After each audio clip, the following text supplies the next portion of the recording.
The greenhouse effect leads to the melting of glaciers, releasing ancient viruses that have been sealed for millions of years, turning modern cities into ruins overnight. The Earth's biological chain collapses completely, giving rise to all sorts of unimaginable evolutionary beings.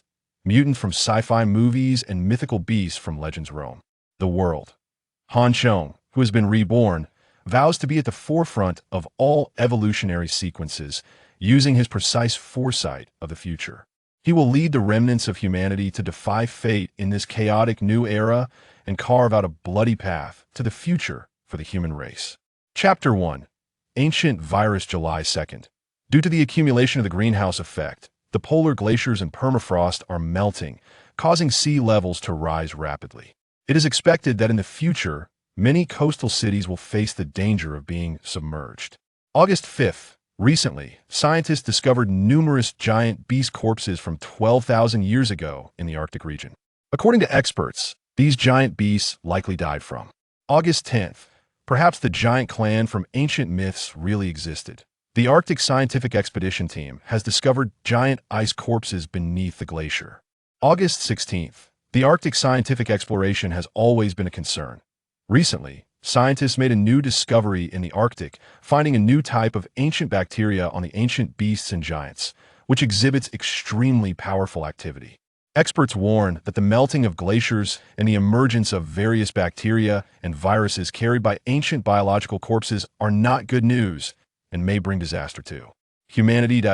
In a parallel world, 6 Dynasties City, University City, inside the library of a university. This is the library. Chong, who was sleeping with his head on the desk, suddenly jolted awake, his body shaking violently. He abruptly raised his head, causing the desk and chairs to creak unpleasantly, drawing the disdainful looks of his classmates around him. But no one noticed the flash of bloodlust in Chong's eyes, which quickly retracted as he momentarily froze before swiftly turning on the screen of his phone. September 18th, 3032, 1605. I've been reborn. And there's only 1 hour until the ancient virus outbreak. First came the ecstatic joy, then a strong sense of crisis suddenly gripped his heart. A global catastrophe was about to occur, and he had only 1 hour to prepare. Chong shivered all over, jumped up, and ran towards the library exit. The noise from a moving furniture once again attracted the dissatisfaction of his classmates. Some people looked at Chong's hurried figure and cursed, calling him crazy for sleeping in the library. Definitely a poor student. An hour is short, but extremely precious. As long as he plans properly, he still has a chance to rise to the top in the apocalypse. While running, Chong quickly sorted through various information in his mind. According to his previous life's memories, the accumulation of the greenhouse effect led to the melting of polar glaciers and the thawing of permafrost, where ancient viruses and biological remains that had been dormant for millions of years were discovered by scientists. The United Nations Scientific Expedition Team established a massive laboratory in the Arctic to cultivate and research this ancient virus. However, for some unknown reason, a catastrophic explosion occurred in the laboratory, causing the ancient virus being cultivated to leak and spread globally. Humanity and various biological entities had no resistance against this ancient virus, leading to widespread diseases and bizarre mutations. The frenzied, bloodthirsty, and aggressive mutations caused countless deaths in chaotic killings, with these mutations being referred to as adverse mutations, also known as zombification. The attacks of zombies and the symptoms brought on by the virus led to a rapid decrease in the global population from over 7 billion to less than 1 billion. The remaining humans, although they acquired group immunity, were not unaffected. 0.1% of humans underwent beneficial mutations under the influence of the ancient virus, or what could be called evolution, gaining various powerful abilities akin to the gods and myths. These evolved beings were called new humans or awakened ones. Of course, they were commonly referred to as mutants abroad. In his previous life, Chong endured the early viral attacks, survived the chaotic period dominated by zombies, and successfully awakened new abilities, becoming an awakened. However, the ability he awakened was rather useless. It was an extremely strong self-healing ability, allowing him to quickly recover from injuries as long as he wasn't killed on the spot. It was precisely because of this ability that Chong was very resilient in the apocalypse. narrowly escaping death in multiple dangerous situations. Though he wasn't the strongest, he managed to survive long enough that, of course, living long doesn't mean living well. In the lawless world of the apocalypse, ethics break down and laws cease to exist. Just being resilient isn't enough. One must possess powerful combat strength to live with dignity and obtain more resources for continuous evolution, advancing further on the path of evolution. Otherwise, he would end up like his previous self, eliminated in the competition for evolution, ultimately abandoned by his beloved woman, struggling to survive in the wilderness of the apocalypse, and finally perishing under the betrayal of his companions. Now that he has been reborn, he absolutely cannot allow himself to be as useless as in his previous life. He needs a suitable refuge to ensure he can survive at the onset of the disaster, especially from the bodily diseases caused by the virus and attacks from zombies. He needs ample food. Preventing hunger is one aspect. More importantly, after falling ill, a large amount of energy needs to be replenished. He needs weapons and equipment. This is not just for self-defense. He also needs to take the initiative, seize the initiative, and grab evolutionary resources, making weapons and equipment extremely important. While running, Han Chong quickly calculated in his mind. Utilizing the foresight gained from his rebirth, he swiftly clarified his thoughts and made initial plans for this most precious hour. In his previous life, during the viral outbreak, he was as ignorant as everyone else, trapped in the school as his classmates turned into zombies, attacking and devouring the living. He hid in his dormitory, starving and struggling to get through the initial phase. Even when he was later rescued, he was always hiding in fear of the zombies, never daring to face ordinary zombies, let alone the evolved zombies and various powerful monsters that came later. This situation continued for over a year until the awakened ones began to emerge, and humanity summarized the path of evolution. Powerful awakened ones appeared in the University City area, and the situation began to change. However, by then, it was too late. He had already fallen far behind on the path of evolution. And no matter how hard he tried to catch up later, he couldn't keep pace with the speed of zombies, awakened ones, and various biological evolutions. Thinking about the doggedly difficult experiences of his previous life, Han Chong clenched his fists. Having been reborn, he has seized the opportunity, taking the lead step by step. Even if he awakens the super self-healing ability again this time, he will undoubtedly go further and stand higher than in his previous life. Chapter 2.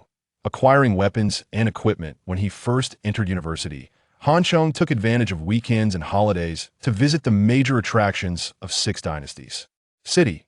The most impressive of these was a sword from the Three Kingdoms period, belonging to Sun Quan, the Emperor of Eastern Wu, displayed in the Museum of Six Dynasties City.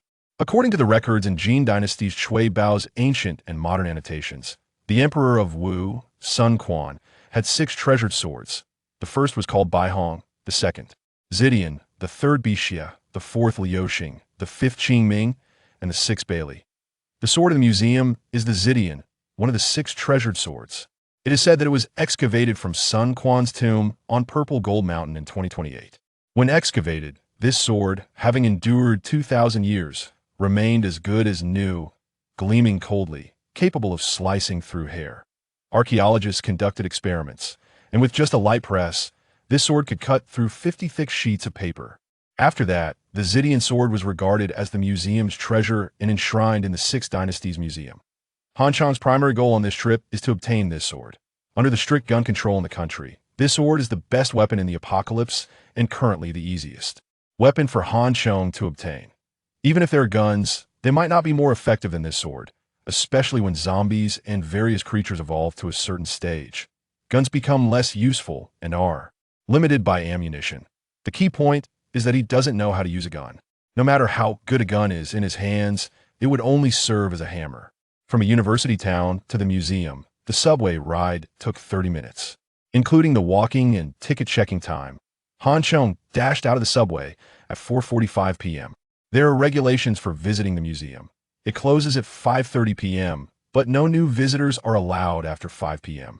Han Chong entered the museum just before the cutoff time. Since it wasn't a holiday and it was close to closing time, there weren't many visitors in the museum, and he even felt it was pitifully few. Including himself, there were only 6 people in the vast museum. This made Han Chong very satisfied. as fewer people would mean less obstruction later. Near the entrance, there was a young couple who were engrossed in each other, seemingly not very interested in the exhibits, and were probably preparing to leave. However, the boy insisted on showing off, looking at an ancient official's robe and claiming that with his abilities, if he traveled back to ancient times, he would at least be a general or a prince. Then the girl asked him how many wives he would marry if he were in ancient times, leading to an argument between them.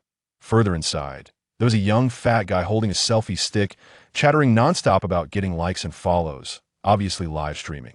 At the far end, there were two other visitors, a pretty girl accompanying a robust old man, who appeared to be a grandfather and granddaughter. The old man had his hands clasped behind his back, looking quite dignified. He lingered on each artifact for a long time, making him the most serious visitor in the museum. The pretty girl, however, seemed uninterested in the antiques and was instead focused on one particular object, occasionally gesturing with her hands. The artifact in front of the girl was the sword Chong was after. Zidian, could it be that she also had her eyes on the sword? Could she be like him, a reincarnated person who knows about the impending disaster? No, this sword is crucial for his future survival and evolution. It absolutely cannot fall into anyone else's hands. Chong quickly moved closer to the display of the Zidian sword. If that beautiful girl made a move, he would be ready to snatch it from her. Chong suddenly approached, even crossing the comfortable distance for social interaction, which made the girl very displeased. After giving him a subtle glare, she frowned and stepped away from the sword display. "Grandpa, it's almost closing time. Can we go now?" The girl said to the old man, her voice not loud, but it was clear in the quiet museum. "Coming, coming." The old man smiled, but his eyes did not leave the artifacts, and he showed no intention of leaving. Chong relaxed, realizing he had guessed wrong, and inwardly urged these people to leave quickly. That he glanced at the time. It was 4:48 p.m., and there were 12 minutes left until the virus outbreak. Though he felt anxious, Chong decided to wait a little longer. Acting now would surely attract security personnel and create unnecessary trouble. As long as he waited for the virus outbreak, all obstacles would cease to exist. Chong took a deep breath, suppressing the urge to act immediately, pretending to look around while shifting his gaze to the right side of the sword display. There were also some ancient weapons on this side, rusty swords, bows, and crossbows, which were not on the same level as the Zidian sword. Chong glanced at them and ignored them. However, one particularly eye-catching large knife, over 2 meters tall and relatively well-preserved, caught his attention. Chong liked it very much, but a knife weighing dozens of pounds would be cumbersome to carry, let alone fight with. Perhaps it would be suitable after evolution, but it wasn't appropriate at this stage. Further to the right of the weapon display, Chong saw another treasure that delighted him: ancient armor. The museum showcased a variety of armor, primarily from the late Han Dynasty and the Three Kingdoms period.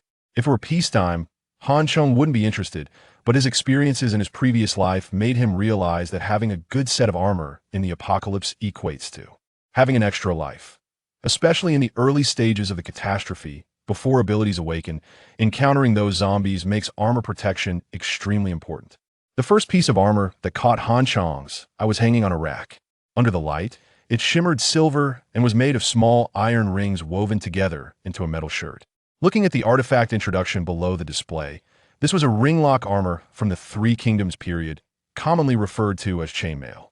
2,000 years later, this armor is still shown as if new. It was said that this type of armor was complex to make and expensive, typically only qualified for nobles and generals to wear, with few surviving. Looking further down, there was a black-scaled armor with gold threads. The artifact introduction stated that this was a Xian iron fish-scale armor, the renowned black armor. During the Three Kingdoms period, there were 5 famous types of armor: black armor, bright armor, liangdang armor, ringlock armor, and horse armor, with black armor being the most valuable. What's up, young man? Do you also like ancient weapons and equipment? Young people like you who care about ancient history are not many anymore, the old man said with a smile, not knowing when he had walked up beside Chong. Next to the old man, the girl looked at Chong with evident disdain. She had seen many people like Chong. Seeing her beauty, they would try to get close, and now he pretended to be interested in artifacts. It was truly hypocritical. If it weren't for the occasion, the pretty girl would have liked to show Chong what a fist the size of Sandpot looked like for daring to have thoughts about her. Chong didn't know what the girl was thinking. He only noticed her ponytail, with 2 strands of hair falling on her cheeks, a round face, and a pair of bright, expressive eyes, looking very beautiful and refreshing. However, this thought was fleeting, and Han Chong didn't pay much attention. What did it matter how beautiful she was? Perhaps in the next second, she would turn into an ugly zombie, unable to survive the initial virus. Everything was illusory. Even if she miraculously avoided mutation, the subsequent 2 illnesses would be enough to cost her life. I do like it, but what I like is not the history, but the weapon itself. At exactly 5 p.m., the time had come.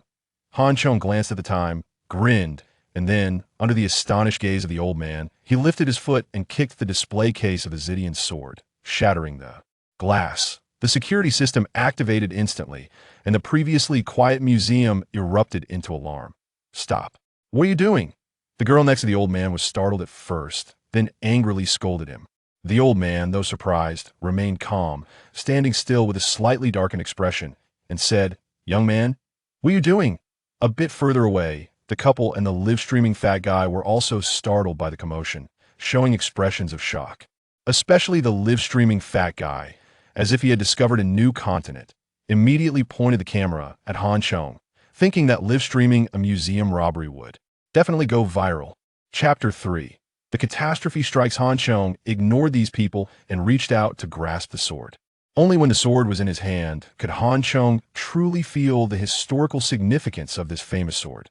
Weighing about 2.5 Gene, the sword blade is 80 centimeters long, and the entire sword is approximately 110 centimeters long. Near the hilt, there are 2 pictographic characters, although I can't recognize them. I can guess they should be the name of the sword, Purple Lightning. Holding in my hand, it feels somewhat heavy. If one hasn't trained specifically, it might be a bit laborious to use. However, Han Chong isn't worried. He can barely manage it now, and once he evolves later, this little weight will be no problem at all. In his previous life, those with awakened power abilities could lift a 1,000-pound cauldron with one hand. Even if one isn't an awakened power type, mere evolution would make them much stronger than ordinary humans.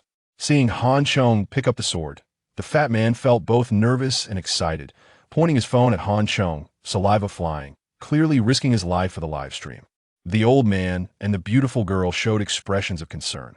What puzzled Han Chong was that the girl, facing him with a deadly weapon, not only showed no fear, but instead revealed an excited expression, stepping closer and striking a pose. With her hands in front of her chest. Don't you find this strange? According to Han Chong's original plan, after seizing the sword and armor, it would be best to leave immediately and execute the next plan.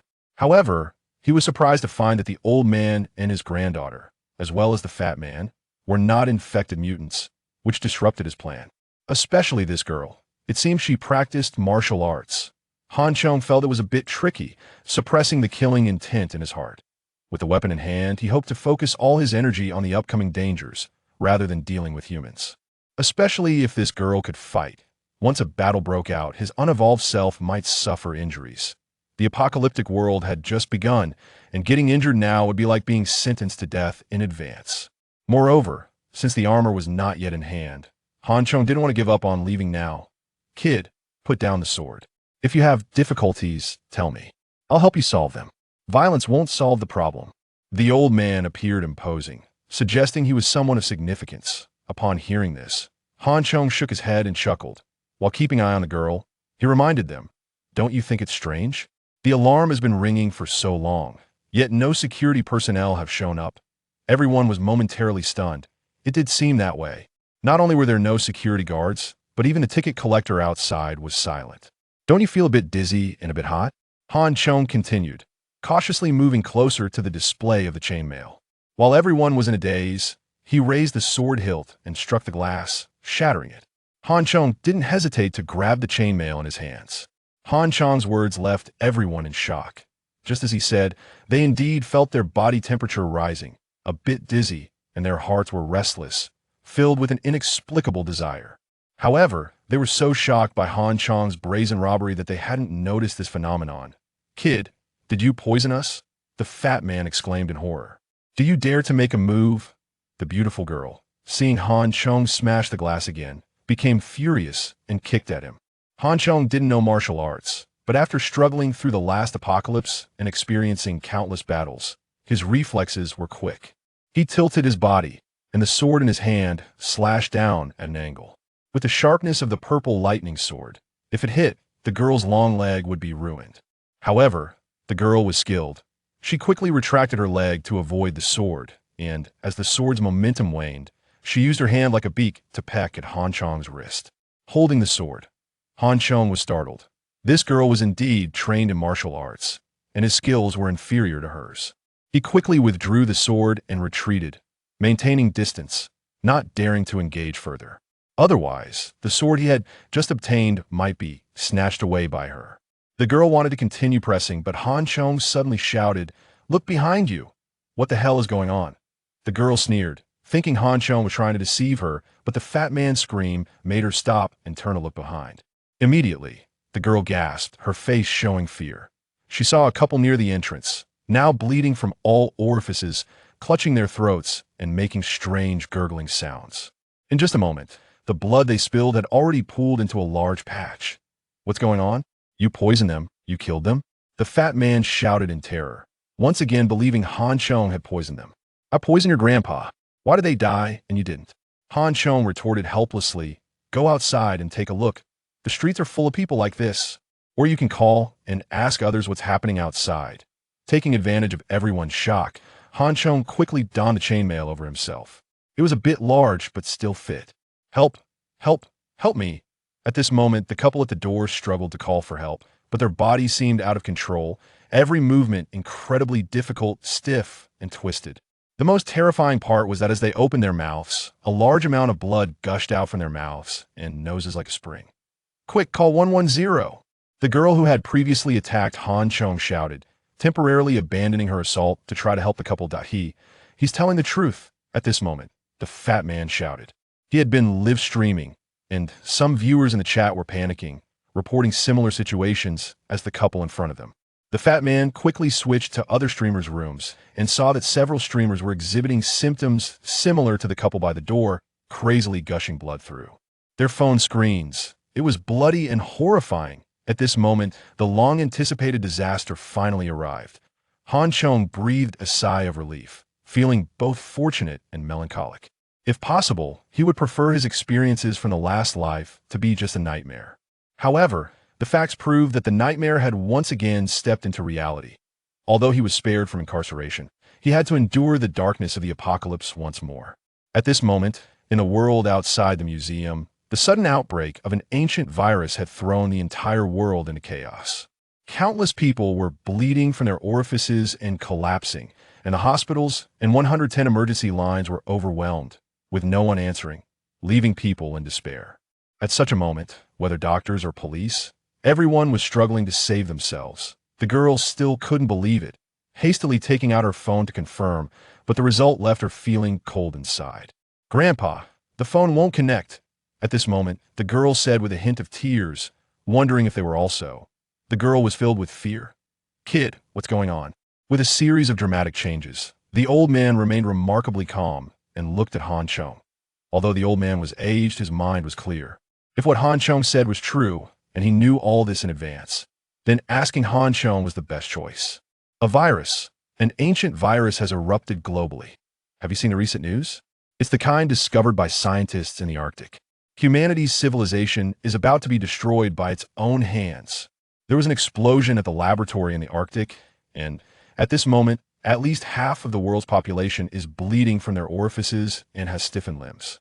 In 12 hours, they will turn into zombies. The remaining half, like you and I feel now, are dizzy, have rising body temperatures, and are restless. If they don't cool down quickly within the next 6 to 8 hours, they will also face a dead end. The disaster has arrived. The apocalypse has come. Chapter 4. Target. Underground large comprehensive supermarket amidst the noisy alarm bells. Han Chong's cold voice echoed like a devil's whisper from the depths of hell. Everyone present felt a chill rising from their feet to the top of their heads, and a tingling sensation coursed through their spines. Heat. The temperature of his body was rapidly rising. Sensing the reaction intensifying within him, Han Chong knew that time was running out. While everyone was momentarily stunned, He raised his hand again and took the black armor he had previously set his sights on. This complete set of armor included a copper helmet, neck guard, shoulder guards, battle robe, chest guard, copper mirror, battle skirt, and battle boots, and putting it all on was no easy task. Fortunately, he didn't have to fight zombies right now. He just needed to find a safe place to survive the two major life and death crises caused by the virus, and he could wear it later. Han Chong bundled everything together, wrapped it in his coat, and turned to make his escape. At that moment, a shadow flashed in front of him, startling Han Chong into instinctively jumping back. He saw the overweight man who had been live streaming, moving with an agility that was completely uncharacteristic of his size, crashing into a nearby display cabinet, which toppled over with a crash. The man ignored it and grabbed a pair of armor pieces from within the cabinet. The armor pieces were designed to connect two plates of armor with straps, hanging over the shoulders like a vest. However, the man was so fat that the armor fit him like a woman's corset, barely covering from his shoulders to his chest. His belly was still exposed, making him look quite ridiculous. Yet, the man seemed unconcerned and was rather pleased with himself. "What are you doing?" Han Chong asked, somewhat dumbfounded. The man chuckled, patted the armor on his body with satisfaction, and then smashed the adjacent display cabinet to grab a massive sword over 2 meters tall that Han Chong had noticed earlier.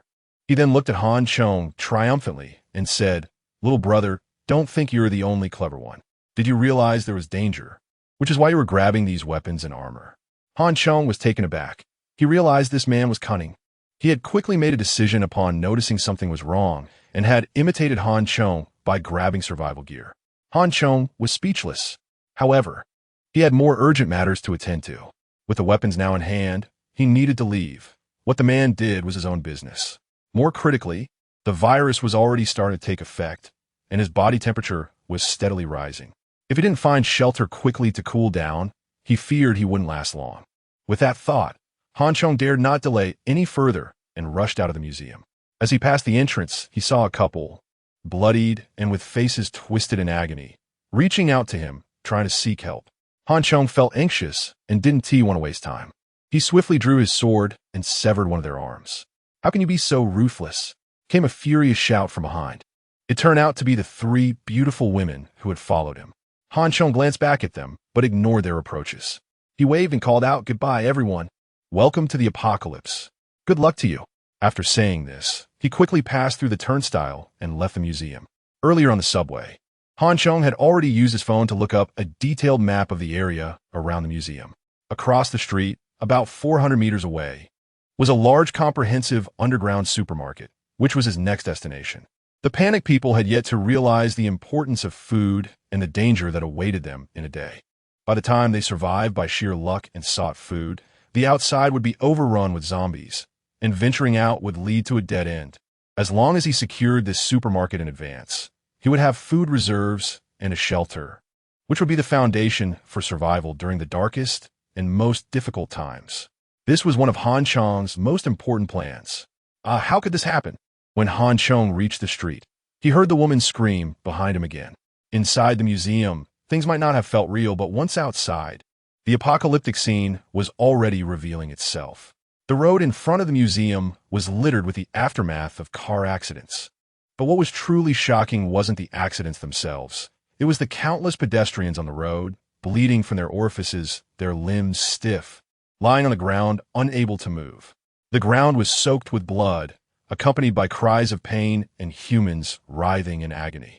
Those who had fortunately not been taken down by the first wave of the virus were screaming in terror, frantically dialing phones, or weeping while holding their loved ones. Even those who had previously doubted Han Chong's words now had no doubts. Instead, they were filled with shock and fear. Is the world over? The 3 beautiful women were stunned, while Han Chong had become indifferent to the chaos around him. He quickly ran through the blood-soaked and wailing street toward the supermarket. Seeing Han Chong's actions, the overweight man, for reasons unknown, decided to closely follow him, though his size made it difficult to keep up. The women, unable to express their feelings, were overwhelmed by a mix of emotions and ultimately looked helplessly at the old man. Under the fallen nest, can there be any eggs that remain safe? We can't save them.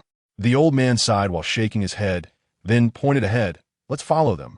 However, the girl still wanted to say something, But the old man had already stepped out, moving with surprising agility despite his age. Of course, being older, he couldn't compare to the youthful speed of Han Chong. If the distance were any longer, both the old man and his granddaughter, along with the panting, overweight man, would likely be left behind by Han Chong. But with only 400 meters to cover, despite the speed difference, they could clearly see Han Chong entering the large underground supermarket beneath the plaza ahead. Listen up, listen up. A mysterious toxic gas outbreak has paralyzed the entire city. The police and medical systems can no longer cope. Those who can still move, hurry to the nearest hospital for treatment. Delay and you may lose your life at any moment. The city is descending into chaos. Do not expect the police or ambulances to come. Your life is in your own hands. Act quickly, act quickly. As soon as the three beautiful women entered the supermarket entrance, they heard Han Chong's voice echoing inside. What is he doing? It's already chaotic enough, and he's creating more panic. The women felt a surge of anger and wanted to rush over to stop Han Chong. However, the old man held her back, his eyes shining with admiration as he said, "This young man is no ordinary guy." Chapter 5. Standing by while others suffer, even during non-peak hours, there are still around 100 people in the supermarket, including staff and customers. As Han Chong said, nearly half of them are now lying on the ground, blood streaming from their 7 orifices and their bodies stiff. The remaining people, already terrified by the horrific scene, can only scream and frantically call for help, requesting ambulances. Of course, the outcome is predictable, and this only deepens the panic among the crowd. At this moment, hearing Han Chong's cajoling and threats, those who are still able to move hardly have time to discern who is shouting or whether the content is true. In their fear, they rush toward the exit of the supermarket. The 3 people standing at the door quickly move aside, fearing being knocked over by the fleeing crowd. "Old man, what is he doing?" The chubby man, holding a big knife, was confused by Han Chong's actions. Hearing the old man praise Han Chong, he leaned over and asked, "First weapons, now food and shelters. Is he trying to clear the population? This kid has big ambitions." However, the old man, possessing considerable wisdom, quickly understood Han Chong's intentions after reviewing everything in his mind. "Wow, what are we waiting for? Let's hurry inside. There are so many things in the supermarket. 1 or 2 more people won't starve us." The chubby man hurriedly grabbed his knife and ran inside. The old man hesitated for a moment, but then took the girl with him and followed. The underground supermarket has 2 levels. As Han Chong shouted while running around, he felt dry and dizzy after going up and down the 2 levels, almost driven mad by the heat. He quickly grabbed a bottle of ice water from the freezer, gulped it down, and poured some over his head, feeling a bit better afterward. Once somewhat refreshed, he grabbed a handful of ice cubes from the frozen fish section and stuffed them into his clothes before running back to the supermarket entrance. With about 100 people, those who could move had already been cleared out. Now, the task was to lock the supermarket's front door. In just 10 more minutes, even if someone realized what was happening, they would lack the strength to open the door from the outside. Han Chong believed this operation was perfect, much smoother than at the museum. However, upon reaching the supermarket door, Han Chong was taken aback. Looking at the chubby man and the other 2, he asked, somewhat exasperated, "What are you doing following me?" "Brother, you're being too formal.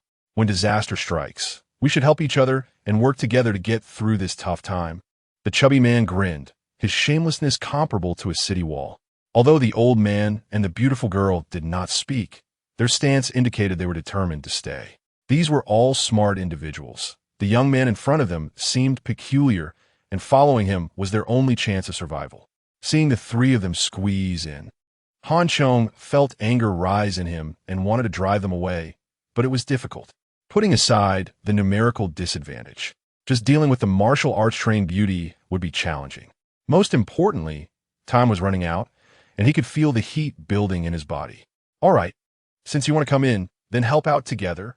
After a moment of thought, Han Chong decided to accept them and promptly commanded, "Everyone, grab ice water and ice cubes to cool down, then come help." Hearing Han Chong's orders, the chubby man was the most enthusiastic. He tossed his big knife aside, opened a freezer, and with one hand held a bottle of ice water, pouring it all over himself, then gulped down 3 cans of cola in quick succession. Already feeling the heat, If it weren't for the terrifying situation, he would have collapsed on the ground, gasping for breath long ago. He had managed to hold on until now through sheer willpower. Now, with cold water splashed on him and icy cola in his stomach, he felt much more energized. Han Chong lowered the supermarket's rolling shutter, and the chubby man came over to help. Following Han Chong's instructions, they blocked the heavy shelves and refrigerators against the door, forming a solid barrier. Although they didn't know what would happen next, having seen Resident Evil and various zombie films, he understood the horror of zombies. Moreover, the chubby man was even more afraid of death than Han Chong. After all, the supermarket's TVs and refrigerators weren't his. He continually poured ice water over himself while frantically piling things up. Once the front door was completely sealed, Han Chong felt a surge of heat in his chest. His throat felt like it was on fire, and he was close to burning up. The other three were not in much better condition, continuously drinking ice water and pouring cold water over themselves to cool down. Especially the three of them felt an overwhelming sense of luck. If they hadn't followed Han Chong into the supermarket, they would probably be hiding somewhere else, sweating profusely right now. No, we can't rest now. We must tie up all the mutated, infected people in the supermarket. Becoming a zombie is a process, not an instant change. They had to be fully prepared. Seeing the three of them nearly collapse, Han Chong stuffed more ice cubes into his clothes and shouted at them. It really is much cooler. Han Chong felt a rush of energy. The beauty happened to see his actions, and her pretty face flushed red, her eyes filled with bloodshot veins. Possibly out of embarrassment or from the heat. If it weren't for the special circumstances, she would have definitely beaten this cold-blooded scoundrel to a pulp, secretly fuming. This underground supermarket spans over 3,000 square meters across 2 levels, located beneath a plaza. The upper level primarily displays clothing, daily necessities, snacks, and dry goods, while the lower level mainly features fresh produce and seafood. The shelves are neatly arranged, making it easy to search for people. After a thorough search, the 4 of them gathered all the fallen, infected individuals still in the supermarket, using shopping carts to move them to the second underground level. In total, there were still 48 people remaining, including men, women, and children. Without exception, all of them were bleeding from their orifices, limbs stiff, and making gurgling sound from their throats, appearing extremely terrifying. These individuals were on the verge of mutation, their human consciousness still intact. This made them even more fearful, their eyes revealing hope that Han Chong and the others might save them. However, every time they opened their mouths, large amounts of blood would pour out from their mouths and noses, making it impossible for them to speak.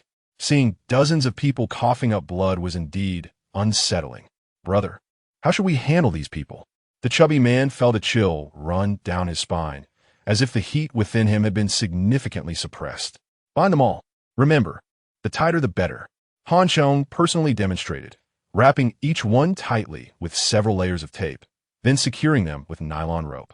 They're not dead yet. How can you do this? The beauty, seeing Han Chong gather the people not for treatment, but to bind them like pigs awaiting slaughter, stepped forward and scolded him. These are living lives. You stand by while they suffer and tie them up so tightly. How is that any different from killing them? How can you be so cold-blooded and cruel, lacking humanity? Shouldn't humans help each other in times of disaster? You don't understand anything. Han Chong angrily shouted back after tonight. These people will all turn into zombies. They are beyond saving. If we stay in the same room with them and don't bind them tightly, tomorrow will be nothing but bone dust. Beauty, I think the little brother is right. It's better to be cautious. The chubby man stepped forward with tape to help, showing his support for Han Chong. The beauty seemed taken aback by Han Chong's harsh reprimand, her chest nearly bursting with anger. Although her chest wasn't of the enormous type, its violent rise and fall was still quite spectacular. Chapter 6 found a treasure. The anger and roar of the beautiful woman were worthless in Han Chong's ears. Those who have not experienced the apocalypse can never understand that darkness and despair. Nor do they know that the kindness of women and the heart of a saint are the cornerstones leading to their own graves in the apocalypse. Moreover, these 48 people were completely a pleasant surprise for Han Chong, and he had to keep them safe. Ziwa, listen to this little brother. As the beautiful woman was about to explode with anger, the old man sat on the ground, leaning against the shelf, advising her. After all, the old man was older, and after a bit of labor, coupled with the intense heat within him, he began to struggle a bit, feeling somewhat dazed. "Grandpa, how are you feeling?" The beautiful woman glared at Han Chong fiercely, then rushed to her grandfather's side in terror. She suddenly realized that in just this brief moment, her grandfather's condition had worsened. His eyes could barely open, his skin was red from the heat, and speaking seemed to have drained him of all his energy. The beautiful woman no longer cared about arguing with Han Chong and kept wiping the old man's body with ice water to help him cool down and making him drink water. "Remember, you must tie him up and explain, or tomorrow you and I will become their food." On the other side, Han Chong reminded the fat man. Han Chong had witnessed the horror of zombies before, especially when ordinary humans had not awakened any abilities or undergone evolution. They were completely unable to deal with such monsters. In the early stages, mutated zombies were just ordinary zombies, characterized by a lack of intelligence, violent bloodlust, and still resembling humans, but they were no longer human. They felt no pain, had great strength, and moved quickly. Only by chopping off or destroying their heads could they be killed. One or two might be manageable, but once there were more, no one could handle it. The permanent population of Luchao City was 10 million, and half of those would turn into such zombies. Just think about it. Who could withstand that? Not to mention animals and insects. Yes, animals and insects. They could also mutate. Never underestimate them. Those mutated animals, even without undergoing secondary or tertiary evolution, could be extremely ferocious. Their bloodlust combined with their animal instincts made them even scarier than zombies. The key point was that the number of animals and insects was countless times that of humans. There were a full 48 people here, and once they turned into zombies, broke free from their restraints, it would be 48 against 4. Even if he lived again, knowing more would be useless. After tying everyone up like rice dumplings, Han Chong and the fat man also reached their limit. The two sat on the ground, continuously pouring ice water over themselves, feeling as if they were about to boil from the heat inside. Among the four, Han Chong, the fat man, and the girl were relatively young, with slightly higher resistance. However, the old man seemed to genuinely be unable to withstand the high temperature. Similar situations were happening all over the world. Either people were bleeding from their 7 orifices, turning into zombies, or their body temperature rose sharply, and those who couldn't withstand it would only face death. The girl was both frightened and anxious. While wiping her grandfather down with ice water, tears streaming down her face as she cried out, "Ziyue, Ziyue, Grandpa can't take it anymore. You have to live well." The old man heard the beautiful woman's cries, barely opened his cloudy eyes, and struggled to speak. "Grandpa, you're fine. You'll be okay." The beautiful woman wiped her tears frantically. "Jinyu? That name sounds a bit familiar." Han Chong was taken aback, carefully looking at the beautiful woman who was absolutely goddess-level beautiful. But the problem was that he really had never seen her before. "You." Han Chong pondered for a moment. As soon as he spoke, the girl seemed to think of something, quickly turning to Han Chong as if she had grasped a lifeline, pleading, yes, you know everything. "Please save my grandpa." Having experienced the ups and downs of the apocalypse in a previous life, Han Chong had already tasted the warmth and coldness of human relationships. Encountering betrayal and abandonment, his heart had turned as cold as iron. If it were in normal times, he might not have paid attention to the girl's pleas. However, a familiar feeling kept flashing in his mind, a feeling that seemed to indicate something very important, but he couldn't remember it for a moment. Seeing Han Chong hesitate, the girl seemed to have real hope, and her eyes lit up with hope as she quickly knelt in front of Han Chong, pleading, I'm sorry. I shouldn't have contradicted you before. I'll do whatever you want from now on, as long as you can save my grandpa." Just then, Han Chong's eyes suddenly brightened as he remembered something. He stood up, kicked the fat man, "Fatty, get up and help. What are you doing?" Although the fat man was cunning, he was still obedient, like a dead dog, struggling to get up. "Lift this old man." Han Chong called out to the fat man. "What are you doing? My grandpa is not dead yet. What are you doing? I dare you to touch my grandpa." The beautiful woman misunderstood and jumped up, taking a stance. Although her eyes were filled with fear, her attitude was resolute, and there was a murderous aura on her beautiful face. Han Chong had no doubt that this girl might really kill someone. Remember what you said? I will save your grandpa, and you have to listen to me from now on, Han Chong said solemnly. This statement was more effective than anything else. The beautiful woman immediately put down her hands. Surprised. Can you really save my grandpa? I don't know, Han Chong replied. Whether he can live or not depends on his luck. Saying this, he called the fat man to help lift the old man to the cold storage where frozen meat was kept, took out the frozen meat, and then placed the old man inside. Putting a living person in the cold storage, is that okay? The fat man felt a bit guilty about Han Chong's actions. Han Chong ignored him and opened a cold storage door, climbing in himself. The fat man understood. Without saying a word, he climbed in as well. Refreshing. The fat man shivered. Damn it. How come I didn't think of this earlier? Feeling the coolness, the fat man became more spirited. He took out his phone to check, but found his live broadcast room empty. After finally gaining 10,000 fans, he didn't expect it to be completely dead now. Damn it. Have I worked hard for 2 years for nothing? The fat man trembled in pain over his loss. His dream of becoming an internet celebrity shattered. The consolation was that he wasn't the only one whose stream had gone cold. Even the more popular live broadcast rooms were empty, clean enough to let ghosts float out. Half of humanity worldwide was bleeding. Who would come to watch the live stream? The fat man was someone who didn't want to be lonely. He was used to live streaming and couldn't keep his mouth shut. After putting down his phone, he sat up again, leaning over the edge of the freezer, shouting to Han Chong, "Hey, brother, my name is Dong Chi. I'm a media practitioner, a well-known internet celebrity with 1 million fans. How about you, brother?" Since he wouldn't be opening his live broadcast room anymore, the fat man shamelessly exaggerated his fan count a bit. Boasting also gave him a sense of accomplishment. After his body cooled down, his mind became much clearer. Han Chong silently calculated his gains and unexpected rewards. Yes, unexpected rewards. If this old man could be saved, perhaps his gains would be far greater than he imagined. Oh, Han Chong, what a good name. What about you? Are you here for tourism? The old man seemed to be much better. The fat man, quick-witted, saw Han Chong deep in thought, looking unapproachable, praised him, and then shifted his focus to the beautiful woman. According to the fat man, everyone was in the same boat now, huddled together for coolness, and should get to know each other. My name is Zhao Ziyue. My grandpa is Zhao Tianfang, and I'm a local. After the old man was placed in the cold storage, his condition indeed improved significantly.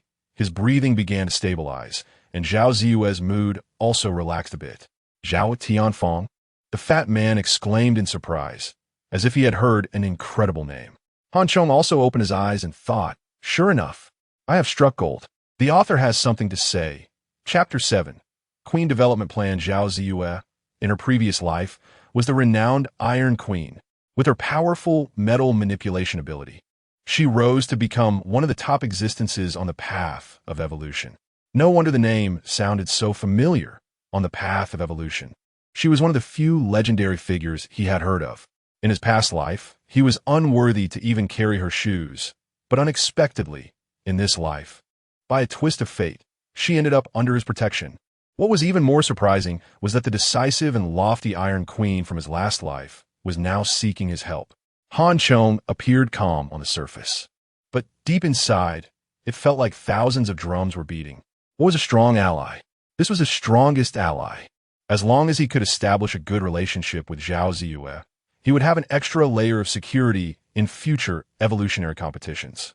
But he wondered if it was too late since he had been so rough with her at the beginning. He had saved her grandfather, so surely that should improve her impression of him. Moreover, Zhao Ziyue was just an ordinary girl now, miles away from the Iron Queen of his past life.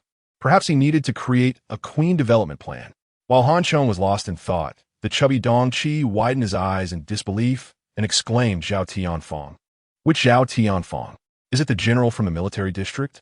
The chubby guy really knew Zhao Tianfang, and Han Chong had expected that the old man, Zhao Ziyue's grandfather, was actually a general who had retired just 5 years ago and had a keen interest in the history of the Three Kingdoms and ancient warfare. After retiring, the old man often visited museums to study ancient weapons and battle cases, and this time, he happened to run into Han Chong. No wonder this old man had an extraordinary presence, Han Chong thought. Even in the face of robbery and disaster, he remained calm and clear-headed. It turned out the root of it was the old general. Han Chong also thought of another possibility. If he hadn't been reborn and suddenly appeared in the museum, perhaps the equipment he had robbed would have belonged to Zhao Ziyue. In the early days of the apocalypse, her survival might have greatly depended on that equipment. What Han Chong didn't know was that the reality was not far from his speculation. According to the original timeline, Zhao Ziyue and her grandfather had rescued some passersby on the road outside the museum and survived the initial heat wave of the apocalypse. However, when a zombie outbreak occurred the next day, they were caught off guard and attacked. Zhao Tianfeng was killed by zombies while trying to save Zhao Ziyue. Some of the rescued individuals managed to escape, but later fought over food, even resorting to cannibalism. Zhao Ziyue, relying on her martial skills, barely saved herself but witnessed the brutality of the apocalypse. After awakening her abilities, she gradually rose to prominence and hardened her heart, ultimately becoming a top powerhouse on the evolutionary path.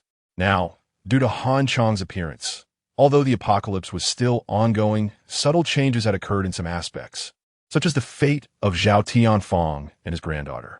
There was also an extra chubby guy, a name Han Chong had never heard of in his past life. I'm just an ordinary retired old man. In the apocalypse, what identity or status is of any importance? Human life is as fragile as grass. And what does it matter to be a general? But I still want to thank you for your help in pulling me back from the brink of death. Zhao Tianfeng, lying in the freezer, finally caught his breath and saw the chubby man's flattery, understanding it thoroughly, and expressed his gratitude to both of them. I mentioned at the museum that the fever would last 6 to 8 hours. Besides enduring it and physical cooling, there's no better method. The old man said, surviving means living. Failing means dying. Since you're awake, it seems you made it through the first hurdle. Knowing that the future renowned Iron Queen was right in front of him, and that he was her grandfather, Han Chong changed his previously cold attitude and took the initiative to introduce himself. He could see that Zhao Ziyue was very filial and treated her grandfather well, so building a good relationship with Zhao Tianfeng would naturally bring him closer to Zhao Ziyue. The first hurdle? Brother, what do you mean? Are there several hurdles? This isn't a game with levels, the chubby guy exclaimed anxiously. 6 to 8 hours, and only 2 hours have passed.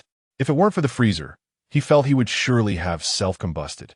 Not only the chubby man, but also Zhao Tianfeng and his granddaughter wore solemn expressions. They had almost died at the first hurdle. What would the second one be? It's not as terrifying as you think. We are prepared now, so getting through the second hurdle shouldn't be a big issue. About 24 hours after the virus outbreak, the human body's temperature will drop rapidly.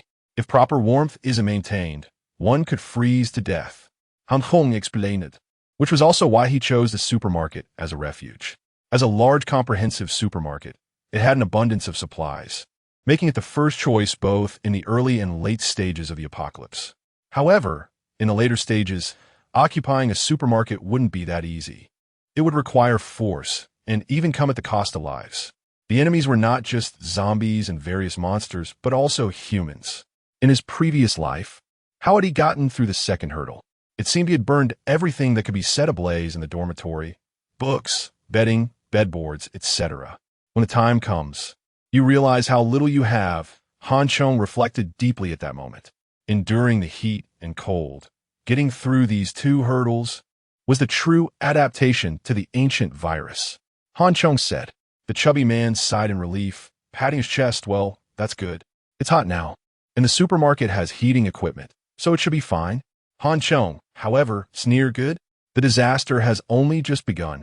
Tomorrow morning, all the mutated individuals would turn into zombies and continue evolving into even more powerful beings. Without going too far, think about it. If you weren't here but in some other place when you froze and couldn't move, what would happen if a zombie attacked you? Tomorrow morning, hundreds of millions of people will face this problem. Everyone's faces stiffened as they understood Han Chong's meaning. Without knowing what would happen in the future, this scenario could indeed occur, and the more people there were, the more dangerous it became. Even if they didn't freeze to death, a zombie attack could be fatal. The reason everyone could sit here calmly, having resolved the first hurdle without worrying about the second hurdle or tomorrow's zombie attacks, was entirely due to Han Chong's reminders and preparations. Otherwise, the consequences would be unimaginable. Why is this happening? Zhao Ziyue's face went pale.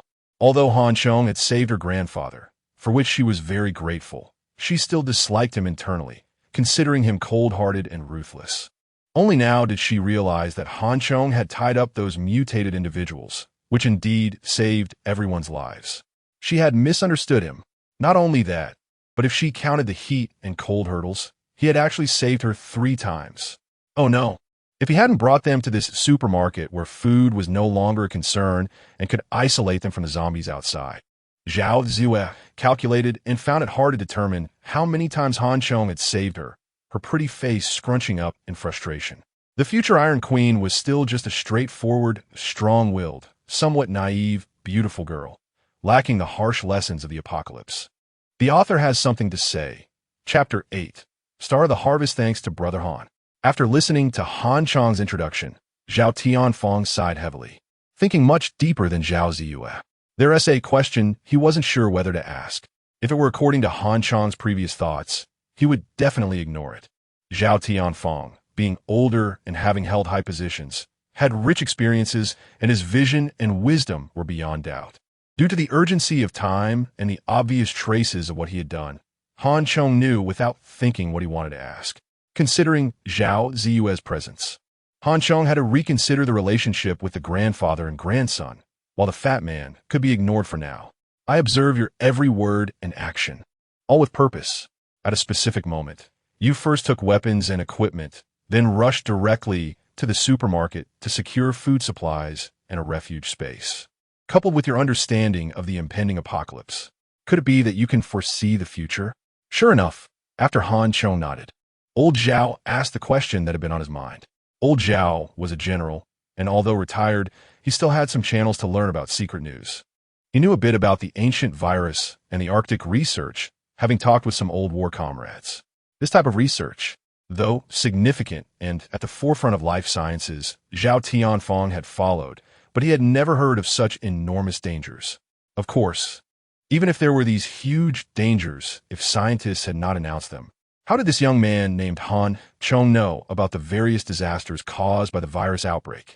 With a seemingly youthful face, yet decisive in killing, he wouldn't have reached this level without experiencing real slaughter. This much confidence Old General still had.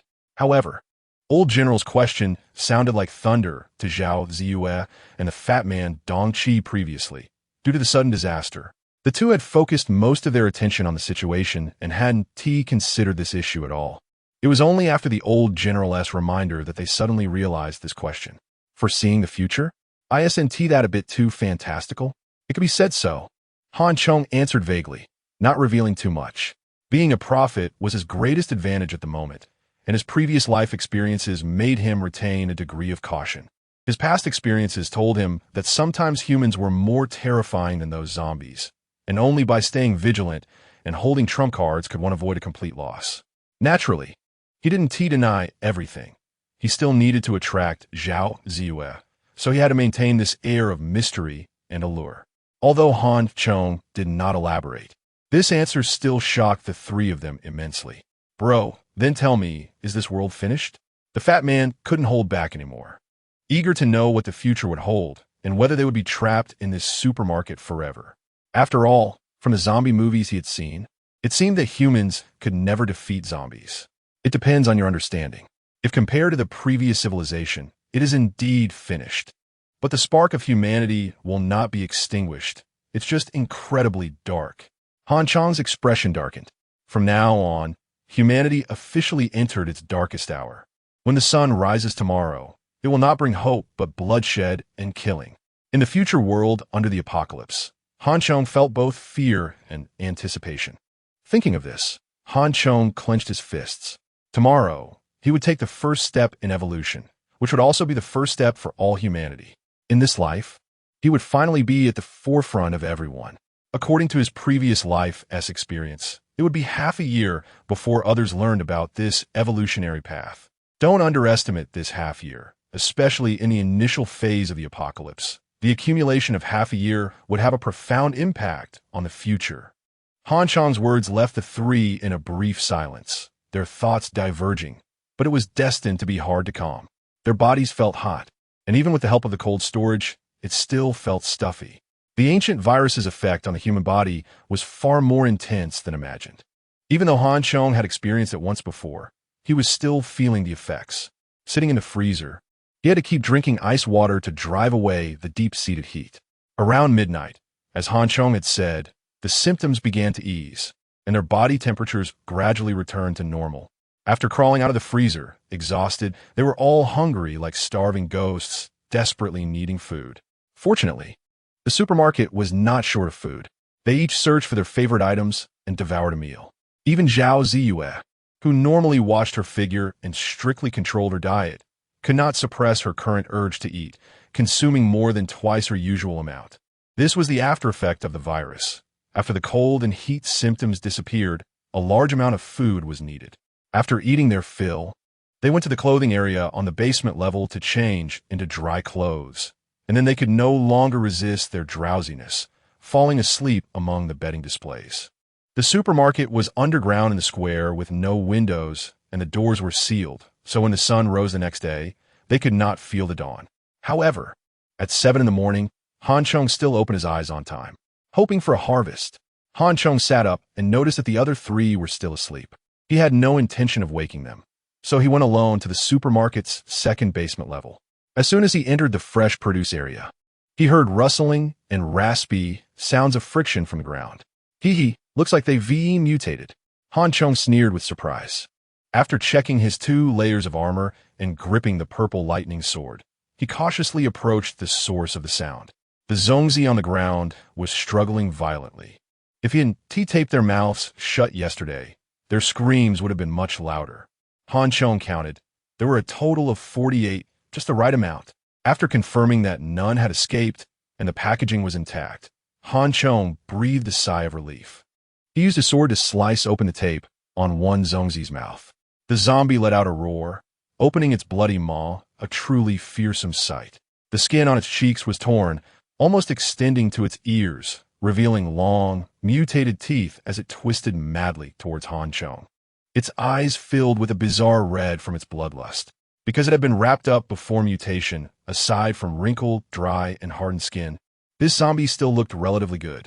It was nothing like the first zombie he had encountered in his previous life, which had a huge hole in its face. A chunk of flesh missing from its neck, exposing its throat, covered in blood, terrifyingly wandering around the dormitory building. Since that's the case, it's time for me to start harvesting. After glancing a few times and confirming that the other party had fully mutated, Han Chong sneered coldly. The sword glided across the zombie's neck, and its head immediately rolled off, revealing a neat cut on its neck.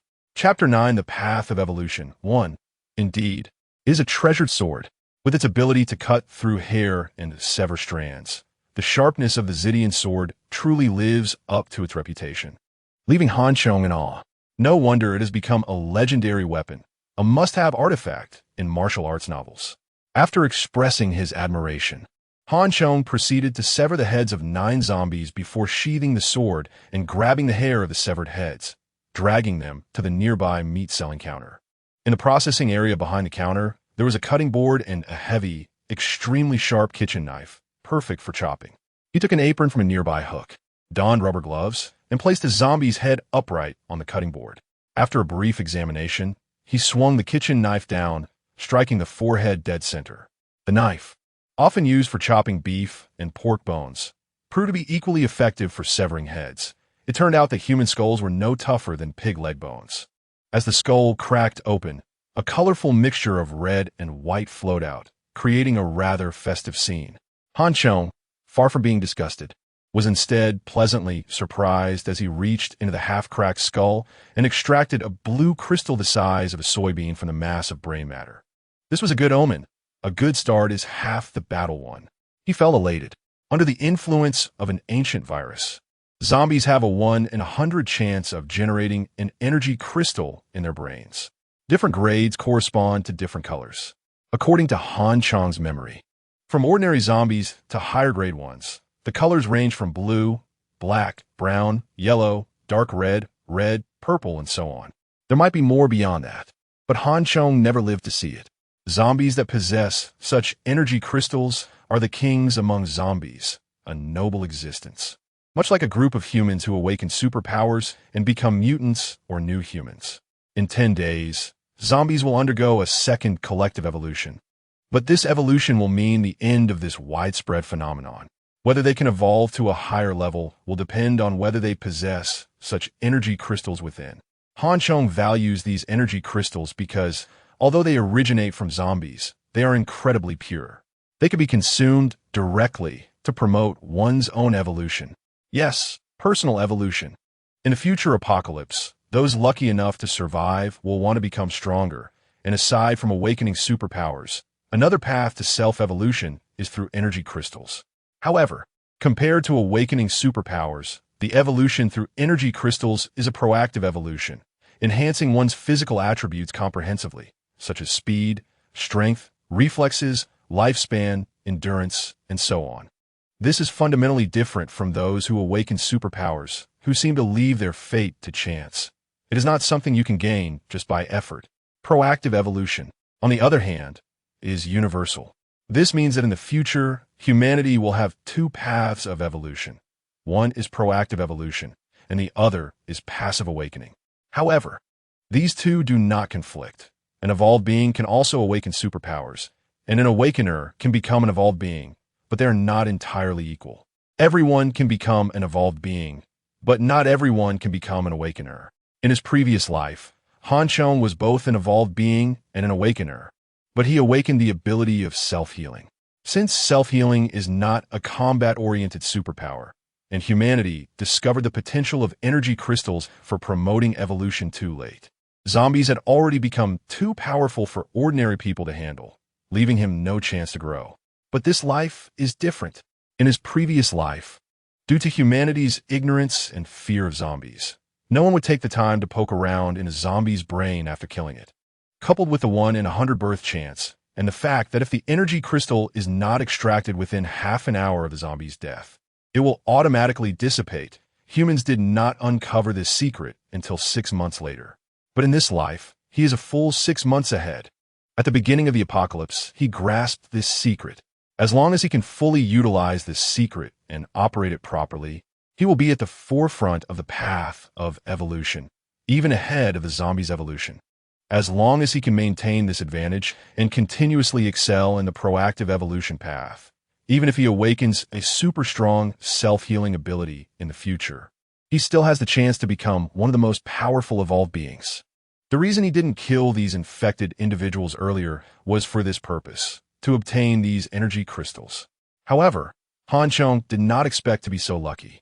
The first zombie contributed an energy crystal, a 1 in 100 chance. With this energy crystal in hand, Chong felt even more motivated, turning into a brain-excavating maniac as he swung the kitchen knife to sever the remaining 9 heads. However, to his disappointment, the other heads yielded no energy crystals. Chong swept the pile of disgusting skulls and brain matter into a large trash bin and then went on to chop another 10 heads. This time, his luck was worse. Not a single energy crystal was found among the 10 heads. Unwilling to give up, he chopped another 10 heads. And by the time he reached the 4th head, he was pleasantly surprised to find the second energy crystal. TSK, with 24 heads, he had obtained 2 energy crystals, still 8 away from achieving level 1 evolved being. Chong was in high spirits as he wiped the energy crystal and put it in his pocket. Upstairs, the fat man had drunk a lot of water the previous day and was awoken early in the morning by a full bladder. He squinted as he climbed out of bed and turned to see the old man and Zhao Ze still sleeping while Chong had vanished. Could this guy have been awakened by his bladder too? The fat man muttered to himself, preparing to head to the bathroom. Bang, bang, bang. Could it be that a zombie has escaped? At that moment, a noise came from downstairs, startling the fat man, who momentarily forgot about his urge to urinate, quickly grabbing a large knife and heading down to the 2nd floor. But when he got downstairs, the fat man nearly wet himself. His bladder muscles contracted sharply, feeling like it was about to explode. What the hell is going on? The fat man hid behind a shelf, terrified, looking ahead. On the ground lay 30 headless corpses, while Chong, covered in blood and wielding a kitchen knife, savagely chopped at the heads in front of him, beside which was a large trash bin filled with multicolored items. The fat man quickly covered his mouth, hesitating whether to show himself and greet Han Chong or go back and call Zhao Ziyue and the others when he suddenly felt a weight on his shoulder. "What are you doing?" The voice of the old man, Zhao, rang out from behind. The fat man instantly felt like his bladder was about to burst, experiencing an overwhelming sensation. The author has something to say. Chapter 10, The Path of Evolution.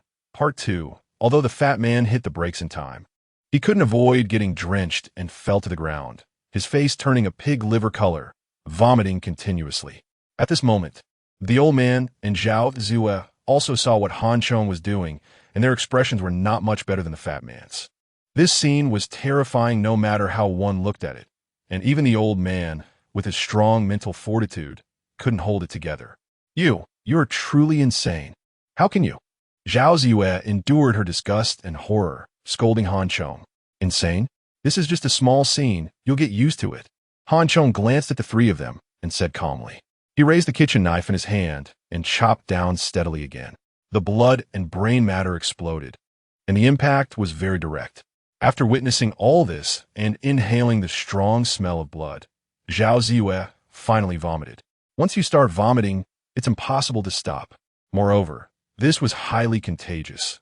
With the fat man leading the way, Zhao Ziyue ultimately couldn't resist her body's call and joyfully joined the fat man's vomiting team. The scene was a feast for the senses, and the vomiting was so intense that they couldn't straighten their waists. The old man, having been a general and seen the world, remained relatively calm. Especially after seeing Han Chong rummaging through the corpse's head, he confirmed his suspicions and asked, "Are you looking for something?" Han Chong hesitated for a moment, his thoughts racing, then nodded and said, "A type of blue crystal that allows for continuous evolution, making one stronger."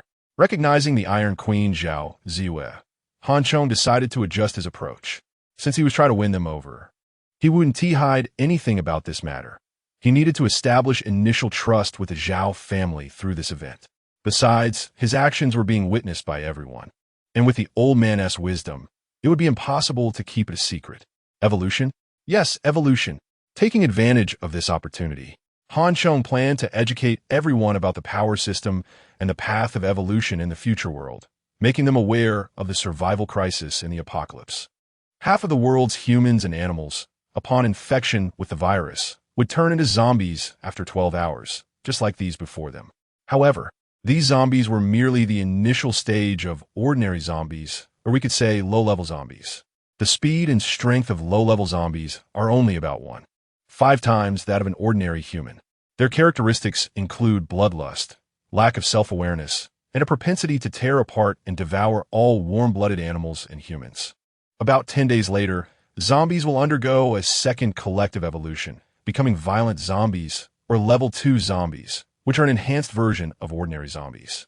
The speed and strength of violent zombies will double compared to low-level zombies, approximately 3 times that of an ordinary human. These zombies retain a human-like appearance, and their aggression will be much stronger. Most importantly, level 2 zombies begin to exhibit a certain level of intelligence.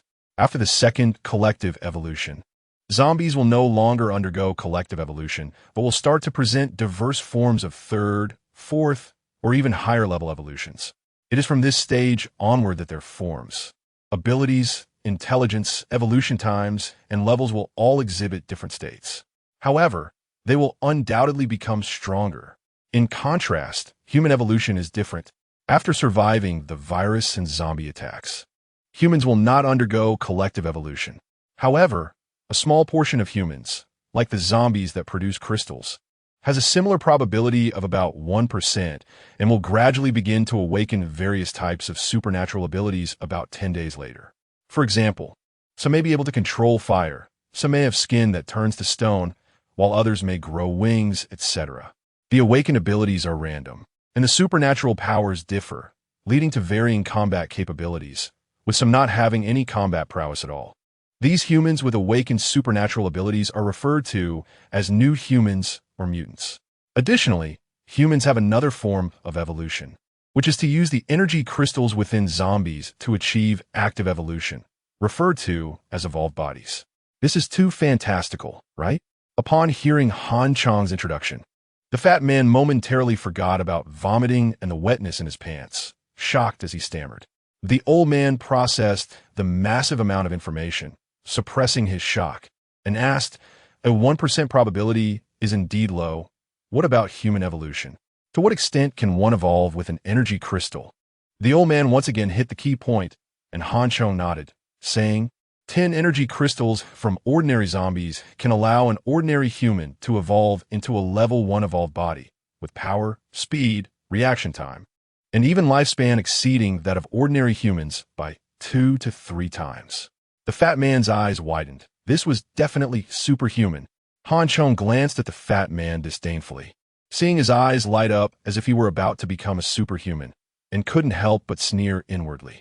If evolution were that easy, he wouldn't have lived so pathetically back then. A low-level zombie is equivalent to 5 times the strength and speed of an ordinary person, making it very difficult to kill even one, let alone 1,000. Chong remained silent, but the old man keenly sensed the critical point of the issue, shaking his head and sighing. The fat man was instantly confused. Wasn't it true? According to the 1% probability, it would take at least 1,000 people to successfully evolve with just 10 crystals. What about the awakened ones, those mutants? Don't mutants tend to be stronger? I've seen X-Men before. The fat man was not willing to give up, still clinging to hope. Even with a 1% probability, just because you are that 1% doesn't necessarily mean you are strong. Chong's words made the fat man feel even more despondent. On the contrary, the old man understood Chong's meaning, nodding and saying, an active evolved body is like a strong and robust person, while an awakened supernatural ability is like someone holding a tool. Whether that tool is a pistol or a pencil is uncertain, right? Furthermore, even if someone has a gun, it doesn't necessarily mean they can defeat a strong and agile person. This time, the fat man understood, but he still wasn't ready to give up, saying, if that's the case, we can take our time. We'll eventually gather 10 energy crystals. Chong sneered. In 10 days, zombies will undergo a second collective evolution. Their strength will double overall. Take your time? The fat man shivered suddenly, feeling a chill in his pants. Damn, I forgot. I just lost control. The fat man quickly looked at everyone, and after finding that no one had noticed his abnormality, he hurried upstairs to change his clothes. The author has something to say. Chapter 11 Team Formation. The old man glanced at the marks behind the fat guy and ignored his departure, instead sighing. The number of zombies is vast and will continue to evolve. Although humanity has a glimmer of hope, that hope comes with immense danger. In this apocalypse, human lives are as fragile as eggs. Chong remained silent, knowing that the darkness of the apocalypse was even more severe than what the old man described. Zombies were not humanity's only threat, and the hope brought by superpowers was not a hope for everyone. In fact, once superpowers awakened, humanity began to emerge from their shelters, exploring the outside world in search of food, clothing, and various supplies. But in this apocalypse, there were no laws or morals. Evil, desire, and chaos would be infinitely amplified, and humanity's ugly nature would be fully exposed. At that time, people would realize that the disasters brought by their fellow humans would be 1,000 times heavier than the direct threat of zombies.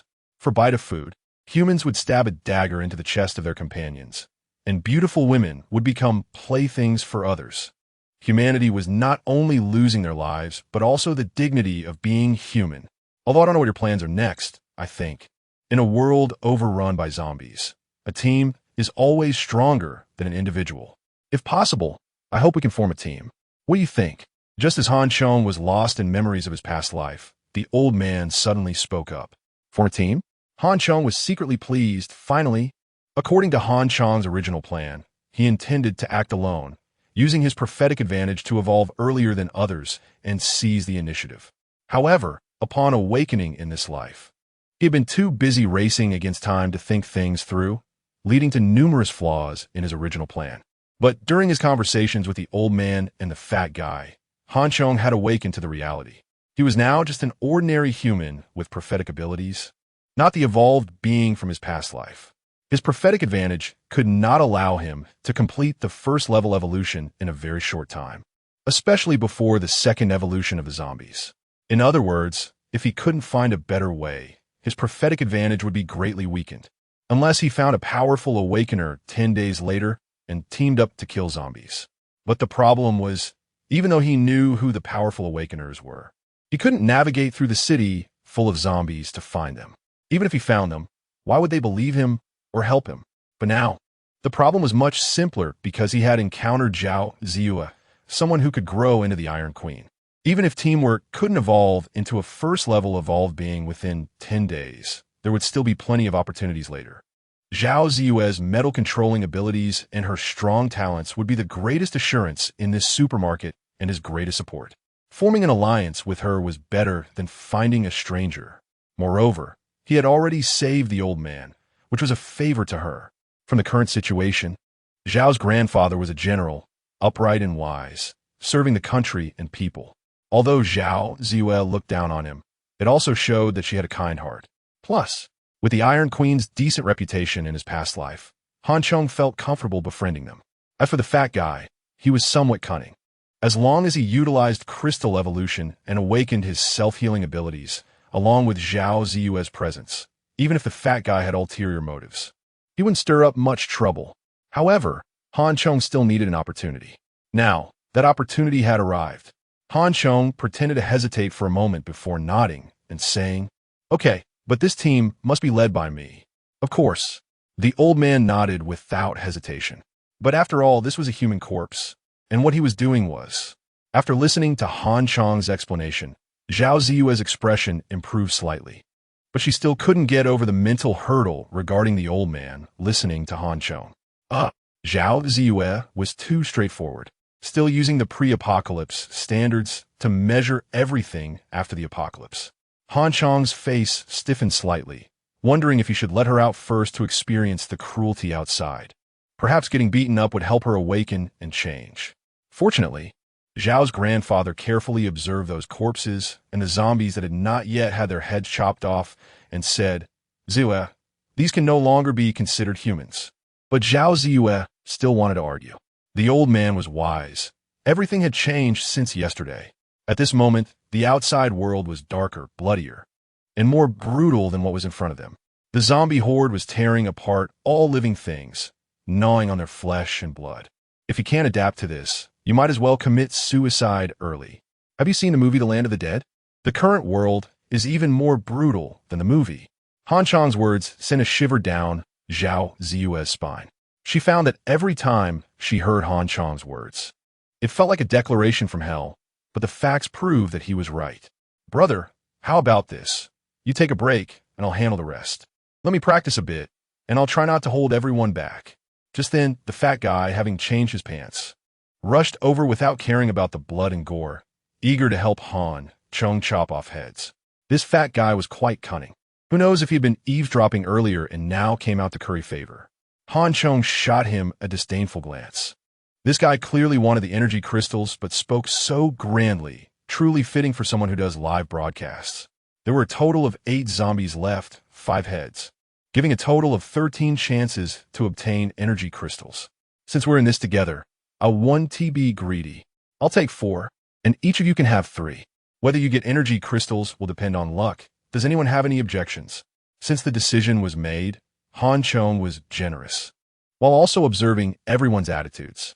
He held the initiative, and the information he provided at this moment was priceless. Even if he took a few more, it was only fair.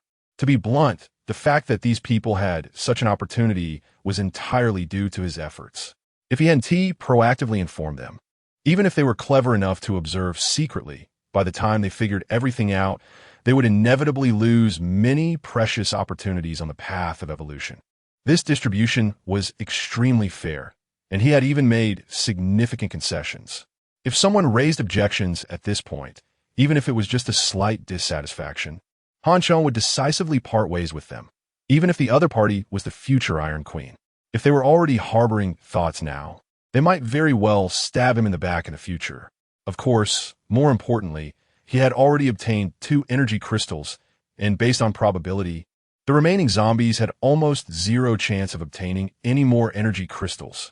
Being generous now could serve to build goodwill and create a personal favor. On the other hand, it would also allow him to assess everyone. A win-win situation. The author has something to say. Chapter 12. Luck strikes Brother Han. Don't be so polite. The old General Zhao, despite his status and identity, deserves our respect. However, I must pat my chest and say that if it weren't for you, brother, we might have self-immolated last night. Even if we had endured it, we could have been breakfast for the zombies. This distribution is absolutely fair and reasonable. The chubby guy was the first to express his support, loudly proclaiming his endorsement, but he was also unwilling to give up the opportunity. Old man, Zhao said calmly. I'm just an old man. It's already a miracle that I can live. I no longer care about evolution, but my granddaughter is still young. I hope she can live better. So, my opportunity should go to Jinwei. In chaotic times, personal strength is fundamental, especially for a beautiful girl. Even if Han Chong didn't say it, the old man could understand that in a chaotic world, beauty is not an asset, but the source of evil. Grandpa, I don't want it. It's too disgusting.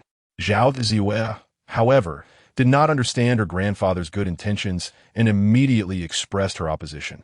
Old man Zhao, with a serious expression, sternly reprimanded, "You must remember that our Zhao family comes from a military background.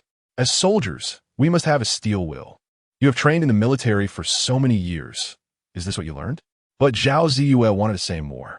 Yet old man Zhao interrupted her sharply. "From now on, these zombies are our enemies. Eliminate them.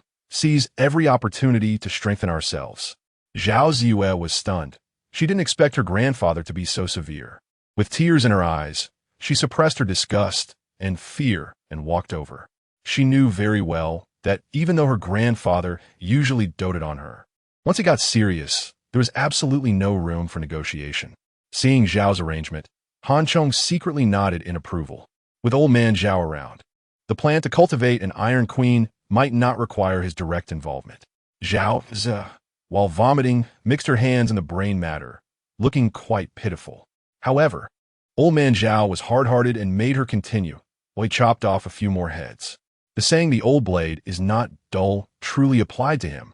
Han Chong admired him in silence, thinking that this old general was quite a character.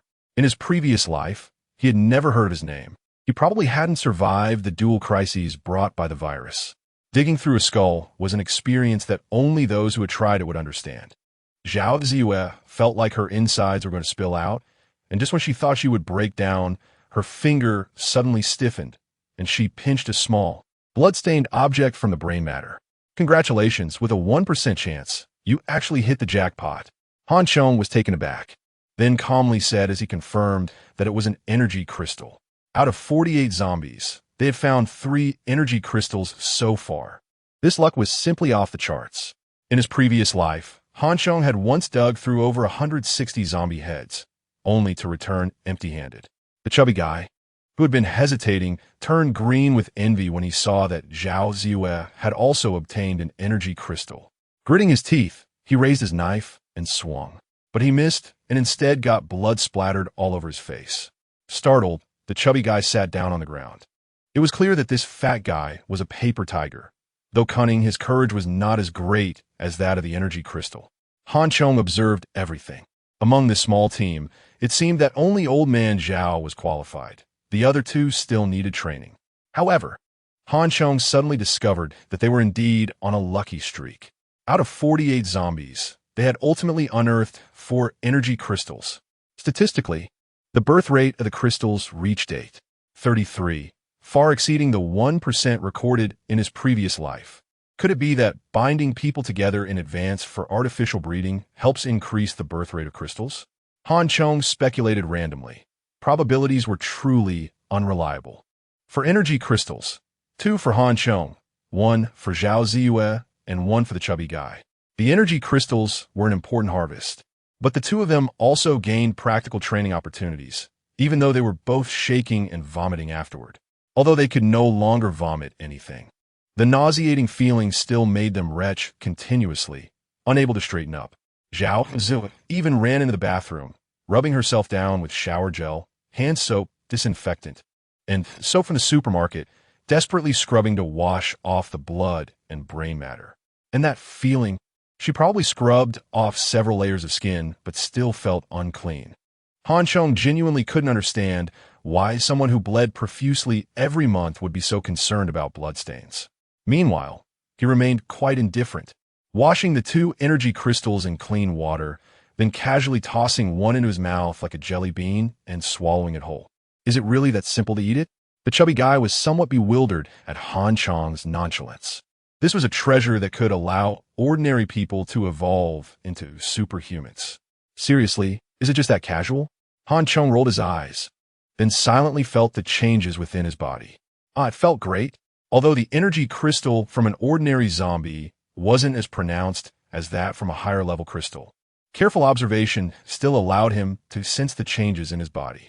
A warm sensation began to emerge within him, indicating that his body was undergoing transformation. The author has something to say. Chapter 13, Second Challenge, Cold Syndrome. The digestion time for an energy crystal only takes up to an hour at most. However, if you consume a second crystal before the first one has been fully digested, it will result in a waste of energy. Even if you eat 10 crystals, you won't be able to advance to a first-level evolutionary body. Han Chong clenched his fists, clearly feeling his strength increase. This feeling was truly wonderful. According to his original plan, he intended to go hunting after experiencing cold syndrome. Now, without even stepping outside, he had already obtained 2 energy crystals, which meant he had increased his strength by 20% before hunting.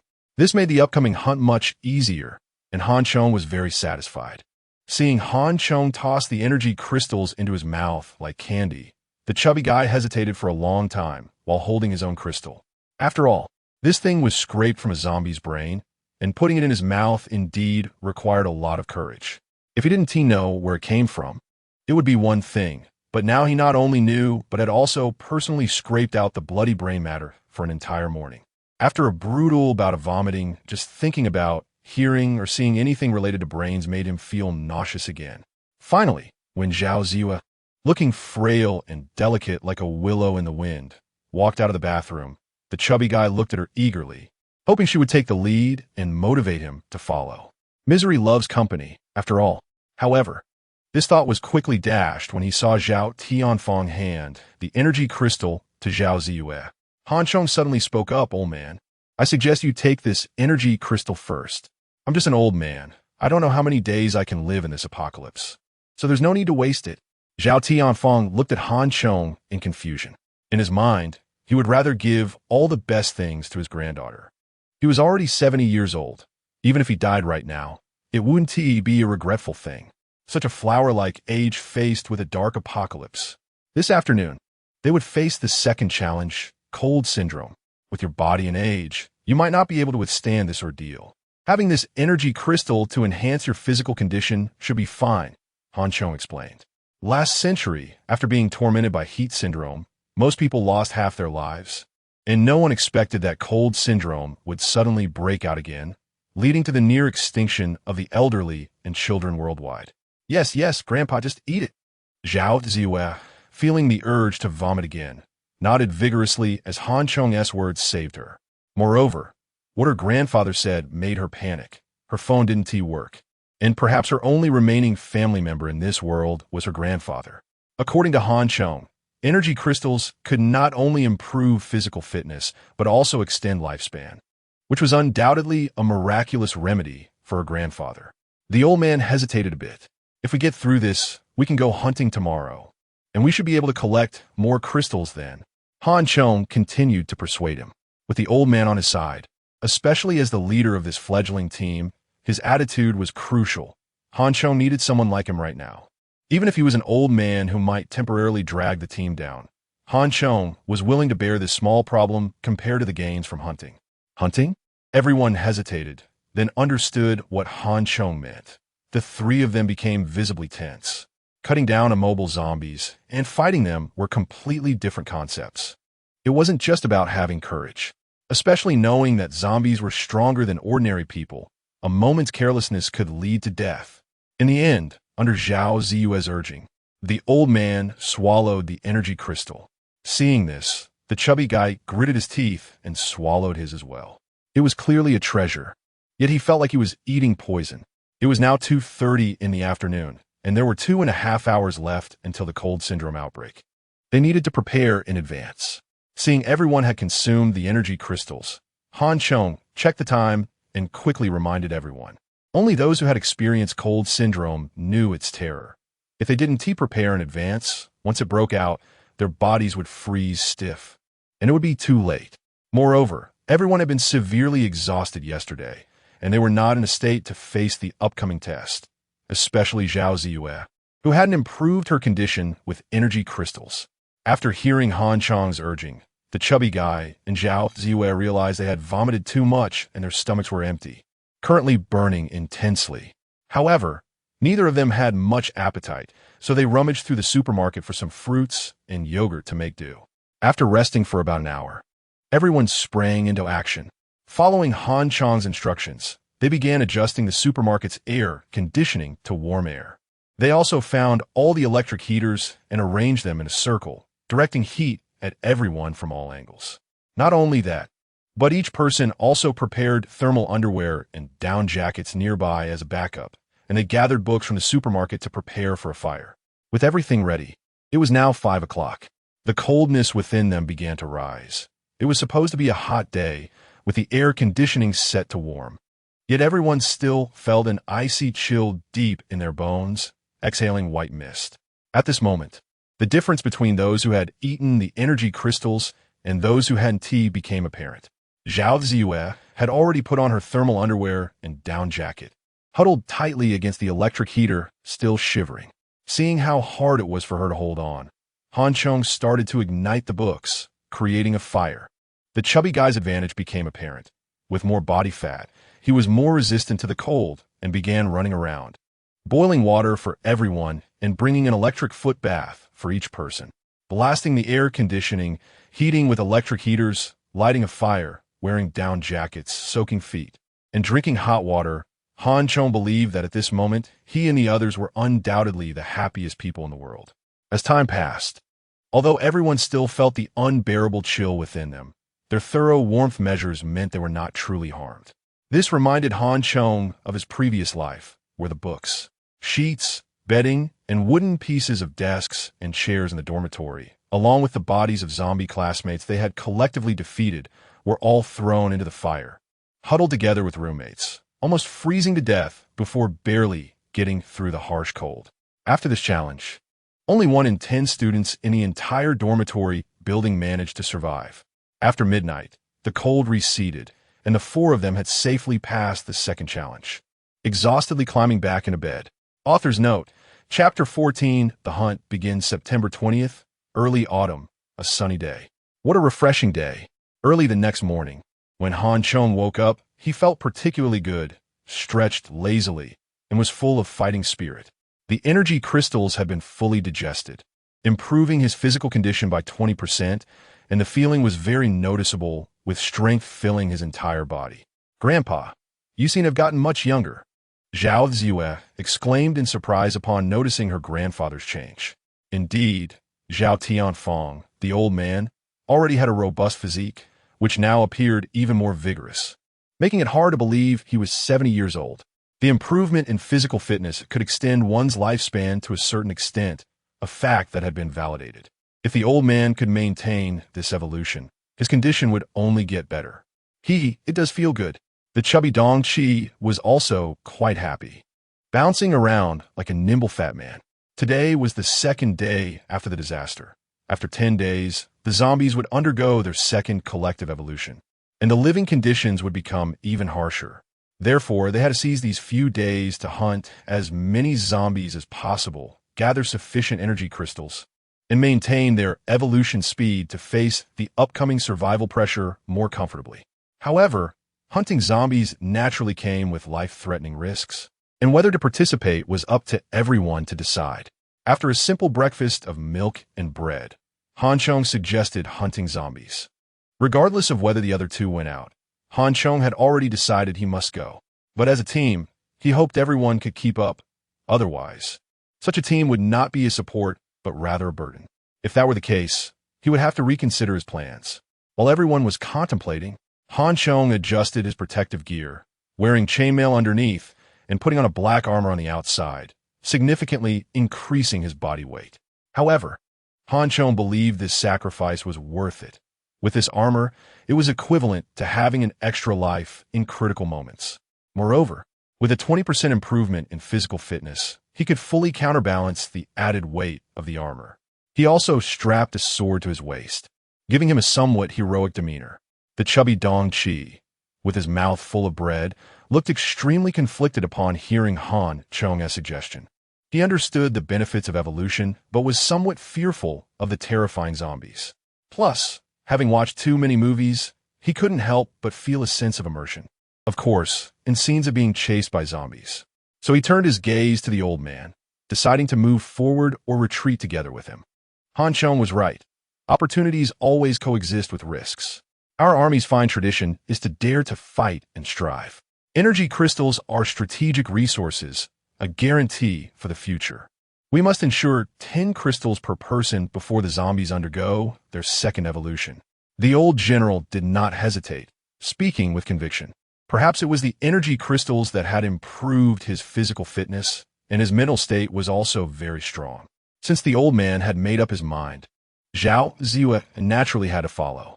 Seeing everyone had decided to leave, the chubby Dong Chi glanced at the empty supermarket, feeling a bit uneasy, and quickly expressed his agreement, saying, "I've always wanted to be a soldier since I was young, but I never had the opportunity.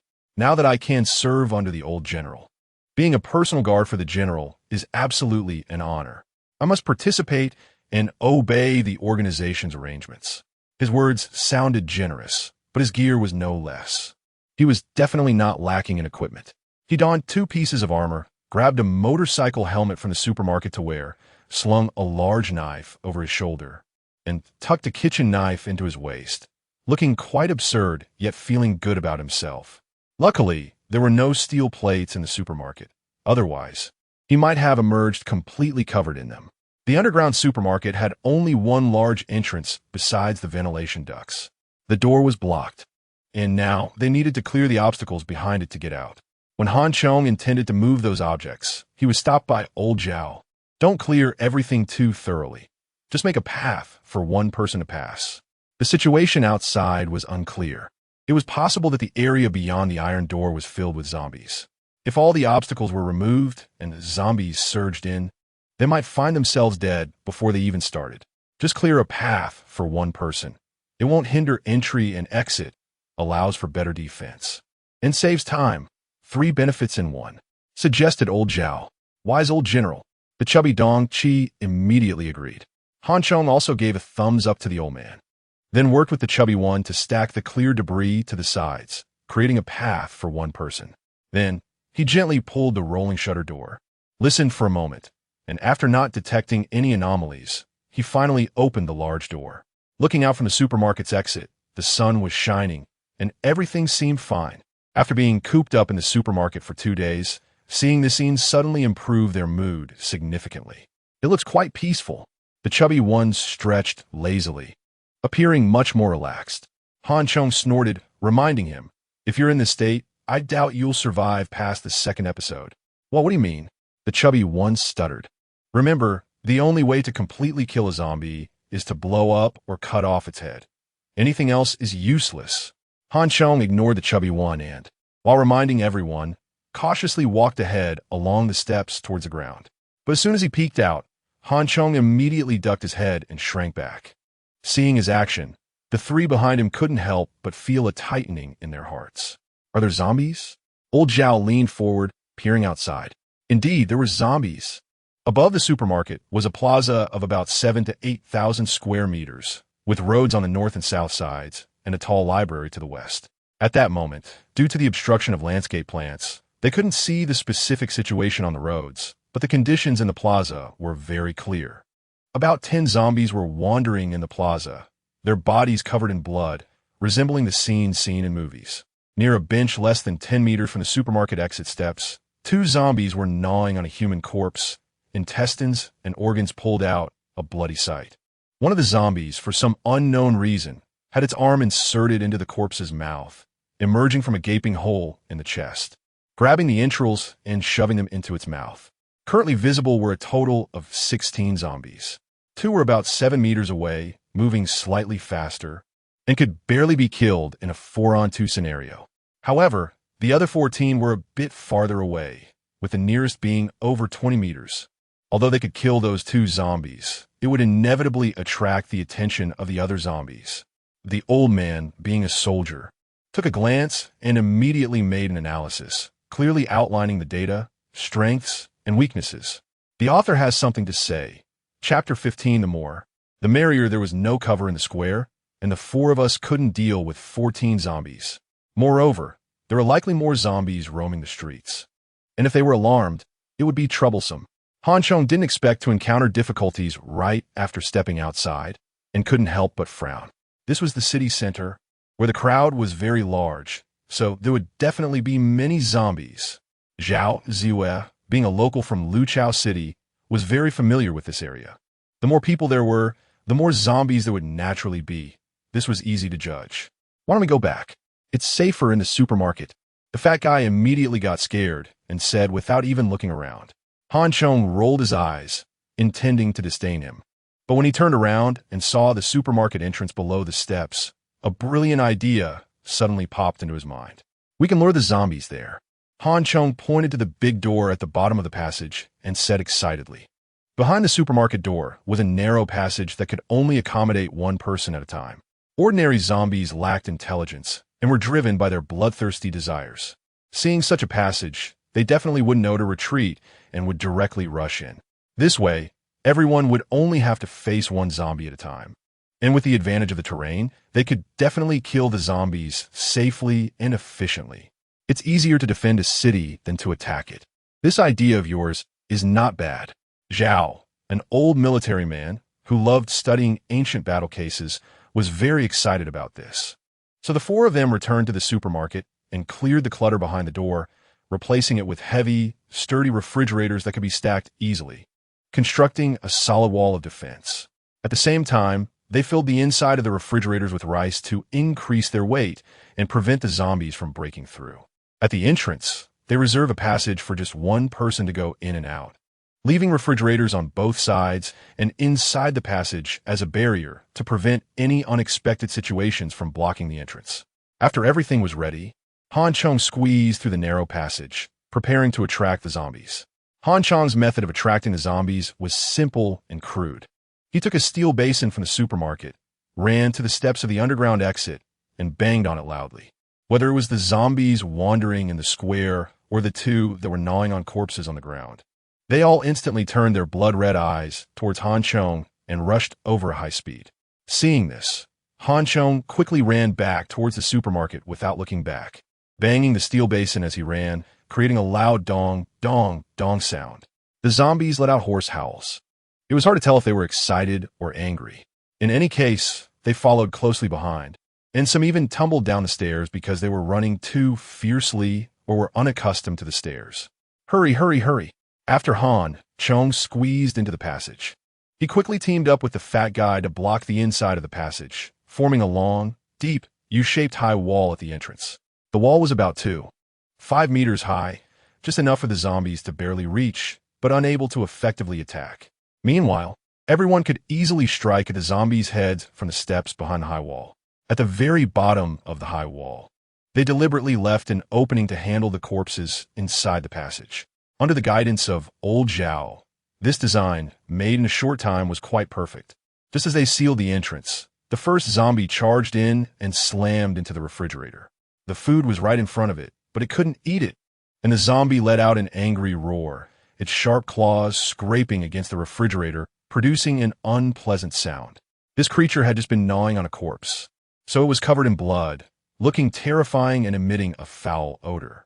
Chong had fought zombies several times in his past life, and having seen even more brutal ones, he was not intimidated by this small scene. While others were in a daze, he turned around and stabbed out with his sword. The sword pierced through the zombie's mouth and emerged from the back of its head. However, the zombie was unaffected, still howling and trying to bite Chong. Behind the zombie, 2 more zombies rushed in, and due to the narrow passage, the 3 zombies were crowded together.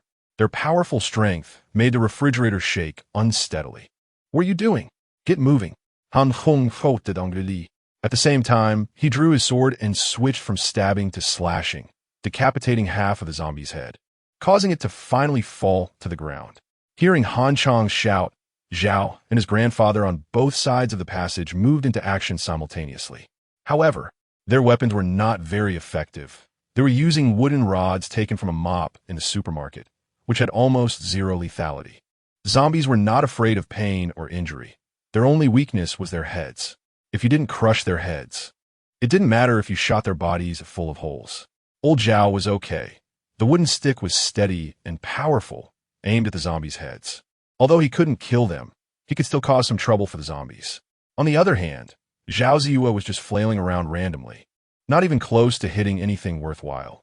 Han Chong saw that this wouldn't do. He needed to kill the zombies efficiently, not play games with them. So he quickly adjusted the arrangements, shouting to the fat guy and Zhao Ziyue, "You two switch places. Fat guy, you use the big knife to handle the zombies. And Zhao Ziyue, you drag the corpses in through the hole below." With a significant decrease in danger, the fat guy's courage grew. Plus, with the long and heavy knife, standing at a height to stab down felt like threshing rice. He was almost killing one zombie with each strike, which was quite sharp. The zombies, unaware of how to dodge, were being stabbed mercilessly by the fat guy. Han Chong stood at the front, responsible for finishing off any zombies that the fat guy injured but didn't kill. Seeing that his stick was not very effective, Old Zhao jumped down to help Zhao Ziyue clear away the fallen corpses. If he encountered any that weren't completely dead, he would simply chop them cleanly with a kitchen knife. Perhaps due to the training from yesterday and the intense battle, the fat guy and Zhao Ziyue surprisingly didn't vomit like they did yesterday. Instead, they were focused and busy, especially the fat guy, who thought he was possessed by Zhang Fei, wielding the big knife enthusiastically while shouting continuously. After the initial chaos, everyone gradually found their rhythm, and their cooperation began to improve. Han Chong and the fat guy were responsible for killing the enemies, while old Zhao and his grandson used the drying rack to pull the corpses from the hole below. On one hand, they needed these corpses, and, on the other hand, due to the narrow passage, if they didn't clear them promptly, the zombies behind wouldn't be able to come in. Once a zombie died, they had to retrieve the crystal within half a minute. Otherwise, it would disappear. Zhao Ziyue, you handle the corpses here, and old Zhao, you search for the crystals. After killing several zombies in a row, the pile of zombies outside the door grew larger, each one desperately trying to squeeze into the passage, far exceeding the number seen in the square, likely because zombies from the surrounding streets were drawn over. Han Chong was not afraid. On the contrary, the more zombies there were, the more excited he became. Chapter 16. Oh woman, the probability of the birth crystal of zombies is only 1%. If there aren't enough corpses, it's impossible to search for enough energy crystals. This hunt is a team effort. Everyone has put in their strength, and they agreed to team up. If the number of crystals is insufficient, it's not fair for anyone to take them all. The ancestors have long taught us not to worry about scarcity, but about inequality. The best solution is to work harder, kill more zombies, win by numbers, and strive for everyone to obtain energy crystals. However, even a harmless game like whack-a-mole is not an easy task. Killing zombies is a physical job. This statement is not open to debate. Han Chong now deeply realizes that it was a delusion to think he could gather 10 energy crystals alone within 10 days, ahead of the second collective evolution of the zombies, and complete the first level evolution. Just the sheer effort of killing thousands of them could exhaust him. Not to mention the need to extract all the energy crystals within half an hour, without discussing the dangers, obstacles, or whether his stamina could hold out. The time alone is simply not enough. For instance, from 8:30 in the morning until noon, Han Chong and the fat guy had exhausted their arms and managed to kill only 32 zombies. Bro, I really can't go on anymore. I'm going to take a break. The fat guy jumped down from the steps and collapsed on the ground. Han Chong initially felt he could hold on a bit longer, but seeing the fat guy like this made him feel drained of all his strength. What a useless teammate. Han Chong couché Angeli had no choice but to jump down and rest against the refrigerator with a horde of zombies roaring behind him. Did you make any progress this morning? Han Chong weakly asked when he saw old Zhao pushing a cart coming up from the basement. Bad luck. Out of 32 zombies, I only found one energy crystal. The old man was also quite exhausted, running up and down while handling heads and searching for crystals. If it weren't for the energy crystal he obtained yesterday, he would have collapsed long ago. Was it bad luck? With just over 30 people, finding one energy crystal is actually quite lucky. That said, Chong sighed and said, still too inefficient. At this rate, even if we work overnight, it's hard to achieve our goal. If this problem isn't solved, wanting to complete the first level evolution before the zombie's second evolution is simply wishful thinking. Moreover, if they can't effectively deal with ordinary zombies now, facing level 2 rampaging zombies in 10 days will be even more hopeless. What if he awakens a super healing ability in the future, while Zhao Ziyue awakens metal control? His position as the team leader would be in jeopardy. At present, Zhao Ziyue has not developed trust in him, and it's hard to say whether she would still be willing to take care of him after her strength increases. Chong seriously lacked trust in this group of people he had just met. No, I have to find a way, Chong said, both to himself and to everyone. If we had guns, it would be much easier. Efficiency could increase several times. Zhao Ziyue carried a bunch of drinks from the supermarket, tossing a bottle to each person, while also suggesting she had also put in a lot of effort all morning, constantly digging through and moving corpses, which made Chong see her in a new light compared to her state last night. If she could drop those unnecessary maternal instincts and her fear of zombies and blood, her performance was quite commendable. Yeah, it would be great to have guns for a burst of fire, the fat guy excitedly said as he gulped down his drink. I've thought about guns too, but for ordinary people, getting firearms isn't that easy, Chong said helplessly. Before the outbreak, given the domestic environment, he had no chance at all. He had toured the museum and had a rough understanding of the situation inside, coupled with his foresight of the virus outbreak. He was confident that he could seize weapons and rush out. However, the police station was different. Normally, he couldn't get in. Even if he did, he wouldn't know where the guns were. And even if he did know, he could be shot by those still moving police while attempting to rob firearms. Besides these reasons, it also had to do with his personal preference for swords, which are convenient, easy to handle, and can be carried around. Firearms, on the other hand, require sufficient ammunition, shooting accuracy, and so on. Of course, the most critical point is that he doesn't know how to use a gun. But in terms of the current situation, the killing efficiency of firearms is indeed superior. Those zombies were crowded in the narrow passage like idiots. Even if a gun was pressed against their foreheads, they wouldn't know to dodge. Could there be a better target than this? It was definitely impossible before, but now it's not a problem. Old man, you're familiar with this place. Is there a police station nearby? The fat guy was also exhausted and really didn't want to stab anymore, his arms shaking uncontrollably, spilling drink all over himself. He now seriously doubted the claims of those so-called experts on TV about being able to fight thousands or tens of thousands of enemies. It all seemed like a scam. Police stations are subordinate agencies of higher public security and are equipped with police equipment, but not firearms. To find firearms, one must go to military garrisons or police stations. In this regard, old Zhao is an expert. He shook his head and said, it's difficult. The fat guy immediately took out his phone to check the map and said, there are troops stationed in Luchao City, but it's a bit far from here. We can't get there. The nearest police station, Taiping Branch, is 879 meters away. I know that police station. It's quite large. Just turn at the corner of Taiping South Road, and you'll get there. Zhao Ziyue chimed in. Difficult, difficult, difficult. Old Zhao pondered for a moment and shook his head, repeating the word difficult 3 times. A distance of 879 meters is really not far. One could even say it's very close. But the problem is, there's zombies wandering everywhere outside, and this distance of less than 1,000 meters is definitely a death trap. The most important thing is that the entrance of the supermarket is piled high with zombies, making it impossible to get out. Let's eat something first and take a break. If there's really no way, we can only use the dumb method and work a bit harder. After all, being alive is more important than anything, Chong said. Yes, Han brother's right. Living gives us hope. The fat guy immediately raised his hand in agreement. Chong shot him a disdainful glance and then looked at Zhao Ziyue, suggesting, you should eat that energy crystal from this morning. Me, Zhao Ziyue hesitated a bit. Beauty, skincare, eternal youth, Chong added. Zhao Ziyue was less resistant now. Oh woman. Han Chong rolled his eyes and chuckled. Only those who use it know. Everyone who uses it says it's good. Han Chong was very curious if Zhao Ziyue would have such sentiments after eating the energy crystal. Chapter 17 Team Leader, do you think the nearby zombies have been attracted? The fat man couldn't stop talking, although he didn't want to move his body. Zombies' vision isn't as sharp during the day as it is at night, but their hearing is extremely sensitive in the daytime. It's normal that the zombies on the road were attracted by the loud noise I made earlier. Han Chong said.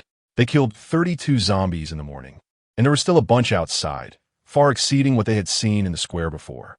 You just said that zombies' vision during the day isn't as good as at night. Is there more detailed data on that? At this moment, old Zhao suddenly raised his head and asked. About 3 to 5 meters, they can see clearly within that range, but beyond that, their vision becomes blurry. Han Chong straightened up and looked at the old man. Could it be that this old general is even more vigorous than himself and wants to charge through?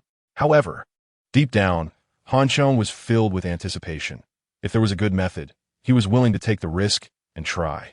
In the apocalypse, only those who dare to strive can continue to improve. If one is overly cautious and only thinks about survival, they will end up like in the last life, living an unremarkable life, ultimately being eliminated by other evolved beings, and then one day, due to some danger or a word from a powerful figure, becoming cannon fodder. Within a distance of less than 1,000 meters, if we move quickly, we can reach it in 3 to 5 minutes. I believe if the method is appropriate, it's worth a try. Having firearms would greatly increase our chances of survival and double the efficiency of obtaining energy crystals. The old man, having been a soldier and a general, had a steadfast will and comprehensive thinking.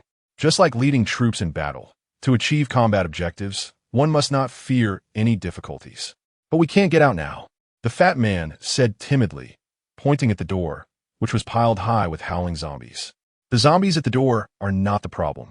We can crawl out through the vents above. The key issue is that we might encounter zombies on the way. These zombies are too strong and hard to deal with.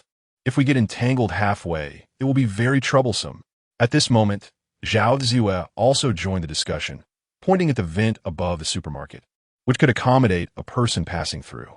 However, in terms of attitude, she's still aligned with old Zhao, leaning towards taking risks to acquire firearms. So we need to use the zombies' weaknesses to divert them from our path. For example, we can create some noise, etc. The old man said. I actually have a method we can try. The old man's words sparked an idea in Han Chong's mind. He got up, found a remote-controlled airplane in the supermarket, and tied a singing children's toy underneath it, bringing it in front of everyone. Look at this. Han Chong grinned and turned on the children's toy, then activated the remote-controlled airplane. Two tigers running fast. With the remote-controlled airplane's movement, the children's song floated around the supermarket. Haha, this method is not bad. Han Chong's mind is really flexible. Old Zhao clapped in appreciation. This is a toy remote-controlled airplane. It can fly at most 30 meters. If only I had my DJI drone, it can fly farther and observe the surroundings. Zhao Ziyue said regretfully. Having 30 meters is already good. Han Feng. You should experiment a few more times with the toy's sound volume, battery duration, actual flight distance limit, etc. It's best to have exact numbers. We must grasp the exact data to have a better chance of winning. The old man felt like he was commanding from command center. After a brief rest at noon, Han Chong conducted several tests, and everyone got back to work. They worked overtime until after 10 at night, completely exhausted, before finally sealing off the entrance and collapsing in the supermarket. The time spent in the afternoon and evening was relatively long, and with the morning's experience, everyone worked together more skillfully, so the number of zombies killed increased significantly. In total, they killed 78 zombies and obtained 2 energy crystals. This means that in the morning and afternoon combined, they killed a total of 110 zombies and obtained 3 energy crystals. Although this ratio doesn't compare to the output rate of the 48 zombies he raised previously, it exceeded the normal birth rate by 1%, definitely exceeding expectations. This result made Han Chong question whether the 1% probability he had recorded in his last life was accurate. There was really no other explanation except for sheer luck. Before distributing the 2 energy crystals, I have 2 things to say. After counting the spoils at night, The old man held 2 clean crystals and suddenly said, "Today's harvest is good, thanks to teamwork. However, for our team to develop better in the apocalypse, we need some changes or agreements." Seeing everyone looking at him, the old man continued, "Any great team or army needs clear divisions of labor, discipline, and responsibilities in order to improve operational efficiency. Han Chong's understanding of the apocalypse world is invaluable. Having information is equivalent to having the initiative. This is timeless, especially in this chaotic apocalyptic world where the struggle for survival is even more critical. As a team, we need to enhance our overall strength while ensuring the presence of high-end combat capability to execute special tasks. Han Chong evolves the fastest, is young and strong, agile in body, and most importantly, has a flexible mind, making him suitable for the role of team leader. Zhao Ziyue has trained in martial arts since childhood and undergone military special forces training, showing decent personal combat ability, but lacks experience and sufficient understanding of the apocalypse. So she can assist Han Chong as the team leader. Little fatty Dong Chi is too fat and slow, but has decent strength, so he can be considered as logistic support. As for me, being an old man, I will just help out and provide some ideas. Everyone has their position. In this way, our team can truly be established. What do you think? The old man's words left Han Chong dumbfounded. Initially, he had come together with these people out of accident and necessity. Although he later accepted the idea of forming a group, deep down, he still held some reservations about them. After all, in his last life, Han Chong had seen and experienced too much darkness, witnessing the coldness of human relationships in the apocalypse.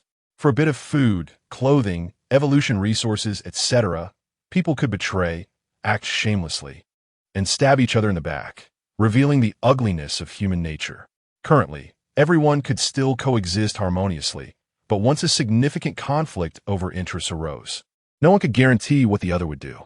To maintain his advantage, Han Chong had to prioritize seizing evolution resources to a certain extent, keeping his combat advantage and military deterrence.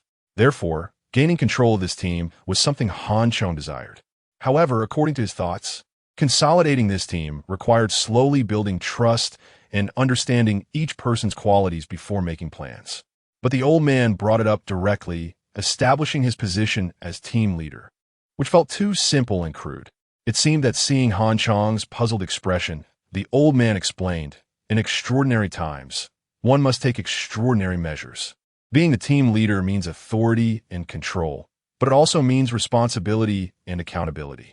I have faith in you. I have faith in myself as well. But the problem is that I want to take the lead in this matter." Now that the old man had done this, it felt as if he had been coerced. The author has something to say. Chapter 18, Honesty. Han Chong was still pondering when the old man suddenly brought this up, wondering if something was amiss. Then he heard the fat man speak. The old man is indeed someone who has been a general. His insight and vision are 10 stories high. Your suggestion is correct and wise, representing the common voice of our group. I, Dong Chi, am also an excellent young pioneer, and obeying organizational arrangements is my outstanding quality. I, Dong Chi, firmly support the organization's decision. I strongly support Brother Han Chong as the team leader.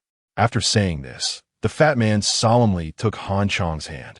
His eyes filled with sincerity, and said, "Brother Han Chong, team leader, you've worked hard. The future and life of my brother are entrusted to you." Han Chong disgustedly pulled his hand away from the fat man's grip and wiped it on the fat man's clothes, saying, "Don't be so mushy. Being brothers isn't just about words. Rest assured, I will never disappoint the expectations of the leader and the organization." The fat man patted his chest vigorously. "Since everyone has no objections, I have another suggestion. I hope that in future energy crystal distributions, while ensuring fairness, we prioritize 2 things. First, ensure Han's high-end combat power to undertake key tasks. Second, compensate for the team's shortcomings to maintain the overall combat effectiveness." The old man, seeing the fat man's good attitude, seized the opportunity to propose another suggestion. According to this suggestion, this afternoon, the team would receive 2 energy crystals. As the team leader, Han Chong had the right to priority and could receive one. The fat man, being the main force in killing zombies, would also receive one. Thus, Han Chong would end up with a total of 3 crystals, while the fat man would have 2, and the old man and Zhao Ziyue would each receive 1. This distribution was an unexpected surprise for the fat man, while the old man and Zhao Ziyue ended up at a disadvantage. So, are you confused about my suggestion? The old man casually followed Han Chong into the bathroom at night and said, "Not really confused, just a bit surprised." Han Chong was not surprised by the old man's entrance, but the previous arrangements seemed to pave the way for himself, and even the fat man benefited from it. What do you think? The old man looked at Han Chong with a slightly probing gaze. In the apocalypse, the elderly, children, and women are the most disadvantaged groups. Unfortunately, you and Zhao Ziyue happen to occupy 2 of those. Han Chong's meaning was clear. You are very clever. That is one reason. The old man chuckled and said, "Although I don't know what you've been through, I can see the vigilance hidden beneath your coldness." Han Chong's gaze suddenly turned cold, and he shot a sharp look at Zhao Tianfeng. But the old man seemed oblivious and continued, "I joined the army at 18. When I was young, I risked my life for this country, and as I grew older, I became a general. I have enjoyed the power in your eyes. In the words of you young people, whether it's wealth or power, these are things I have experienced.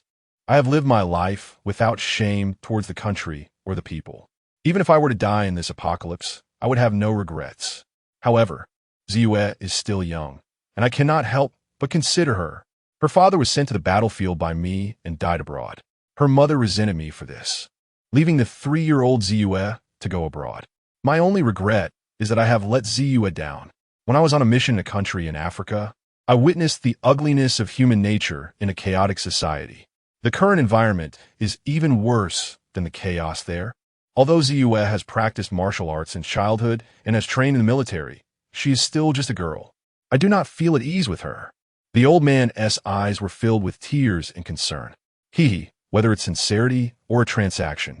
I'm telling you this because I hope you understand my true thoughts. If I have any selfish motives, it is that I hope you can fully utilize your foresight to lead us to survive and live better. If there is a possibility in the future, I have one more hope. I hope you can save this country and this nation as much as possible. After the old man finished speaking, he looked at Han Chong with sincerity and openness.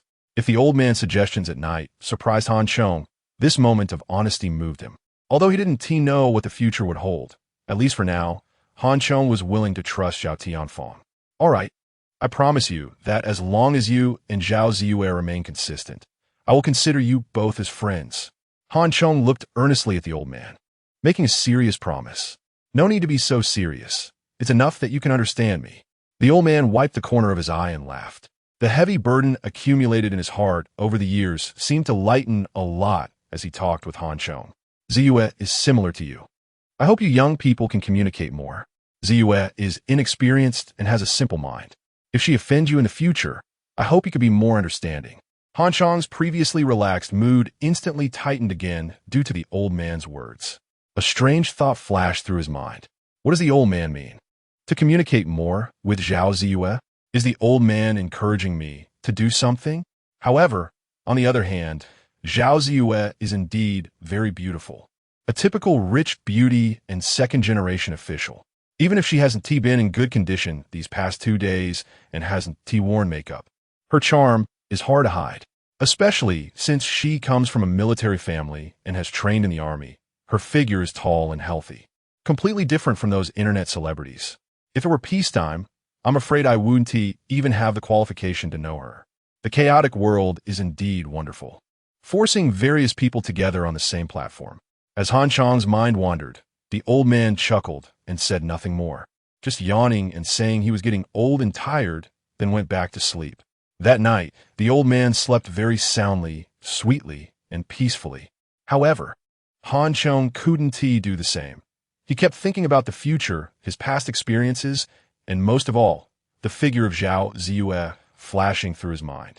But damn it, the old man's bed was right between him and Zhao Ziyue. He wanted to sneak a look at Zhao Ziyue, but could only see the old man sleeping back. This old man is really interesting, Han Chong thought to himself. A person who has been a general, experienced, wise, and strategic, and who has a good impression of me, is someone hard to find even with a lantern. But the problem is, in the near future, Zhao Ziyue will awaken her abilities. When the old man realizes that Zhao Ziyue doesn't need me to worry about her at all, will he still rely on and support me like this?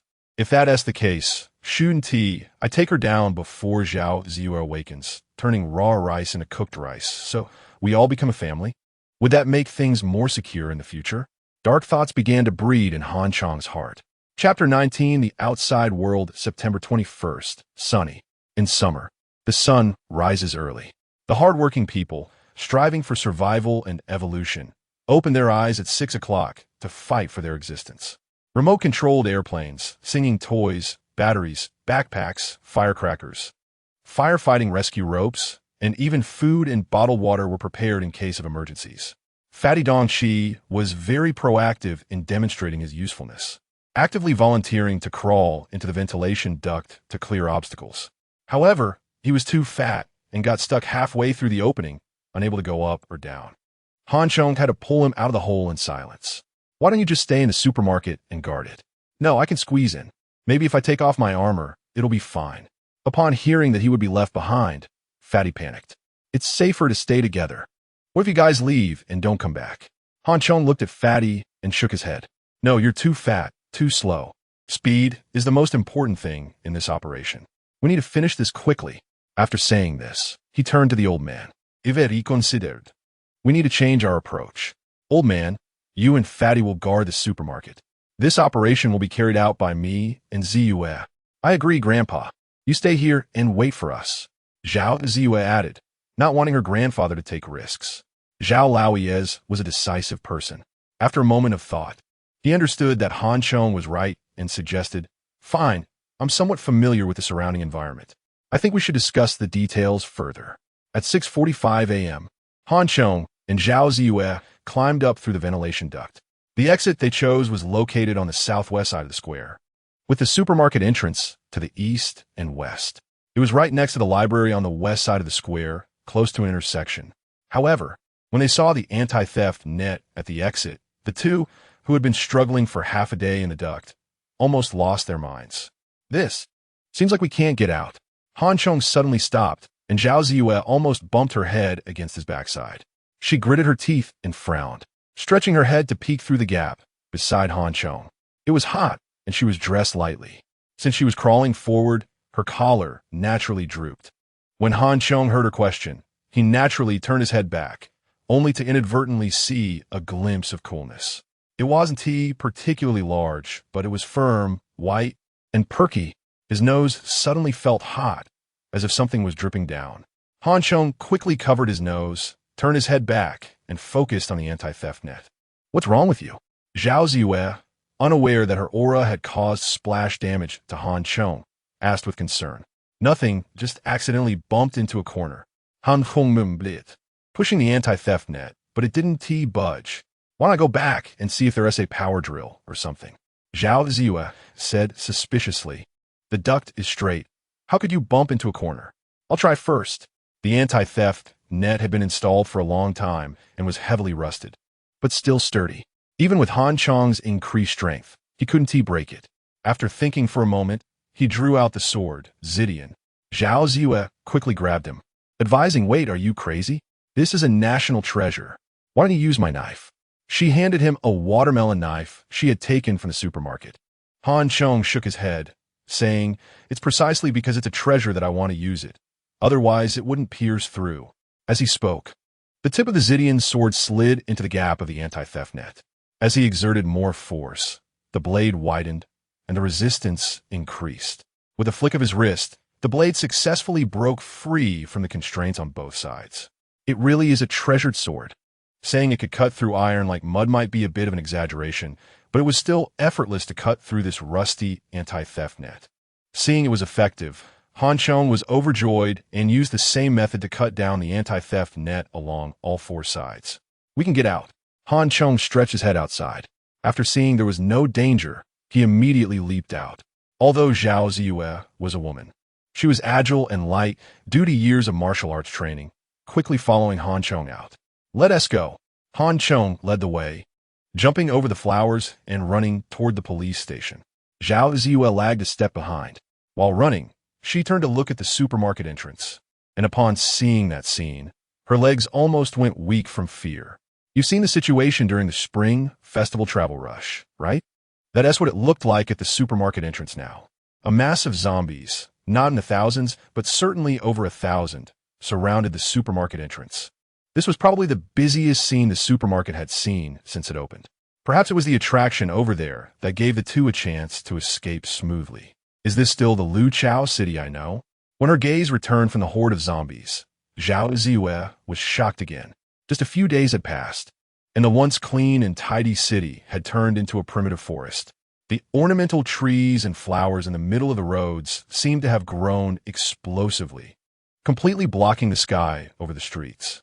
The virus's effect on living beings is not limited to humans. Animals and insects, any living organism, will be affected. What you see before you is just the beginning of the changes. There will be even greater transformations in the future. As Han Chong ran quickly, he explained in a low voice. Zhao Ziyue remained silent, observing everything around her, feeling very heavy-hearted. Only when disaster strikes do we realize the preciousness of peace, which we didn't cherish during prosperous times.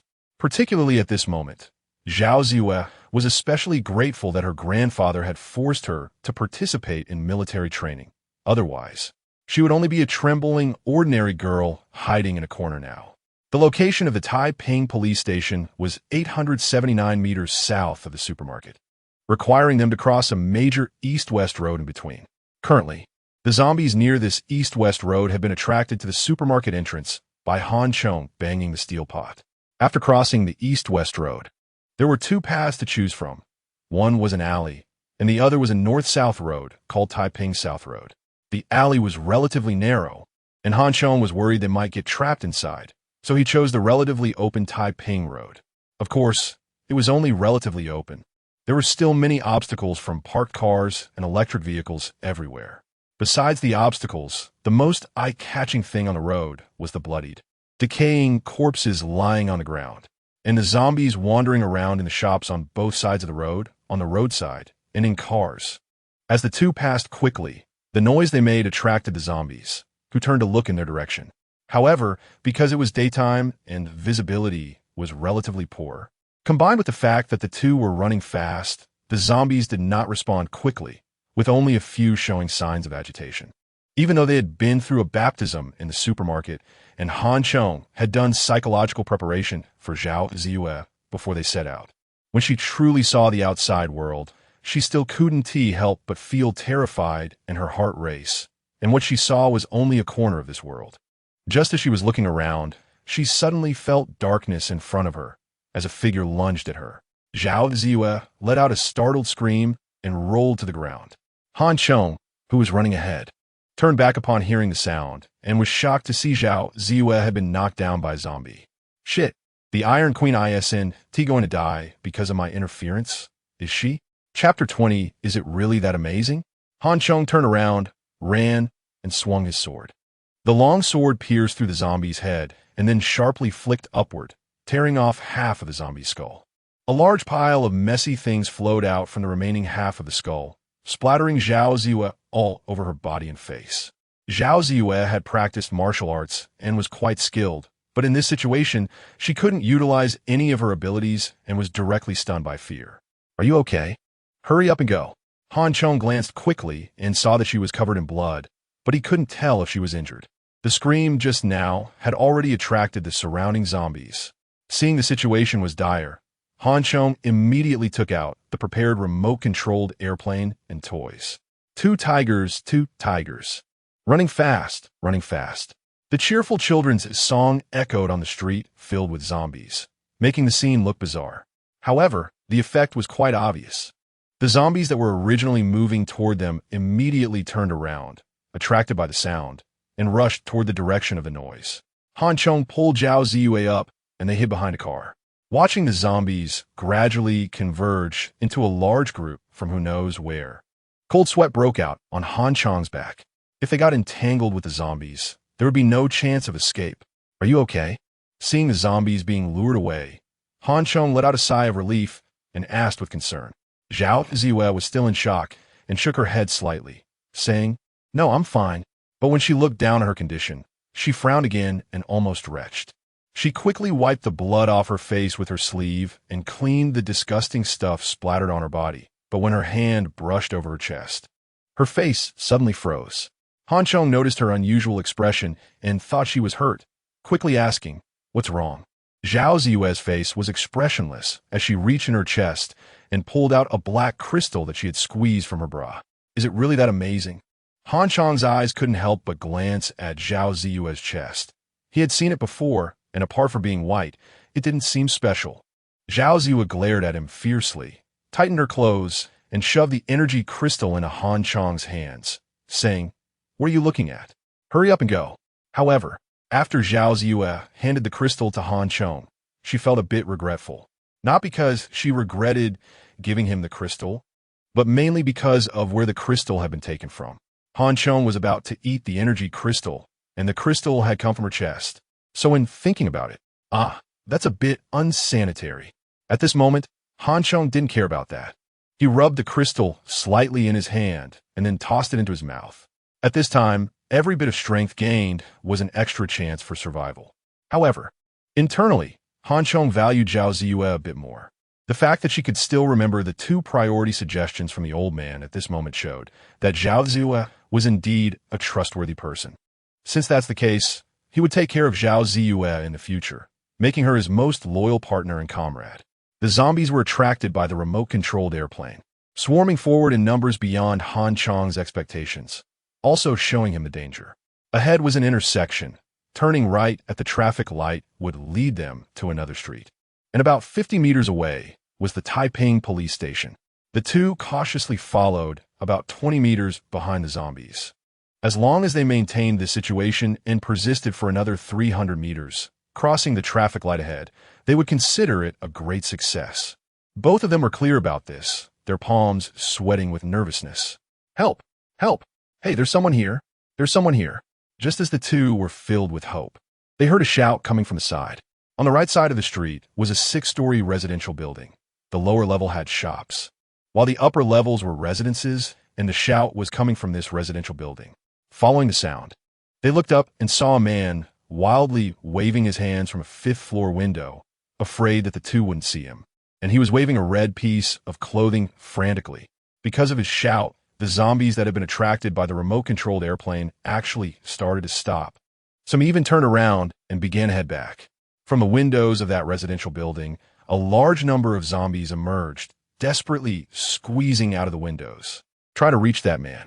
However, the zombies lacked intelligence, and many climbed out of the windows, directly falling from the upper floors, causing a huge commotion. "Damn it!" Han Chong cursed, wishing he could stab that bastard upstairs with his sword. Even if you need help, you could use other means. Shouting like this is just putting people in danger. What to do? Zhao Ziyue's face turned pale as a large number of zombies had turned their heads back, and anyone who saw them would be terrified. Run. Without a word, Han Chong turned and ran. In this situation, there was no need to think about confronting those zombies. However, what left the two feeling desperate was that zombies had appeared behind them as well. Although the number wasn't large, it was enough to cause trouble for them. Now, it was impossible to retreat back to the supermarket. They needed to find a place to hide near the street. Han Chong directly jumped over the street railing and landed on the sidewalk. Turning around, he found that Zhao Ziyue was agile and didn't need his help, quickly jumping over as well. Next to the street was a clothing store, the door wide open, and the glass windows were shattered. The inside was bloodstained, and 2 mangled corpses lay in the room, dead beyond recognition. Han Chong glanced quickly and realized that this place couldn't block the zombies at all.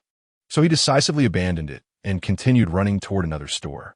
This store was relatively smaller, an outdoor goods store, and as Han Chong just peeked in, a zombie suddenly lunged out at him.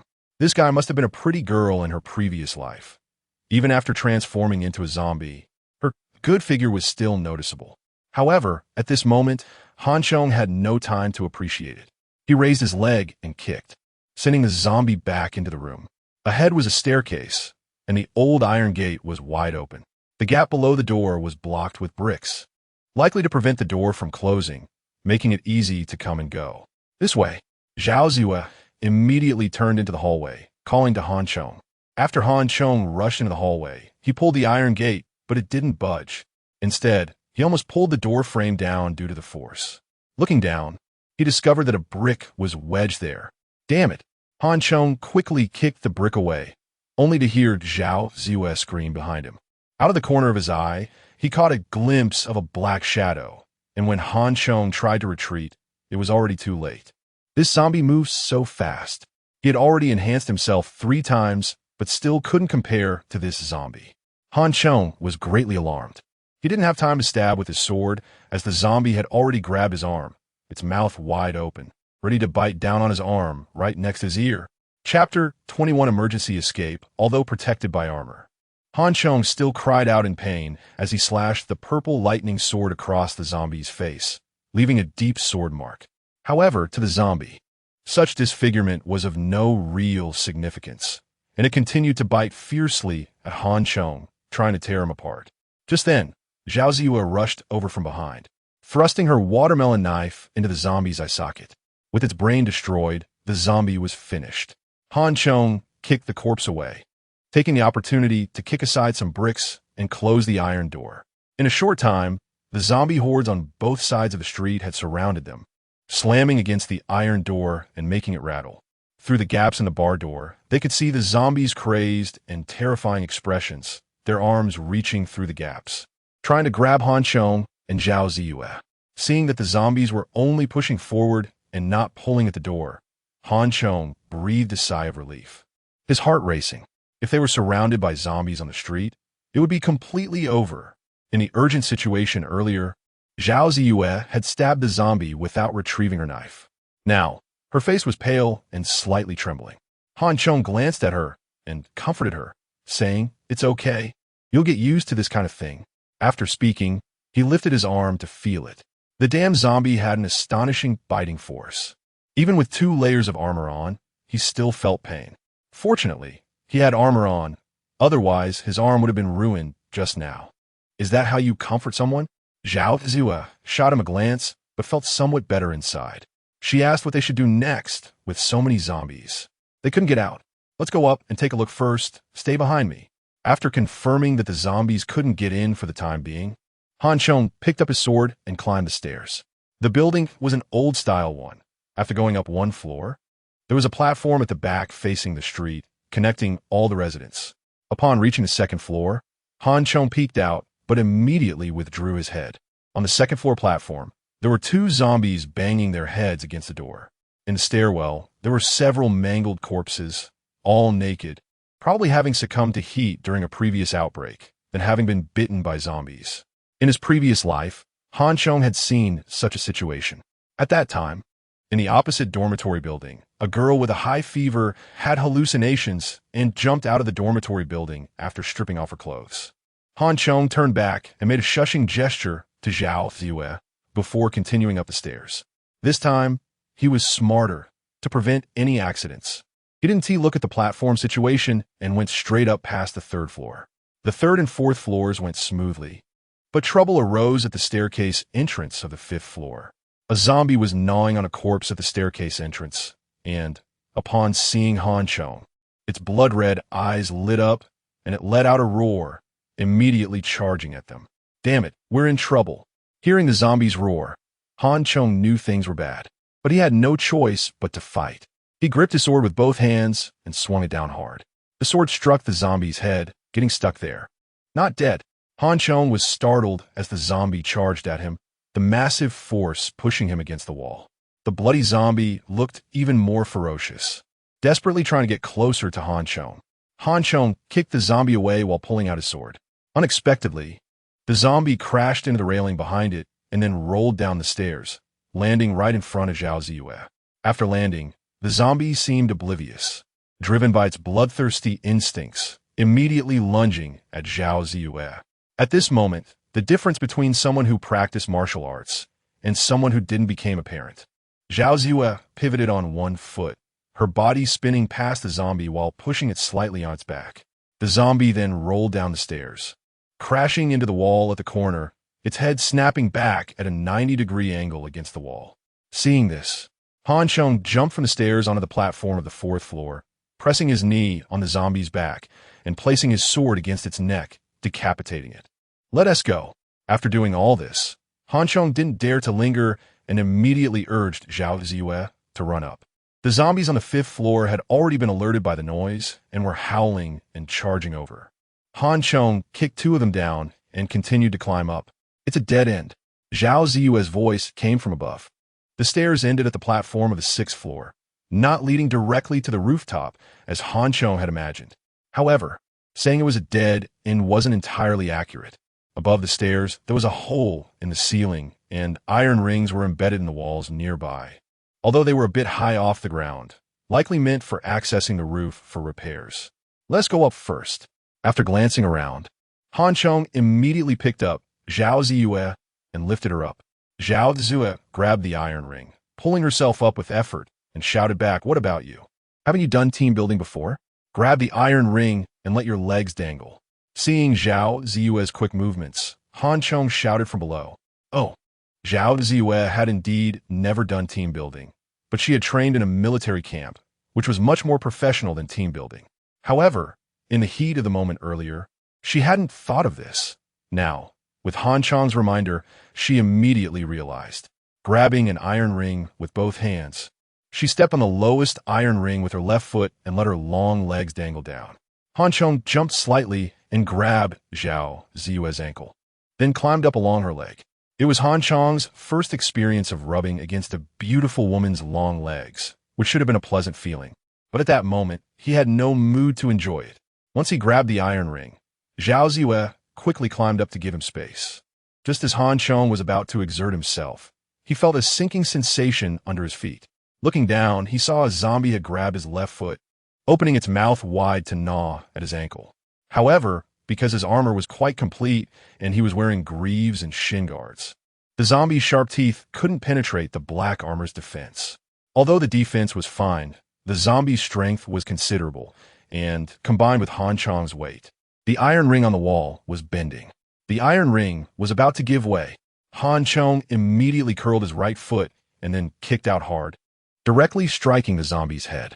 After 2 enhancements, Han Chong's strength was significant, and the zombie was kicked to the ground, its head tilted at an angle, its neck broken. It still did not die, struggling to get back up. Chapter 22. Vacuum Girl Zombie. Taking advantage of the opportunity, Han Chong quickly climbed up.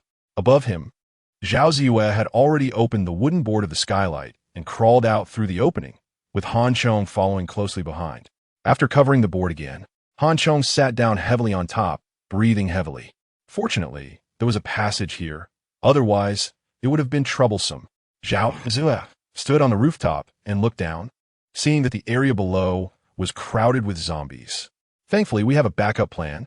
Originally, this rope was meant to prevent a blockade at the police station for an escape, but unexpectedly, it was useful here.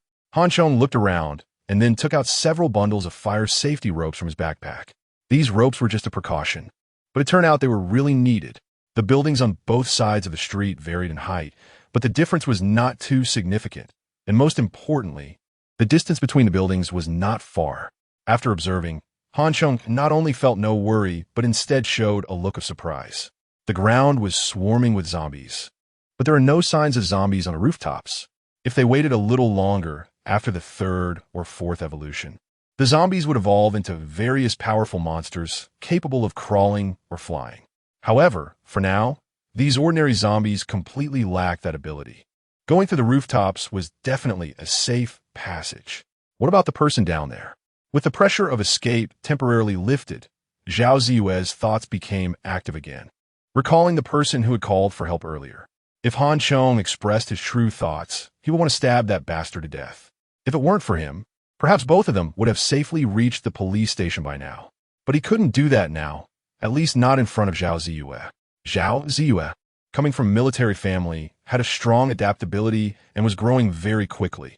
Han Chong was full of expectations for her. The 2 days of working together had gradually increased their mutual trust. Moreover, regarding Zhao Ziyue's display of compassion, although Han Chong did not agree with it, he felt more at ease in his heart, because this meant that Zhao Ziyue was kind-hearted and trustworthy, and she wouldn't easily betray him in the future. Their upcoming task was full of dangers, and whether they could survive and return was uncertain. It would be safer to leave him where he was.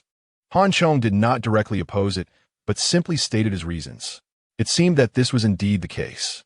After a brief thought, Zhao Ziwei temporarily abandoned the idea of immediately rescuing that person. After the two observed for a while, they began to formulate a plan and prepare to continue their actions. The adjacent building, although farther away, was one floor lower, presenting a certain level of challenge.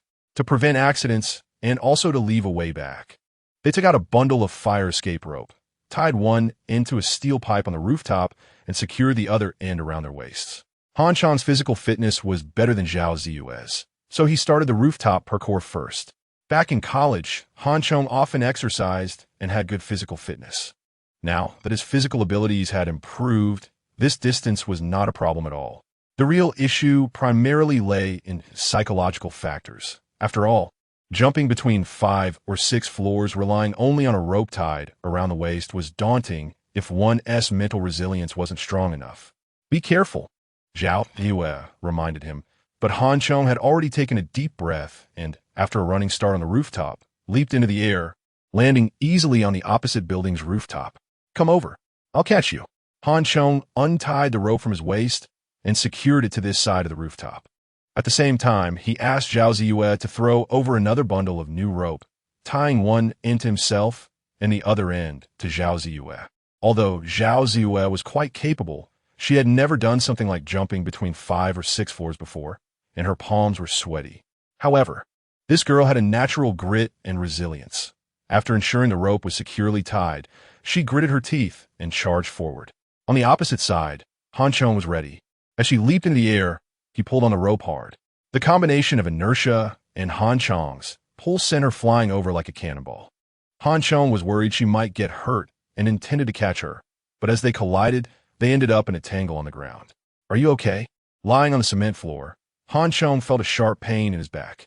Zhao Ziwei then realized she was still sprawled on Han Chong's chest, their position seeming a bit ambiguous.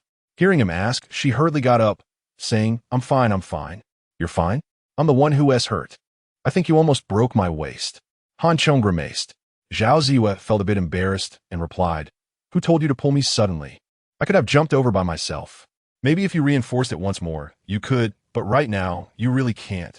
Han Chong lay on the ground, catching his breath, then extended his hand to Zhao Ziwei. She pulled him up, but inside, she felt unconvinced, back during military training. Those male soldiers had still been taken down by her. The rooftop journey that followed was relatively easier. While there were dangers, the difficulty was not great. The heights of the buildings were basically the same, and the distance was small, extending all the way to the intersection where the traffic lights were. Their rooftop journey finally reached its end. From here, they could clearly see the building of the Taiping police station. Unfortunately, between this building and the police station, there was another building and a small parking lot, making it impossible to cross from the rooftops. This meant the two had to go down to the 5th floor and risk running over 50 meters down the street. We'll go down from here. Han Chong looked around and decided to descend from the balcony on the side of the building closest to the street. On one hand, this side had many air conditioning units to leverage for support. On the other hand, the zombies on the street had been attracted first by the remote-controlled drone and then by the man shouting, gathering at the stairwell where they had previously climbed up. As for the inner side of the building, there were platforms on each floor and the courtyard of the residential building below, where shadows moved, and no one knew how many zombies were hiding inside.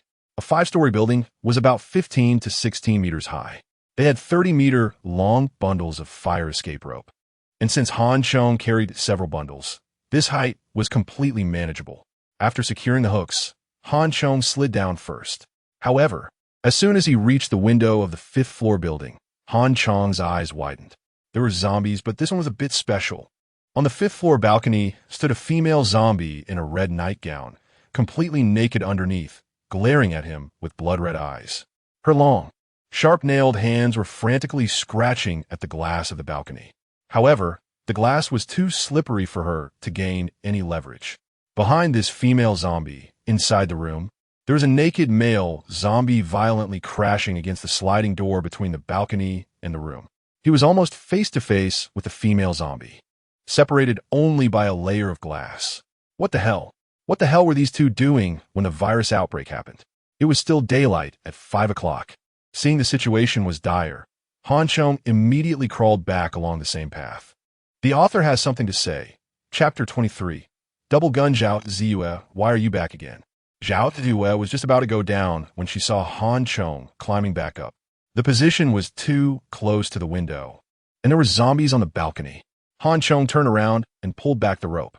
Zhao Ziyue stretched her head out from the rooftop to take a look. And sure enough, she saw the red-dressed female zombie in the vacuum battle stance on the balcony. Her pretty face turned red, and she spat, pulling her head back in annoyance, glaring at Han Chong. Han Chong touched his nose, thinking it had nothing to do with him. Changing positions, he lowered the rope again. Although there was no air conditioning unit to leverage this time, it was much safer to get down to the first floor, even if it took a lot more effort. Once they successfully slid down to the ground, they didn't dare to delay and immediately ran towards the police station. The commotion they had caused earlier provided them with some convenience now. They ran all the way to the police station and surprisingly did not encounter any other dangers. What was even more fortunate was that the main gate of the police station was wide open, saving them a lot of trouble. I'll lock the gate first. You check the surroundings. After rushing into the police station courtyard, Han Chong locked the heavy iron gate at the first opportunity. It was certain that there were zombies in the police station, but compared to the outside, the number would definitely be much less. Han Chong was ready for a fight, but he never expected the battle would come so quickly. Just as he closed the main gate, a zombie burst out from the side door of the guardhouse. From its clothing, it seemed to be the guard of the police station. After becoming a zombie, this guard was much fiercer than when he was alive. Definitely fiercer than the famous Grandpa Chin online. Before Han Chong could turn around, the zombie guard had already pounced on his back, biting down on his shoulder. This nearly scared Han Chong out his wits. He was wearing armor, but the neck area was vulnerable and could not withstand the zombie's bite. Without the awakened super healing ability, yet, if he got bitten on the neck, he would surely die. Luckily, this ordinary zombie had no intelligence and chose to bite his shoulder instead of his neck, allowing him to escape disaster. In a fit of anger, Han Chong wrapped his arms around the zombie's head and executed an over-the-shoulder throw, followed by a two-hit combo where he twisted the head and snapped the zombie's neck. Although the neck was broken, the zombie guard still stubbornly refused to die. Han Chong had to take out his sword and delivered 3 consecutive strikes to sever its head. While Han Chong was fighting, Zhao Ziyue was also busy, even more so than Han Chong. 2 zombies burst out in the courtyard, chasing her in circles. Zhao Ziyue moved agilely, unleashing her martial arts skills. Although she knocked the 2 zombies around, she couldn't kill them. Every time they fell, they would quickly get back up and continue their attack. She had lost the watermelon knife she brought earlier and had no suitable weapon. Now, facing 2 zombies that were fearless of pain and death and stronger than her, she felt quite frantic and was forced to climb on top of the police car in the courtyard, jumping around like she was dancing. Come help me. Seeing Han Chong finish off his opponent, Zhao Ziyue hurriedly shouted. Han Chong didn't know any martial arts. His fighting style was simple and brutal. He charged straight at a zombie, knocking it down while simultaneously stabbing his sword into its eye. The remaining one was much easier with both of them working together. Zhao Ziyue jumped down from the car and kicked it down, giving Han Chong the chance to step forward and slice off its head with the sword. Your skills are not bad. Han Chong couldn't help but give a thumbs up in genuine praise. Of course, with more experience, Zhao Ziyue was becoming more accustomed to the apocalypse. Hearing Han Chong's praise, she couldn't help but feel a bit proud. Teach me a few moves later. Han Chong realized that learning martial arts was indeed necessary. Otherwise, he would just be relying on brute strength. Just like earlier, although he had killed 3 zombies. It was all based on sheer force, the sharpness of the sword, and the stupidity of the ordinary zombies. However, Zhao Ziyue was different. Her strength and speed were not as strong as the zombies, yet she managed to outmaneuver 2 of them in circles. Of course, she was also being chased around by the zombies. My skills were all taught by my grandfather. You can learn from him. My grandfather is a descendant of the Southern Shaolin, specializing in tiger crane double form fist, ancient heavy fist, and military combat techniques. He has a lot of practical experience, and he even won the military competition championship when he was young. Zhao Ziyue spoke proudly about her grandfather. Your grandfather is a martial arts master? I couldn't tell. I thought his imposing manner was just from being a general. Han Chong was indeed surprised. There are definitely more zombies inside. Are we just going to rush in? Zhao Ziwei looked up at the dozens of floors of the building, feeling a bit dizzy. Climbing up floor by floor would be exhausting. It's not as complicated as you think. Buildings like this have elevators. We can go directly to the floor with the weapons and ammunition. Han Chong walked ahead with his sword. The lobby downstairs was very safe, empty except for some green plants against the wall with no obstructions. Han Chong approached the elevator and pressed the button, but as soon as the elevator opened, he immediately covered his nose and jumped back. The elevator was covered in blood, with 2 police officers lying in a pool of blood. In addition to these 2, there was also a zombie with its head blown off. They fought with the zombies. Zhao Ziyue exclaimed in shock. You hold the elevator, I'll drag them out. The smell inside was too unbearable. Han Chong dragged the 3 corpses out. I found something good. Can you use it? While dragging the police officer's body, Han Chong picked up 2 handguns. Zhao Ziyue's face lit up with joy as she grabbed a handgun. Skillfully ejected the magazine, checked it, and put it back, then directly pulled back the slide, proudly saying, my toys when I was a child were real guns. Do you think I can use them? Next, just watch me. Watch me, double gun Zhao Ziyue, lead you through the gates of hell. With dual guns in hand, Zhao Ziyue's confidence surged, as if she had transformed into a different person, and she even rushed ahead of Han Chong into the elevator. Pressing the button for the 4th floor where the equipment was located, as indicated by the sign. The elevator lights lit up and stopped steadily at the 4th floor. When the elevator doors opened, a pile of corpses lay scattered on the ground, both zombies and police officers. With so many police officers here, maybe they also wanted to come here to get firearms. After carefully inspecting, Han Chong concluded that these people had probably been dead for more than a day. They must have been surrounded by zombies after getting the firearms. Zhao Ziyue looked at the eggshells and other remnants on the ground, regretfully saying, if they had come a day earlier, they might have joined forces with these police officers. Since a battle has occurred, there might still be some lucky surviving police officers here. Let's go. We need to leave quickly. The longer we stay, the more dangerous it becomes. Although Han Chong felt sorry for the police officers' deaths, for him at the moment, it was crucial to quickly grab the firearms and ammunition and get out.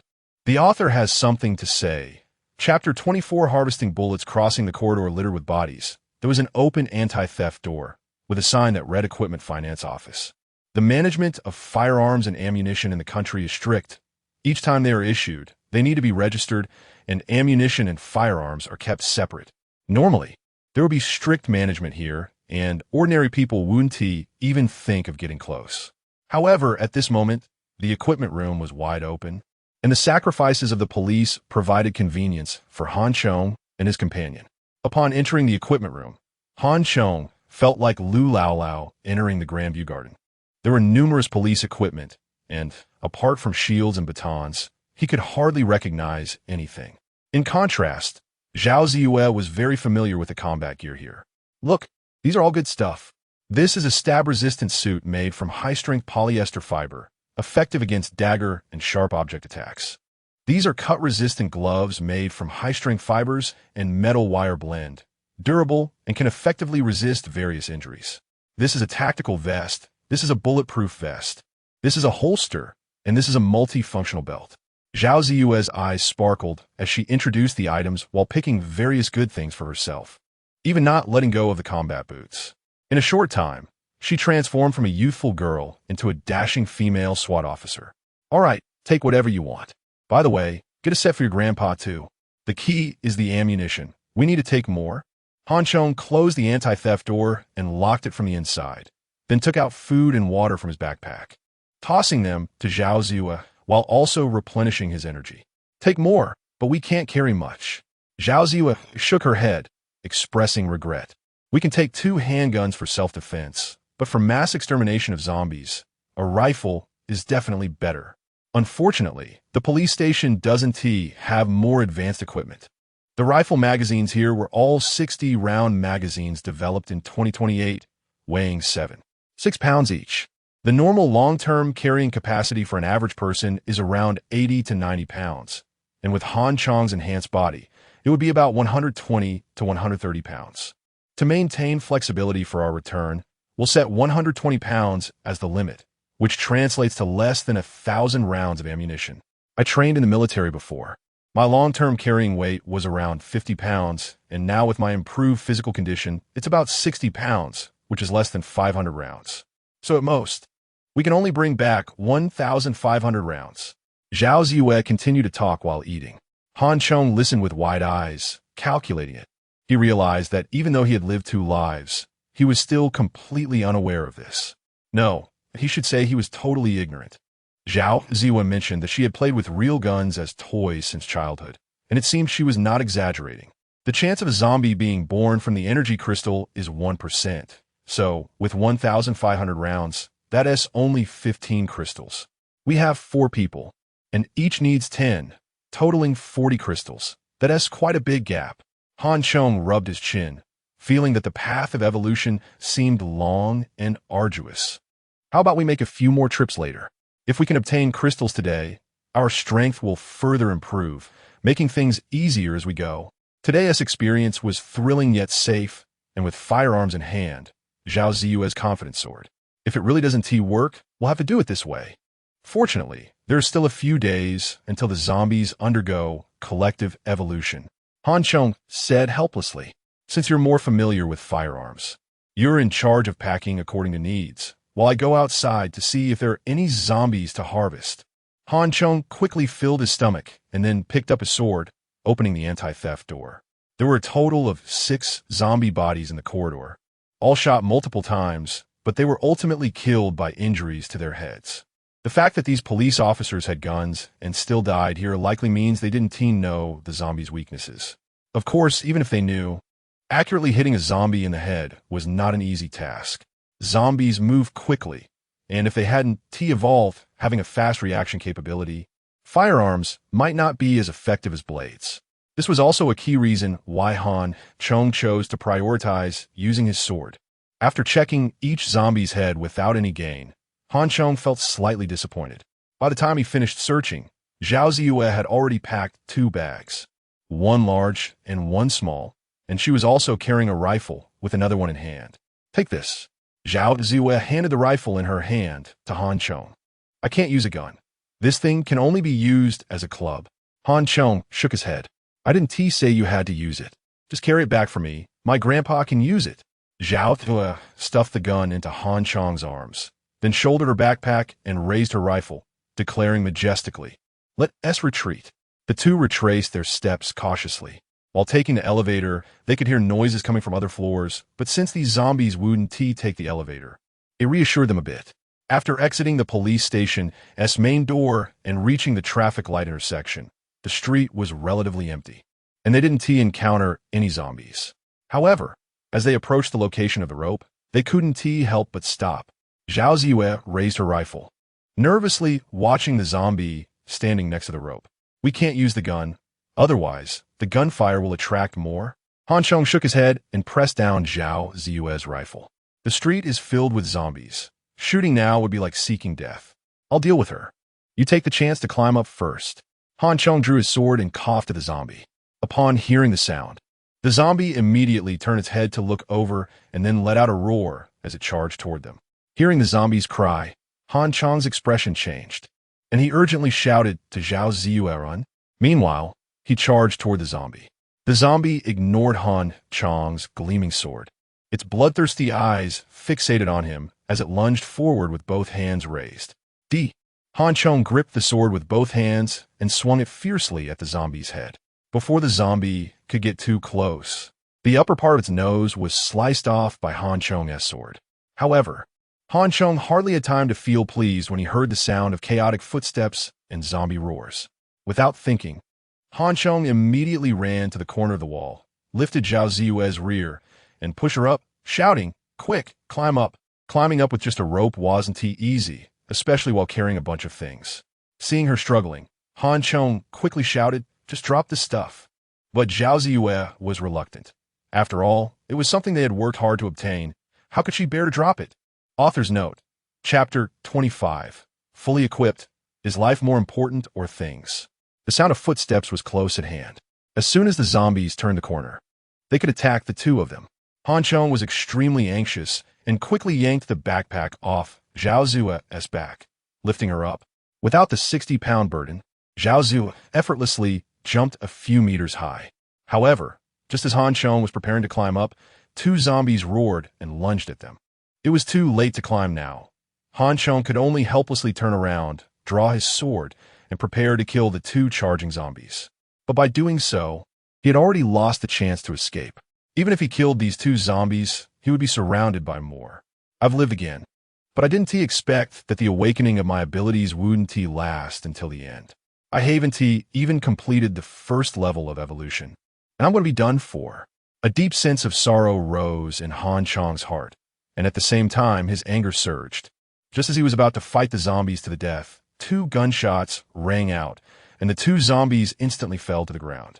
Han Chong looked up and saw Zhao Ziyue with her feet against the wall, one hand holding a rope and the other holding a pistol, casually spinning the gun while looking at him. What are you still dawdling for? Hurry up and climb. Zhao Ziyue waved her hand. Impressive. Dual-wielding Zhao Ziyue was indeed not just for show. Han Chong gave her a thumbs up and shouted, "Cover me."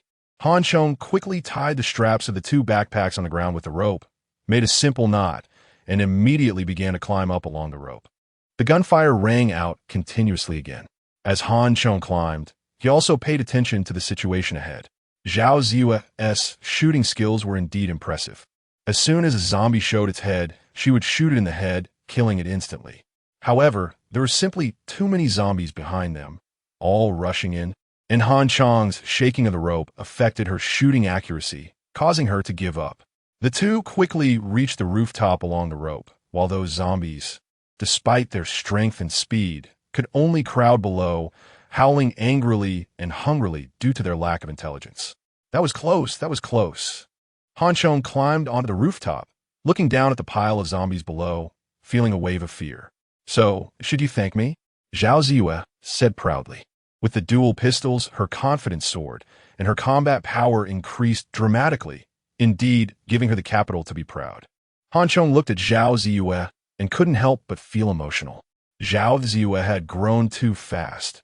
Now, she hadn't even awakened her abilities, merely undergoing physical evolution, plus the enhancement of firearms, and she was already beginning to show a hint of an Iron Queen demeanor. Some people's temperament and growth are truly innate. Once given a chance to be unleashed, they will shine immediately. Zhao Ziyue belonged to this kind of person. In a peaceful era, perhaps she wouldn't have had the chance to showcase such potential, but the apocalypse had provided her with this stage. You still have those firecrackers you brought earlier. Go to the other side of Taiping Road and make some noise, and I'll pull the packages up. Han Chong saw the densely packed zombies below and figured that if he pulled the rope now, those zombies would definitely pounce on it. Although they lacked intelligence, they could still recognize moving objects. To carry more bullets, all other items have been abandoned in the public security building. But I have a plan.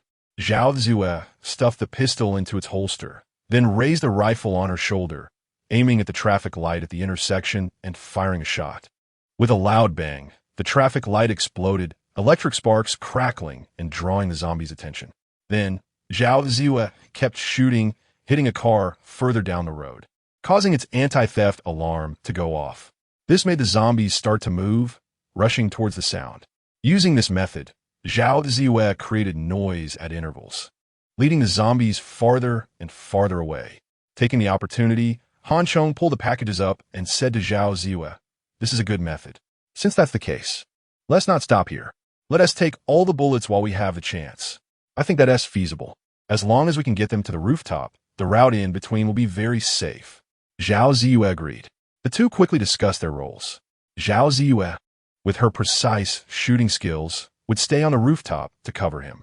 The effective shooting range of the rifle was 400 meters. Within this range, its shooting power and accuracy were high enough to cover the distance to the Taiping police station.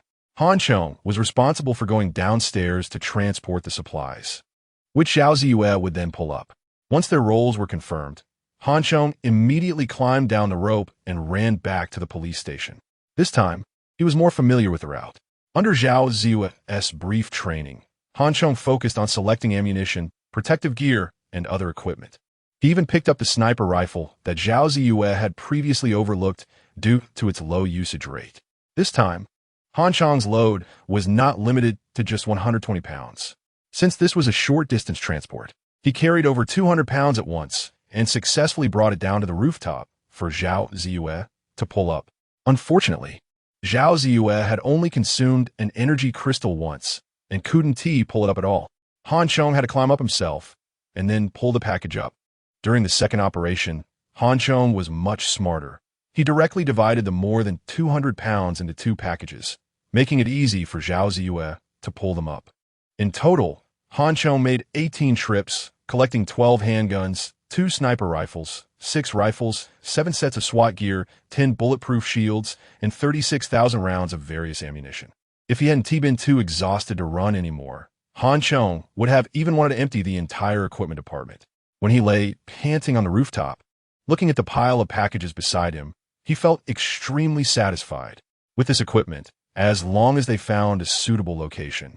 Those energy crystals could really be treated like candy. 36,000 rounds of ammunition, theoretically, could yield 360 energy crystals. This feeling was like being a pay-to-win player in a game, fully equipped right from the start. The consequence of being fully equipped was that it could directly affect subsequent attribute points. Just thinking about it was exhilarating.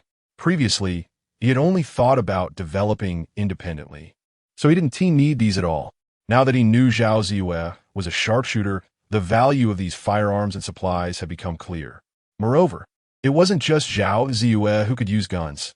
There was also the seasoned and tenacious old general, Zhao Tianfang. Energy crystals were one aspect, and having these supplies would double the combat power of the entire team. Before the zombies underwent a second evolution, they were almost invincible, even if the zombies did evolve. With Zhao Ziyue's shooting skills, combined with enough energy crystals to enhance her reaction speed and other comprehensive qualities, the firearms in her hands would still be incredibly powerful. Especially now, when there was an urgent need for efficient hunting of zombies to obtain energy crystals in bulk. This adventure was definitely worth it. Similarly, agreeing to let Zhao Tianfang join the group back then was also a very correct decision. Chapter 26: Ordinary Enthusiastic Citizens with so many supplies. It's not easy to transport them back to the supermarket, especially with a horde of zombies blocking the way. That said, Zhao Ziyue couldn't help but smile at the sight of so much ammunition. Don't worry, I actually wish there were more zombies.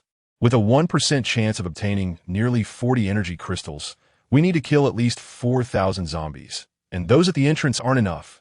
But have you thought about it? 4,000 zombies. We can't possibly handle all those bodies. The underground supermarket would be completely filled. The supermarket isn't ventilated. There are no windows, and the smell inside is nauseating. Zhao Ziyue imagined the scene of the supermarket packed with zombies, and although she didn't react as strongly as before, she still felt uncomfortable. The underground supermarket is just a temporary transition. We can't stay there forever without sunlight. Now that we have guns as powerful weapons, we'll soon find another place, and we need to change locations. Han Chong pointed to a nearby residential area and said, once we gather enough energy crystals and complete the first level evolution, we can move in there. Yiping Yuching? Haha, that's a great place. The developer claims it's built on a dragon vein, a feng shui treasure, with a starting price close to 350,000. Those who can live there are either rich or noble. Regular people can't even compete for it. Zhao Ziyue, holding her gun, looked at the place Han Chong was pointing at, filled with joy. 350,000 per square meter.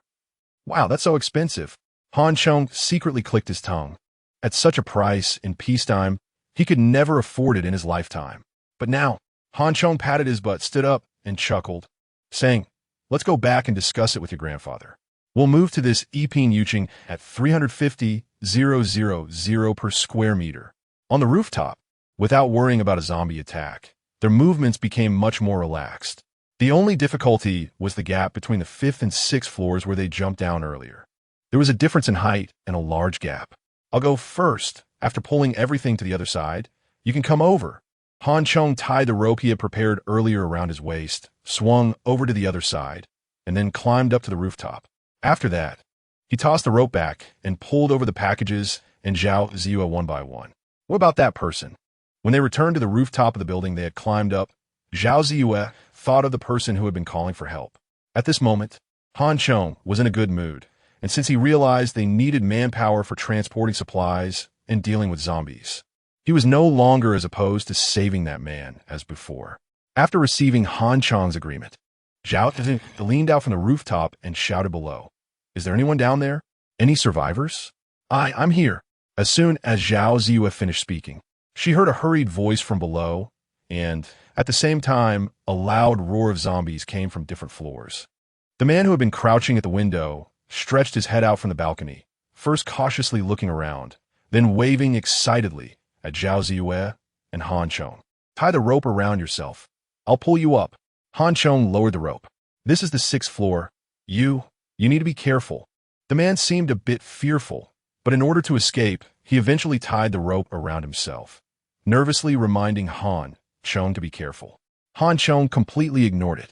With his current strength, lifting a person was easy. He pulled him up with both hands. "Who are you?" Standing on a rooftop, the man was still trembling. And when he saw Han Chong and Zhao Ziyue clearly, he was a bit stunned. Am I dreaming? Or is it now trendy to mix ancient and modern styles? A fully armored general with a sword at his waist and a heroic female special police officer? "What's your name? Are you the only one at home?" After calling out for a while, only this one person responded, making Han Chong think this guy was quite lucky. He was curious and directly asked back, "Thank you for saving me. My name is Zhao Song. I'm from out of town, renting a place, and I'm the only one at home." Zhao Song thanked the two who saved him and briefly introduced his experience. He was a small employee at a company in his early 30s. On the night of the 17th, he had been out drinking and singing with clients until after 4 in the morning. So on the day of the outbreak on the 18th, he had been sleeping at home. He woke up around 5:30 a.m., overheated, and spent the night drowsily hugging the refrigerator. When he went out the next morning, he happened to see a zombie gnawing on a corpse at his front door. Zhao Song was so scared he nearly wet himself, but thankfully he reacted quickly, slamming the door shut and retreating back into his room. After piling furniture against the door and confirming the zombie couldn't get in, he went to the balcony and realized the outside world had completely changed. He had tried calling and leaving messages online, looking for various ways to seek help, but received no replies. He had almost given up hope when he heard movement outside today and discovered Han Chong and the others, which made him excitedly call for help. Of course, he didn't dare to mention that after Han Chong and the others disappeared from the street, he thought they had died after waiting for a long time. "This is a gun. Are you soldiers or police? Did the government send you to rescue survivors? I knew my country wouldn't abandon us. Do you know what exactly happened? An alien invasion or AUS bioweapon attack." Zhao Song talked for a long time, looking at the rifle in Zhao Ziyue's arms, thinking she was definitely a female special forces soldier. An infinite hope rose in his heart, believing he had found an organization. As for the armored Han Chong, he could only consider him a hobbyist of traditional clothing. Seeing the other party's wild imagination and lingering fantasies, Han Chong sneered and said, "You're overthinking it. We are neither government nor military. We are just ordinary, enthusiastic citizens. And your rescue does not guarantee your safety in the future. Whether you survive depends on yourself." "What do you mean?" Zhao Song became anxious. "You're right. It is a chemical weapon, but not from the US. It's from billions of years ago.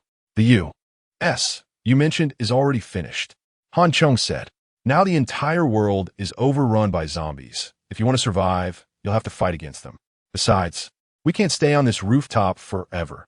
We need to go down to a safer place soon." Zhao Ziyue added for clarification, "Fight against zombies?" Zhao Song was confused. He had been observing the zombies on the street for the past 2 days. They were numerous and vicious. How could normal people fight against them? Isn't that asking for death? Think it over.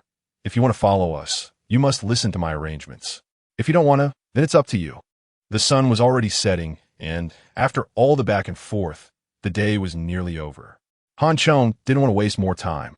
They needed to hurry back. Chapter 27. Killing intent. Zhao Song hesitated for a moment, but ultimately gritted his teeth and decided to join Han Chong and the others. The fact that these two could navigate the streets teeming with zombies indicated that they had some skills and they had guns. So it was safer to stick with them than to be alone. Upon seeing Zhao Song nod, Han Chong immediately threw a bag of supplies to him. Cowardly and inept. He should just work honestly.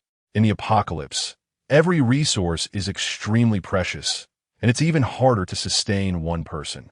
Although Han Chong temporarily tolerated Zhao Song, it didn't mean he would allow him to be a bystander. This is heavy. Zhao Song, who clearly had never done hard labor, was nearly crushed by the over 100-pound bag, his face turning red. Han Chong glanced at him and picked up a rope to scout ahead. This 6-story building was the tallest modern structure on the west side of Taiping Road. Further north, towards the supermarket, were buildings from the late Qing dynasty. Mostly 2-story small villas. The small villas were connected in a row, which was quite convenient. The problem was that there was a significant height difference between this building and the small villas, and additionally, there was a distance of 7 to 8 meters between them. In this situation, jumping directly from the rooftop was simply impossible. After observing for a while, Han Chong said to Zhao Zi, "I'll go down first. Then secure the rope to the small building across. You all can slide over from here." Zhao Ziyue nodded, and, after cooperating with Han Chong a few times, was quite familiar with the process. As Han Chong descended the rope, she held the gun, ready to provide cover for him. Nearby, Zhao Song looked down nervously and quickly shrank back, asking Zhao Ziyue, "Where are we going later?" "To the underground supermarket across." "Doesn't that mean we have to cross the street?" "There are a lot of zombies out there. I've been observing for the past 2 days, and these zombies are very strong. If it's possible, it's better for us to stay here, or we could go to my house. Maybe someone else will come to rescue us," Zhao Song nervously advised. When Han Chong was around, he felt he couldn't speak up, but now that Han Chong was leaving, he wanted to persuade Zhao Ziyue. In his view, Zhao Ziyue was a girl, and a pretty one at that, so she should desire safety more and fear zombies. "Do you have enough food at home? How many days can it last?" Zhao Ziyue coldly replied, looking down on his cowardice. After saying that, she ignored him, her sharp eyes fixed on the floor below. Watching as Han Chong crossed the gap between the buildings and climbed up to the 2nd floor of the small villa, Zhao Song glanced at Zhao Ziyue's figure and then at the firearms on the ground across, feeling a bit conflicted, but ultimately he held back.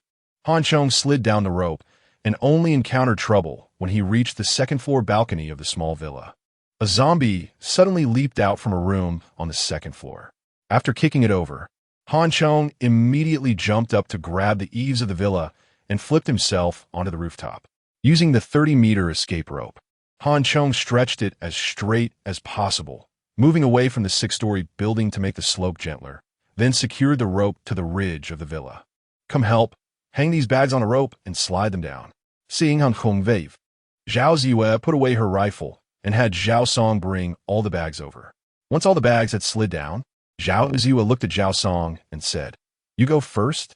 Zhao Song looked down and quickly shook his head, saying, "You go first, you go first."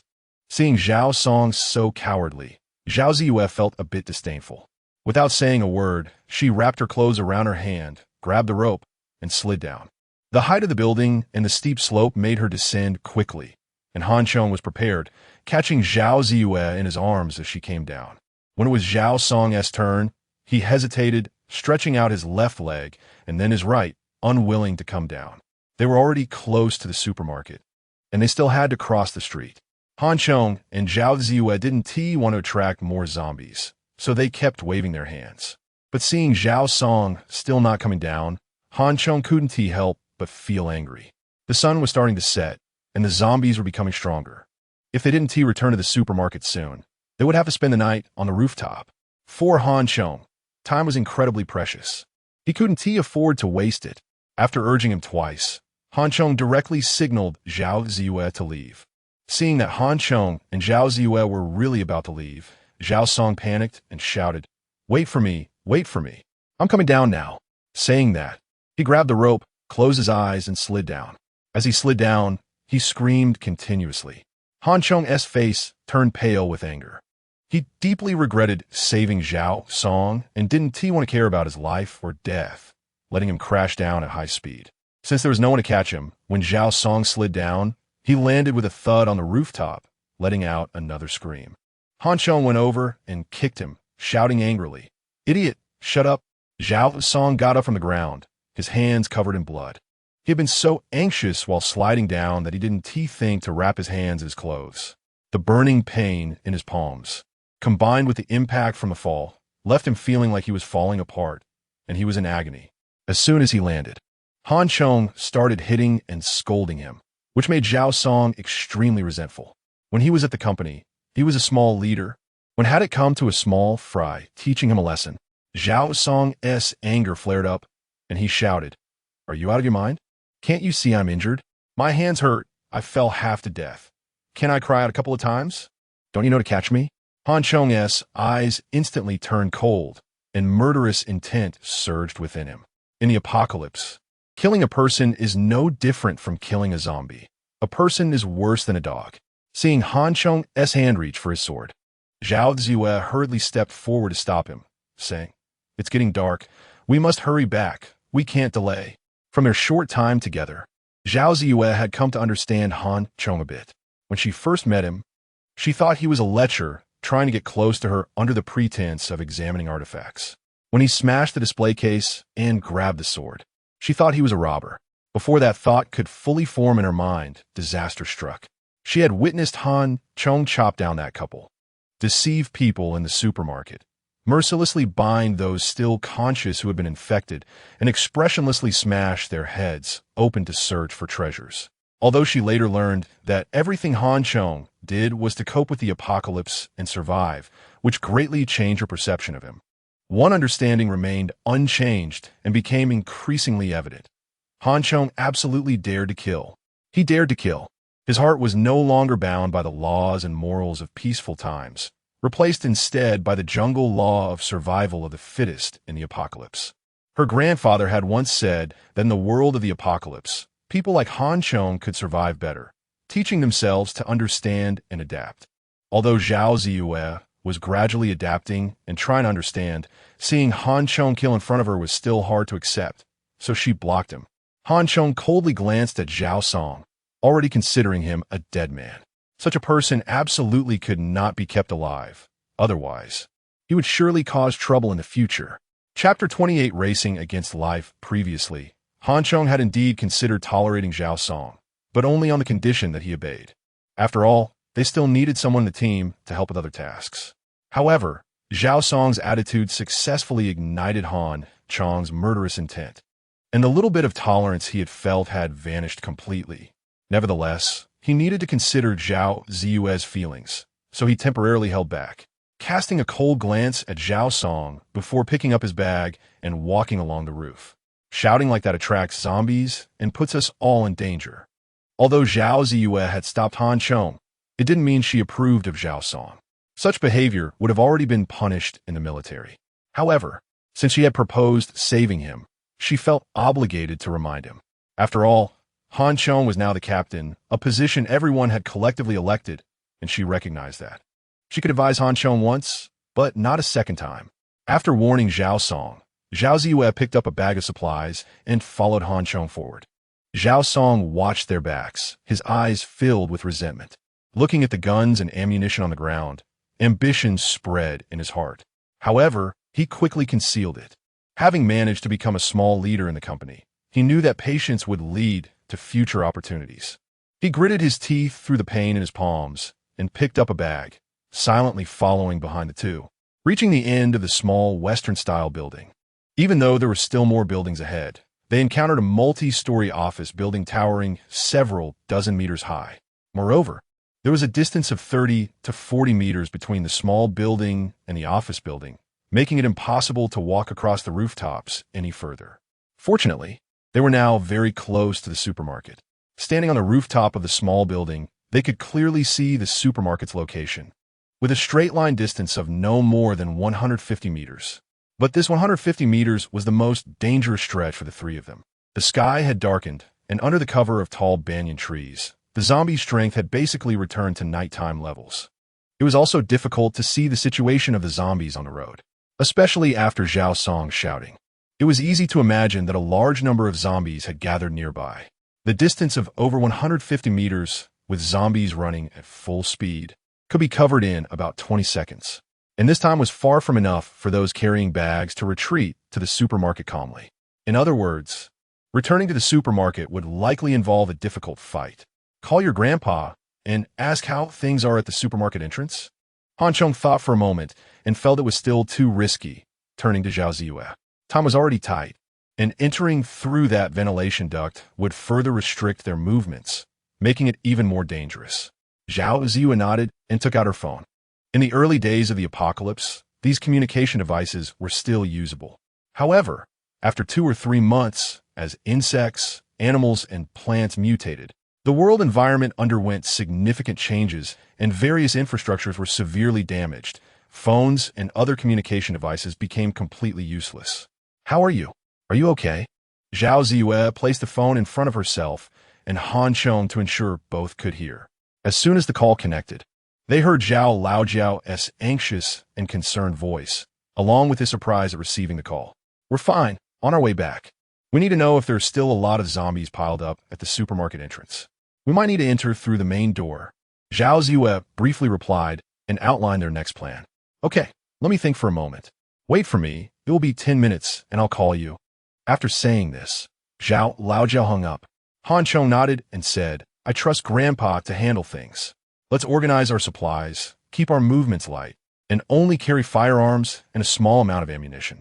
We'll leave the other supplies here for now and figure out a way to retrieve them tomorrow. After all, Grandpa had been a soldier, and when he said 10 minutes, he meant it. As soon as the phone rang, Grandpa instructed everyone to prepare for action.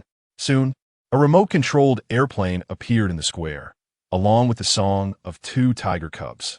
The remote-controlled airplane circled the square, attracting the zombies away from the supermarket's main entrance, then turned back, passing through the intersection between Han Chong and the square. Its flight path became erratic, racing westward, behind the remote-controlled airplane.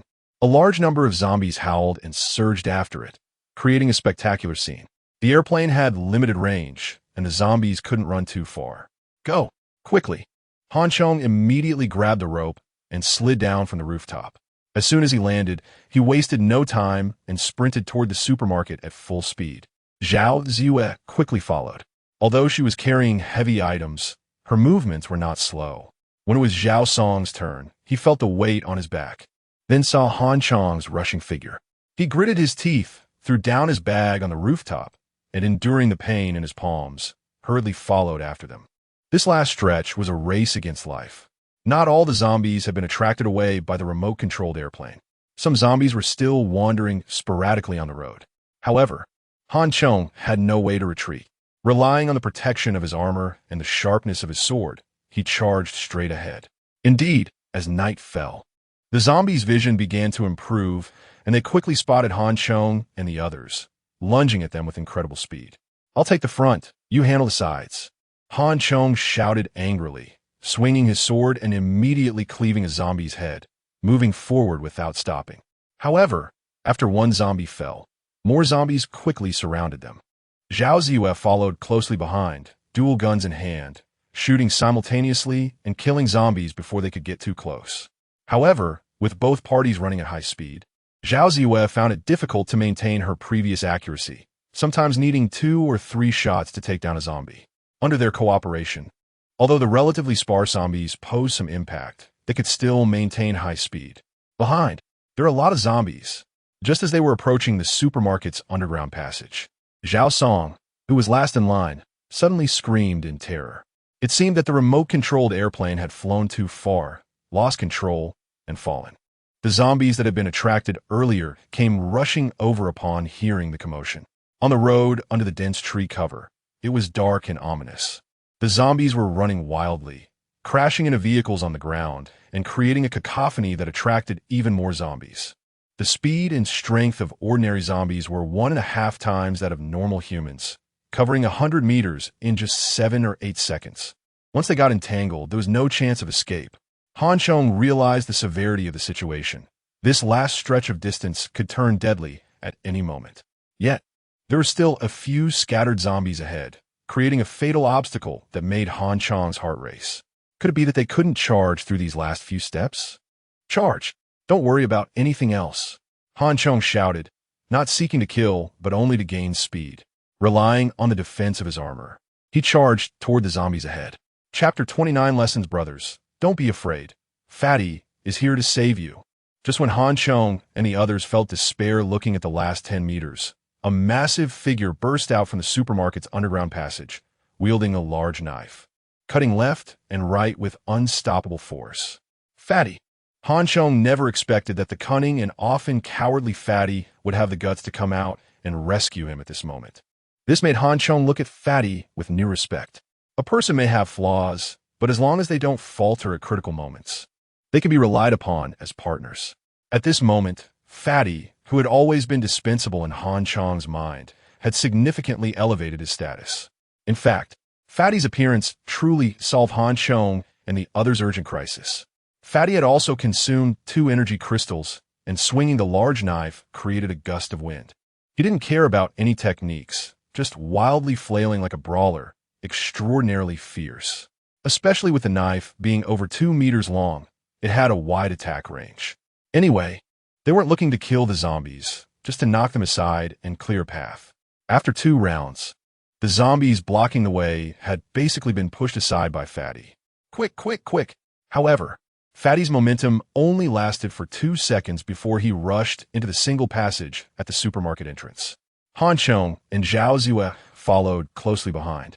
But when it was Wang Song's turn, he stumbled and fell down the stairs due to panic. This delay allowed the zombies behind him to pounce one after another. Help me, help me! Zhao Song's soul seemed to fly away. Hearing the cries, Zhao Ziyue turned around and raised her rifle, firing continuously. However, at this moment, the zombies were increasing in number, and Zhao Ziyue was clearly overwhelmed. Run! Zhao Ziyue was sweating, shooting, and shouting angrily. Zhao Song struggled to crawl forward, crying out, "My foot, I've sprained my foot. Get in quickly. There are more and more zombies. I can't save you."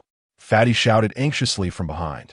Zombies had already begun to climb over Zhao Song and pounce toward Zhao Ziyue. Zhao Song let out a heart-wrenching scream, his body already covered in zombies, each biting into his flesh. "Help me!" Zhao Song reached out his hands towards Zhao Ziyue, but his voice and body were starting to be drowned out by the incoming zombies. Zhao Ziyue's eyes turned red, biting her lip. She continued to shoot while retreating towards the supermarket. However, a large number of zombies had already filled the passage. The speed of her pistol fire could no longer keep up with the influx of zombies. The most critical issue was that, in such a short time, her magazine had already emptied. Seeing the zombies rush forward, the sound of an empty gun hammer echoed, and despair rose in Zhao Ziyue's heart. Back! Just then, Zhao Ziyue felt a tremendous force from behind. Her body was suddenly pushed into the single passage. Han Chong dodged and stood behind Zhao Ziyue, kicking a zombie away while also receiving a large scratch on his face from a zombie's claws. The intense pain awakened Han Chong's wild instincts, and before being knocked down by the zombies, he finally retreated into the single passage. A zombie rushed in right after, but was blocked by Fatty Dongqi, who thrust the large knife into its chest, keeping it at bay in the single passage. "Oh my god, this thing is too strong, I can't hold on." After consuming 2 energy crystals, Fatty had improved significantly, so he was quite confident these past 2 days. But after truly grappling with the zombies, he realized that even with his over 200 pounds of weight, he couldn't overpower them, especially as more zombies continued to surge in. Fatty was being pushed back step by step. Just as it seemed the zombies were about to rush into the supermarket, several gunshots rang out, killing the zombies nearest to the single passage. The refrigerator used for the dragon-slaying stone also took the opportunity to drop down. "Are you injured? So much blood." After changing the magazine and resolving the immediate crisis, Zhao Ziyue hurriedly looked at Han Chong. Upon seeing his condition, she was startled. Han Chong's face was covered in blood, and a large scar extended from his ear to his chin, flesh torn out, which greatly shocked Zhao Ziyue. Han Chong felt such pain that his head felt like it was cramping, but at this moment, he was not in a state of awakened super healing ability. Now that he was injured, he could only endure it. "I'm sorry, it's all my fault." Zhao Ziyue panicked, wanting to help Han Chong, but not knowing where to start. "You deal with those zombies first. Let me help Han Chong with the bandaging." At this moment, the old man suddenly spoke up. Zhao Ziyue glanced at Han Chong, then picked up her rifle, standing at the top of the passage, beginning to slaughter zombies frantically perhaps to alleviate her guilt towards Han Chong. Hang in there. There are no disinfectants in the supermarket. We can only make do with strong alcohol. The old man had been a soldier in his youth and had dealt with even more severe injuries than this. The wound on Han Chong's cheek was difficult to bandage. The old man could only use a clean mask, tearing out the gauze inside, wrapping it around Han Chong's head, circling it almost entirely except for his facial features, making him look like a mummy. Sorry for the trouble. After bandaging Han Chong, the old man patted his shoulder and said, although the wound was painful, Han Chong didn't take it to heart. Surviving in the apocalypse, living and dying, was a normal occurrence. In his past life, he had suffered injuries far worse than this. It was just that at that time, he had the super healing ability to recover quickly. However, he hoped that every injury would at least be worth it. Like this time, the injury was entirely unnecessary. When Zhao Song was surrounded and overwhelmed by zombies, Zhao Ziyue should have decisively retreated into the passage instead of letting her emotions lead her to try to kill those zombies. Although Han Chong saved Zhao Ziyue, he hoped she could learn a lesson from this. Don't worry, I'll remind her this kind of thing will never happen again. Additionally, as a grandfather, I still want to thank you for saving my granddaughter just now. The old man saw Han Chong looking at Zhao Ziyue and immediately understood his meaning, promptly giving Han Chong his assurance. Han Chong nodded, not saying anything more. The old man was clear-headed and understood things better than anyone else. Since he said so, Han Chong believed he could handle it well. Moreover, it was better for him to say it than for Han Chong to address it directly. The current team had gradually started to mesh, giving Han Chong hope, so he cherished it even more. Especially now, they seemed to have acquired firearms and ammunition, and one could imagine that a burst of energy crystal collection was about to occur. As long as there were enough zombies, they could achieve their goal ahead of schedule, completing the first level evolution before the zombies underwent their secondary evolution. If that was the case, then his subsequent plans would proceed even more smoothly. Chapter 30 Further planning. With guns and ammunition in hand, everyone took a short break to eat something. Tonight, we will work overtime. The sooner we evolve, the more self-defense capability we will have. After treating his wounds, Han Chong felt a bit dizzy, so he called back Zhao Ziyue and the fat guy to take a break and briefly introduce today's situation. Most of the supplies were left on the roof of the small Western-style building. This time, Han Chong and Zhao Ziyue brought back 4 pistols, 2 rifles, and over 200 rounds of ammunition. Han Chong was right. With these guns and ammunition, our speed would significantly increase in the future. After skillfully disassembling the magazine and checking the supplies Han Chong brought back, Old Master Zhao was as excited as if he had found a beloved toy. Ideally 200 rounds of ammunition could yield about 12 energy crystals. Hee jackpot! He exclaimed, calculating how he would feel when his live streaming channel reached 10,000 followers. He had never been this excited before. Han Chong said that once we obtain enough energy crystals in advance, we can relocate to the prestigious I Ching across the street. After a round of killing, Zhao Ziyue, who had calmed down, returned to her previous state and mentioned Han Chong's thoughts from earlier that afternoon. The despairing and heavy life in the apocalypse can bring endless hope and motivation with just a slight improvement. Moreover, having stayed in the underground supermarket for too long, it was suffocating, especially since the first underground level was almost filled with corpses. Even though the air conditioning was on full blast in the supermarket these 2 days, a smell was gradually starting to develop. The idea of moving into a clean and bright house was indeed appealing. He immediately widened his eyes and swore, "What?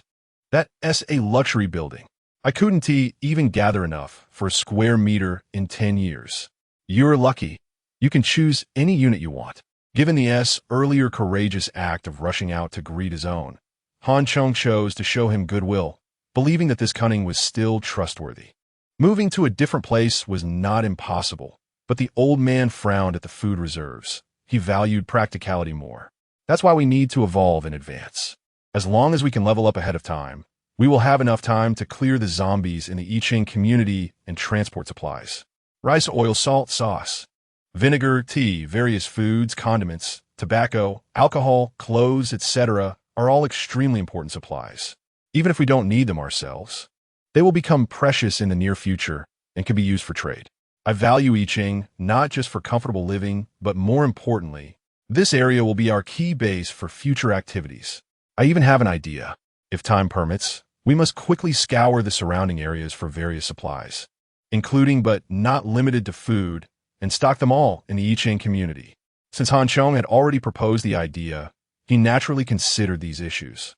He clearly remembered that in the future, items that were completely disregarded during peacetime would become immensely valuable. The old man nodded and said, Han Chong is thinking long-term. It should indeed be this way. The collapse of world civilization means that production and economy will naturally cease to exist, and shortages of goods are inevitable. If we can stock up in advance, that would be best. Isn't that a bit difficult? How long will it take for just the four of us to transport everything? They showed a painful expression. In non-life-threatening situations, it was still too hard to make the work. If he were a diligent person, he would have become a streamer with only 10,000 followers. This is not something that can be accomplished in a day or two. We need to manage it slowly. However, that doesn't prevent us from first concentrating various supplies there. Han Chong shook his head, indicating that he had a larger plan in mind that related to their future safety and development.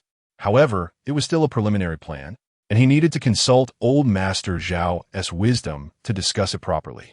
Han Chong remembered clearly that in his previous life, the surviving humans established various teams of different sizes amidst the rampant zombies, emerging beasts, and mutated insectoids.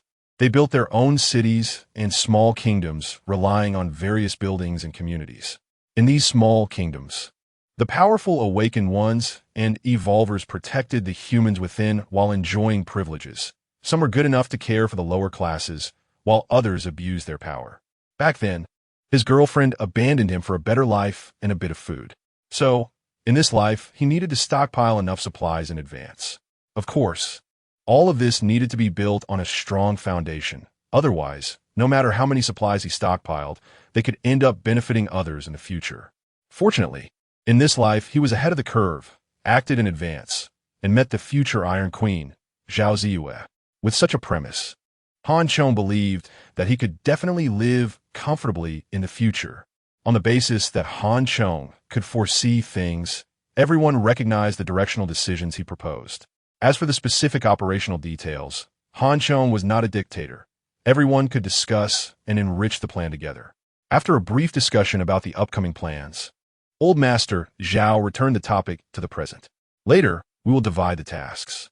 Ziyue and I will be responsible for killing zombies, and you two will handle the cleanup. I'm old and don't eat much, so I'm assigning tasks in advance. After saying that, he hugged a rifle and remarked, I never thought I would have the chance to use a gun again. The current weapons and equipment are much more advanced than what we had before. Don't worry, Grandpa. As long as you have enough energy crystals, your age won't be a problem. Old Master Zhao's biggest concern now was his age. He was always worried about being a burden to everyone. However, after Zhao Ziyue witnessed the improvements energy crystals brought to the human body, she became fully invested in this matter, not only no longer rejecting it, but also actively wanting to collect them. When it came to energy crystals, Han Chong and he immediately became excited. Han Chong endured the pain in his cheeks, stuffed his stomach with food, and prepared to start working overtime. The earlier commotion had brought convenience now. A large number of zombies were blocking the supermarket's entrance, eliminating the need for them to attract more zombies. Old Master Zhao and Zhao Ziyue each held a rifle, standing on either side of the single-person passage, with gun barrels almost pressed against the zombies' foreheads as they shot. Although it lacked technical finesse, the feeling was simply exhilarating. Han Chong had seen Zhao Ziyue's marksmanship, but he did not expect Old Master Zhao to be a skilled shooter as well. It seemed that when he said he had executed missions abroad and was once a king of soldiers, he was not bragging. Previously, due to weight issues, they had left the SWAT gear on the roof, and it seemed they needed to retrieve it soon and equip Old Master Zhao. The sound of gunfire rang continuously as the Han Chong became operators, mechanically pulling apart corpses, then decapitating them. A real shopping spree. Yet, neither of them complained. Instead, they were full of energy. Finally, around 1 a.m, everyone was exhausted, and with the zombies outside becoming scarce, they reluctantly called it a night. Chapter 31. Too few zombies. What excited everyone the most was the nighttime tally of their gains. However, upon learning the results, everyone felt both disappointed and invigorated. The disappointment was that in just over 4.5 hours one night, they had killed a total of 306 zombies. Adding the 28 killed during the day by Old Zhao and the Fatty, they had a total of 334 zombies. Although they killed a lot, the number of energy crystals obtained was less than before, totaling only 2. What invigorated everyone was that the efficiency of killing zombies had indeed increased dramatically. As long as they maintained this efficiency, the harvest of energy crystals was bound to follow. When it came time to distribute the spoils, Old Zhao prioritized giving 1 crystal to Han Chong, as per their previous agreement. The other crystal was to be given to Zhao Ziyue, who had risked her life alongside Han Chong to bring back firearms and ammunition, thereby enhancing the overall strength of the team and increasing their efficiency in killing zombies. Old Zhao was fair and just, and did not show favoritism just because Zhao Ziyue was his granddaughter. Even Fatty fully endorsed his distribution. Fatty was a smart guy. He had already eaten 2 crystals, more than Old Zhao and Zhao Ziyue. The experiences of the past 2 days had made him realize the importance of teamwork. Without a strong team, he doubted he could even get 1 crystal, especially after seeing the combat power of Zhao Ziyue and Old Zhao while shooting. He decisively chose to stay in position and be a good subordinate. Of course, the most important thing was that he understood very clearly that after acquiring firearms and ammunition, the future harvest of energy crystals was inevitable, and there was no need to compete over immediate gains and losses. After receiving the energy crystal, Han Chong did not eat it. Instead, he squeezed it in his hand, then handed it back to Old Zhao, saying, "Old Zhao, you should eat this. You and Ziyue are the main forces now, and we need you to have enough strength for tomorrow." Old Zhao was slightly taken aback, feeling that Han Chong had changed a lot compared to before. If it were previously, he would have taken it without hesitation. Was it because collecting energy crystals had become easier? Han Chong did not explain much about Old Zhao's doubts.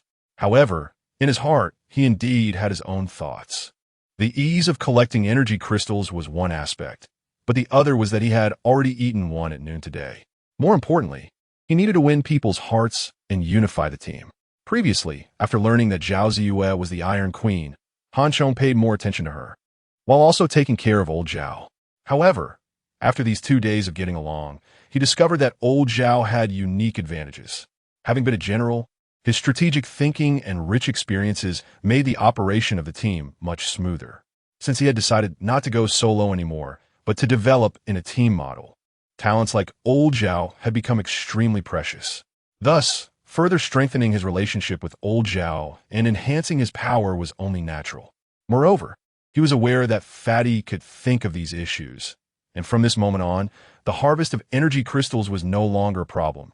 Despite sleeping late at night, all 4 of them woke up early the next morning.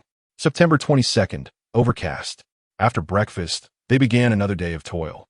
What frustrated everyone was that, just over an hour into the morning, the zombies at the supermarket entrance had been cleared out. There were no more zombies to kill. Fatty, who was getting into the groove, found the zombies gone. "I'll try to attract them again." Han Chong picked up a steel basin again and ran outside the supermarket, banging it furiously. "It's not working." Han Chong was a bit dumbfounded. The surrounding zombies had been killed off in their repeated assaults. Having too few zombies to worry about was now a bigger concern. "Why don't we go clear out the first-class royal city? It's a 2-for-1 deal," Fatty suggested. "No, the efficiency there is too slow. We won't be able to gather enough energy crystals before the zombies undergo their second evolution, let alone ahead of time. In survival during the apocalypse, the key is to have strong power. Otherwise, more supplies are useless. I must prioritize evolution." Anshon rejecta fati suggestion. After the zombies evolved for the second time, they would be much stronger than now, and more importantly, they would begin to develop intelligence, making large-scale hunting of zombies very difficult. Level 2 zombies wouldn't be foolish enough to crowd through a narrow passage to their deaths. If they didn't complete their first-level evolution in advance and enhance their strength to the maximum, they would face significant dangers later on while trying to obtain crystals and gather supplies. Moreover, without strong power, they wouldn't be able to go out at all. They would be forced to hide in some corner, dodging and fleeing. This was not what Han Chong wanted, especially since in his previous life he awakened a healing ability, which left him with a knot in his heart. If this life was still the same, the only way to become strong would be by killing zombies and monsters to obtain energy crystals for evolution. But the problem was that if he fell behind early on, he would lose the opportunity to become stronger and would be eliminated by evolution again. Just like now, if he couldn't complete his first level evolution before the zombies evolve for the second time, he wouldn't be able to handle the violent zombies later on and gather enough level 2 energy crystals. An ordinary person encountering a violent zombie would only be instantly killed, not to mention the even stronger beings that would appear later. Those like Zhao Ziyue, who were strong combat ability awakeners, might have some chance to rise later, but someone like him, who is a non-combat type, would completely fall to the bottom of society. If he had to repeat the same old path in this life, he might as well just die directly and not be reborn. Therefore, under the current extremely advantageous start, Han Chong absolutely would not allow any waste of opportunity. Finding zombies was not a difficult task at all. While Han Chong was pondering where to look for zombies, Zhao Ziyue suddenly spoke up. This location is slightly east of the city center. Walking west for a kilometer leads to the most prosperous area, the New Street Corner, which has the highest foot traffic. Walking south for 6 kilometers leads to the Confucius Temple. These two places typically have foot traffic exceeding hundreds of thousands. As long as we attract the zombies from these areas, we won't have to worry at all. As a local, Zhao Ziyue leveraged her advantage and enthusiastically introduced the surrounding situation. Ziyue is right. Zombies are not the problem. We just need to find a safe way to draw them over. Old Zhao added, "All right, let's do it. We'll go and attract the zombies." Han Chong immediately decided, "Can we change the place where we kill zombies?" Just as Han Chong was about to act, Zhao Ziyue frowned and said, "Change the place? Why change? The supermarket is quite good." Chapter 32. Transferring the battlefield. This underground supermarket is indeed a great place. It's easy to find spots to kill zombies, but a place like this that offers a resting area, has abundant food, and provides showers with plenty of shampoo, body wash, and soap is rare. After showering, you can freely change clothes with a full range from underwear to outerwear. There's air conditioning during battles, and it also allows for timely disposal of zombie corpses. It's really hard to find a place where you can extract energy crystals within half an hour, unless you look for another large, comprehensive supermarket. There are many large supermarkets in Luqiao City, so finding another one isn't difficult. The problem is that recklessly changing locations at this time is dangerous, and it would take at least a day to clean and set up the new supermarket. Right now, what Han Chong cares about most is precisely time. Seeing Han Chong's puzzled expression, Zhao Ziyue explained, "Currently, the global temperature is high, and air conditioning isn't very useful. The basement of the supermarket is almost filled with corpses, and the smell has become very strong over the past 2 days. It will soon rot and produce bacteria, making it uninhabitable, and the supplies inside will be contaminated." Ziyue made a valid point. I had overlooked this issue before. "Captain, it seems we need to speed up the relocation to Yiping Yuqing," the old man said. The fat guy nodded along, quickly adding, Yes. We just survived the ancient virus. We can't fall to the plague now. I heard that corpses can cause plagues." Han Chong froze. He hadn't thought of this problem. In his previous life, survival was a problem, and he had no time to worry about corpses. Moreover, with his previous strength, he didn't have the opportunity to kill so many zombies. Later, when abilities awakened and mutant beasts emerged, the evolution of zombies led to a breakdown, and a large number of low-level zombies would be hunted down, so such a situation rarely occurred. Therefore, Han Chong never considered this issue. The living supplies in the supermarket were the lifeline for everyone, and if the corpses rotted and maggots crawled everywhere, it would indeed be a problem. Not to mention eating. Just looking at it would be disgusting. How about we turn the air conditioning to the lowest setting and hold on for another 2 days? Han Chong rubbed his head. Switching to another place wasn't easy. How about the underground garage? The fat guy suddenly said.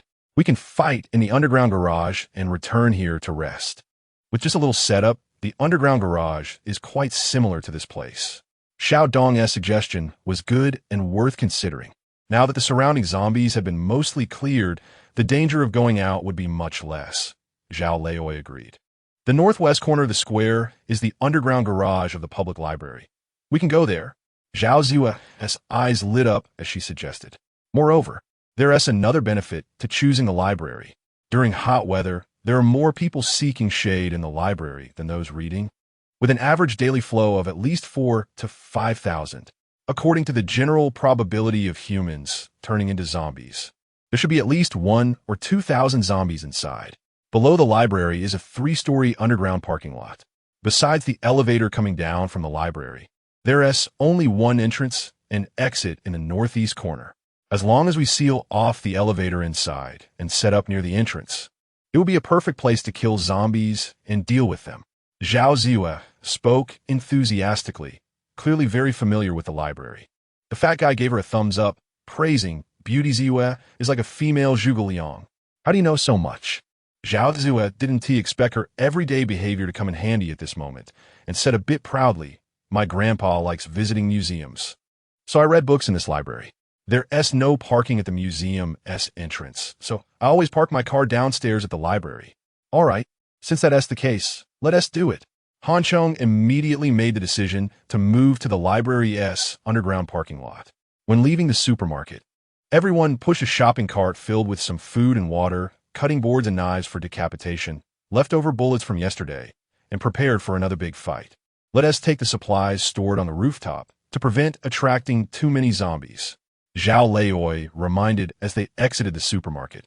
On the 4th day of the disaster, the team in the supermarket stepped out of the underground for the first time and came to the surface. The wildly growing trees and flowers, abandoned cars, and bloody, mangled corpses filled the air with a foul stench, and the odor of death permeated the entire city. Humans really brought this upon themselves. In pursuit of immediate benefits, they ruthlessly exploited the natural environment, and now they must bear the bitter fruit of their actions. Zhao Leoi looked at the lifeless city, feeling immensely sad. Sorrow aside, life must go on. The group passed through the southwestern intersection, encountering a few wandering zombies, which were quickly shot down by the old man and Zhao Ziya before Han Chong could act, as the fat guy wielded a big knife, casually decapitating those zombies. Han Chong had already climbed to the rooftop using the rope reserved from yesterday. There were quite a few supplies in the building, with over 30,000 bullets.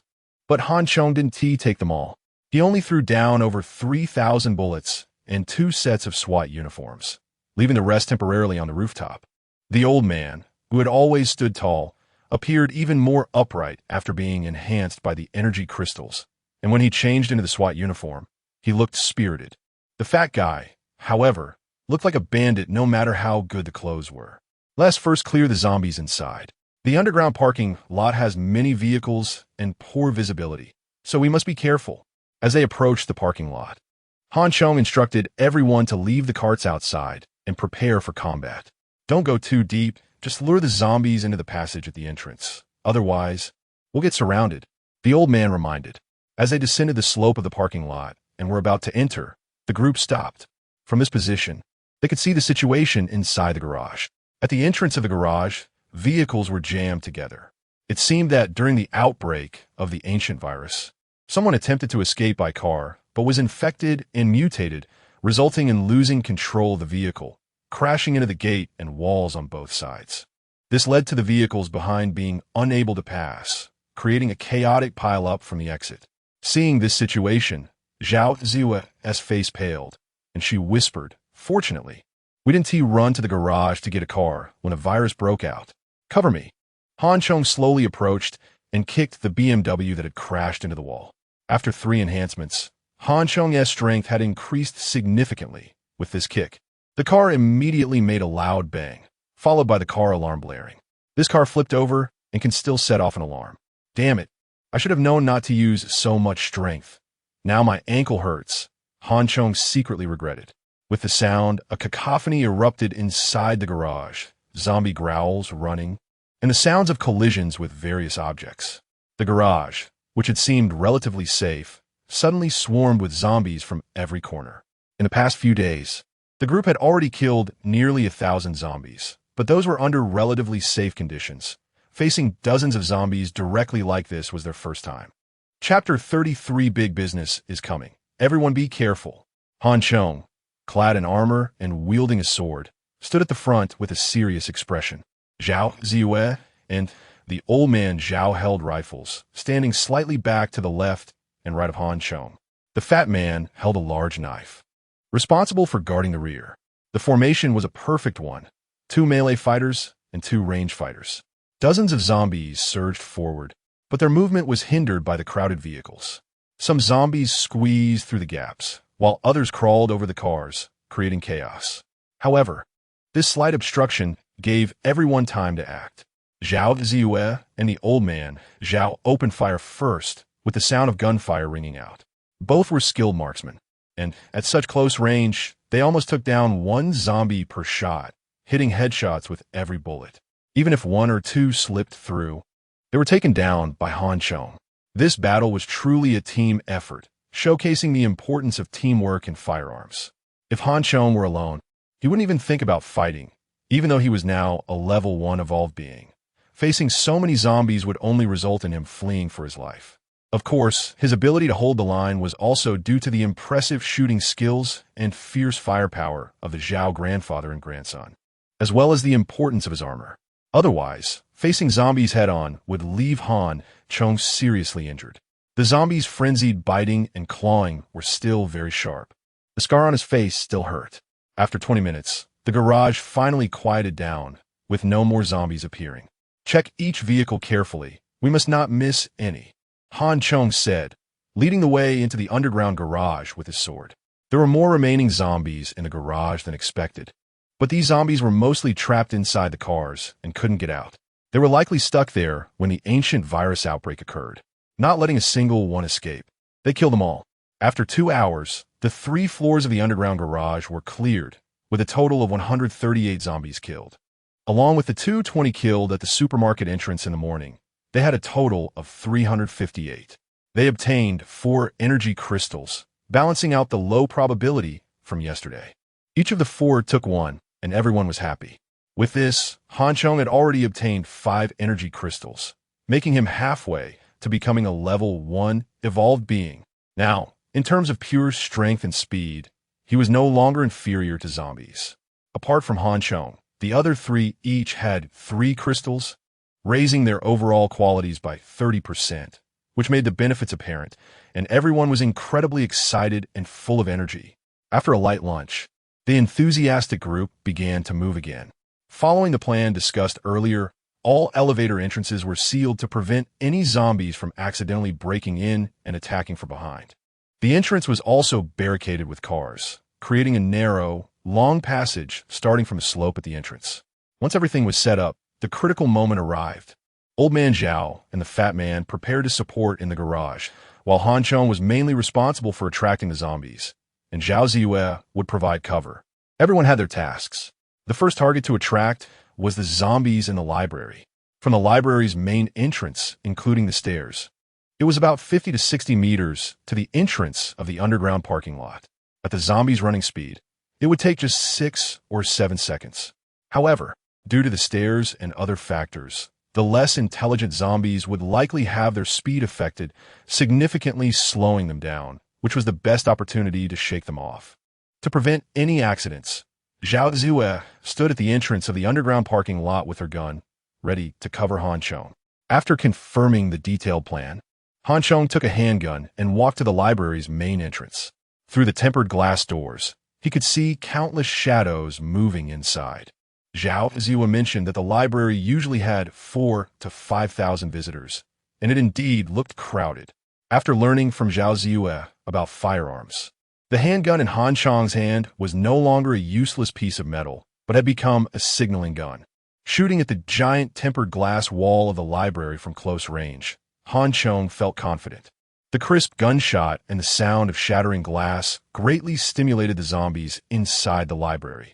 Originally, the glass barrier prevented them from coming out, but now that it was broken, the zombies immediately surged out like a swarm. Seeing the dark mass inside, there were at least hundreds of them. Without hesitation, Han Chong took off running. After consuming 5 energy crystals, his speed was astonishing. He used to run 100 meters in 12 seconds. And now he could do it in just over 7 seconds. To shake off the zombies, Chong leaped down from above, jumping from one large platform to another, skipping dozens of stairs in the process. The zombies behind him weren't as agile. Theoretically, zombies had a speed and strength 5 times that of an ordinary person, comparable to Chong after 5 evolutions. However, their lack of intelligence prevented them from fully utilizing their strength and speed. Some zombies, not knowing to lift their feet when encountering stairs, tumbled down in large numbers and rolled down the steps. But zombies also had their advantages. They felt no pain or injury. After falling, they would get back up and continue to chase fiercely. While running, Chong glanced back and saw massive zombies. He was both surprised and delighted. This was a big opportunity. Hurry, hurry, run. Chong waved to Zhao Ziyue ahead while turning around and firing 2 shots to lead the zombies, ensuring they didn't stray off course. Zhao Ziyue was also startled by the scene in front of her. The zombies poured out of the library like a floodgate opening. If they were caught, it would be a dead end. Seeing Chong wave, she quickly turned and ran. The two rushed into the underground passage, while the zombies behind them surged in, crashing against the obstacles in the tunnel, creating a stream of bodies as they squeezed through the narrow passage. Don't shoot yet. Don't fire in the tunnel. Let them come in one by one, then kill them. Chong shouted when he saw the old man raise his rifle. The old man was momentarily stunned, but quickly realized. The underground passage was not like the supermarket with a large iron door, so for safety and security, he had left the passage relatively narrow. In this situation, if they killed the zombies too early, it would block the passage and be difficult to clear. However, if they let the zombies come in, it would be much easier. They could take them down one by one with a 2-on-1 advantage, facilitating cleanup. After realizing this, Old Man Zhao took 2 steps back to clear some space. Chapter 34, completing the first level evolution the old man was responsible for killing. I was in charge of defense. Ziyue and the fat guy were responsible for handling the corpses, rotating shifts every hour. After Chong drilled into the passage. He drew out his sword and stood beside the old man, shouting to everyone. One far, one near, one cold, one hot. After multiple collaborations, everyone was already very familiar with their roles and immediately took their positions. Outside, a massive horde of zombies surged into the underground passage, which then diverted them into a long line, clawing and rushing forward. Zombies have an innate desire and aggression towards warm-blooded creatures. Humans and zombies are of the same kind, yet they hunt each other due to an ancient virus. Seeing the first zombie open its bloody mouth and charge over with red eyes, the old man steadily pulled the trigger and shot it dead. Zhao Ziyue used the hook of a closed drying rod to immediately pull the body away and tossed it onto the small cart pushed over from the supermarket, looking just like a skilled female worker from the Kunshin electronics factory. This battle lasted from 1 p.m. to 11:30 p.m., and they didn't even have time to eat.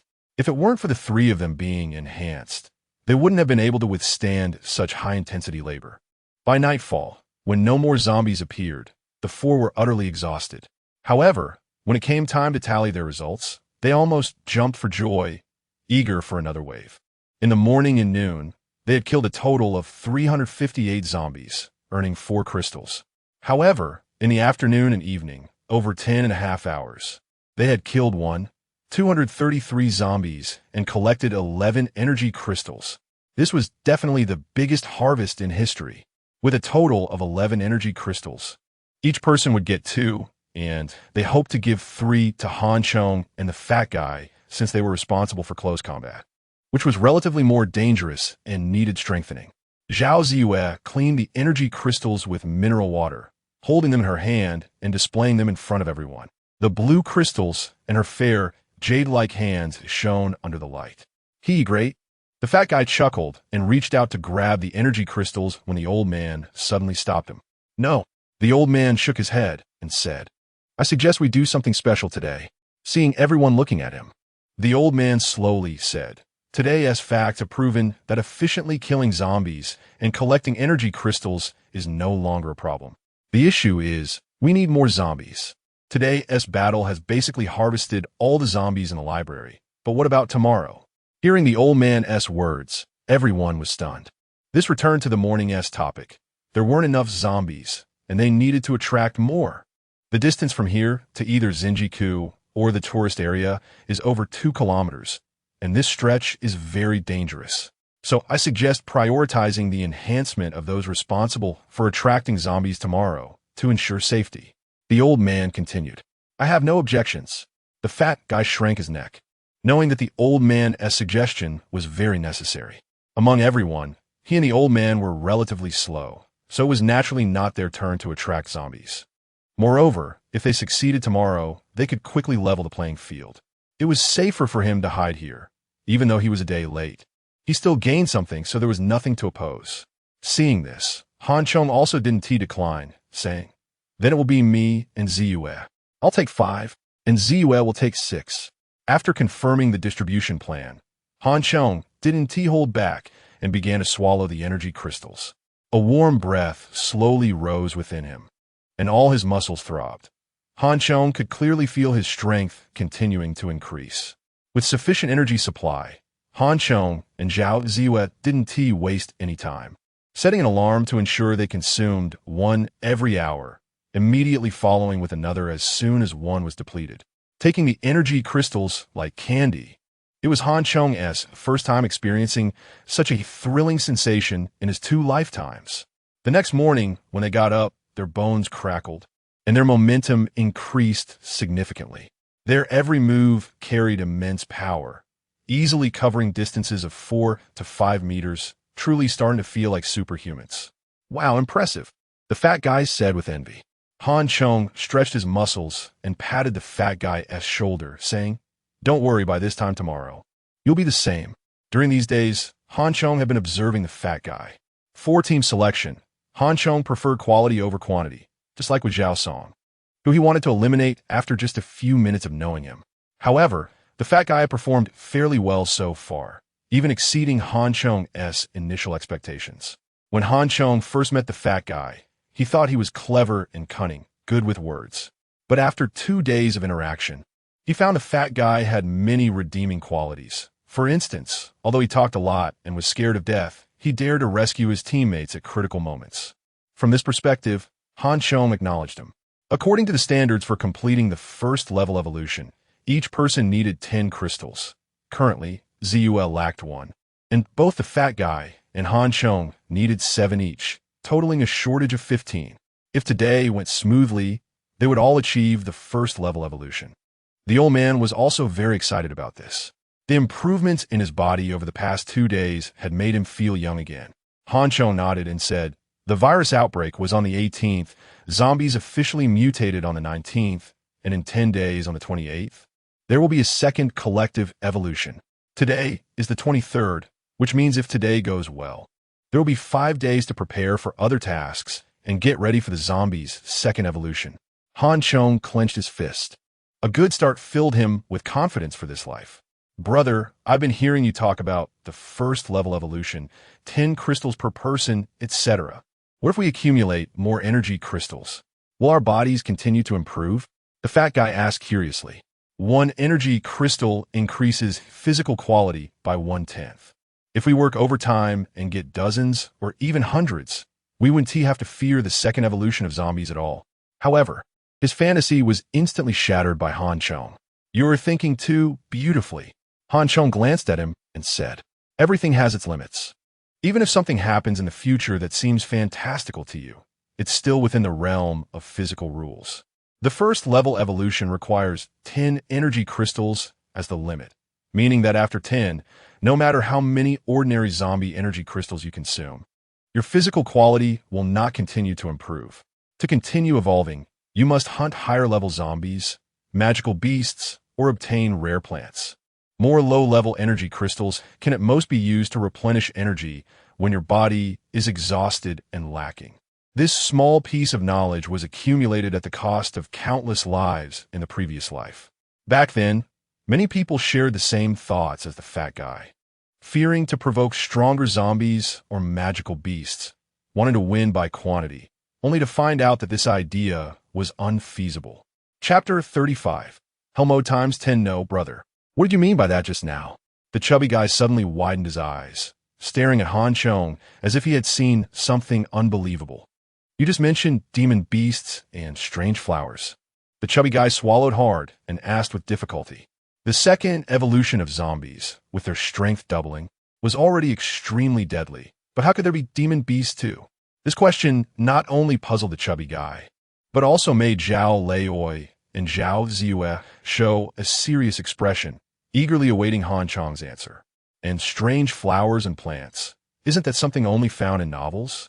The chubby guy felt a bit dazed, wondering if he hadn't woken up yet and whether everything he was experiencing was fake. In fact, Han Chong had vaguely mentioned this issue before, but at that time, they had just experienced a drastic change, and their minds were still in shock. So they hadn't truly realized what Han Chong was saying. The ancient virus doesn't just affect us humans. It affects all living beings. These creatures have also undergone two types of evolution, either good or bad. Of course, that's from the human perspective. For other creatures, it's all part of evolution. Han Hong reintroduced it. I don't get it. The chubby guy continued to be confused. What it means is that they have evolved. For the creatures themselves, it doesn't have a huge impact, but for humans, it's different.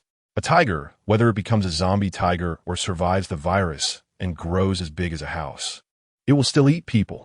An evolved fruit tree might be poisonous, but it could also enhance human energy. Han Hong explained it. The chubby guy patted his chest, which was almost as big as a woman's, and breathed a sigh of relief, saying, "That's good, that's good. There aren't many fierce creatures like tigers.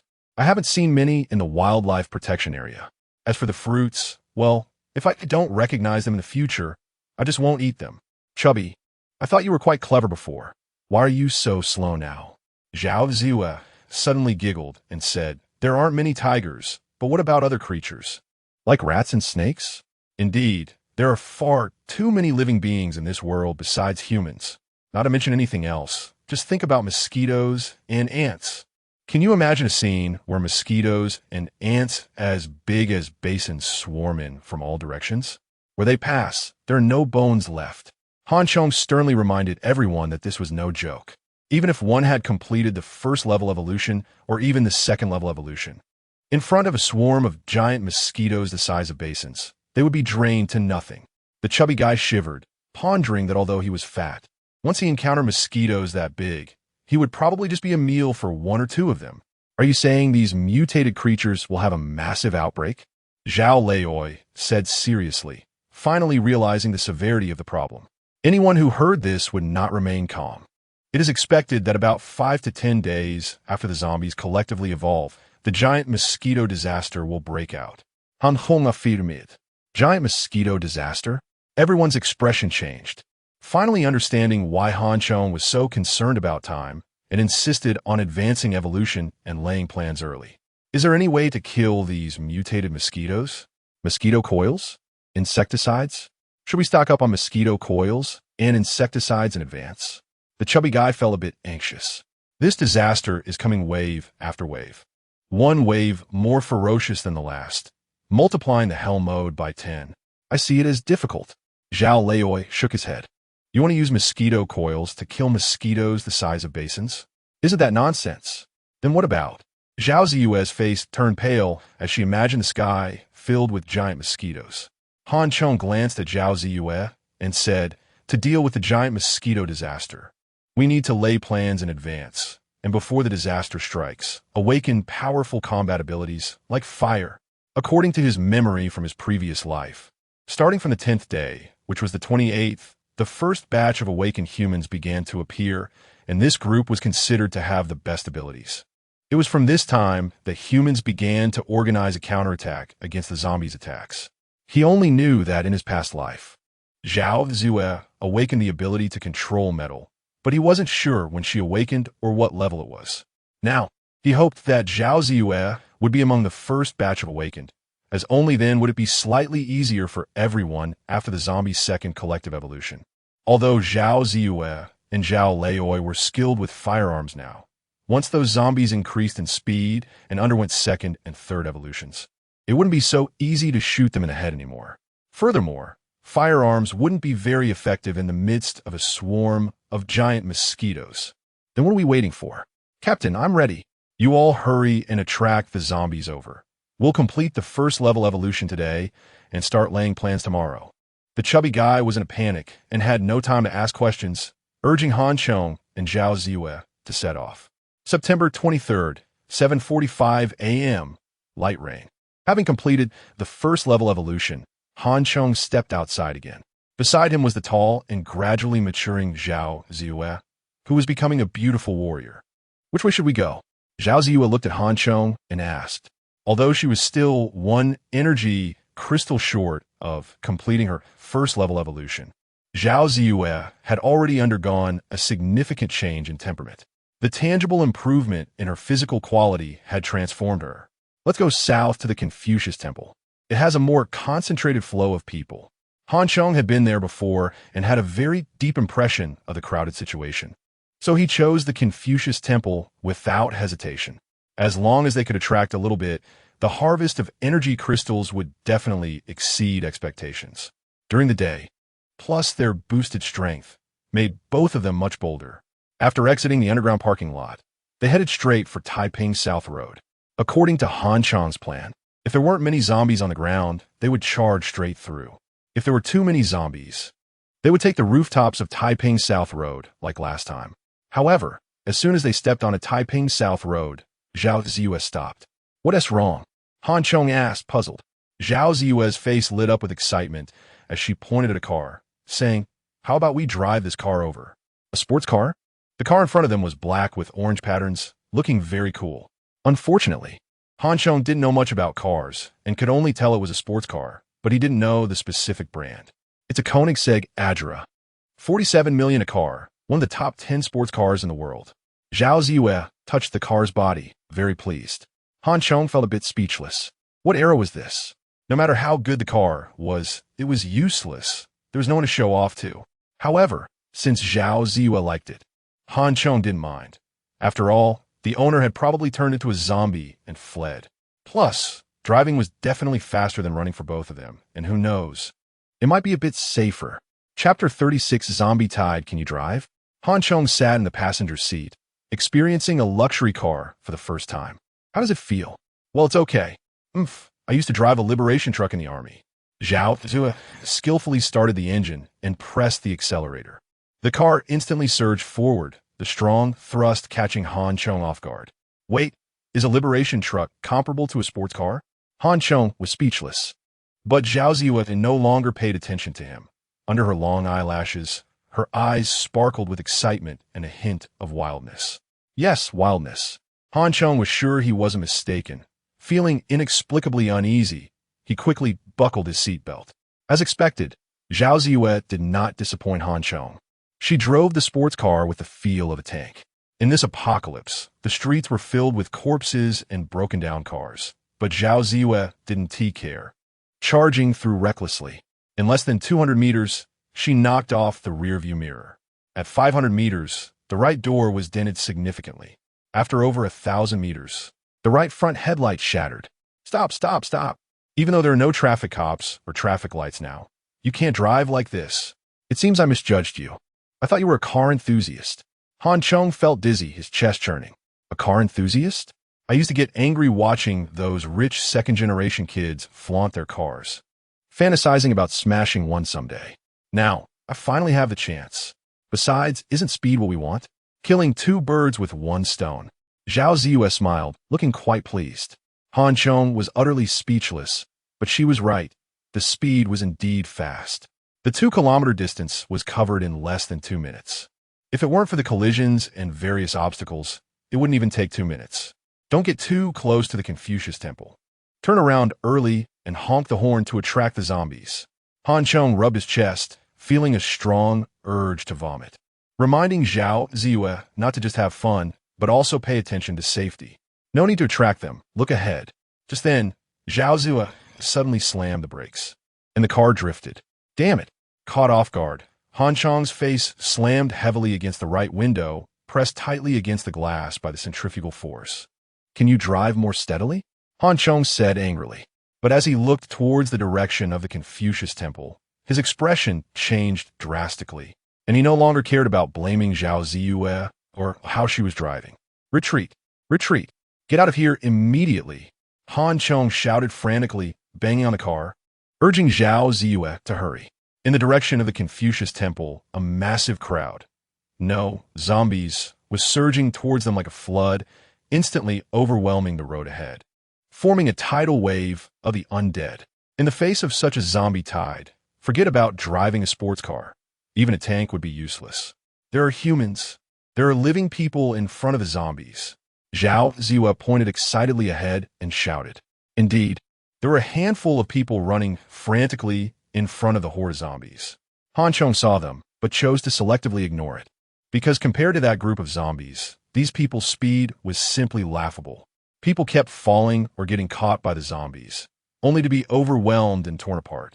The speed of the zombies was far too fast. Within 30 seconds, all those people would be dead under the zombie attack. If it were just a few, or even a dozen zombies, Han Chong would be willing to save them. But there were thousands in front of them. In this situation, there was no chance to save those people at all. We can't save them, Han Chong said solemnly, looking at Zhao Ziyue with a serious expression. Zhao Ziyue's heart trembled, especially upon seeing the look on Han Chong's face, which further shook her spirit. Due to advancing to the first level of evolution, his wounds healed quickly, but a terrifying scar remained on Han Chong's face. This scar marked his face and, similarly, etched itself into Zhao Ziyue's heart, constantly reminding her that some matters should be approached with caution, while others must be faced with full effort. Being overly compassionate can sometimes harm both oneself and others. Just like the group of people ahead, they were far too close to the zombies and had no time for rescue. Even if Zhao Ziyue wanted to help, she could only helplessly give up. Finally, with a downcast expression, she pressed the accelerator under Han Chong's urging, and the car roared to life. The engine's roar and the honking of the horn were deafening, sending off those people and attracting the attention of the zombies. The return trip was not as smooth as the journey there. A large number of zombies had gathered on the street due to the earlier commotion, becoming an obstacle on their way back. As the car roared forward, zombies lunged at them. "Hold on tight," Zhao Ziyue said lightly, pressing the accelerator, and the sports car shot out, zigzagging left and right. In a moment, the car was splattered with blood and the front windshield shattered. Fortunately, the zombies at the north end of Taiping South Road had been mostly cleared, and the few remaining zombies did not pose much of a challenge to the two. However, the sports car was completely wrecked. A bunch of idiots, aren't they asking for death, daring to act openly on the street. Zhao Ziyue slammed into a zombie, then angrily honked the car horn. You should realize that after so many days of disaster, they have never received help. So they must be panicking and searching for a way out. Moreover, they must venture outside for food. If they wait until they're too weak from hunger, it will only lead to a dead end. In contrast to Zhao Ziyue's excitement, Han Chong was very calm, or rather, he understood very well the seemingly foolish and impulsive behavior of these people.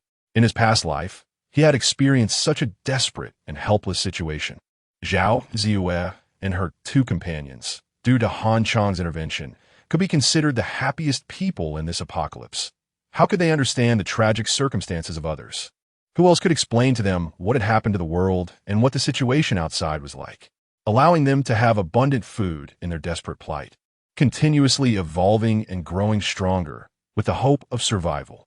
Zhao Ziyue was actually a very smart person. She had just seen so many people die at the hands of zombies and felt helpless and angry. Now, hearing Han Chong's reminder, she instantly understood. At the same time, she felt even more gratitude towards Han Chong. Sometimes, living means that hope is more important than anything else. And Han Chong played the role of a prophet, bringing hope and everything beyond hope to everyone. Moreover, she finally understood why her grandfather decisively chose Han Chong to be the captain of their team. Chapter 37, Bountiful Harvest. Everyone promoted to level 1 evolution body, seeing Zhao Ziyue finally stop being entangled with a group of people behind. Han Chong also breathed a sigh of relief. But soon, Han Chong became excited again and shouted, "This is a great opportunity. We must make good use of this large group of zombies. Don't drive too fast. Just keep a safe distance from those zombies. Give me your phone. I'll crash into the zombies. You take care of yourself." Before his words fell, Zhao Ziyue suddenly screamed, "Hey, where are you touching?" A strange movement suddenly occurred at her chest as a big hand brushed against her. The most damn thing was that it even pinched a bit. In her excitement, Zhao Zue suddenly exerted force with her feet and with a flick of her wrist. It was a loud bang. The sports car crashed into a nearby broken-down car, instantly flipping over and sliding a long way across the ground. The completely deformed sports car began to emit clouds of white smoke. Han Chong shook his dizzy head, coughed a couple of times, then kicked open the car door and crawled out, casually chopping off the head of the zombie that Zhao Ziyue had knocked over. He then pulled Zhao Ziyue out and awkwardly said, "Are you okay? I was just looking at the zombie and didn't pay attention." "You still say that? I can't believe you touched me." If this had been before, Zhao Ziyue would have kicked him with a whip kick. Zhao Ziyue glared at Han Chong in embarrassment and anger, trying to suppress her trembling long legs, fearing that she would accidentally kick out. What she didn't know was that Han Chong had not only touched her, but had also seen everything completely last time, real gold and silver. If she knew about this, her trembling legs would probably not just be trembling, but would turn into a shadowless kick from the Buddhist mountain. In fact, Zhao Ziyue didn't have time to feel embarrassed. During the time they flipped the car, the zombie army was already close at hand. The blood-red eyes were greedily staring at the two. The distance was no more than 20 meters, and, at the zombie's speed, it would only take a few breaths. "Run!" Han Chong shouted angrily, quickly leading the way to run. If they delayed at this moment, it would only lead to death. Zhao Ziyue turned around and shot 2 shots, quickly following behind Han Chong. One had completed the evolution to level 1, and the other had already upgraded to 90%. So their speed was much faster than the zombies. Fortunately, the old man suggested strengthening the two of them first yesterday. Otherwise, they would really be in trouble today. At this moment, the two were less than 200 meters away from the library's underground parking lot. If it was just a matter of speed, it would be nothing but a thrilling exercise for them. Just as Han Chong thought success was at hand with only 30 meters left, an unexpected change occurred. A zombie that had wandered from somewhere suddenly jumped out from behind a car, catching Han Chong off guard and knocking him to the ground. "Don't worry about me, run." Han Chong fell to the ground, and out of the corner of his eye, he saw Zhao Ziyue look back. So he quickly shouted angrily while grabbing the zombie's hair and twisting its head to the side. The zombie let out a hoarse roar, scratching frantically at Han Chong, but his armor made its efforts futile. However, the fierce attack from the zombie gave Han Chong a severe headache, and he found himself unable to break free for a short time. The tide of zombies behind was rapidly approaching, and every second was precious for Han Chong. Even though he had lived 2 lives and had extensive battlefield experience, he couldn't help but break out in a cold sweat. At that moment, there was a bang of a gunshot, the zombie's head exploded, it twitched a couple of times, and finally stopped moving. Han Chong gasped for air, and then noticed that Zhao Ziyue had somehow returned and was now by his side. "What are you dazed for? Hurry up and go!" Zhao Ziyue shouted, continuously shooting at the zombies charging in front of them with their dual guns. As soon as Han Chong got up, he immediately turned around to retreat with her. The wave of zombies was now less than 5 meters away from them, and the bloody stench was overwhelming. After being reborn, it was the first time Han Chong felt death was so close at hand. In the face of the crisis of life and death, the two pushed their potential to the limit, jumping down the steps of the underground parking lot at their fastest speed. At the entrance, Old Master Zhao and the Fat Man were already on high alert, as Han Chong and Zhao Ziyue rushed into the passage. The horde of zombies behind crashed into the vehicles set up as obstacles in the passage. The massive impact caused the obstacles set by everyone to crash down the sloped passage into the garage by more than a meter. Damn! The Fat Man was so shocked that his hands and feet went numb, and he almost dropped the big knife in his hands. The others also looked grim. If the zombies broke in, the outcome was unimaginable. Fortunately, after the first wave of impact, the zombies piled up at the exit, which weakened this force. The zombies began to line up in a long row along the reserved passage, clawing and rushing towards everyone, and everything finally fell into the track that everyone had set. "Comrades, let's fight!" Han Chong shouted excitedly. "Everyone's promotion is coming soon." The sound of gunfire rang out, and the day's harvest officially began. From the time Han Chong and the others left at 7:45 in the morning until they returned to the parking lot, it took less than 10 minutes. This meant that starting from 7:55, they began a day of bloody slaughter. It continued until 1:45 in the morning, lasting nearly 18 hours without any breaks. By the end of the day, they had killed a total of 715 zombies and harvested 312 energy crystals. Such a harvest. Even Chong in his 2 lives had never seen before. A bountiful harvest, a great harvest. The fat man was soaked in blood, looking like he had come from hell, with blood seeping from his feet as he walked. But when he saw the pile of energy crystals, he immediately opened his mouth and laughed happily. Time to wrap up. Let's return to the supermarket to clean up and prepare for everyone to be promoted to level 1 evolution body. Starting tomorrow, we will undertake new missions. Chong was also extremely excited, patting the fat man to prevent him from getting too carried away. The environment of the underground parking lot couldn't be compared to the supermarket, especially after being filled with tens of thousands of corpses. The strong smell of blood was nauseating. The entire underground level 3 was basically filled with zombies, and the concrete floor had become incredibly slippery due to the blood. Of course, the smell in the supermarket wasn't much better, but at least there was air conditioning, food, a bathroom to wash up, and clean clothes to change into. Hearing Chong's words, everyone realized they were covered in a disgusting, slippery feeling, which was both revolting and uncomfortable. Upon returning to the supermarket, the 4 of them immediately rushed into the bathroom to take a shower. The supermarket's bathroom only had a faucet at the sink, so everyone could only use basins to collect water to wash. As they poured basin after basin of clean water over themselves, the flowing water turned blood red by the time it hit the ground. Even a large amount of flesh and blood fragments fell from their bodies, not knowing from which part of the zombie they came. After cleaning up and changing into fresh, comfortable clothes, the 4 finally sat together. Old Master Zhao placed the cleaned energy crystals in a bowl in front of everyone, smilingly saying, "A total of 312 crystals. Let the captain distribute them." What is there to distribute? It's definitely based on need, fully provided. Chapter 38, Iron Fortress, September 24th, sunny. The autumn tiger is in full swing. Under the greenhouse effect, it feels like a scorching summer. After a sleepless night, the 4 of them are full of energy, especially the fatty, who is jumping around, finally feeling that his extra weight is no longer a burden to his movements. The 2-meter-long big sword is even more impressive when waved around. Even the oldest elder is in high spirits. Although his hair is completely white, his physique is remarkably stronger than that of an ordinary young adult. Alas, it's a pity that we wasted so much energy and ammunition. These surplus energy crystals are now useless.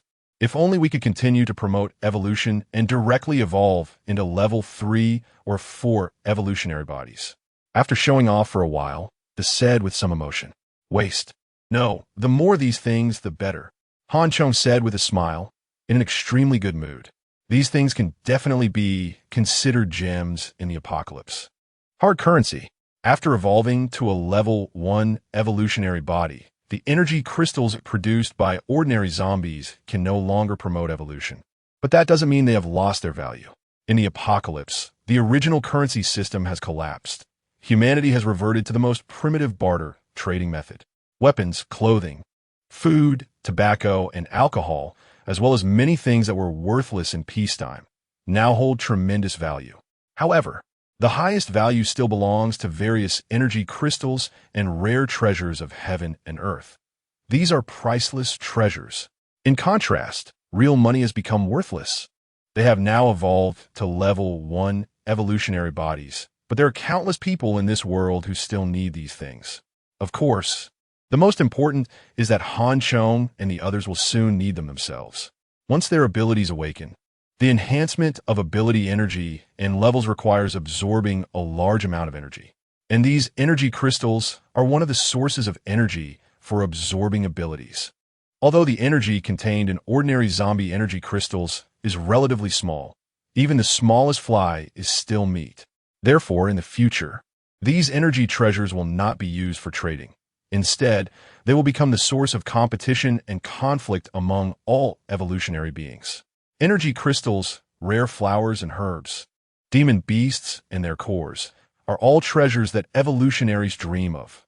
Whether human, zombie, or various demon beasts, They will flock to them and fight fiercely for them. Now that we are at the forefront, having evolved ahead of time, it's because of my foresight that others do not know, and the zombies and demon beasts have not yet evolved enough intelligence. However, this situation will not last long, so I must remind everyone that in the future, we must keep our possession of the energy crystals strictly confidential.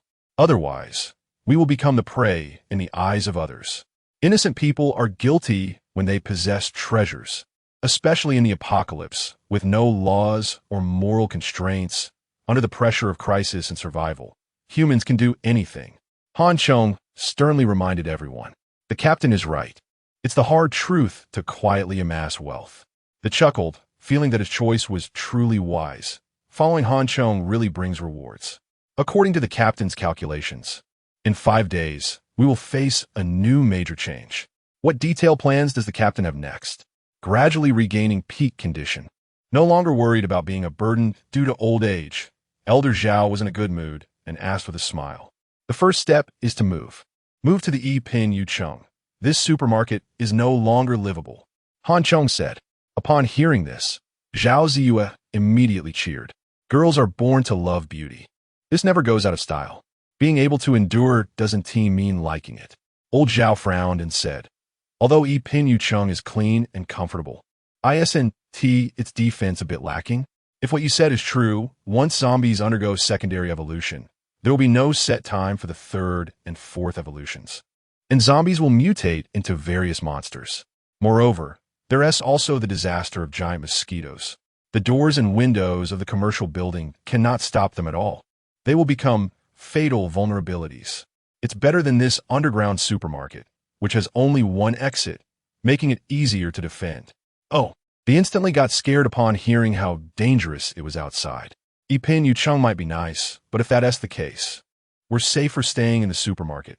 The environment here may be bad, but at least there aren't that many windows. Elder Zhao continued. After secondary evolution, we still need to kill zombies to obtain energy crystals. If we are in Yipin Yucheng, we want to have such a good geographical advantage as the supermarket. Elder Zhao, being an experienced person, hit the nail on the head with his words. Although Zhao Ziyue eagerly hoped to live in a better environment, her grandfather's words left her unable to refute, and she could only look expectantly at Chong. Although she didn't know the solution, she believed that since Chong mentioned moving, he should have a plan. Unknowingly, she had begun to rely on and trust Chong more. And Chong did not disappoint her. He had clearly thought deeply about Elder Zhao's concerns. The issues Elder Zhao raised are indeed valid, which is why I said completing evolution ahead of time is very important, because only in this way do we have enough time to prepare. Although our physical fitness has improved and ordinary diseases can no longer threaten us, the pollution caused by decaying corpses will still affect us, especially the supplies in the supermarket, which may be damaged.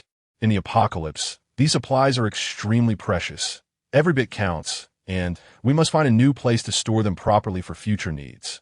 As for the dangers mentioned by Elder Zhao, this is actually what I want to say as the second step. Although the underground supermarket has few entrances, it also means that once breached, we will have nowhere to hide. Therefore, we must create a more suitable and safer place. The second step we need to take is to collect steel plates, anti-theft nets, rebar, etc., to reinforce the residential buildings in Yipin Yucheng, turning them into a steel fortress with layered defenses, spaced intervals, and depth. Chong spoke confidently. This second step was not something he came up with on the spot. In his previous life, many survivors in shelters would carry out similar arrangements. Although it might not be able to defend against all dangers, it would be very effective. If combined with the defenders inside, the safety of these shelters would be very high. Moreover, there is one point Chong didn't mention. If nothing unexpected happens, Zhao Ziyue will awaken the ability to control metals, as long as they can survive the initial stage. With the improvement of Zhao Ziyue's ability level and a large amount of metal available, the steel fortress they build will only become stronger. In his previous life, the Iron Blood Queen Zhao Ziyue established an iron fortress known worldwide, with unparalleled defense. Unfortunately, at that time, Zhao Ziyue's Iron Army only recruited women. Chong wanted to join the Iron Fortress and become a member of the Iron Army, but had no opportunity. However, now he wants to create his own iron fortress. Since the abilities have not yet awakened, Chong can only temporarily endure and not blindly raise everyone's expectations. Chapter 39. SOS Signals, Super Shelter, Iron Fortress. Chong's idea excited and shocked everyone. However, once the excitement cooled down, the old man calmly thought it over and raised a question. Your idea is good, but if it's just the four of us, building a massive steel fortress might be a bit difficult. With so few humans left, finding professionals in this area won't be easy. In peacetime, we were known for our infrastructure prowess, building a hospital in 3 days and constructing an island in the mainland. But now that people are gone, trying to recreate the miracles of peacetime infrastructure is not just suffering. It's simply a pipe dream. But the problem is, Chong never intended to use traditional construction methods. With the Iron Queen around, are these really issues? Don't worry, I am 90% sure we can build a steel fortress. However, this will take time, and for us right now, we still need to start from the basics. Chong said mysteriously. All right, as long as you have a plan in mind. You mentioned 2 steps earlier. Is there a 3rd step?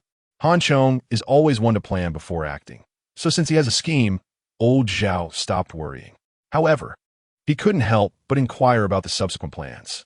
The 3rd step is to obtain secondary energy crystals. That's fundamental.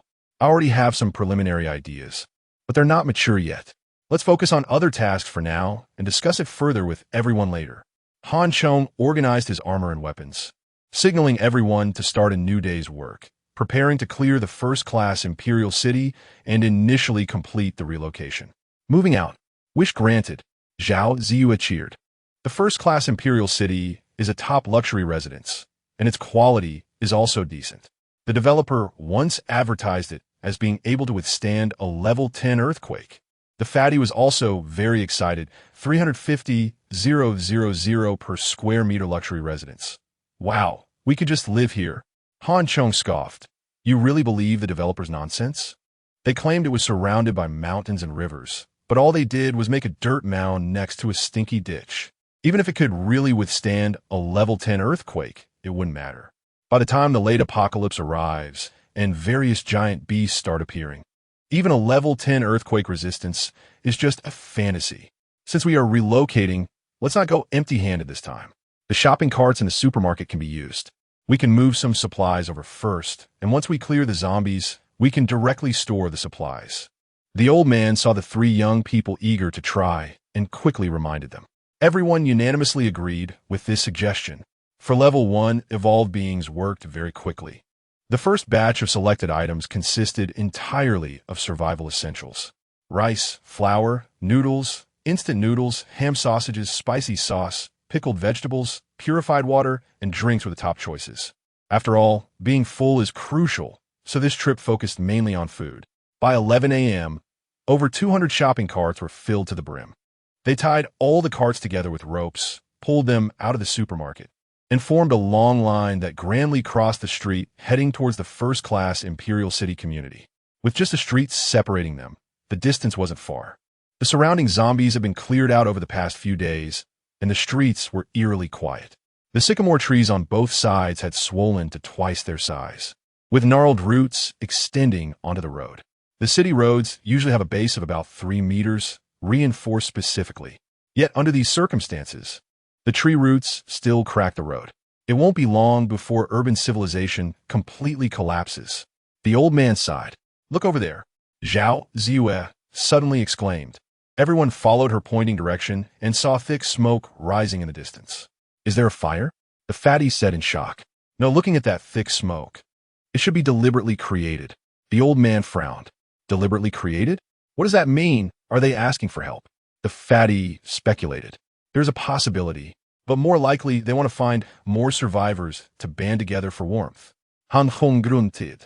Isn't that a good idea? Should we do the same? We might be able to rescue quite a few living people. Zhao Ziyue quickly said. Can't you think a little more when it comes to things?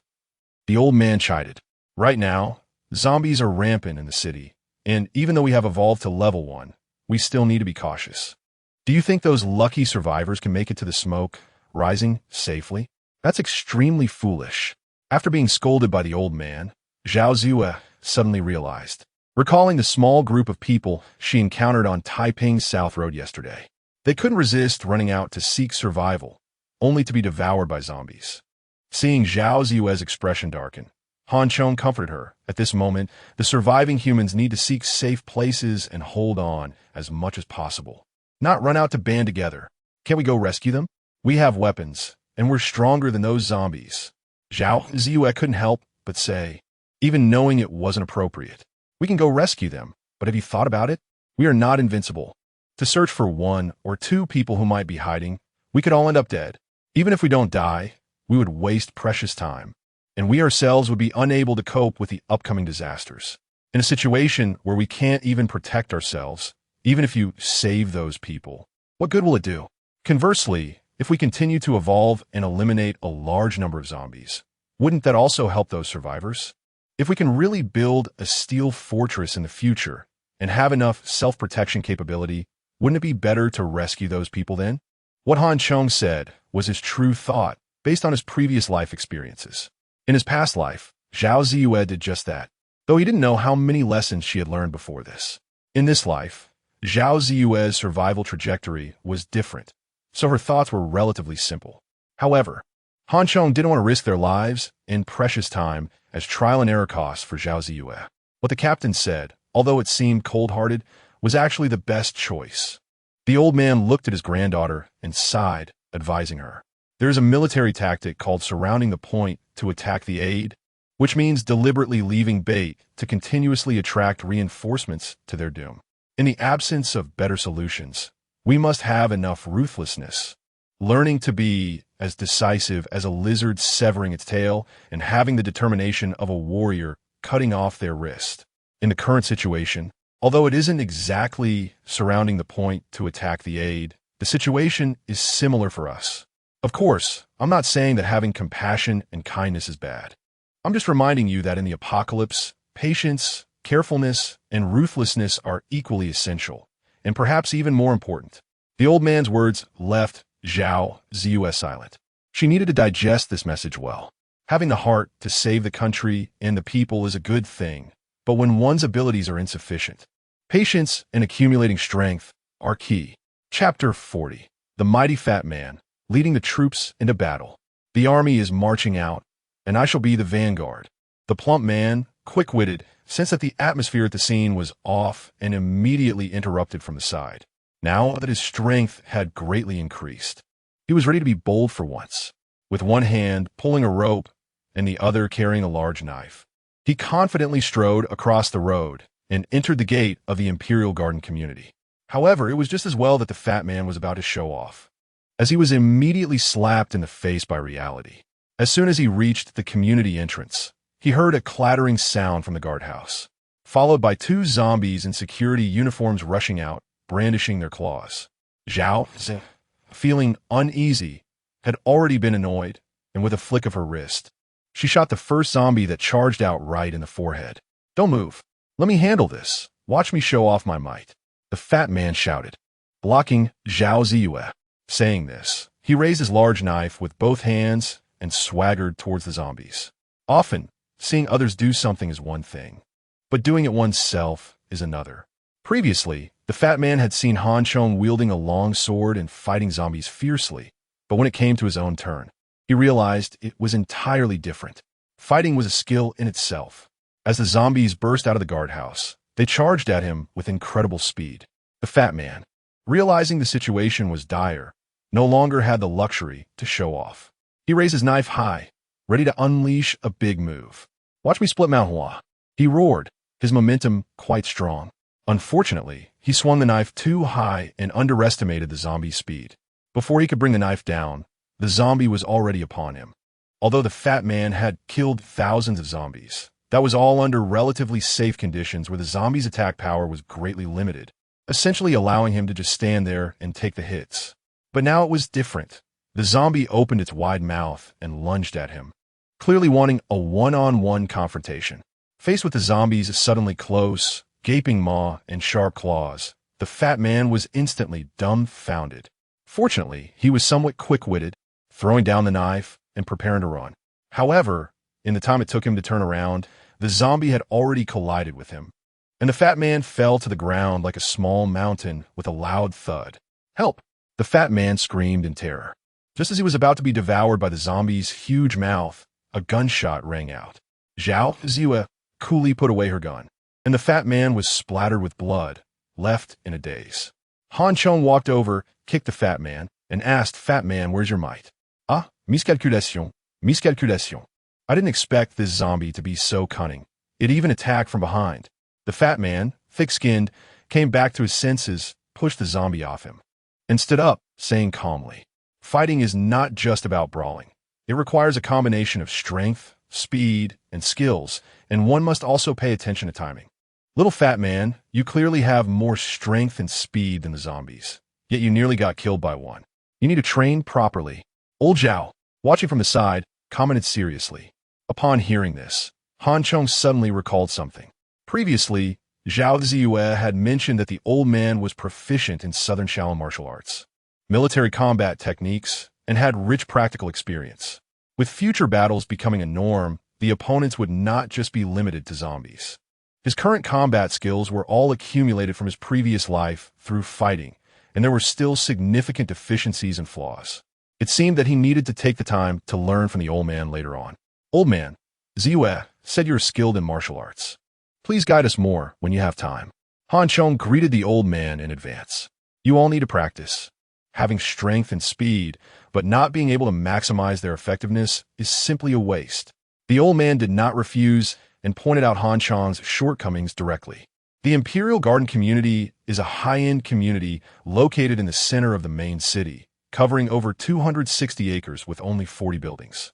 The floors of these buildings are not high, only 6 stories, with 2 households per staircase, and each unit has 4 households, with each building having 2 units. This means that each household is a duplex, 3 stories high, and the interiors are luxuriously decorated, resembling small villas. Inside the community, there are artificial lakes and hills, tall trees and flowers, and sports facilities, making it a picturesque place. After all, the slogan of the developer back in the day was to collect a beautiful scenery and release a leisurely and elegant life. It was said that only 20 of the area was allowed to have buildings. In the city center, one could enjoy the prosperity of the world while quietly relishing the seclusion of the countryside and mountains. However, due to the ancient virus, the plants in the community grew wildly and were left untrimmed, making it seem like a haunted house. After dealing with the 2 security guards at the entrance, the subsequent actions went much more smoothly. They walked all the way to Building 1 near the main gate without encountering any more trouble. In fact, even when Han Chong deliberately made noise to attract the zombies' attention, no zombies rushed out at all. Instead, some zombies peeked out from the windows of the building. The unit door was locked, and they couldn't get in. The fat man approached the building and pushed against the grand glass door a few times, but it didn't budge. "This door won't hold off second-level zombies. It's useless to want it. Just smash it." Han Chong signaled the fat man to chop the glass door with his big knife. "Let's leave it for now. At least it can prevent giant mosquitoes from invading. Besides, breaking this glass door is useless. There's still the unit door inside." The old man stopped the fat man, stepped back a few paces, observed for a while, and pointed at the upstairs window, saying, "We can enter through the window. The residents inside must have access cards. Glass door to prevent giant mosquitoes?" The old man is overthinking it. He doesn't understand how formidable those giant mosquitoes are. Han Chong thought, giant mosquitoes attack in swarms, and under continuous collisions, this ordinary tempered glass would definitely not withstand for 2 minutes. Well, it might be somewhat useful. Han Chong thought for a moment and decided not to be fixated on breaking the door anymore. He looked up, jumped, grabbed the anti-theft railing on the 2nd floor, then used the force to flip himself directly onto the 3rd floor. The residents probably didn't expect someone to climb up to the 3rd floor. The 1st and 2nd floors had anti-theft windows, but the 3rd floor did not. Han Chong climbed to the 3rd floor, pushed open the window, and easily slipped inside. "I'll go take a look too." Zhao Ziyue saw Han Chong climbing into the room, tucked her handgun into her holster, and also jumped, using her strength to flip and climb upstairs. Thanks to her martial arts training and military training, her movements were even more graceful and stylish than Han Chong's. TSK. The fat man looked up, gestured a couple of times, then shook his head, giving up on unrealistic thoughts. Even though he was also a first-level evolved being, his size and weight made it so that he could only think about being as nimble as Han Chong and Zhao Ziyue for now. I'm a steady person. This kind of jumping around is better left to them. The fat man comforted himself inwardly. Chapter 41. The lucky macaw. This room on the third floor is a bedroom. Slightly messy, but empty. Han Chong noticed that Zhao Ziyue had followed him, gave her a nod, and then, holding his sword, walked ahead. Zhao Ziyue held a pistol in each hand, following closely behind Han Chong. The third floor mainly consists of bedrooms, with a total of 3 rooms. And there was no one inside, nor were there any zombies. Perhaps it was because the virus outbreak occurred in the afternoon, which is why the occupants were not in the bedrooms. The second floor mainly had a home theater, study, and gym, in addition to a huge bedroom, presumably belonging to the owner of the house, but all the rooms were empty.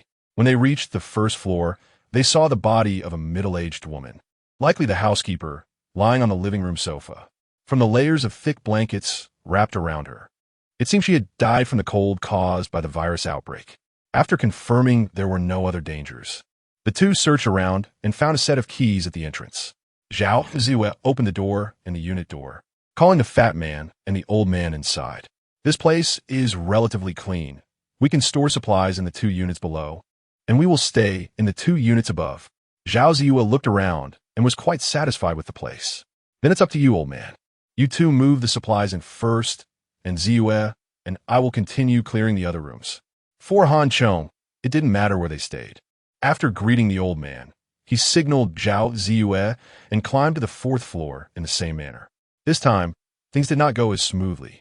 As soon as Han Chong poked his head out from the 4th floor, a zombie lunged at him. After evolving, Han Chong's reaction speed, agility, and strength were far beyond what they used to be. Seeing the zombie coming at him, he easily pulled it and threw it out the window. The zombie hit the ground and surprisingly was not dead. It only broke its bones and wailed as it crawled on the ground. Han Chong turned his head to look down and shouted, "Fat man, there's a zombie down here. Here's your chance to show off." The fat man had just brought a bag of rice into the house, and, hearing Han Chong shout, came out to take a look. A disabled zombie. What does this mean? Are you underestimating me? The fat man crossed his arms and stretched, then swiftly decapitated the zombie. Rich people really waste things, such a big house. Decorated so luxuriously, what is the use of it? After searching inside and out and finding nothing unusual, Han Chong was shocked by the luxurious decoration inside, muttering with a hint of envy. "Hey, there's something here," Zhao Ziyue, who was walking in front, suddenly exclaimed. Han Chong thought she had discovered a zombie, but when he got closer, he realized that was not the case. On the balcony of a room on the 3rd floor, there was a huge bird cage, and inside was a brightly colored large bird, predominantly red and green, measuring over 1 meter long from head to tail. However, at that moment, the bird was lying there, barely alive, seemingly on the verge of death. Perhaps hearing the two talking, the bird's eyelids slightly opened. Its eyes were cloudy and lifeless, blinking once before closing again. What kind of bird is this? It's so big. Han Chong was somewhat surprised. Apart from peacocks and ostriches in the zoo, he had never seen such a large and beautiful bird. This is a macaw, the largest species of parrot. This kind of parrot is very strong and is said to be immune to all poisons. Zhao Ziyue explained, seeming very familiar with the parrot, then added regretfully, "But it seems like it's not going to make it. It's probably starving. The disaster has been going on for several days, and its owner must have perished outside, leaving unfed." Han Chong approached to take a look. The food rack was right next to it, but the macaw was locked in its cage and couldn't reach it. Zhao Ziyue took out some nuts and water and placed them in front of the parrot, but the parrot had no strength to eat. "It's probably too weak to move. Let me try." Han Chong thought it was quite amazing that this bird could survive the virus's attack and hold on until now. He pried the parrot's beak open, crushed the nuts, and put them in its mouth, then poured some water in, but the parrot still looked half dead. "Can it be saved?" Zhao Ziyue asked hopefully. "Probably not." Han Chong shook his head. "Energy crystals. Why not try using an energy crystal?" Zhao Ziyue suddenly thought of an idea. Using an energy crystal to save a parrot. Han Chong's first reaction was that Zhao Ziyue had gone crazy. In the future, one energy crystal could be exchanged for a month's worth of food for a person. Please save it. In this world, there are dead things and zombies everywhere. It's rare to see a living being, even if it's just an animal. Seeing how Chong hesitata, Zhao Ziyue couldn't help but grab his arm, pouting and pleading. Ah, the future Iron Queen is actually acting cute with me. Looking at Zhao Ziyue's charming demeanor, her fair face and fluttering eyelashes, her rosy lips pouting, it was quite tempting. Fine, it's just an energy crystal. Han Chong felt a heat rising inside him, quickly lowered his head, chuckled, and feigned a generous appearance, stuffing an energy crystal into the macaw's beak. Oh macaw, you are definitely the happiest animal in the world. Han Chong stroked the macaw's luxurious feathers, mumbling. The large-scale death of humans also affected animals. Some surviving creatures had undergone mutations, while others remained the same. The survival of nature would become even more brutal. Unevolved creatures would quickly be eliminated and die out. Although this macaw had survived the virus and did not die, it showed no signs of mutation. If Han Chong hadn't saved it, it would have been dead within half a day. Now it not only had the chance to live, but also became the fifth creature in this world to consume an energy crystal, which could be considered its good fortune. Let recover here. We need to hurry and clear the other units. The digestion of the energy crystal would take time, and time was extremely precious.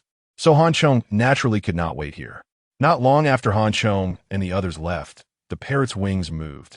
After a moment, the parrot opened its eyes, its beads of eyes bright and clear. If Han Chong and the others were still there, they would see the excitement and curiosity in the parrot's eyes. It flapped its wings and got up from the ground, tilted its head and swayed a couple of times as if feeling no discomfort, then became cheerful. After murmuring a few happy sounds, the macaw dragged its long tail and walked over to the food Zhao Ziyue had left behind, happily beginning to eat. Chapter 42. An unimaginable future. The modern society's security doors are indeed quite troublesome. In peacetime, they serve as relatively good anti-theft measures. But for Han Chong and Zhao Ziyue at the moment, they are undoubtedly like an iron wall. The two exited room 103 but could not enter room 104. They had to go back downstairs and repeat their previous actions, climbing through the window to open the door from inside. However, unlike the previous two times, as soon as they entered Unit 1, Room 02, they were ambushed. And the ones attacking them were not zombies, or rather, not human zombies, but a large golden retriever that had turned into a zombie. Golden retrievers are relatively gentle and intelligent large dogs, and many people in the city like to keep them at home. But when they're alive, it's one thing. Once they become zombies, it's a whole different story. A zombified golden retriever has its combat power skyrocketed, and even a Tibetan Mastiff might not be able to defeat it. Upon seeing Han Chong and Zhao Ziyue, the zombie dog that was lying behind the coffee table in the living room lunged fiercely at them, with blood-red eyes and a furious roar. It was many times more ferocious than it had been in life. Zhao Ziyue didn't notice at first, but when the dog pounced, she hurriedly shot. The bullets hit the zombie dog, but it didn't care at all. Driven by its bloodlust, it leaped off the nearby sofa and lunged for Zhao Ziyue's neck. Watch out!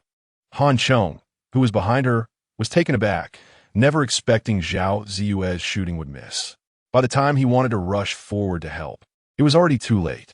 Calm under pressure, Zhao Ziyue twisted her body, quickly raised her right leg, and struck the zombie dog with a kick like a whip.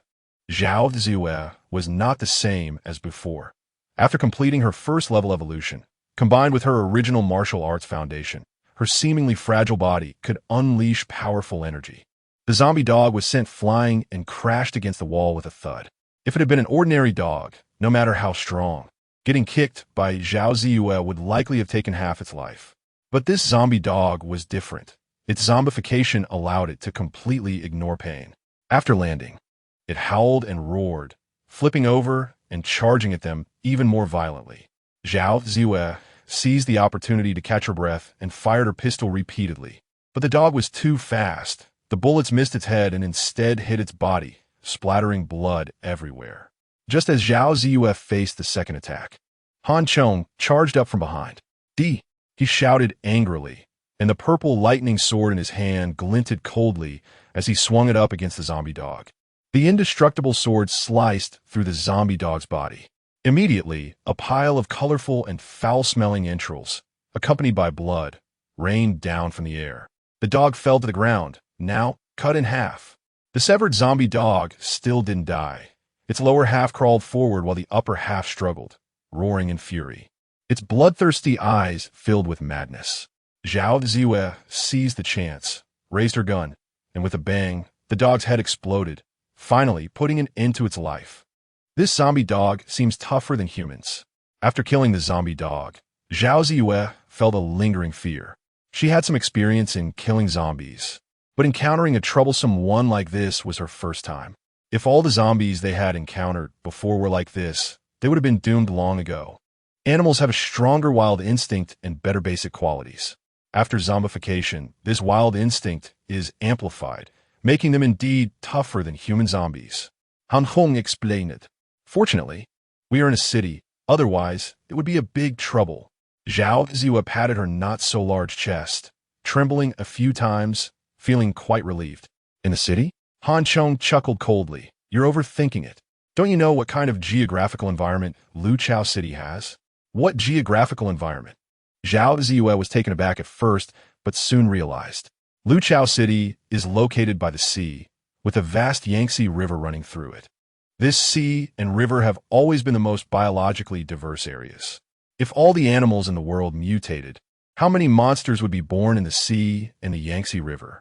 Not only that, but Luqiao City is surrounded by mountains and water, with 5 or 6 major peaks of various sizes in and around the city. The largest, Zishan in the city center, spans an area of about 30 to 40 square kilometers. Luqiao City has many mountains and abundant water, with a good ecological environment preserved during peacetime. There are even frequent occurrences of wild boars running out of the mountains and into schools. Wild animals are not rare. If these animals also evolve, how many would there be? Seeing her pale face, Han Chong knew she was frightened and comforted her. The monsters in the water won't come ashore for now. There will be battles and killings between monsters and zombies, and they don't only target humans. So, don't think too far ahead. As long as we can continue to evolve, no matter how difficult it gets, we will get through it. The fact that they won't come ashore for now means they will eventually. Zhao Ziyue found it hard to imagine what it would be like when a large number of Yangtze alligators crawled ashore. In fact, Han Chong was worried about putting pressure on her and didn't say too much. The future environment will be far worse than imagined. The Yangtze alligators? Those would be over 100 meters long. Compared to that time, these ordinary zombies really don't count for much. Of course, by then, low-level zombies wouldn't be as numerous as they are now. At that point, humans would hunt zombies in large numbers, wanting to collect energy crystals. Meanwhile, those powerful monsters, whether for food or energy crystals, would also prey on various zombies in large numbers. In Luqiao City, the influence of monsters is not inferior to that of humans, especially among several powerful monsters. Possessing tremendous strength and intelligence comparable to humans, they are uniquely formidable. In a previous life, human evolvers had fought with these powerful monsters multiple times, but suffered heavy casualties in the end. Of course, discussing these things now is somewhat far-fetched. For them at the moment, the most important thing is to get through the present, to survive and continue to evolve. Otherwise, everything is in vain. Most importantly, according to Han Chong's plan, there will soon be a major clash with the monster beasts. Some places in Luqiao City will give birth to rare flowers and fruits, which are treasures for enhancing energy. By then, the evolvers, zombies, and various monsters in Luqiao City will all be alerted. The real slaughter and collision will occur at that time. And these rare flowers and fruits have been on Han Chong's mind since he was reborn. His desperate evolution now is also to gain the strength to compete for these treasures in the future. These will be the key to becoming a top-level evolver. And Han Chong will definitely not miss out, nor will he allow any mistakes. Just as he told Zhao Ziyue, as long as he can become a top-level evolver, no matter how terrifying the future is, he can pass through it safely. Chapter 43. The soft and cute archer after the zombie dog was killed. There were no other living beings in the house. It wasn't that there were no people in the house, but that everyone inside had already died. The corpses were mangled by the zombie dog, making it impossible to tell if they died from cold and fever or from the attack of the zombie dog after surviving the initial crisis. If they survived the cold and fever only to be killed by the zombie dog, then this family met a truly tragic end.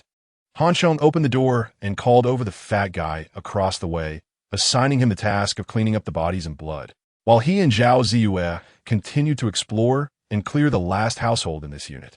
After clearing 3 households in a row, Han Chong and Zhao Ziyue had become quite adept at climbing through windows. Han Chong stood on the windowsill of the 3rd floor, jumped up to grab the overhanging eave, and flipped himself up onto the 4th floor balcony with ease. However, as soon as he poked his head out, his heart tightened and a chill shot up his spine. Not good. Han Chong hurriedly let go of his left hand, grabbed the 4th floor windowsill with his right hand, and quickly turned to the side. But the action was too late. An arrow had already struck him in the chest like lightning. The sharp pain combined with the impact nearly knocked Han Chong off the 4th floor. Fortunately, he was now somewhat of a small superhero, managing to grab the aluminum frame of the balcony window and hang in midair. Who would have thought that in a world overrun by zombies, a little girl would be lurking in the living room on the 4th floor, holding a bow and arrow, waiting to ambush him? The key was that this little girl was quite skilled, and her archery was fast, accurate, and lethal. Han Chong was bewildered. Stop, stop, we're not bad people," he shouted while hanging outside, too afraid to show his face.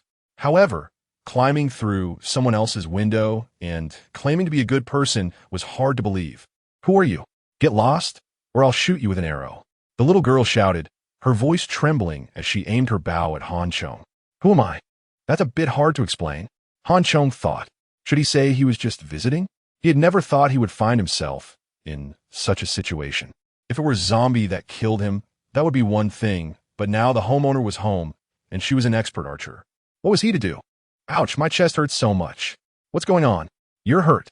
Zhao Ziyue's head popped out of the 3rd floor window. Upon seeing the arrow shaft protruding from Han Chong's chest, she was instantly shocked. "There's someone upstairs, alive, with a bow and arrow," Han Chong said with a pained expression. "Who are you talking to? Show your head slowly," the little girl shouted from inside the house. Han Chong clung to the windowsill, slowly revealing his head. "You're not one of those man-eating monsters?" The little girl seemed a bit surprised and walked over with her bow. At that moment, Han Chong could see her more clearly. She had a bob haircut, wore a navy short-sleeved shirt and a mini skirt, looking youthful and cute with a bit of baby fat. "Of course, monsters can't talk to you like this. Can you put down the bow and arrow and let me up? I'm about to be shot dead by you." Han Chong felt a sharp pain in his chest, especially since being in this position meant the arrow shaft occasionally brushed against the wall, causing him great discomfort. "Oh, what kind of clothes are you wearing? So strange. Did you come from ancient times?" The little girl lowered her bow and wanted to help pull Han Chong up, chattering away like the fat guy. Without the threat of the bow and arrow, Han Chong didn't need the little girl to help him.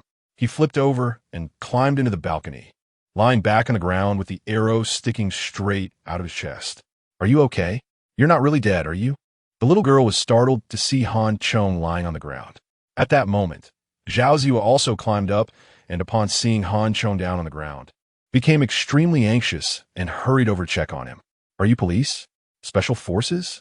Another person climbed in, but the little girl wasn't surprised, as she had just heard Han Chong talking to someone else. Seeing Zhao Ziyue in her special police uniform with 6 Dynasties Special Police written on it made her feel more at ease.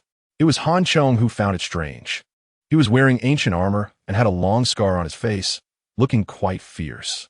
"Do you have a first aid kit at home?" Zhao Ziyue urgently asked without responding to the little girl's inquiry. "No." The little girl shook her head. Just as Zhao Ziyue was feeling disappointed, the little girl added, "But I have band-aids." "Band-aids for an arrow wound?" Zhao Ziyue's eyes widened, wanting to confirm if the little girl was joking. "And alcohol wipes, gauze, but nothing else." The little girl continued, "Hurry and bring it all over," Zhao Ziyue said anxiously. The little girl hurriedly brought everything over. Zhao Ziyue forcefully pulled out the arrow, helped Han Chong take off his armor, carefully cleaned the wound, and then wrapped it with gauze. "Don't worry, you won't die." Seeing Zhao Ziyue busy and tense, Han Chong felt very warm inside.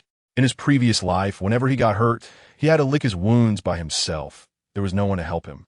Of course, due to his self-healing ability, he didn't pay much attention to his injuries. Sorry, I thought you were a monster just now. I was too nervous and scared. The little girl approached, looking worriedly at Han Chong, feeling quite embarrassed. What's your name? Are you the only one at home?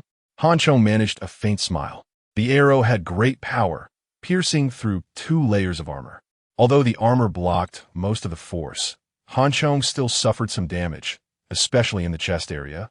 Any slight movement caused pain. At this moment, Han Chong suddenly began to miss the super healing ability he had always disliked.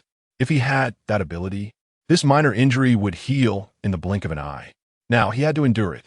Fortunately, his physical condition had improved, so he didn't have to worry about infection. Otherwise, he had already been injured twice in a few days, and infections were a hassle. Despite this, Han Chong still felt depressed, but couldn't say anything to the little girl. After all, he climbed through her window. What could he say? Han Chong could only hiss in pain, ultimately bearing everything alone. Chapter 44, A Shared Future. The little girl is named Tang Luo, 16 years old, a national first-class shooter. She once won the National Youth Archery Championship, and at such a young age, her future is limitless. Of course, this is in reference to peacetime.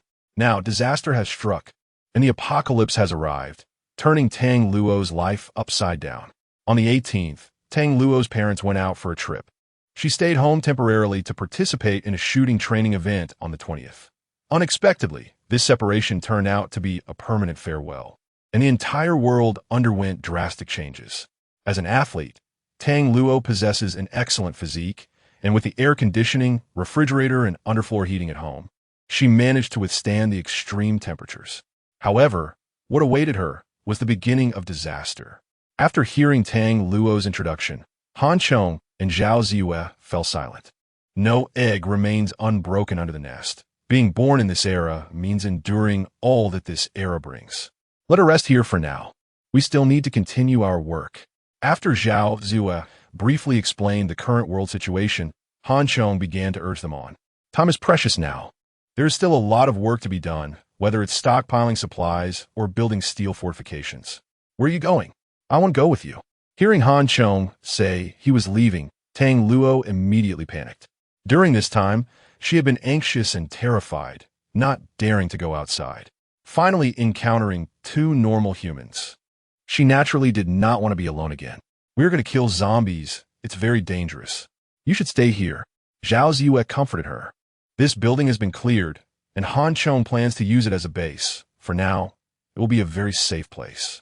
No, I can help. I can shoot arrows. My archery skills are excellent. Tang Luo quickly strapped on the large bow and quiver, eager to show off, and almost blurted out about hitting Han Chong with an arrow earlier. However, realizing the awkwardness of it, she hesitated and looked timidly at Han Chong. Han Chong was somewhat speechless, feeling that the damage caused by her words was even greater than by the arrow earlier. Let us take her downstairs. Seeing Tang Luo looking pitiful, Zhao Ziyue reached out to hold her hand and suggested. She seems frightened. What should we do? Zhao Ziyue whispered. Han Chong admired this little girl.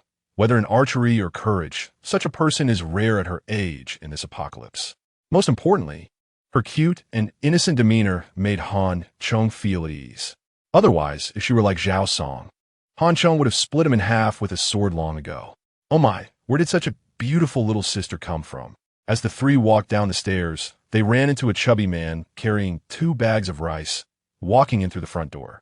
Earlier, this guy had been pinned down by a zombie security guard at the entrance, covered in blood, making him look rather fearsome. Upon seeing Tang Luo, the chubby man exclaimed in surprise. He would have been better off keeping quiet. As soon as he spoke, Tang Luo let out a scream, and her longbow was instantly in her hand. If Han Chong hadn't stopped her, the chubby man might have been shot dead by her. Han Chong himself had learned this lesson the hard way. Relax, he is a living person, our companion. Zhao Ziyue hurriedly introduced. The chubby man was also taken aback. He had never expected this adorable girl to pull out a big bow at the slightest disagreement. Moreover, her movement seemed quite skilled. What's going on? The old man also peeked out of the room, surprised and delighted to see Tang Luo. Although only 5 or 6 days had passed, the old man felt like seeing other humans was a century ago. Seeing two living people again and knowing that Han Chong intended to turn this place into a base, Tang Luo finally relaxed. Ultimately, under the old man's arrangement, she stayed to help him and the others clear and organize supplies, while Han Chong and Zhao Ziyue set off again. Their task today was mainly to clear the residential area of Yiping Yuqing. With their first-level evolved bodies, their strength was significantly greater than that of the zombies, especially when they worked together. Facing individual zombies in the buildings was hardly a challenge. After a day, the two cleared out most of the buildings, and all the bodies were transported to the supermarket. Before nightfall, they also moved all the firearms and ammunition piled on the rooftop of Taiping South Road into Building 1 of Yiping Yuqing. Although many supplies in the supermarket had yet to be transported, seeing the buildings filled with supplies filled everyone's hearts with joy and satisfaction. Tonight, Wei moved into a clean and comfortable environment, and Wei gained a new companion.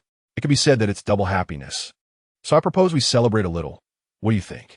That night, the old man was in high spirits and set a rich dinner, suggesting, since the apocalypse, everyone had been living under immense pressure, struggling to survive every day, cruelly doing things they didn't like, their spirits nearly at their limit. The old man, coming from a military background, believed that after the war, new soldiers needed psychological counseling, and he thought they also needed to relax a bit. Killing and high pressure can easily lead to a breakdown. Even if one perseveres, their personality can be affected. Han Chong was the best example. Before the apocalypse, he was a lively and cheerful boy, playing games with classmates at university and go to the library to see beautiful girls. However, after the experiences of his previous life, he gradually became selfish, cold, and suspicious. Perhaps during this time with the old man and the others, he experienced the fear and loneliness of his last life, which had somewhat weakened his dark personality. Thus, when the old man discussed the matter with Han Chong, he immediately nodded in agreement. He felt he needed to relax too. Since his rebirth, he had been busy with survival and evolution. Although he had achieved evolution with energy crystals, that psychological fatigue was still unavoidable. After seeing Han Chong nod, everyone cheered. I propose a toast to Captain Han Chong. Without him, we would have our lives today. The old man was the first to raise his glass and suggested. Only those who walked with Han Chong knew how important he was. This proposal from the old man was immediately echoed by the chubby man and Zhao Ziyue. Even Tang Luo, who had just joined, though unsure of what was happening, happily raised her juice to join in the fun. I should thank everyone. Everything today is the result of our collective effort. I hope that in the future, we can always have this kind of life. I toast to everyone. From now on, we are family, to our shared future. Cheers! Han Chong raised his glass and drank it all in one gulp. Family, for a shared future. Everyone raised their glasses together, and at that moment, they were the closest family. Together, under the apocalypse, they protected their little warmth. Chapter 45. Inner Trauma in the Apocalypse. Although conditions are harsh, the supplies for everyone are relatively abundant, with all kinds of snacks, alcohol, and beverages available in the supermarket. This small celebration is warm and meaningful for everyone. In the brutal survival conditions of the end times, such a celebration ignites hope for the future, allowing everyone to forever remember this happy moment. Of course, everyone has their own scale in their hearts. Although it seems safe now, no one dares to let their guard down. So, while drinking lightly, everyone consciously controls their alcohol intake and does not completely let loose. However, Han Chong's tolerance for alcohol is not very good. After just a couple of glasses of red wine, he begins to feel a little tipsy. When everyone goes back to rest, Han Chong climbs alone to the rooftop to get some fresh air, gazing at the city engulfed in darkness, also to contemplate future plans. The once brightly lit city, full of life and luxury, now only has a few remnants of light. Without checking in person, no one can be sure whether the places with lights still have living people or are surrounded by zombies. It could be hope, or it could be despair. What are you thinking? Just as Han Chong was lost in thought, Zhao Ziyue unexpectedly came up, handing him a glass of red wine. And together they gazed at the nighttime city. In the greenhouse effect, the end of September nights still feels a bit humid and warm, as if the heat of summer has not yet faded. Zhao Ziyue is dressed quite coolly, her fair skin glowing with a milky light under the moonlight. Coupled with her curvy figure, she looks like a goddess walking in the moonlight. I was thinking if there were no apocalypse, what would I be doing? When Han Chong looks at Zhao, his heart inexplicably races, his gaze flustered, and he quickly turns his eyes back to the shadowy city. Not good at drinking. He feels his throat dry and takes a couple of sips from the red wine Zhao Ziyue handed him to moisten his throat. Haha, so what were you doing before? Before the disaster happened, Zhao Ziyue asked curiously. The first time she saw Han Chong, he looked like a student based on his appearance and clothing. However, everything Han Chong has shown since then is definitely not what a typical college student would exhibit. Having received systematic training from the military, she finds herself lacking in many areas compared to him. Thus, she has always believed that Han Chong must have a story, but since the apocalypse, she has not had the chance to ask. Women, after all, tend to have a hint of curiosity, and Zhao Ziyue is no exception. A student, an ordinary college student. Han Chong takes a sip of wine, but the more he drinks, the drier his mouth feels. Despite trying to control himself, his gaze can't help but drift toward Zhao Ziyue. At this moment, Zhao Ziyue leans against the rooftop railing, resting her elbows on it, slightly tilting back, her beautiful figure stretching out, hair fluttering in the breeze. Perhaps due to the alcohol, Han Chong feels an uncontrollable impulse rising within him. Just when he feels he can't bear it, his gaze suddenly meets Zhao Ziyue's. Seeing the mischievous glint in Zhao Ziyue's eyes, Han Chong immediately feels incredibly embarrassed. Hastily downing the remaining wine in his glass, his face turning bright red. Zhao Ziyue is not angry at being caught peeking. Instead, she intentionally leans closer to Han Chong and playfully asks, "College student? Have you dated anyone in college? Do you have a girlfriend? Having lived two lives?" Han Chong is not an innocent virgin. However, being caught peeking is still somewhat embarrassing, especially since Zhao Ziyue is leaning in deliberately, her hair brushing against him, her breath fragrant, carrying a hint of flirtation that makes Han Chong feel a different kind of atmosphere. If this ambience continues to develop, it's hard to guarantee that Han Chong won't act impulsively. After all, he has had a bit to drink, and in front of him is a beautiful woman with an alluring charm. Even a eunuch would inevitably feel stirred. However, Zhao Ziyue's question makes Han Chong's thoughts retract, and a buried memory suddenly surfaces, quickly followed by an overwhelming hatred filling his chest. A girlfriend? Since his rebirth, Han Chong has deliberately avoided thinking about this question. Everything in school has been thrown to the back of his mind, and he has never wanted to think about it since his rebirth. Having lived two lives, Han Chong has experienced a lot, but if he were to say who he hates the most, it would undoubtedly be Li Xiaoran and Chengnan. One is his girlfriend, the woman he loved most in his previous life, a college classmate. The other is his roommate, the brother he trusted the most. Yet these two betrayed him, stabbing him in the back the hardest, causing him to suffer humiliation and ultimately die tragically at the hands of a beast, leaving no remains. Thus, even after his rebirth, Han Chong's hatred remains unresolved.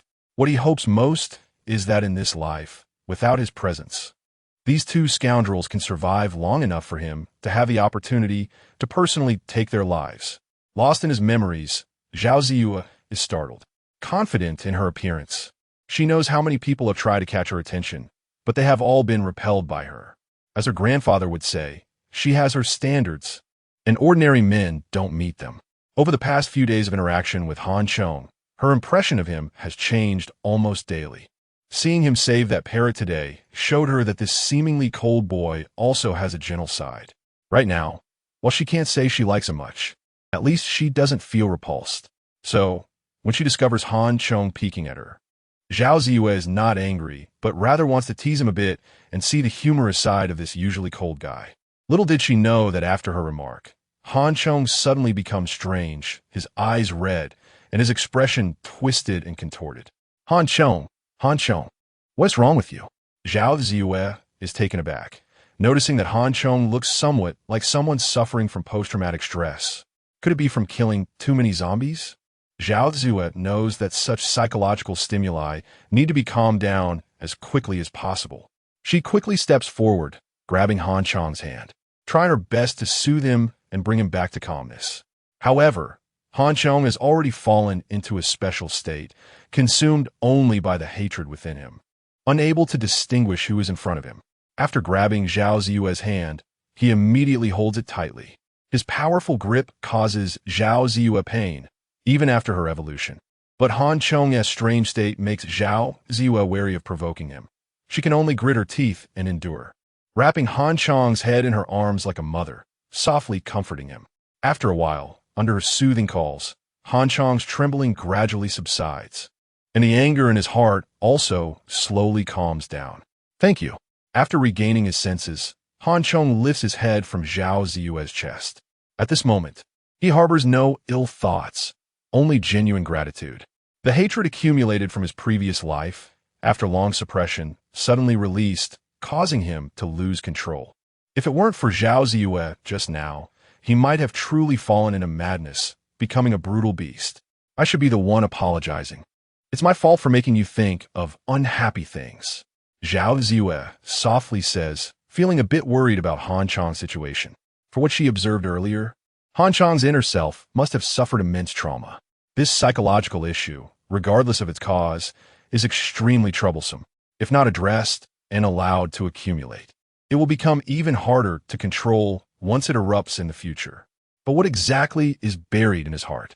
It seems she asked him whether he had dated anyone in college or had a girlfriend. Could this be related? Chapter 46, Tang Luo's Trial, Part 1. The house in the first-class Imperial City has been cleaned up halfway. However, essential and crucial supplies, such as firearms and ammunition, are stored in room 403 of Building 1, which is the home where the parrot was found. They're staying in room 404, which is Tang Luo's family. This 3-story large apartment can comfortably accommodate the 5 of them without any issues.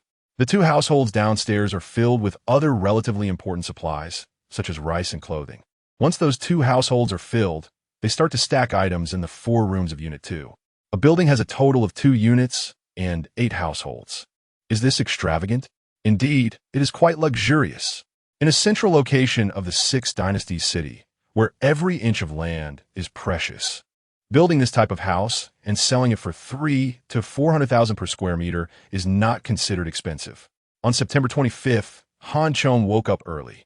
The sunlight outside was bright, pouring through the gaps in the curtains and casting rays into the room, making Han Chong feel a sense of unreality. It seemed like an ordinary morning rather than the apocalypse. Han Chong did not get out of bed immediately. Perhaps the explosion last night and Zhao Ziyue's comfort had brought him a lot of inner peace, allowing him to calmly think about many things in his mind. It wasn't until morning that there was a knock on the door. Han Chong got up to open the door and found the chubby Dong Chi standing outside with a mischievous grin. What were you guys doing upstairs last night? You couldn't get up this late? Did you overexert yourselves? Seeing Han Chong come out, the chubby guy made a funny face, looking lewd.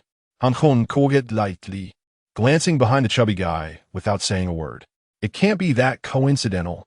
The chubby guy felt a chill run down his spine. He quickly cleared his throat, straightened his back, and said, "Captain, I'm relieved to see you're fine. The old man is looking for me, so I have to go." The chubby guy didn't dare to look back and hurriedly ran off. "Is your hand okay?" Ignoring the lewd, chubby guy, Han Chong looked apologetically at Zhao Ziyue. After last night's events, their relationship seemed to have become much closer. "I'm also a level 1 evolver, don't worry."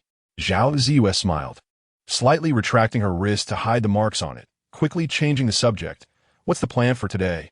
First, let's clean up the remaining buildings. If we have time, we can proceed to the next stage of planning." This morning, Han Chong had thought about many things regarding himself, the team, and future plans. What about Tang Luo? How should she be arranged? Zhao Ziyue glanced at Tang Luo, who was sitting cross-legged on the sofa eating bread, and asked in a low voice. Han Chong was taken aback, then immediately understood what Zhao Ziyue meant. Among the current 5 members, 4 were already level 1 evolvers, and Tang Luo had just joined yesterday. She hadn't even undergone evolution and didn't even know about it. Zhao Ziyue seemed to want to enhance Tang Luo's strength and help her achieve level 1 evolution. Taking in Tang Luo isn't a problem, but energy crystals are extremely precious, especially as we move forward. We must use our resources in critical areas. We still need to observe Tang Luo, If she shows potential and courage for combat, we can start training her. If not, I suggest conserving resources and letting her do some safer tasks. Han Chong said tactfully. The so-called conserving resources essentially meant temporarily refusing to provide Tang Luo with energy crystals. Zhao Ziyue understood Han Chong's consideration. Resources were valuable. As the captain, Han Chong needed to think about overcoming difficulties and leading everyone to survive. Thus, achieving complete equality was impossible. It was crucial to ensure that there were strong powers within the team to handle future dangers.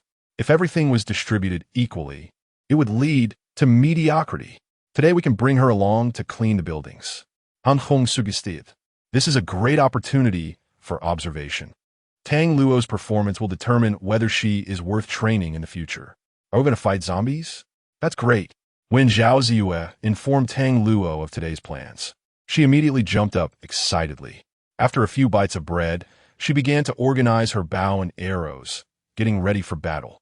I practiced archery for many years. Now I finally have a chance to show my skills. After getting ready, Tang Luo was eager to try and urged Han Chong and Zhao Ziyue not to dawdle. Han Chong cracked a smile, feeling as if he had underestimated Tang Luo's strong spirit. Hopefully, she could maintain this optimism in the upcoming events. After breakfast, the five of them split into two teams according to the plan. Han Chong led Zhao Ziyue and Tang Luo to continue yesterday's work, responsible for cleaning the remaining floors and the entire community. Meanwhile, the chubby guy and the old man continued to act as porters, responsible for transporting the supplies from the supermarket. Over the past 2 days, the supermarket had become nearly inaccessible due to the severe decay of corpses inside, which had begun to breed a large number of maggots crawling everywhere. Following the old man's advice, they planned to rescue and transport supplies for one more day, and it would be best to burn down the underground supermarket at night to prevent the spread of pestilence and insects. A day's time certainly wouldn't be enough to transport all the supplies from the supermarket. They could only rescue some core and important supplies while having to abandon the rest. The pressure on the chubby guy and the old man to handle this task was still quite significant. On the other side, under Han Chong and Zhao Ziyue's leadership, the cleaning work was progressing quickly. However, what made Tang Luo unhappy was that she had no opportunity to fight. She didn't have the skills of Han Chong and Zhao Ziyue and couldn't climb in through the windows. So every time the combat occurred, Tang Luo could only wait outside. By the time Han Chong and the others opened the door for her to enter, everything was already over. The only thing Tang Luo could do was help them clear the corpses, either zombie corpses or the bodies of those who died from cold and heat, or humans who were attacked by zombies. As Han Chong had guessed, although Tang Luo had a tough spirit, having a middle school girl help with moving corpses was indeed a significant test for her, especially since some of those bodies had been dead for a while, starting to rot, with maggots crawling out of their mouths and into their nostrils. The smell was unimaginable. Tang Luo's face turned pale, and she didn't know how many times she had thrown up. But when she saw Han Chong and Zhao Ziyue handling everything with calmness, she was utterly amazed. Sister Ziyue, brother Han Chong, don't you feel disgusted? After eating this morning, I threw up. Tang Luo wore 3 layers of masks, almost suffocating herself, but didn't dare to take them off. Disgusted? How could we not be? But if you've seen something even more disgusting, you would probably be as calm as I am. Zhao Ziyue glanced at Han Chong, recalling his experience of chopping off heads and digging out brains in the supermarket. It was truly hard to look back on, and just a few days later, she could calmly handle these things. I'll let you in on a secret. There's a treasure in the heads of these zombies. If you can find it, you'll become as powerful as a magical girl. Zhao Ziyu guret dan luo. Using Han Chong's words to emphasize that living in the apocalypse required learning to endure all of this. In the apocalypse, lives are as insignificant as grass. When Zhao Ziyu witnessed Zhao Song die before her eyes, torn apart by a horde of zombies on Taiping South Road, she understood this point. If Tang Luo didn't want to become a vulnerable existence whose life was always threatened, she had to learn to endure all of this and dare to take risks and compete. At this moment, even Zhao Ziyue herself did not realize that her way of thinking was gradually aligning with Han Chong's. The perspective from which she approached problems was no longer the same as in peacetime. Instead, it had been replaced by the jungle law more suitable for survival in the apocalypse. Chapter 47. Tang Luo's Trial. Part 2. Sister Ziyue. You can't be trying to trick me, right? Tang Luo stretched her head in front of Zhao Ziyue, her cute big eyes blinking with suspicion, trying to read Zhao Ziyue's thoughts. Transforming into a Sailor Moon? That is indeed tempting. But the problem is that I have to dig something out of Zombie's head. Tang Luo Sutde. Zhao Ziyue spread her 5 fingers and pressed them against Tang Luo's face, pushing her away. Watch closely. Seeing is believing. Zhao Ziyue decided to demonstrate. After looking around, she casually grabbed a nearby mahogany sofa and easily lifted it up.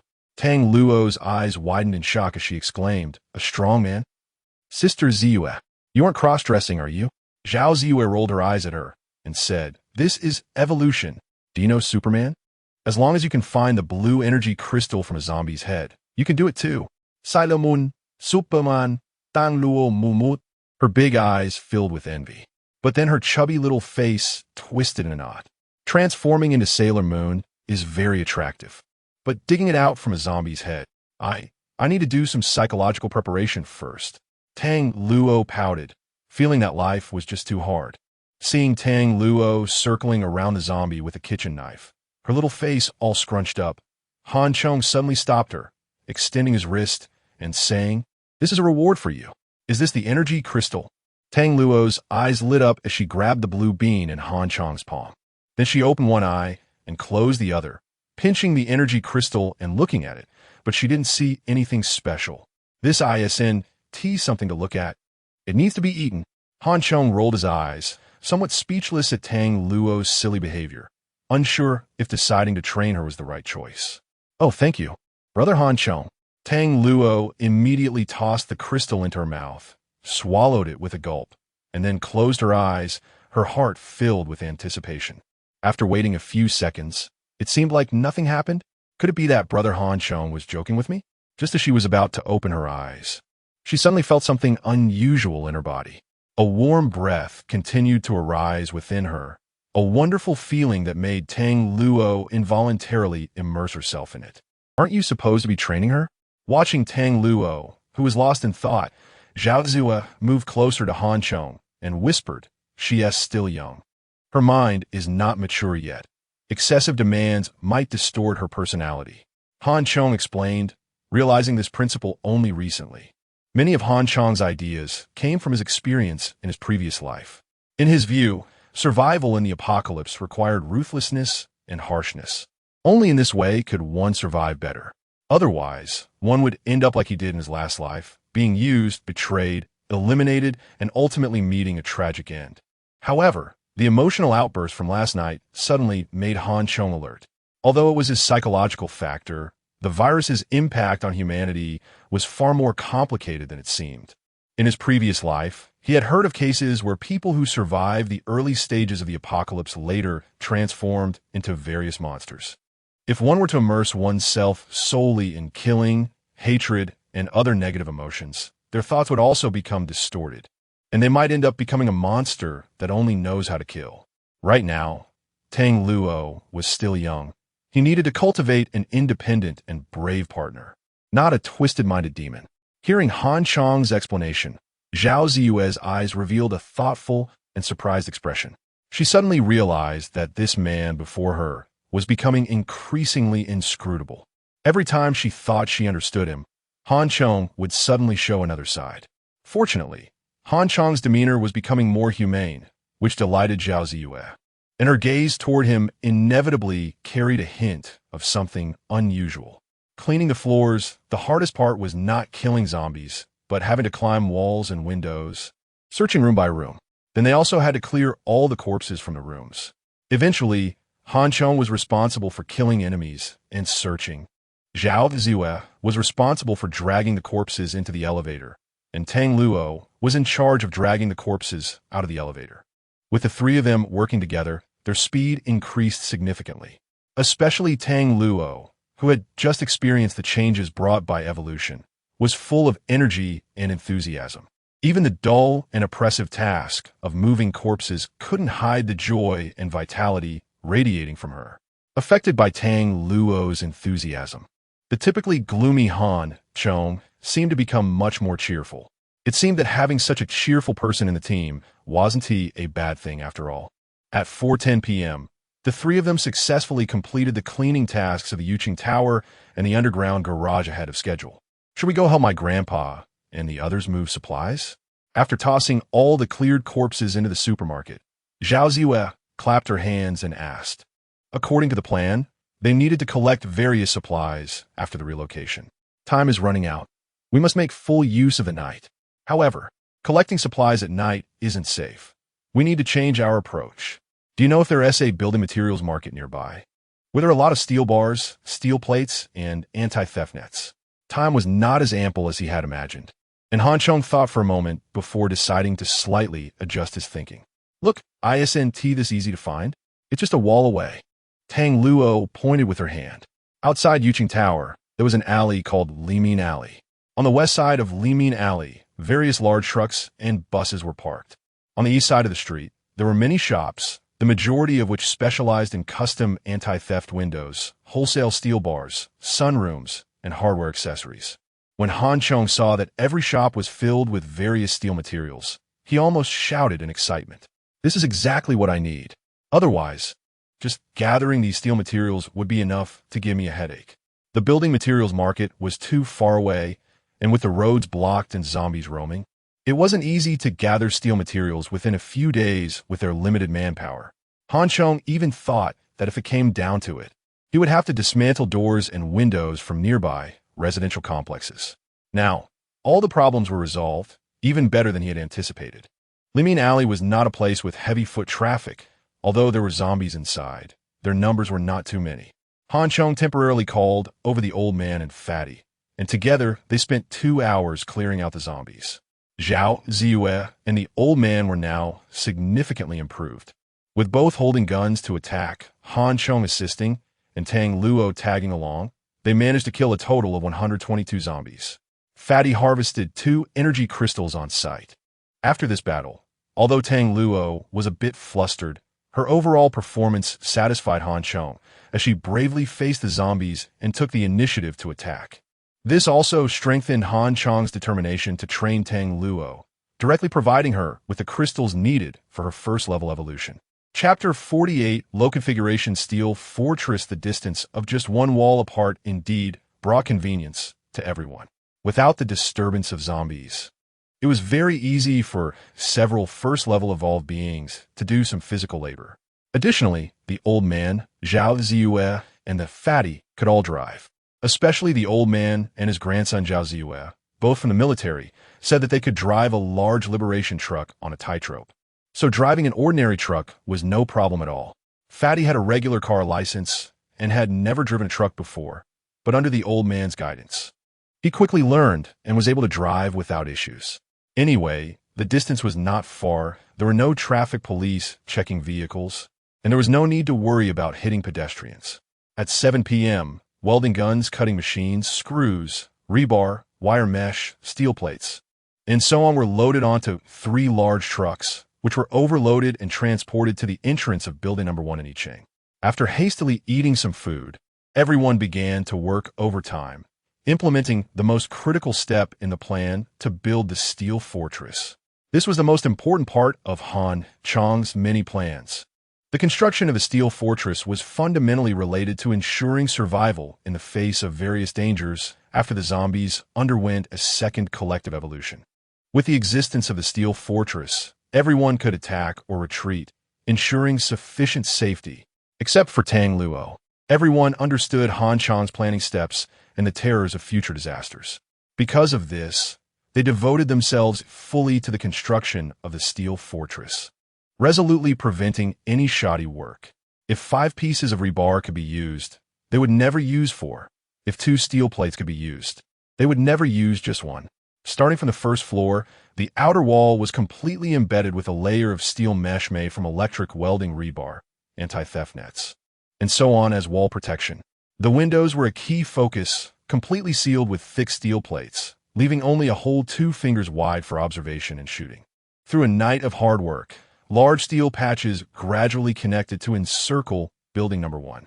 Not only the outer walls, doors, and windows, but even the corridors on each floor, the main doors of each household, and the rooftop terrace were all reinforced with a layer of sturdy steel railings.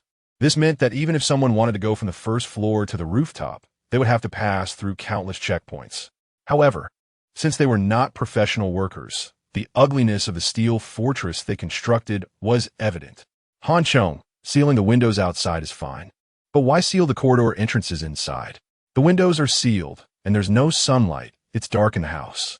Tang Luo saw that Han Chong wanted to reinforce every place with rebar and steel plates, and the once beautiful house had become less transparent than a prison, which puzzled her. In a few days, you'll understand the benefits and significance of doing this, Han Chong said. Those who have not experienced such a disaster will never know what they will face. Captain, our steel fortress should be very impressive, right? Those giant mosquitoes shouldn't be able to break in. Fatty was always enthusiastic about survival matters. So while working, he was extremely focused, wishing he could wrap the entire house in steel. If conditions allowed, he could even pour a layer of molten iron. Steel fortress? It should be fine against giant mosquitoes, but it still falls far short of a fortress. Right now, to put it nicely, this is a low-configuration steel fortress. To put harshly, it's just a huge steel cage. Han Chong shook his head and said, a cage is just a cage. As long as it's sturdy, that's enough. Fatty comforted himself. Han Chong glanced at Xiaozi. The only real steel fortress could be considered the Iron Blood Fortress that Zhao Ziyue had built in her previous life using her metal-related abilities, which stood firm even after countless attacks. The current building should be able to withstand zombies and monsters below level 4 without issue. According to the global species evolution speed, it would take at least half a year for zombies and monsters to evolve above level 4. By that time, Zhao Ziyue would have awakened her metal control abilities. Zhao Ziyue's reputation in her previous life was so high not only because her awakened abilities were powerful, but also because her innate talent for abilities was likely not lacking. Based on this, she should belong to the earlier batch of awakened beings. Otherwise, it would be difficult for a girl to survive the early disasters of the apocalypse. However, Han Chong could not determine exactly when she would awaken, whether it would be in 10 days, half a month, or a month later. All were possible. Therefore, the steel fortress that Han Chong was building had a minimum requirement. It had to last until Zhao Ziyue's abilities awakened. Only then would it be time to truly build the steel castle with Zhao Ziyue's metal control abilities. There were still some finishing touches to complete, and they could add more enhancements over the next 2 nights. What arrangements do we have for tomorrow during the day, before resting at night? The old man found Han Chong. We have 3 days left, the 26th, 27th, and 28th. In these 3 days, there are 2 things we must do. Han Feng. The first thing is to collect various supplies, food, clothing, shelter, transportation, before the zombies undergo a second collective evolution, as much as possible. In the future, these supplies will be scarce resources that must be stored in advance. Otherwise, we will have to compete with other teams. The second thing is about hunting second-level zombies and collecting energy crystals. This is the real trouble. After hearing Han Chong's explanation, the old man frowned. He had heard Han Chong mention second-level zombies many times. Once zombies evolve to level 2, the first-level evolved beings will lose their current advantages. Especially since second-level zombies possess intelligence. The group will no longer be able to compete in individual combat, let alone large-scale hunting. What plans do you have? Our ammunition is basically exhausted now. If we still need to use firearms, we might need to stock up on ammunition in advance. The police station is not a combat unit, and being able to store over 30,000 rounds of ammunition is already extraordinary. If we want to find more bullets, we may need to go to other police stations. The old man reminded. Ammunition reserves are still necessary. Firearms and ammunition will still play a significant role in the near future. Tomorrow, when we collect supplies, we can head to the next police station. However, relying on firearms and ammunition to quickly hunt zombies like before is no longer possible. Previously, while at the supermarket, Han Chong had a vague idea. These past 2 days, while reinforcing the house, he had refined it a bit more, but whether it would work or not still needed to be discussed with everyone. Chapter 49. Methods for hunting level 2 zombies in 2 or 3 days. Collecting various supplies has become less of a problem for everyone. The main concern for everyone is how to hunt enough zombies after the second collective evolution of zombies to obtain energy crystals for upgrading to level 2 evolution bodies. So when they heard that Han Chong already had an idea, the old man immediately became interested and urged Han Chong to share it. It's quite simple. Level 2 zombies are powerful and intelligent, making large-scale hunting difficult, but we can easily deal with level 1 zombies. Han Chong said confidently. Captain, you're not confused, are you? Didn't TU say that the energy crystals from level 1 zombies are no longer helpful for our evolution? At this moment, the fat guy chimed in to join the discussion. No, I think the key point Han Chong is making ISNT about the level 1 energy crystals. The old man shook his head and looked at Han Chong. Han Chong smiled and gave the old man a thumbs up, not keeping it a secret, and continued. Remember the 48 zombies we captured at the supermarket? We can use the same method. Hey, the fat guy slapped his thigh and said excitedly, Captain is brilliant. How did I not think of that? Level 2 zombies are hard to deal with, but we can catch level 1 zombies first. Wait, but how do we catch so many zombies? The fat guy suddenly realized something was wrong after a moment of excitement. Killing thousands of zombies is easy, but capturing thousands of living ones and tying them up is not an easy task. But the problem is, the zombies must be alive to evolve. It's naturally impossible to catch them, but if we can confine a large number of them to a certain place, it can still be done. What we need to do now is find such a suitable place. Han Chong said, Good idea. The old man, who had been listening and pondering, suddenly slapped the table. You probably thought of the place too. Ha ha. The old man laughed heartily and said excitedly, The subway station. Han Chong gave the old man another thumbs up. The old man continued. Next to the library is the subway station intersection, with line 4 heading south to Confucius Temple and line 2 to Zinjiku. Either of these subway lines can attract countless zombies. The old man was right. My idea was exactly that. As he spoke about this, Han Chong also felt a bit excited. The subway tunnel is narrow, enclosed, and long, yet can accommodate a large number of zombies. As long as we set it up in advance and lure level 1 zombies into the subway tunnel, perhaps we only need 1 day to harvest enough energy crystals. The fat guy still didn't understand and asked in confusion. Even if we can find the zombies, what if they hide inside and don't come out? Do we go in to kill them? I haven't figured that out either. The old man said as well. Fire. Han Chong only said one word, and the old man immediately stood up, pacing back and forth while clapping his hands repeatedly. Good, good, good. This idea is really great. The old man became more and more excited, continuously praising Han Chong, saying that if he were born in ancient times, he would definitely be a great military talent. Old man, can you explain this to me? I still don't understand. The fat guy didn't catch on. How did just one word about fire make it all better? There's nothing flammable in the subway tunnel, so it's not easy to start fire. What is so hard to understand? If there are no conditions, we create conditions. Let us sleep first, haha, rest well. And we'll continue working tomorrow. Having solved a major issue, the old man was in a very good mood. September 26th, the third to last day before the second collective evolution of zombies. Even though they only rested for 2 or 3 hours at night, everyone got up at 7 a.m. Captain Han, I thought about it again yesterday. I believe the evolution is the most important thing. Moreover, to achieve the goal, there are many preparations needed. The setup of the gates on both sides of the subway tunnel, the collection of gasoline and diesel, the arrangement of fuel inside the tunnel, etc., cannot be neglected. 3 days may not even be enough, and we have already stocked up enough food supplies. It's no problem to hold on for a while. So, I suggest we prioritize setting up the subway tunnel, and we can flexibly arrange the collection of supplies later. Early in the morning, old man Zhao found Han Chong with bloodshot eyes, excitedly saying. Clearly, he had also thought about and refined Han Chong's plan while sleeping last night. The old man's words were seasoned, so Han Chong naturally had no reason to oppose. Thinking about things is simple, but when it comes to actual implementation, many things turn out to be not as easy as they seem. When they really started operating, Han Chong was relieved he listened to the old man's advice. Otherwise, they might not have made it in time. Sealing both sides of the subway entrance was not difficult for everyone.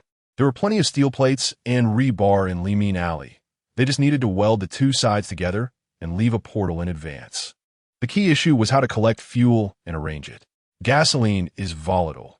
If it's poured into the tunnel in advance, it might evaporate while waiting for the zombies to mutate, making it impossible to ignite the next day. Also, the distance between the two subway stations is a couple of kilometers. How much fuel would be needed to completely burn the tunnel and kill the level 2 zombies? One must know that zombies have a strong life force. As long as their heads are intact, they can survive vigorously. The means that could be fatal to ordinary people are not enough to kill level 2 zombies. No matter how much oil is needed, it doesn't matter. The gas stations are unattended, so we'll just take all the oil from the nearby gas stations. The fat guy said straightforwardly. What the fat guy said made sense. Let us just take it all. Normally, a level 3 gas station stores 60 cubic meters, a level 2 gas station stores 120 cubic meters, and a level 1 gas station stores 180 cubic meters. There are 3 gas stations within a 3-kilometer radius, 2 level 1 and 1 level 3. That should be enough. If it really doesn't work, the cars on the roads around here also have gasoline. The fat guy is a web celebrity with only 10,000 followers. A typical loser who can't afford a car. Han Chong is a student and also doesn't have a car. Tang Luo is even younger and doesn't even have a driver's license. Among the people present, only Zhao Ziyue often drives and is a local, so she can clearly explain the situation of the nearby gas stations and directly point everyone in the right direction. Standing here talking is useless. Let us first go check the nearest gas station. The other specific details can be discussed while working. Han Chong, being the action-oriented person he is, decided to act immediately after determining the general direction. Let us go, let us go. Tang Luo shouted excitedly, using her brain ISNT her strong suit. She just wants to sleep after listening. But when it comes to going out to kill zombies, Tang Luo is very enthusiastic. Chapter 50. Tang Luo's personal debut. The nearest gas station to the library subway station is located 2 kilometers east of the library on Longzhong Road, a state-owned major brand. Zhao Ziyue is driving. The old man is sitting in the passenger seat, and the truck is making clanging noises as it speeds along. On the east side of the road, although there are quite a few broken-down cars, there aren't many zombies wandering on the surface. The vast majority of zombies are trapped inside the vehicles, and as the truck passes by, the zombies inside hear the noise and start banging frantically on the car windows. If there were enough time, Han Chong would prefer to kill all these zombies, because right now, they can't get out, but after a secondary evolution, it will be different. Cars won't be able to contain them at all. This place isn't far from Yiping Yuqing, and it will become a problem for everyone in the future. However, there are other urgent and important matters to attend to, so Han Chong can only reluctantly give up. The zombies that can move freely on the road are either knocked away by the truck or killed by Han Chong and the fat guy, or they're left behind. Tang Luo stands on the truck, watching the zombies following them. At first, she is very excited, but after shooting 2 arrows, she becomes unhappy. She realizes that there are only 12 arrows in her quiver, and with each shot, there is 1 less. Now they are in a hurry, and she can't go down to pick them up. Once an arrow is shot, it's gone. Realizing this, Tang Luo stops shooting, feeling depressed as she hugs her bow and sits back in the truck, watching Han Chong wielding a sword and the fat guy swinging a big knife, continuously hacking at the zombies trying to climb onto the truck. Tang Luo really loves archery. She carries her bow with her wherever she goes. Perhaps it's this passion that has allowed her to achieve exceptional skill at such a young age. In peaceful times, bows can only be used in competitions. Now, Tang Luo has the opportunity to use her bow and arrows to kill zombies in real combat, and she couldn't be happier. But the problem is that arrows have been eliminated in modern warfare. They are rare items, and apart from shooting athletes in museums, they are hardly seen in everyday life. This means she can't find a place to replenish her arrows. Losing 1 means 1 less. The arrows she has that can actually be used to kill are the ones her father specially customized for her from afar when she turned 16. Realizing the problem, Tang Luo hugs her bow, sitting in the corner of the truck, feeling sadder and sadder, tears streaming down her face. When Han Chong and the fat guy repel the zombies and turn back, they're both stunned. What's wrong? Han Chong sits down beside Tang Luo, puzzled. Brother Han Chong, I can't fight with you guys anymore. Dang luo glit. Han Chong and the fat guy exchange confused glances. What's going on? I only have 12 arrows in total. And after shooting, there are fewer. I've already lost 2. Tang Luo wipes her tears, saying sadly, what's the big deal? You can fight even without arrows. Let me tell you, Grandpa Zhao is a martial arts expert. You can learn martial arts from him later. Fatty and I are both learning from him. Han Chong comforts her, rubbing his nose. Really? Tang Luo asks excitedly, but then she becomes unhappy again. But I still like archery. I've loved it since I was little. The coach said if I were in ancient times, I would be like the female iguan. Ah, liking archery makes things a bit tricky, doesn't it? In this era, where can we get arrows? Is it available on some online store with free shipping? The only way is to make them herself. But the problem is that making arrows is a specialized task. Who knows how to do that? Wait a minute. Han Chong suddenly thinks of someone. Zhao Ziyue. Her metal ability is to control metal. He can let her use her abilities to replicate arrows. Thinking of this, Han Chong immediately reassures her, don't worry, it's just arrows. For now, you can practice your martial skills. And at most 6 months, you'll have countless arrows. As for the 2 that were lost, we can pick them up when we come back. Really? Tang Luo quickly wipes her tears, blinking her eyes with anticipation as she looks at Han Chong. Of course, Han Chong is very confident. Zhao Ziyue will definitely awaken her abilities in 6 months. Han Chong doesn't know anything about arrow making. He only thinks about Zhao Ziyue's abilities. He doesn't realize that even if Zhao Ziyue awakens her metal control powers, she can at best only replicate arrowheads. What about the arrow shafts? Would they also be made of metal? However, for now, this comforting talk is quite effective for Tang Luo. The little girl wipes her tears and becomes happy again. In just a couple of kilometers, it only takes a few minutes. The truck does not enter the gas station because it is blocked by vehicles and cannot get in. Inside the gas station, 6 or 7 zombies are wandering around, 2 of whom are still wearing gas station staff uniforms, fulfilling their duty as zombies. Zhao Ziyue jumps down from the truck, instinctively pulling out her pistol. Don't shoot randomly. Even if your aim is good, you can't mess around at a gas station. It could easily cause a fire. Besides, the gunfire can attract nearby zombies. We're not here to kill zombies. We should avoid trouble. The old man stops Zhao Ziyue. I'll do it. My bow and arrows are fine. Tang Luo finally finds an opportunity to shine and quickly jumps out, volunteering. Han Chong has the intention to train Tang Luo, and seeing her take the initiative, he has no reason to refuse. Now, after being strengthened by energy crystals, Tang Luo has undergone a transformation. Her physical fitness is on a completely different level than before. After getting Han Chong's approval, Tang Luo easily jumps onto the roof of a car and immediately shoots an arrow. The arrow hits steadily into a zombie's head, and the zombie falls down without getting up. The other zombies stir slightly and continue to wander aimlessly. Next, Tang Luo shoots a total of 7 arrows, killing all the zombies and successfully completing her personal debut. Little Tang Luo is amazing, hitting the target from 100 steps away. Old man, Zhao, gives her a thumbs up. Han Chong is even more delighted, knowing he's found a treasure. This little Tang Luo definitely has potential for training. But how do we bring the fuel back? The group circles around the gas station and suddenly becomes worried again. Gasoline and diesel are not solid objects. They're liquids. How do we transport them? How about we use this bottle?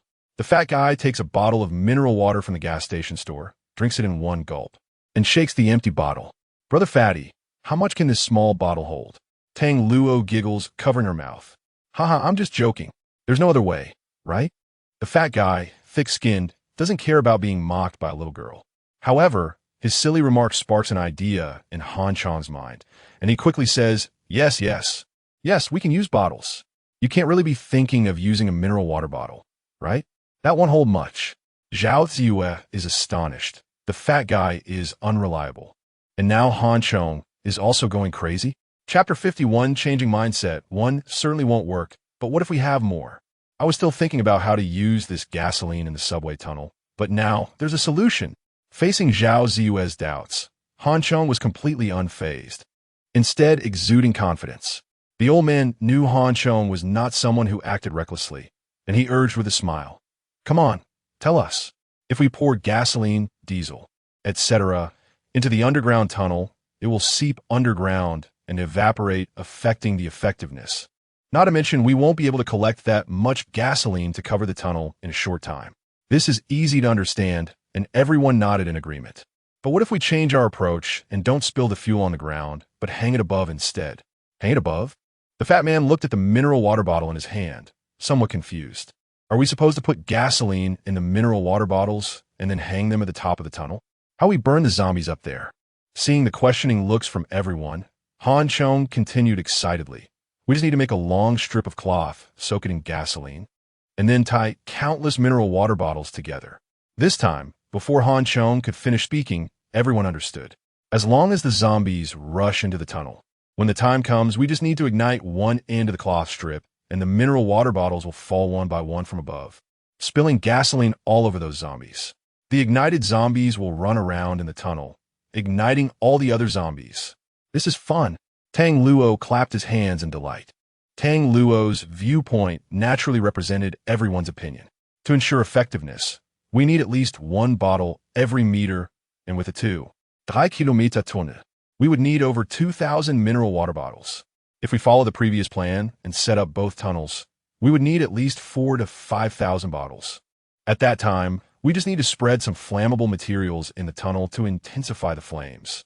This method is feasible.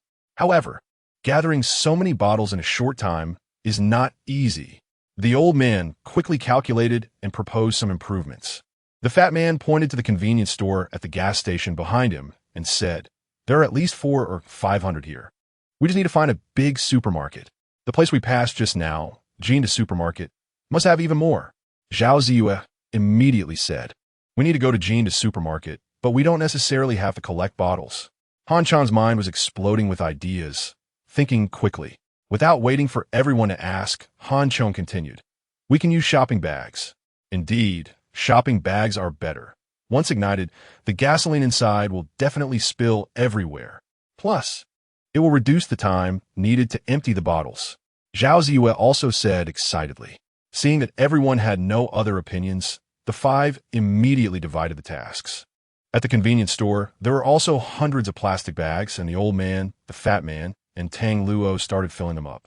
Meanwhile, Chong and Zhao Ziyue were responsible for the more dangerous part, heading to Jin to Supermarket to collect shopping bags.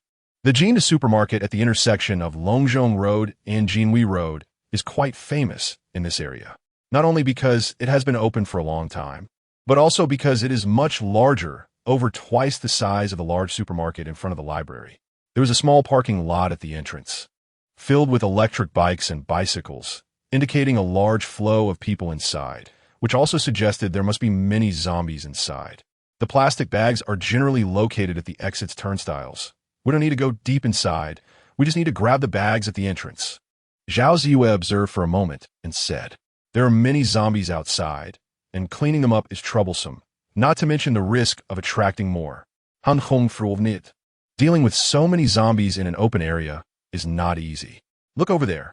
Zhao Ziyue pointed to the east side of the small square. Along Jinhui Road, there was a row of two-story storefronts, but all the doors and windows had been removed, with large demolition signs painted on the walls. Chong glanced and immediately gave Zhao Ziyue a thumbs up, saying, "This idea is good." Seeing that Chong understood her meaning, Zhao Ziyue immediately leaped up, crossed the intersection, and ran towards the diagonal Jinhui Road, with Chong closely following. Their speed far exceeded that of the zombies, and by the time the wandering zombies reacted, they had already passed by. When the zombies howled and chased after them, the two had quickly climbed up to the second floor of the storefront, while the zombies could only roar angrily below. The two ignored the zombies downstairs and stood at the westernmost side of the storefront, beginning to yell loudly towards the parking lot. Hearing their shouts, the wandering zombies in the parking lot and on Longzhong Road, as well as at the intersection, immediately swarmed towards them. Seeing their calls were effective, the two kept shouting as they ran along the rooftops, luring the zombies to move towards the east side of Jinhui Road. The storefront was only about 400 to 500 meters long to the east, followed by a large gate, behind which was a construction site. When they saw they were close enough, they immediately stopped shouting and, leaving the confused zombies behind, returned to the west side along the rooftop. Although the square was already empty, the two remained cautious. There must still be many inside the supermarket. This supermarket has more supplies. If we have time later, we should focus on collecting here. Chong was incredibly excited upon seeing the large supermarket. Now, they were ahead of everyone.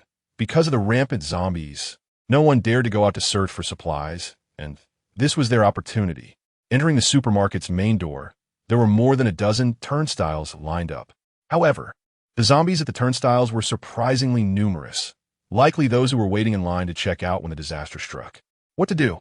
The two definitely couldn't handle so many zombies, and Zhao Ziyu didn't dare to speak, only silently asking Chong with her lips. Chong pointed to the outside, and after seeing Zhao Ziyu nod, he immediately let out a furious roar. The zombies wandering at the turnstiles and on the first floor, upon hearing Chong shout, had their red eyes glow with intensity, each letting out a hungry roar as they surged towards the two, relying on their speed being faster than the zombies.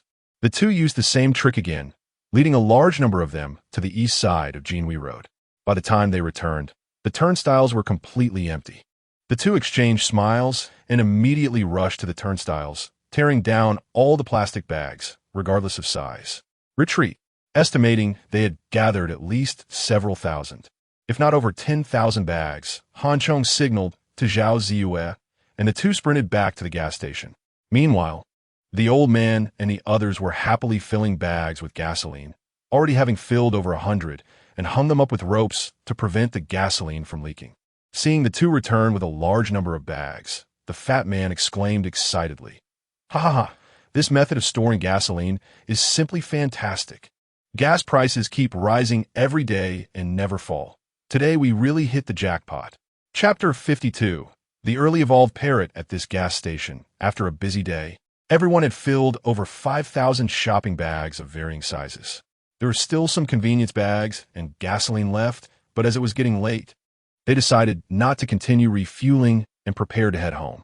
The over 5,000 shopping bags were all strung together with ropes, hanging in the truck bed and swaying while emitting a strong odor. The truck was crammed full, and combined with the pungent smell, the group couldn't sit in the truck bed like before.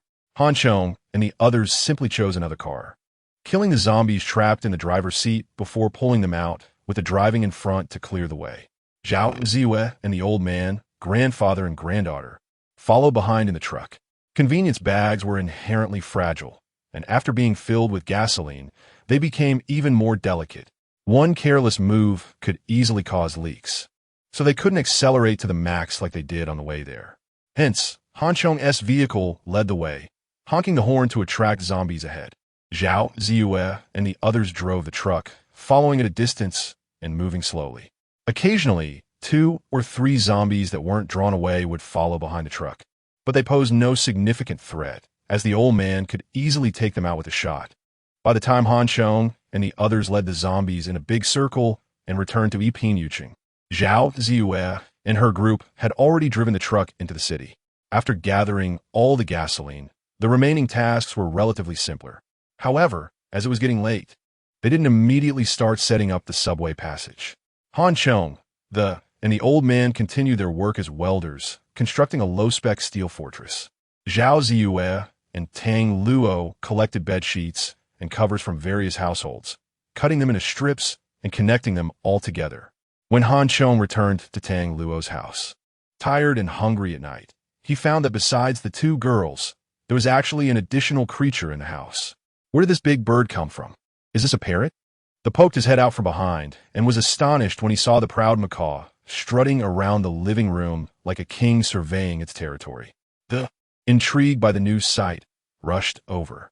Before he could get close, the parrot suddenly spread its wings, making noises and striking a fierce pose, glaring at him. "Oh my, this is outrageous. A flat-feathered creature dares to stare at me. The zombies are like little chicks in front of me, and you dare to challenge me. If I don't teach you a lesson, you want to know how powerful I am." The rolled up his sleeves, ready to take on the parrot. Chong quickly pulled him back and asked Zhao Ziyu, "How did you let it out?" After saving the parrot, Chong had been busy and had almost forgotten about it. If Zhao Ziyu hadn't released it, the parrot might have starved in the cage again. "I want to find some bed sheets," and happened to see it. The parrot seemed quite clever, as if it remembered me, chirping at me. I felt sorry for it, so I let it out. To my surprise, it didn't fly away and kept following me wherever I went. Zhao, Ziyue explained, feeling both curious and delighted about the parrot's behavior. Han Chong, this parrot is really smart. It understands everything I say. It's so much fun, but it's a bit fierce. Tang Luo chirped, likely feeling a bit wronged, just like after being rejected by the parrot. While Han Chong was talking, the parrot noticed him and immediately folded its wings, hopping over to his side and rubbing its head against his leg. The parrot, which seemed fierce in the eyes of the Tang Luo, was surprisingly as gentle as a puppy. Wow, is this parrot becoming sentient? Why is it picky about who it likes? Seeing Han Chong receiving different treatment, it was incredibly frustrated. Tang Luo also widened her eyes, full of disbelief. This shouldn't be. She was super cute and beautiful. So why did the big parrot prefer Han Chong? Could it be that all beautiful creatures repel each other? Then what about the who is so ugly? On the other hand, Han Chong himself remained calm. He and Zhao Ziyue had saved the parrot and to revive it. Han Chong had even given it a precious energy crystal. Parrots are inherently intelligent birds, and after evolving due to the energy crystal, they would naturally become even more spiritual. However, the parrot's behavior still brought joy to Han Chong. Animals are different from humans. When wild, they can be very fierce, but once trust is established with humans, they become incredibly loyal. So seeing the parrot so close to him made Han Chong happy, and a special thought crossed his mind. What if he nurtured this parrot with care?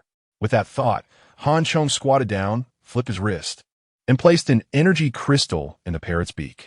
The parrot's round eyes immediately sparkled even more. Having had experiences, it knew this was a good thing, and it quickly gulped it down. Thank you, thank you. A warm feeling made the parrot flap its wings and call out a couple of times. Goo goo. So this big parrot can talk too. Tang Luo giggled, moving closer to Han Chong. Little did she know, the parrot assumed a defensive posture again, making Tang Luo unhappy. Her little mouth pouting high. We're all on the same side. You should be a bit more polite, you know.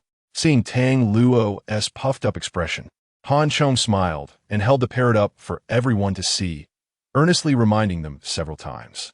The macaw bobbed its head, looking around, constantly saying thank you, though it was unclear if it understood what Han Chong was saying. Has this parrot become enchanted? The old man, who had some old friends that liked to raise birds, was not unfamiliar with parrots. After observing for a while, he found the parrot indeed seemed a bit extraordinary and was very curious. It shouldn't be. Its size and appearance haven't changed. It's behaving this way because it ate the energy crystal.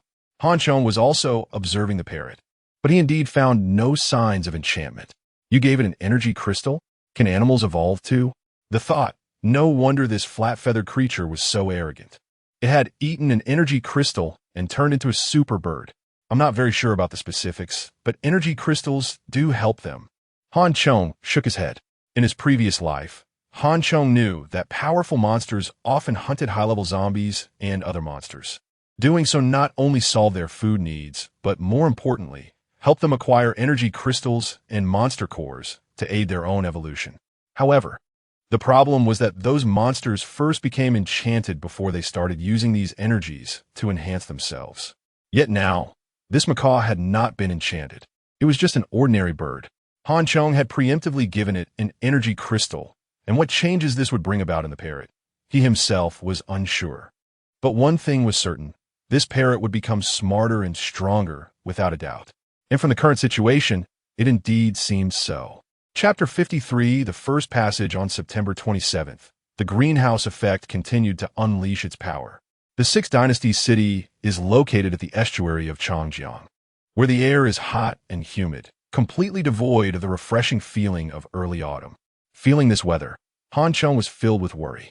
This kind of weather is perfect for the breeding of mosquitoes, and it is feared that in a few days, when the giant mosquito disaster breaks out, it will be incredibly difficult to endure. Without awakening powerful abilities, even a second-level evolutionary body would have to retreat when faced with giant mosquitoes. Therefore, after arranging the passage, additional preparations must be made. There are only 2 days left. The time is simply not enough. At 7:30 in the morning, Everyone arrived punctually at the subway station next to the library. As a transfer station, the underground space of this station is quite large. After attracting all the zombies wandering in the subway station into the narrow passage of the entrance and killing them, they sealed off the other two passages that were not temporarily needed. The passages leading to Confucius Temple and Xin Street were also closed off with steel plates, leaving only one entrance for a person to enter and exit, making it easy to seal off at any time. After setting this up, everyone first proceeded along the passage to Xin Street, fixing the rags soaked in gasoline from the abandoned car tanks on the ceiling of the passage. At the same time, according to the previous plan, they strung a bag of gasoline every meter. On the ground, some cotton quilts and books transported from the library were also spread out, soaked with a small amount of gasoline to aid combustion. These tasks were tedious, troublesome, and time-consuming, but fortunately, there were no zombies in the passage, and everyone's work progressed smoothly. It wasn't until they reached the position of the Xin Street subway station that they encountered trouble. Xin Street is a major station, serving as the core transportation hub and an important commercial center of Six Dynasty City, with a daily passenger flow of hundreds of thousands. The underground passages are interconnected, and just at the exit of the passage, there are hundreds of zombies in the number 2 line parking area. Whether they could fight against so many zombies was uncertain, and it was definitely impossible to build iron doors and set up traps, rendering everyone's previous efforts wasted. The most important point is that the passages here are all connected.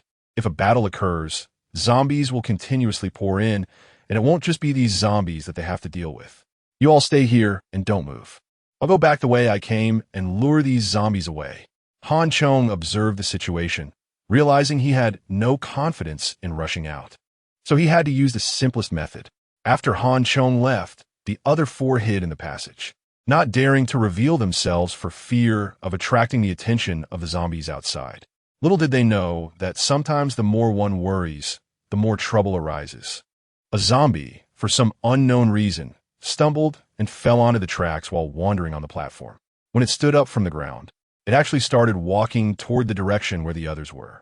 Seeing this scene, everyone broke into a cold sweat. One zombie is not scary, but what is terrifying is that this single zombie could lead to the failure of the entire plan. Zhao Ziwa couldn't help but raise her handgun, her palms drenched in sweat. Fortunately, the old man was calm and pressed down on her, saying to Tang Luo, "Little Tang Luo, use the bow and arrow." Tang Luo's expression tightened as she nodded excitedly. At such a young age, being able to win the national championship, Tang Luo had a certain level of pressure resistance. She first took out an arrow and bit it to keep it ready before drawing her bow and aiming at the zombie. Zombies have poor eyesight during the day, but that is mainly affected by sunlight. However, there is no sunlight in the underground passage, and overall, it is quite dark except for the flickering lights. Although everyone was sticking to the wall to avoid detection, the zombie still noticed them. Just as it was about to let out a roar, a sharp arrow instantly pierced through its throat, turning its roar into a gurgling sound. However, the throat wound was not fatal. The zombie, despite being heavily injured, did not slow down. Then a second sharp arrow followed closely behind, directly penetrating the zombie's brain, finally killing it. Just as everyone was about to celebrate, the group of zombies on the platform suddenly became agitated. What's going on? Everyone was startled, thinking that the zombies had been alerted. Little did they know, these zombies were actually rushing out. It should be Captain Han Chong who attracted them. It turned out to be a false alarm. The old man let out a sigh of relief, his back already drenched in sweat. The danger they just faced was comparable to the missions he carried out abroad back in the day. A slight mistake could lead to mission failure. Being discovered by zombies was a small matter. The key point was that if this mission failed, it would cause the subsequent plans to fail. There are too many passages here. Who knows when a large number of zombies will flood in? Everyone moved faster. Once they confirmed it was safe, the old man immediately called everyone to start setting up. Second-level zombies are more than twice as strong as ordinary zombies, although they are more violent and bloodthirsty. They also possess a certain level of intelligence. Therefore, everyone did not dare to be careless in making the closure.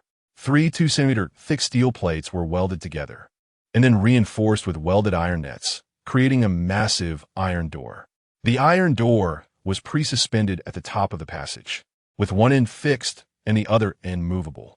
Once the zombies entered the passage, they only needed to release the hook, and the movable end would drop down, automatically locking into the preset groove. Why hasn't Brother Han Chong returned yet? Just as everyone finished setting up the mechanism and was preparing to celebrate, Tang Luo suddenly spoke up.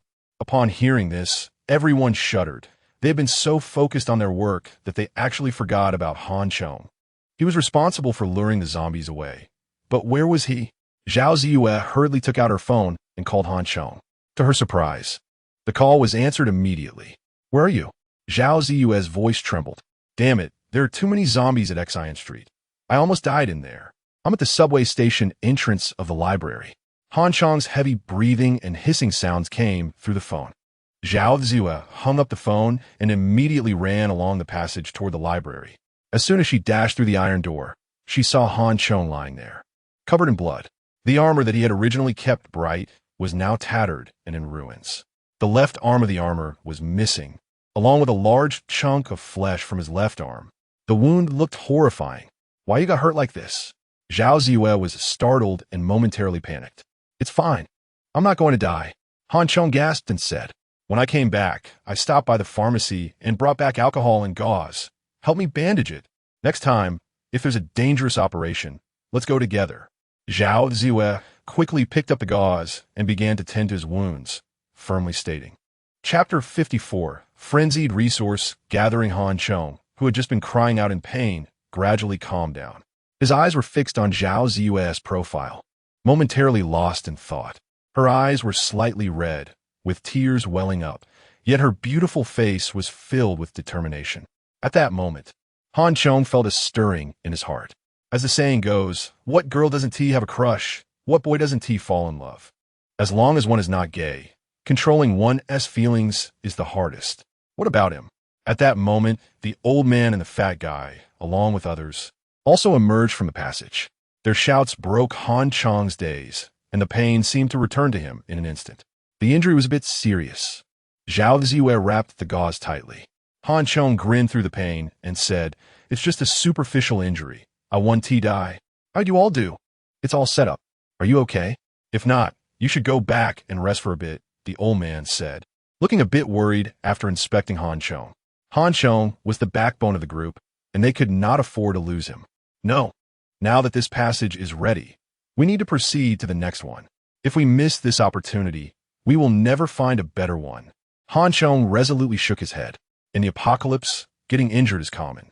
However, having the opportunity to collect such a large number of energy crystals all at once was something Han Chong had never heard of in his 2 lifetimes. Once the second evolution occurs, the zombies will gain intelligence, and it would be impossible to gather so many zombies together again. Moreover, it would only get harder. Zombies with energy crystals would continue to evolve, becoming stronger and more cunning.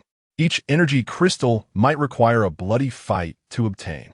Therefore, Han Chong absolutely would not miss this opportunity.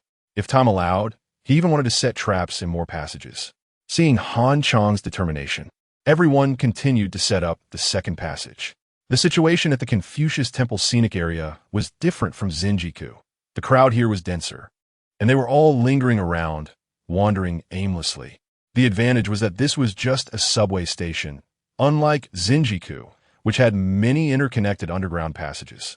The ground was filled with huge sycamore trees, and these trees had mutated, with their branches densely intertwined. Han Chong and Zhao Ziyue deliberately made noise to attract the zombies from the subway, then climbed up into the trees to hide. In a moment, the area under the big tree was crowded with countless zombies. There must be tens of thousands of them, although they felt stable standing on the tall trunk. Zhao Ziyue still looked pale and couldn't help but glance at Han Chong. The zombies at Zinjiku were not fewer than those here. The area was bare, with tall malls and buildings everywhere, leaving no space to climb and hide. How did Han Chong escape? Seeing Zhao Ziyue looking at him, Han Chong didn't explain. He just grinned and said, Let us take these zombies for a loop, but don't go too far. Otherwise, it will be troublesome to lure them back tomorrow. With no threat from the zombies, the old man and the others progressed smoothly with their work. Thanks to the experience from the morning, their progress was faster than expected. By the time all the work was completed, it was already 6:30 in the evening. After a busy day, even though everyone had evolved into superhumans, they still felt fatigued.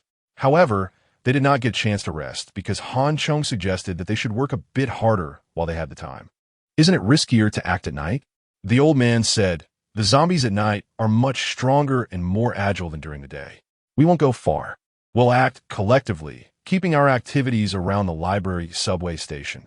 Han Chong explained, the zombies in this area have been lured and cleared multiple times, so their numbers are relatively low. On the other hand, we must further clear the remaining zombies around to prevent their second evolution from causing problems for our plans. The time for the zombies to complete their second collective evolution was in the early morning of the 29th. If they wanted to set fire and kill the zombies, they certainly had to do it after the zombies evolved. If they were attacked and hindered by the zombies during this phase, all their efforts could be in vain. They must ensure that the time and area from burning the zombies to collecting energy crystals and returning to Yuching is relatively safe. Right now, they could still overlook the zombies, but in 2 days, it could be the zombies overlooking them. Moreover, if the plan to burn and kill the zombies failed, they would be looked down upon by these second-level zombies for a long time, possibly never able to turn the situation around. Han Chong absolutely would not allow such a thing to happen. Once everyone was on the same page, they quickly took action, but it was not blind action. Under Han Chong's lead, they visited the police station again, clearing out all the remaining police equipment inside. Unfortunately, the ammunition they cared about most was limited, with only about 15,000 rounds left. Combined with the previous leftover ammunition, it totaled less than 20,000 rounds. Han Chong tossed a shield to each person. These police shields were relatively large and tall, not very flexible. However, they did have their advantages, at least providing a wider range of defense. With this protection, it would be relatively safer for everyone to act at night, especially for Tang Luo, who had no melee abilities. The shield was even more important for him. In fact, as Han Chong said, ordinary zombies had little intelligence, and without special situations to attract them, they would just wander in place. The stretch of Taiping South Road near the library was relatively safe, with hardly any wandering zombies in sight. However, many were trapped in the abandoned cars on the road, and everyone was polite, systematically killing through.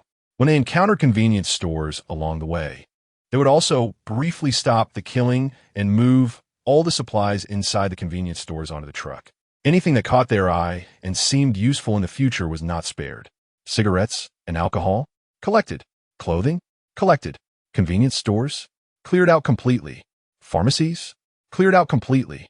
In the apocalypse, with doctors gone, these medications would become extremely important. Especially first aid kits. Battles would only increase, and injuries were inevitable, making first aid kits critical. Unless one, like Han Chong in his previous life, awakened super healing abilities.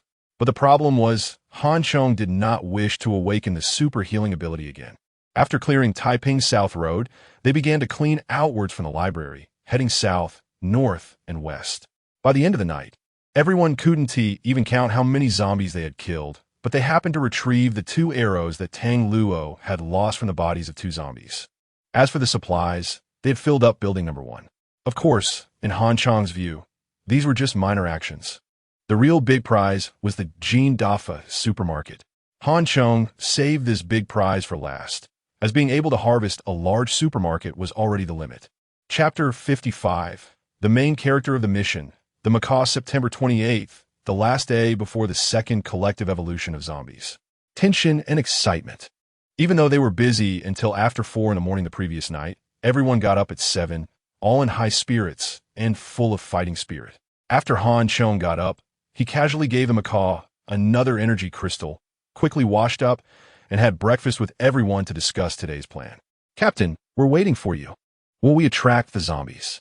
Upon seeing Han Chong, the chubby guy, with his mouth full of bread, excitedly asked. This guy hadn't shaved for a few days, and although he was not yet 30, he looked like he was in his 40s or 50s. With his big belly, if his hair were white, people would actually believe he was older than the old man. The question from the chubby guy was also what everyone was concerned about. They had been busy all day yesterday for this moment, so everyone's eyes were fixed on Han Chong. If this plan succeeded, they would be the first to harvest enough energy crystals for evolution, enough to eat like candy. Ideally, these two passages could trap at least 100,000 zombies. Because it was a collective evolution, the chance of second-level zombies producing energy crystals was the same as ordinary zombies, at 1%. 100,000 zombies would mean they could harvest around 1,000 second-level energy crystals. Just thinking about such a harvest was thrilling. Even Han Chong, who had lived 2 lives, couldn't imagine such a result. Facing everyone's expectant gazes, Han Chong calmly took a sip of milk and slowly said, after breakfast, "We will attract the zombies." Oh, the chubby guy and Tang Luo, the most lively ones, cheered immediately. "Fool, fool, fool." Just then, a cawing sound came from the side. The two who were cheering suddenly froze with smiles on their faces and turned to look at the source of the sound. The macaw strutted over with its head held high, continuously squawking "fool, fool." The chubby guy's face turned green. He didn't care about being mocked by others. But now being called a fool by a bird made him furious. "Stupid bird, who are you calling a fool?" The chubby guy yelled. "Fool, fool." The macaw didn't even look at the chubby guy, strutting past with a disdainful look, elegantly surveying its territory in the living room. "Damn it, I was looked down upon by a bird." The chubby guy was dumbfounded, turning to Tang Luo, signaling whether they should take action together. "It's talking about you," Tang Luo said calmly, then picked up his bread and continued eating. Zhao Zue was amused to the point of shaking, and after a while, she managed to suppress her laughter and asked Han Chong, "How's your injury?" "It might take some time to fully recover, but it won't affect today's action." Han Chong tried to move his left hand, relieved that it was his left hand that was injured. Otherwise, he wouldn't be able to use his sword. And he was not left-handed. "How about I attract the zombies today?" Zhao Zue suggested. "No way." Han Chong decisively rejected. "I already ran a lap around Zinjiku yesterday. I'm more familiar with the zombie distribution over there." "But," Zhao Zue wanted to say something, but was stopped by the old man, who said, "As Captain Han Chong said earlier, this plan is extremely important and directly affects our future development. Moreover, there's only one chance. We must ensure success and collect as many energy crystals as possible. Although zombies lack intelligence, they also don't follow our commands. So the danger level of this operation is very high." Seeing that he had attracted everyone's attention, the old man continued, "This operation cannot be completed by one person alone. We need one person to lead the zombies into the underground passage. And we need to reserve one person to find an opportunity to close the mechanism behind and trap the zombies." After the old man finished speaking, everyone realized they had indeed overlooked this issue. Not only did they need to attract as many zombies as possible, but they also had to completely shut them in. Han Chong pondered for a moment and said, "Currently, we are faster than the zombies. Outrunning them is not a problem. As for the mechanism behind, it may depend on the situation with the following zombies. The passage is a couple of kilometers long. The sounds created by someone running ahead will attract a batch of zombies. However, the zombies that fall behind may not continue to chase after losing their target. If that's the case, the zombies in the back might linger at the entrance of the subway station. How to close the mechanism and successfully retreat would become extremely dangerous. I'll take responsibility for staying behind." Zhao Ziyue glanced at Han Chong and said first. Han Chong didn't refuse or nod, just drumming his fingers on the table, his mind racing. Along the way, Zhao Ziyue had earned his trust, and he wouldn't send her into a life-and-death situation knowing full well the risks. However, this plan clearly had a flaw. To ensure the smooth implementation of the plan, this defect must be resolved. "Fool, fool." As the room fell into silence, the macaw's loud voice rang out again. Just as the chubby guy was about to scold the macaw to be quiet and not disturb Han Chong's thinking, he saw Han Chong suddenly turn his head to look at the macaw. "Macaw, come here." Han Chong felt it. "Is it called macaw? Come on. Isn't that name supposed to belong to a giant ape?" The chubby guy felt Han Chong was wasting a good name. Could this silly bird really deserve such a powerful name? Everyone ignored the chubby guy's mumbling and focused their attention on Han Chong. At this moment, they believed Han Chong would not interrupt for no reason. Hearing Han Chong's voice, the macaw stopped its strutting, tilted its head, and looked at Han Chong with its rolling eyes. Its squawking changed to "Thank you, thank you. Come here, come here." Han Chong waved his hand, calling again. The macaw actually began to walk towards Han Chong, clearly becoming smarter after eating 3 energy crystals in a row. Han Chong bent down to pick up the macaw, finding it weighed at least 4 or 5 pounds. If it were prepared as a dish, it could definitely be served as a single plate. Of course, Han Chong's intention in holding the macaw was not to eat bird meat. He placed the macaw on his arm, then suddenly raised his arm and shouted, "Fly around for me to see." The macaw responded immediately, flapping its wings and flying around the living room before returning to land on Han Chong's arm. Seeing this scene, Han Chong burst into laughter and said to the confused crowd, "It seems our important task will be entrusted to the macaw." The chubby guy's eyes widened in disbelief as he said, "Captain, I'm not intentionally questioning your decision, although you're usually very wise. Is it too hasty to entrust our century-long plan to this silly bird? If this silly bird can do it, I, Fat Master, will wash it and clean its droppings every day. Is that so? Then let's give it a try." Han Hong Hook lid. "Come on, Captain, you can't be serious." The chubby guy was no longer calm. Let's go, we're off to work. Before Mr. Macaw officially takes the stage, we still need to make some small arrangements. Han Chong didn't explain further, but directly carried the macaw, like holding a war eagle, and left the room. The others were left looking at each other, momentarily confused about what Han Chong was planning. Chapter 56. The performance of the macaw after leaving the residence. Han Chong did not immediately go to attract the zombies. On the way to the subway station, Han Chong had the macaw try flying a few more times. Among the parrot family, there are many varieties, differing greatly in size and color. The one in Han Chong's hand is a macaw, specifically a large macaw with red and green as the main colors. Generally speaking, blue and gold macaws cost around 8,000 to 10,000 yuan. Red and green macaws range from 15,000 to over 20,000 yuan, and scarlet macaws are about 30,000 yuan. Therefore, macaws are not cheap among pet parrots. However, what Han Chong valued at this moment was not the macaw's vibrant colors or high price. These things are worthless in the apocalypse. What he was most concerned about was whether the macaw's speed, endurance, and intelligence had improved after 3 evolutions. To be the protagonist, one must have some real skills. There are indeed fast flyers among the parrot family. The swift parrot, also known as the fast parrot, can reach speeds of up to 95 kilometers per hour. Large macaws cannot reach such speeds. Normally, 70 kilometers per hour is acceptable. After 3 upgrades, the macaw's speed should theoretically be close to that of the swift parrot. Of course, its enhancements were not just in speed, but also in strength, endurance, and intelligence. Han Chong had been confident upstairs, but only at this moment did he feel somewhat reassured. After a few trials, this parrot seemed reliable. Everyone watched Han Chong walking the bird, as if observing a rich young master walking his hawk or dog. It wasn't until they reached the library subway station that Han Chong stopped this extravagant behavior. He then called everyone together to move the 2 cars to the entrances of the underground passage. This time, Han Chong did not speak in riddles, but directly explained to the fat man and the old man. When the people inside attracted the zombies and rushed out, you should honk the car horns madly. This is easy to understand. The passage is closed, which can carry the sound out and help attract more zombies. The old man nodded, indicating he understood Han Chong's meaning. This matter will be left to you. The task of attracting zombies will be handled by me, the Yue, and the macaw. After testing the process of breaking into the closed entrance and confirming that there were no omissions, Han Chong raised his arm, teasing the parrot as he spoke.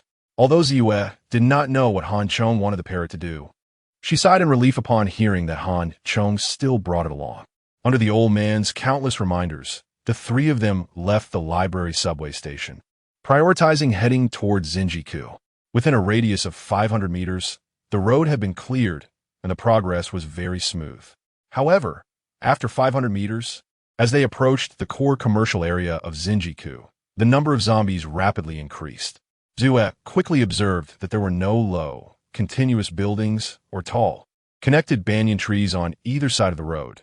Their usual methods were completely useless here. It seemed that there was only one way to enter the Zinjiku subway station, which was to charge in. Ziyue suddenly understood why Han Chong had been injured yesterday, but there were simply too many zombies in front of them. Even if they broke through, there would be no opportunity to attract more zombies and could only hastily dive into the underground passage. After all the trouble and time spent, how many zombies could they attract? What to do? Ziyue looked at Han Chong, feeling that this task was more difficult than expected. Han Chong grinned, raised his arm, and commanded, "Macaw, it's time to work. Fly along this road while calling out. Don't stop until I tell you to." Hearing Han Chong's command, the macaw tilted its head at him, its round eyes filled with confusion, standing still on Han Chong's arm. "This is your plan?" Ziyue was dumbfounded, looking at Han Chong and the silly bird. Damn, this damned parrot better not mess things up at a critical moment. Perhaps the task was too complicated for it to understand all at once. Seeing Ziyue's expression, Han Chong felt extremely awkward and quickly explained. He took out an energy crystal, waved it in front of the macaw, slowed his speech, and said, "Keep flying forward, maintain your altitude, complete the task, and I'll reward you with one of these." The macaw instantly became excited, its beak quick as lightning, rapidly pecking at the energy crystal in Han Chong's hand. However, Han Chong's movements were even faster. He immediately clenched his fist and pulled it back. The macaw pecked at nothing, its round eyes looking at Han Chong in confusion, seeming a bit wronged. "Silly bird." Han Chong cursed inwardly, took a deep breath, and said again, "Fly forward, maintain altitude, and call out while you fly. Lure those monsters in front away, complete the task, and I'll reward you." This time, the macaw did not hesitate any longer. Its beautiful figure began to dance in the air, and a clear call rang out from its beak. The macaw's call was already quite loud and penetrating. After evolution, its voice was even 3 times louder. The surrounding wandering zombies, upon hearing the call, immediately reacted. Especially since the macaw is a warm-blooded creature, this was an even greater stimulus for the zombies, who shouted and desperately chased after it. Seeing so many people suddenly appear, the macaw was terrified and flapped its wings desperately, forgetting to call out. But when it saw that those creatures below, despite their loud calls, could not reach it, the macaw began to feel proud, continuously calling out. It even stopped midway to land on a street lamp, mocking continuously. When countless zombies surged beneath it, it proudly flew up again, landing on the next lamppost. According to Han Chong's original plan, he just wanted the macaw to attract the zombies on the road away. It was already impressive that it could understand his meaning and keep flying forward. Unexpectedly, this macaw, proud and arrogant, naturally exuded a mocking aura, and the effect was even better than Han Chong had anticipated. "How'd you know it could do this?" Ziyue was dumbfounded. "I don't know either. I just thought I'd give it a try." Han Chong chuckled, saying, "Let us go follow behind them. Such an important matter. How could you just try?" Ziyue wanted to ask Han Chong, but he gave her no chance, quickly trailing behind the horde of zombies as they headed towards Zinjiku.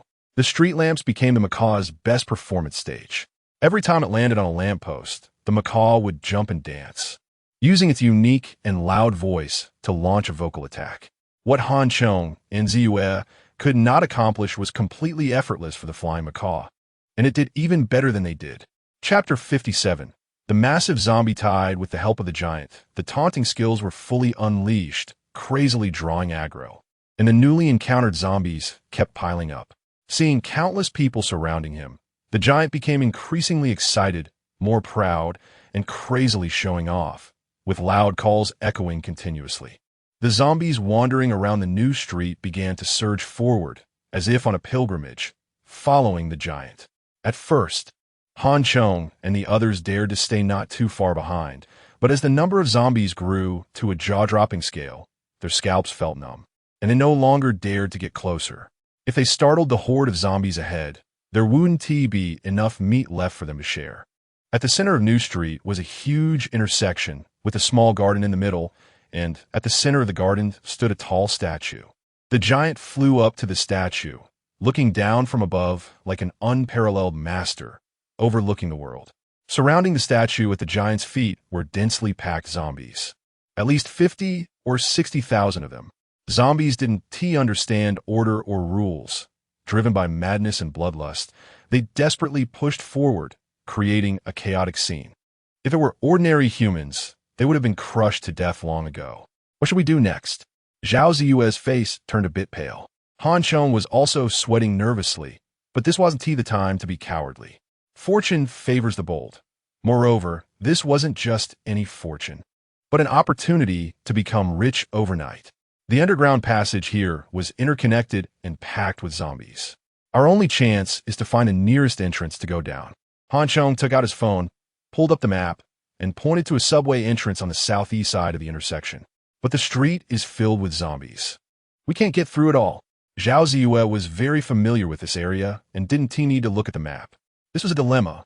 If we go down from other passages, we would encounter zombies blocking the way, and there would be no chance to lure the zombies above into the passage. But if we go across from above, we must face the sea of zombies. It seems we still need the giant's help. Feeling that the situation before him was somewhat unsolvable, Chong could only turn his attention back to the giant. He hadn't expected the giant to create such chaos. Initially, he just wanted it to draw the zombies away to allow them to sneak into the subway station. But unexpectedly, this silly bird attracted countless zombies, all gathering at the center of New Street, creating a spectacle that could only be described as a zombie convention. We are too far away now. Calling the giant will definitely draw the zombies' attention. It's not wise to call the giant at this moment, Zhao Ziyue reminded him. Chong looked around and pointed to the entrance of a nearby building, saying, "Let's climb up there first, then summon the giant. Is that too risky?" Zhao Ziyue hesitated a bit. The building's exterior was entirely made of smooth glass curtain walls, and the entrance was over 4 meters high. Climbing up wouldn't be a problem for the two of them. But the problem was that once they climbed up, getting down wouldn't be that easy. If they called the giant and triggered a zombie siege, they would find themselves with nowhere to go, with only a dead end. At this moment, they had to take a gamble. As long as they could succeed, they would become wealthy. Chong said excitedly, "If it really doesn't work, we can only rely on the old man to save us." At this point, Zhao Ziyue had no better plan and could only grit her teeth and follow Chong. Prepare to die together, if necessary. After climbing onto the entrance of the building, Chong looked at the sea of zombies ahead, took a deep breath, and began to loudly call for the parrot giant. At that moment, the giant stood in the center of the intersection, feeling that the bird calls had reached a peak. Countless zombies surged in from all directions, packed tightly together. The giant had long forgotten the task Chong had given it, only focusing on enjoying itself, bouncing around on the statue, pecking at it with its hard beak, and continuously cursing. When the giant finally heard Chong calling it, it seemed to remember something, tilted its head and looked around, but didn't spot Chong's figure at first. However, it still took off, flying in the direction of the sound. As soon as the giant took off, the zombies centered around it immediately turned around. But with so many people packed together, turning around was extremely difficult. Many zombies were knocked down, unable to get back up due to the crowd. The problem was that zombies couldn't be killed by trampling. They could only suffer the painful torment over and over again. Once the giant spotted Chong, it excitedly called out and flew over. A large number of zombies followed closely behind, crashing against the wall, their gaping mouths roaring hungrily, sending chills down one's spine. Standing on the entrance that was only about 10 square meters in size, facing the sea of zombies below, even Chong found it hard to remain calm. After the giant landed on Chong's arm, it happily pecked him twice on the shoulder, seemingly asking for credit. "You did well." Chong praised it and casually tossed an energy crystal to it. "Here, that's another task for you. Take all those people below to the west side of the statue, and when I wave, bring them back." The giant eagerly swallowed the energy crystal. But the problem was that Chong's description of the task was somewhat difficult for it to understand all at once. Chong also learned from previous lessons and used simplified language, along with body language, to describe it multiple times, confirming that the giant understood before it flew out again. The rolling sea of zombies immediately followed that bright color and the loud cursing voice, rushing toward the west. Although zombies had no order, they did have one advantage. They were not afraid of crowding and trampling, so the speed of their movement was very fast. However, at this moment, Chong also saw a problem. Due to the giant's back-and-forth flight, the zombies were confused and all crowded together. After waiting for over an hour, with only a few dozen zombies remaining east of the statue, Chong and Zhao Ziyue finally jumped down from the entrance. "I will be responsible for luring the remaining zombies away. You go into the underground passage and hide at the top of the hole, waiting for an opportunity. Remember, if I don't come back to get you, don't come down. If possible, Han Chong absolutely didn't want Zhao Ziyue to be responsible for staying behind. But at this point, the development of the situation had exceeded his previous expectations. The next things he needed to do would be even more dangerous. So he had to change his plan temporarily. Chapter 58. Playing it big after confirming that Zhao Ziyue understood his plan, Han Chong rushed out with a whistle, deliberately making noise to attract the attention of the zombies. The zombies left on the road, as well as those that had fallen and broken limbs and had not kept up with the main group, all rushed towards Han Chong. Han Chong didn't dare to engage with these zombies. He only kicked one away or charged through when he absolutely had to. He deliberately passed by the previously chosen subway entrance, shouting to lure the zombies inside out.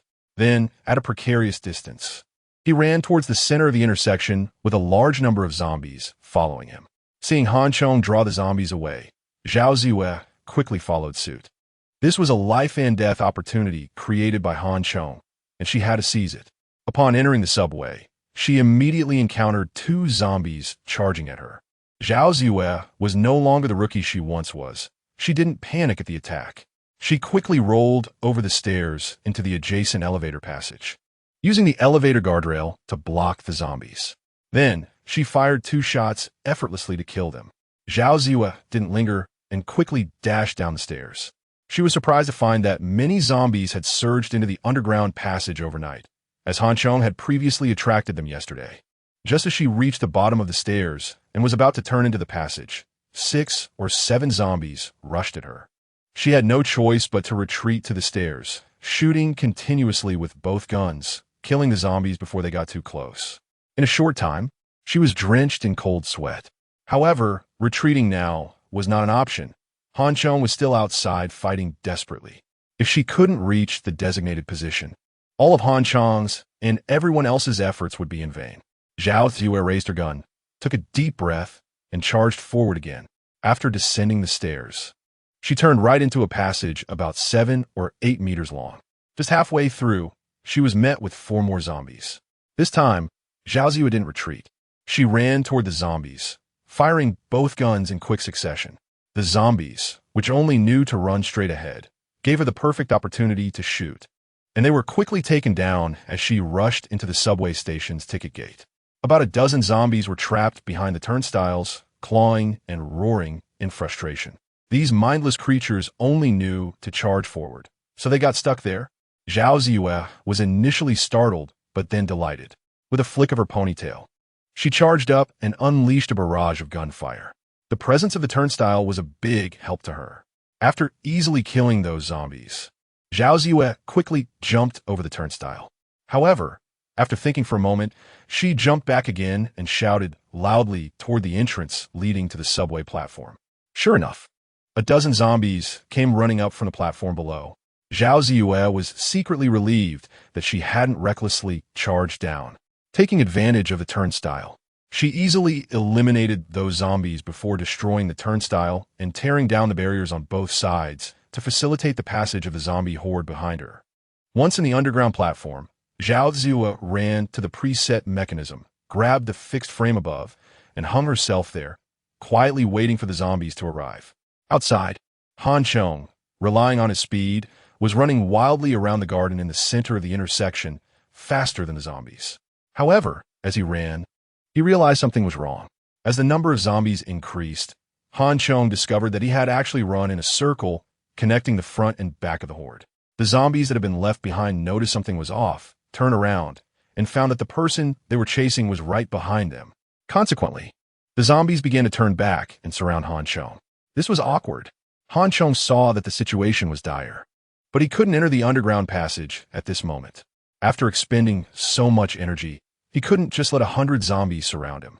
Gritting his teeth, he sprinted directly toward the statue in the center, climbing to the top like a parrot. The surrounding zombies quickly gathered underneath, clawing desperately at the statue. Fortunately, the sturdy marble base beneath the statue was over 2 meters high.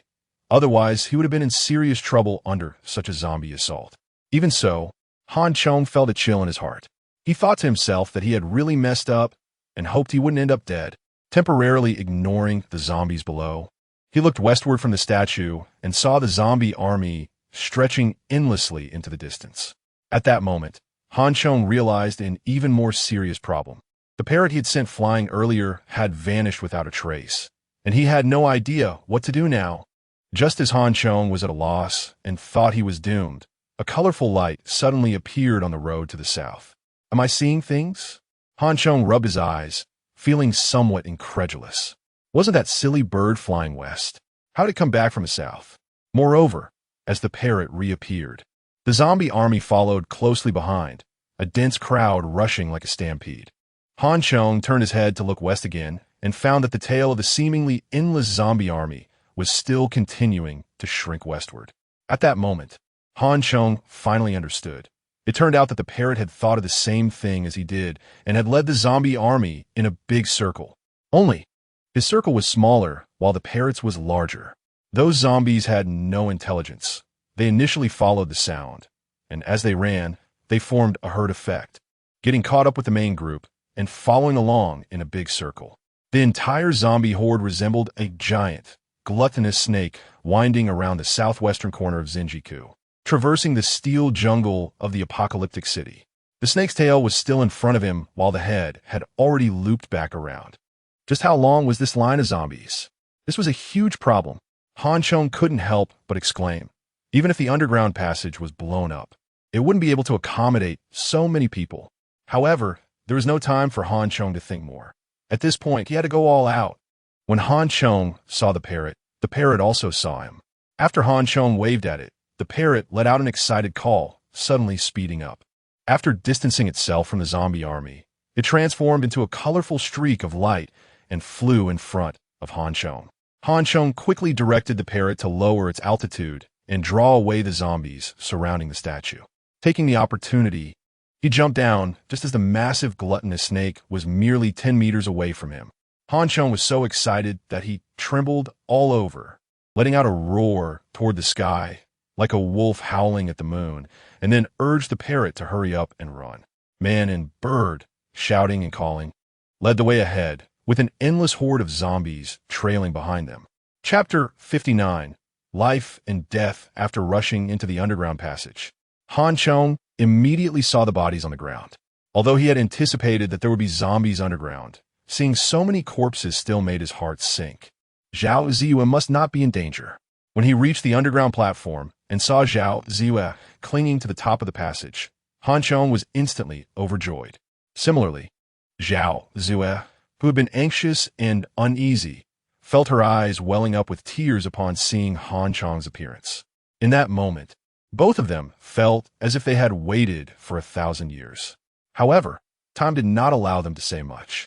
Chong hurriedly shouted, "Hold on, I'll be back soon," and then jumped down from the platform, running into the dark passage. Behind him, a horde of zombies surged in like a long snake, slithering into the deep underground passage. Zhao Ziyue, clinging to the top of the passage, watched the endless horde of zombies pass by her. This spectacular scene was something she would never forget. But at that moment, it was also the most difficult time.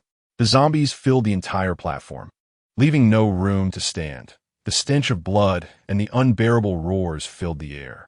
Anyone who witnessed this scene would find it hard to remain calm. About 6 or 7 minutes later, the sound of a car horn echoed through the passage. Zhao Ziyue felt a sense of relief, knowing that Chong had left the passage and completed his task. Now it was up to her.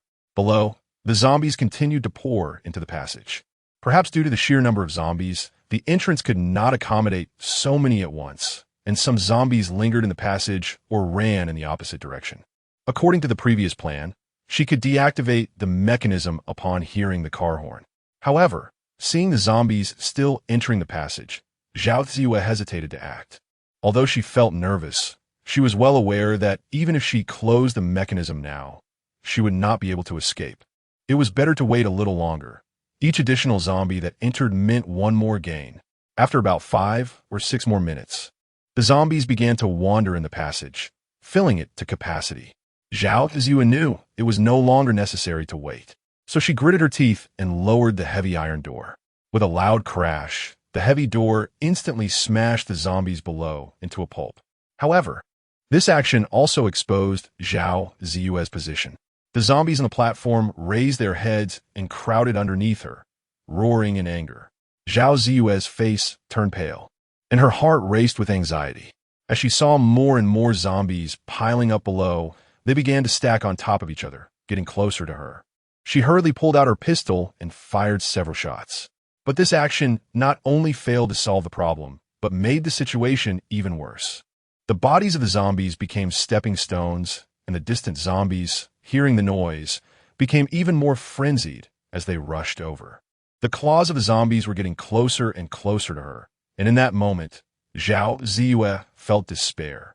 Death might not be frightening, but being eaten by zombies was terrifying. Just then, a colorful figure appeared, accompanied by the sound of "fool, fool." It flew in. Jingang. Zhao Ziyue's eyes lit up with joy.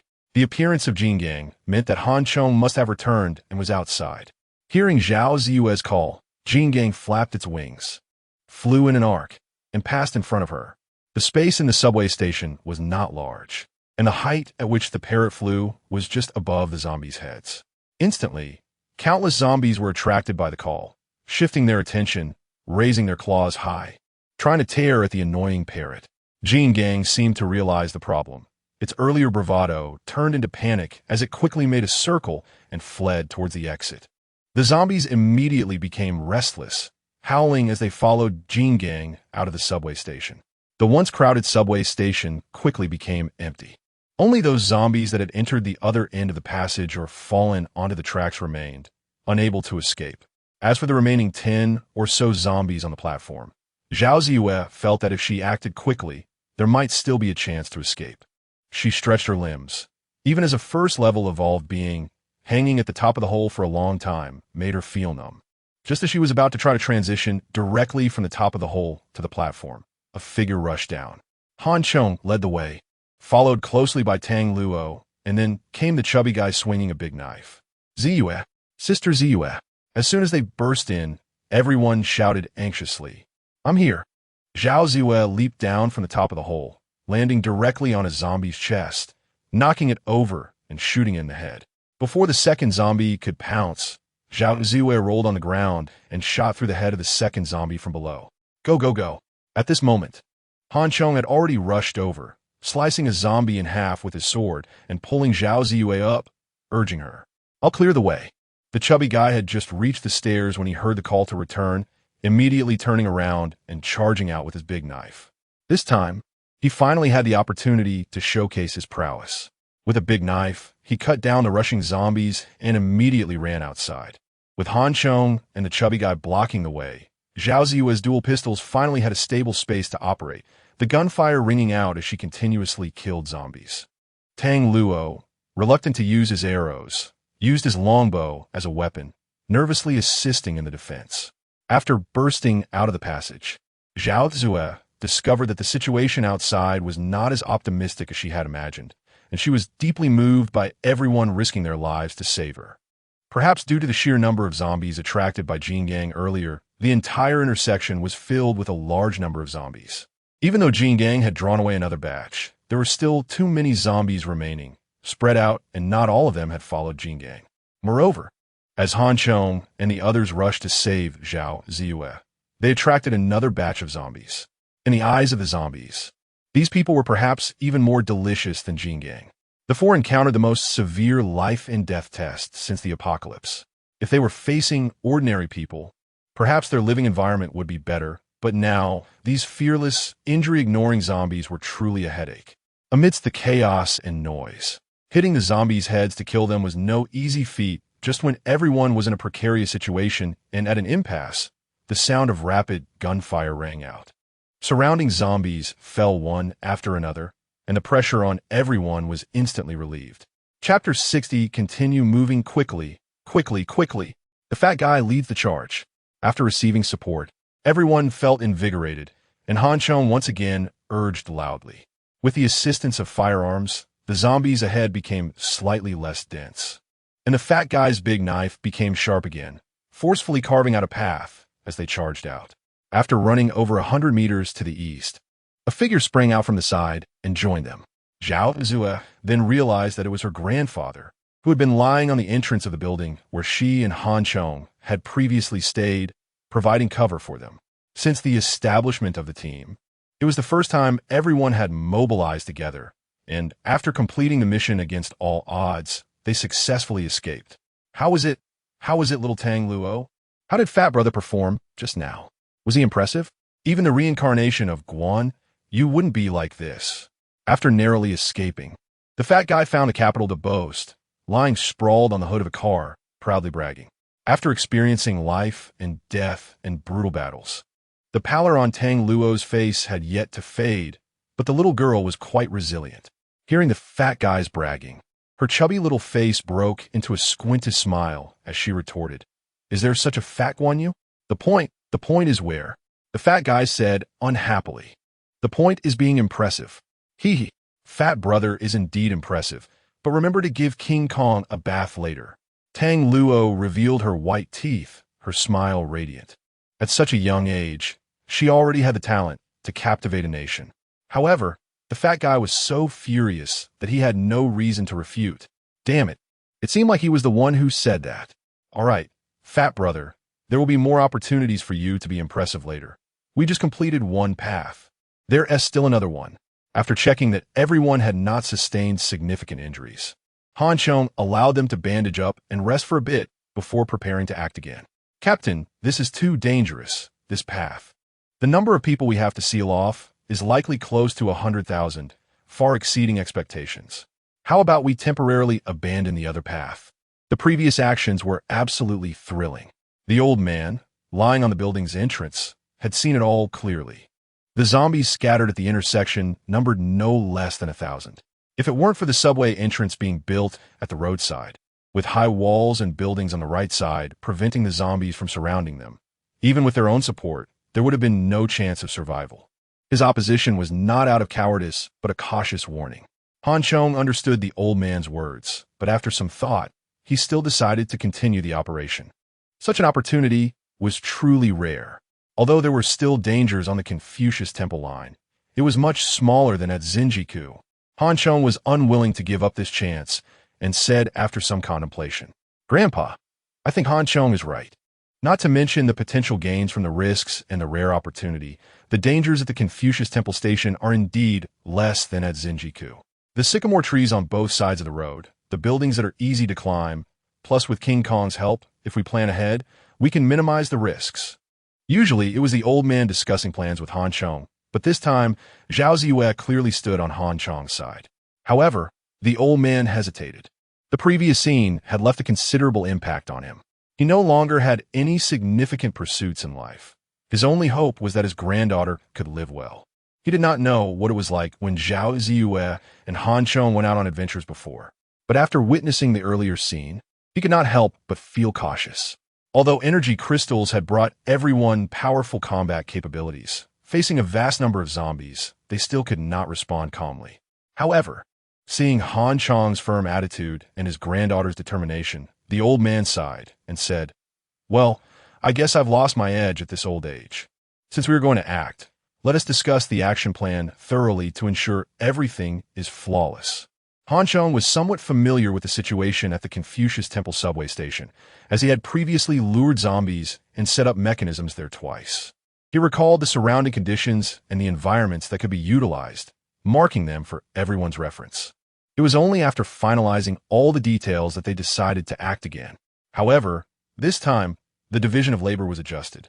The responsibility for luring zombies and providing cover fell to Han Chong, the fat guy, Tang Luo, and the parrot King Kong. The old man and Zhao Ziyue were responsible for staying behind and the final rescue cover task.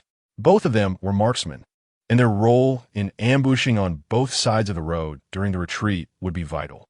On the way to the Confucius Temple station, Han Chong made careful preparations, leaving sturdy escape ropes between the tall buildings for everyone to use. Not only that, but starting from a position farther from the subway station, where there were fewer zombies, Han Chong placed a canister of liquefied gas at every 10-meter mark in the most conspicuous positions. Once everything was set up, they officially began their mission. The three of them traversed the rooftops, taking a detour around the subway entrance. then used ropes to swing to a massive sycamore tree that was only about 10 meters away from the subway entrance. The zombies that had been lured away by Han Chong and Zhao Ziyue had all returned, with one zombie appearing every 4 or 5 steps. After King Kong lures the zombies away, the fat guy will attract another wave, and they should be able to temporarily clear the area. At that time, I will escort Tang Luo down, and then I will return to attract the zombies, Han Chong said solemnly while standing on the sycamore tree. He had already cooperated with Zhao Ziyue many times, so there's no need to say much, but for the fat guy and Tang Luo, this was their first real collaboration. Especially for Tang Luo, being young and facing such an important task for the first time, confronting fear and danger alone. Han Chong had to be cautious. Don't worry, Fat Brother is reliable when it comes to doing things. The fat guy patted his chest and said. Tang Luo rolled her eyes and disdainfully replied, Is reliable even one word? Han Chong Gidge, don't worry, I can do it. Tang Luo assured Han Chong. But after saying that, she hugged Han Chong pitifully and said, You must come to save me later. Don't worry, I will definitely come back to save you. And I will definitely get you out. If I can't, I'll throw the fat guy down to keep you company. Han Chong patted Tang Luo's head, chuckling as he said, Damn, the fat guy is taking the hit. And Tang Luo also chuckled, instantly feeling much more relaxed. After ensuring both understood their tasks, Han Chong summoned the parrot King Kong, fed it an energy crystal, then raised his arm and said, Go. Chapter 61. Despairing Tang Luo after realizing the role and value of the diamond, Han Chong truly regarded it as an extremely important partner. Although energy crystals are precious, at this moment, Han Chong didn't care at all. As long as this plan succeeded, the rewards that the diamond could create for him would be far beyond that. Moreover, as the number of energy crystals consumed increased, the diamond's feathers became increasingly vibrant and it became smarter as well. Attracting zombies was something the diamond had become quite adept at. After taking off from Han Chong's arm, the diamond let out a loud cry, flying low around the subway station for 2 laps before heading towards the north gate of the Confucius Temple. The zombies, drawn by the diamond, howled and followed closely behind it, rushing away. About 10 minutes later, the effect caused by the diamond disappeared. The remaining zombies around began to wander again after losing sight of the diamond, but their numbers were now very sparse. At this time, the fat guy, according to the plan, stood in a tree and began to shout hoarsely like a duck. Attracted by the fat guy, the zombies started to gather under the tree. The fat guy ran east along the thick branches, preparing to lead the zombies farther away. However, he was really not cut out for climbing trees. Even after evolving, he still wobbled while moving on the tree, inching eastward little by little. If he wasn't careful, his foot would slip, and he almost fell down. The fat guy let out a startled shout, managing to grab a branch just in time and climb back up. However, his commotion had a noticeable effect. The zombies below almost grabbed him, becoming even more frenzied. The fat guy shivered, moving even slower, clinging tightly to the branch. And only after confirming his safety would he dare to shift his feet. Han Chong and Tang Luo silently watched the fat guy leave before refocusing their attention on the subway exit. There must still be many zombies in the subway station. You wait here, I'll go down and attract a wave first. After Han Chong reminded Tang Luo, he jumped down from the tree. Fortunately, there were no zombies in the passageway. It wasn't until Han Chong passed through the passage and turned the corner to see the turnstiles and platform that he spotted a large number of zombies. After exiting the passage, Han Chong let out a loud roar, and the zombies immediately rushed towards him. Han Chong took off running, and while on the stairs, he didn't forget to shout again to attract attention, with dozens of zombies following him out. Then, using the large tree as cover, he escaped and returned to the underground passage. After 3 or 4 rounds of this, only 4 or 5 zombies remained in the subway station. These creatures seemed to have their own thoughts, lingering inside and refusing to leave. Han Chong had no choice but to engage them directly. After defeating them, he called for Tang Luo to help her climb to the top of the passage. Remember, if I don't come to save you, don't come down. Han Chong repeatedly reminded her. Looking at the dark passage at both ends, Tang Luo wasn't afraid, but she still nodded firmly. Han Chong left the subway station again, climbing onto a building by the street to look for the diamond's trace. The Confucius Temple was a large scenic area filled with various ancient buildings. Though the number of visitors might be greater than that of Zenjiku, they were scattered throughout the various alleys of the scenic area. Aside from a few towers, the buildings in the scenic area were not very tall. After looking for a long time, Chong still couldn't find the diamond and had no idea where it had flown off to. At a loss, he simply whistled, hoping the diamond would recognize it was him. As the whistle sounded, a brilliant figure rose from the center of the Confucius temple. Chong jumped and waved both hands on the rooftop until he confirmed that the diamond had spotted him and was flying in his direction before he climbed down from the building. Moments later, the diamond let out a loud cry and flew in low. Behind it, a horde of zombies appeared as expected. The diamond cheered and landed on Chong's shoulder. When a zombie horde charged within about 10 meters, Chong roared and dove into the underground passage with the diamond. As he passed by Tang Luo, Chong smiled and made a gesture before disappearing into the passage. When Tang Luo saw the densely packed zombies below rushing into the passage, she kept telling herself in her heart not to be afraid, not to be nervous, that she could do it. But after mumbling for a long time, she was still terrified. Tang Luo decided not to look down, but closed her eyes and began to count sheep. In a daze, she didn't know how many she had counted when suddenly she heard the sound of a car horn echoing in the passage. Tang Luo tensed up and immediately pulled the switch for the mechanism. The heavy iron door slammed down in an instant. Oh no, this is bad. After pulling down the iron door, Tang Luo finally realized. She had previously heard Zhao Ziwa mention that one could wait until the zombies no longer entered before lowering the iron door, which would allow for more zombies to be gathered.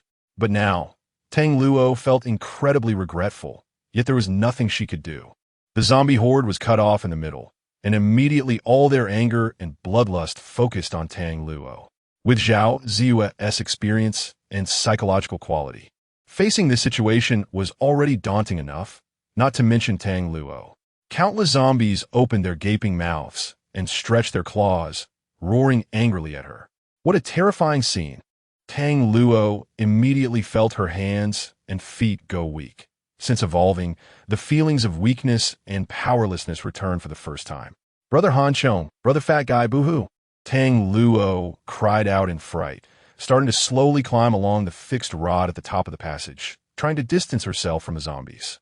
But wherever she ran, the zombies surged toward her, their mouths wide open, just waiting for her to fall from above.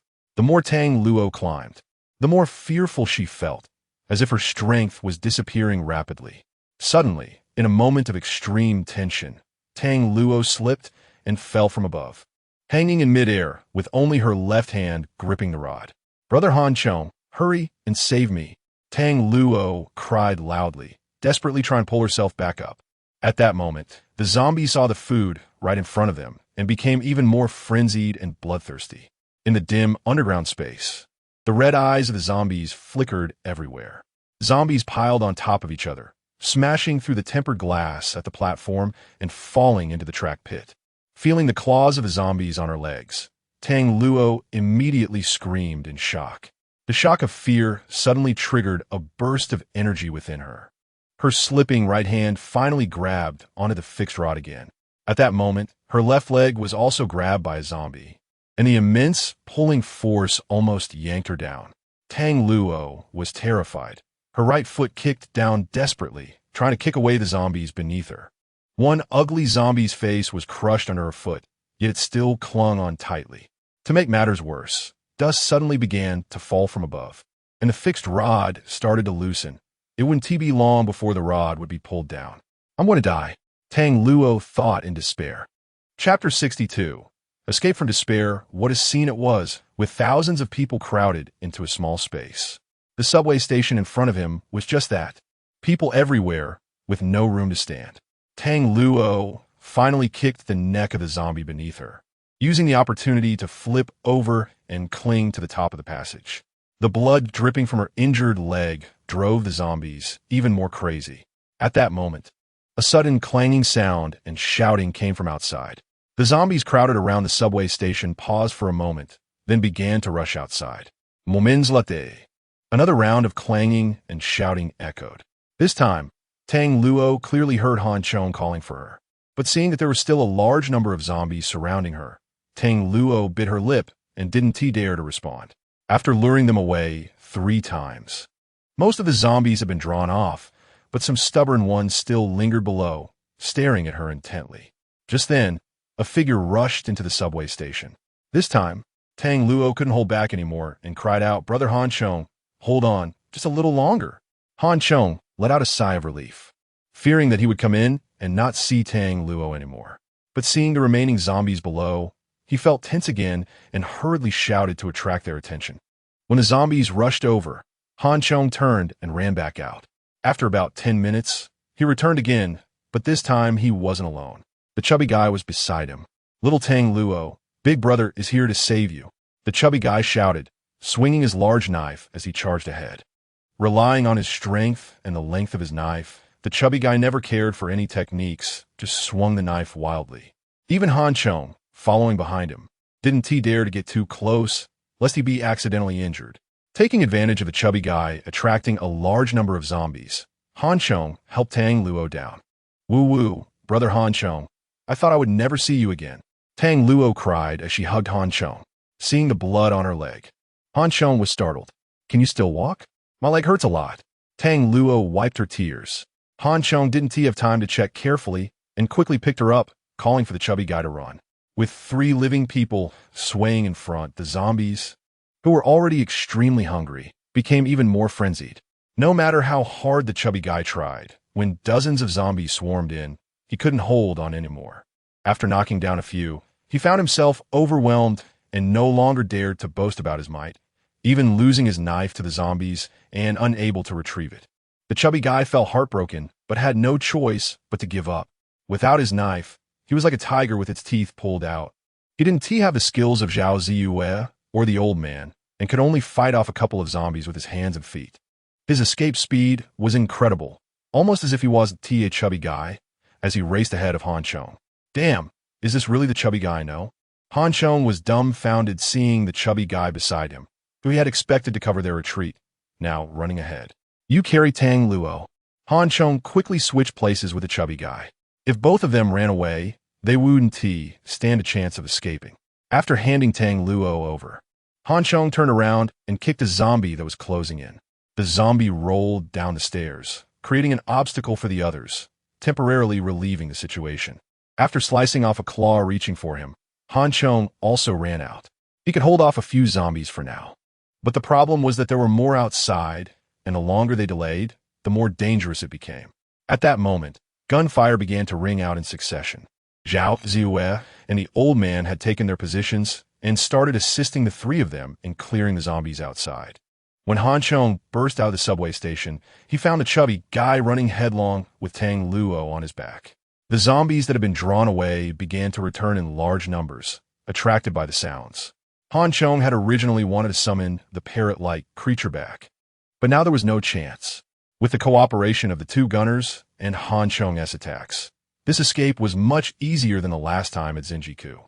Once they reached their designated location, Zhao Zhu detonated gas canisters in succession, creating massive explosions and flames that engulfed Taiping South Road.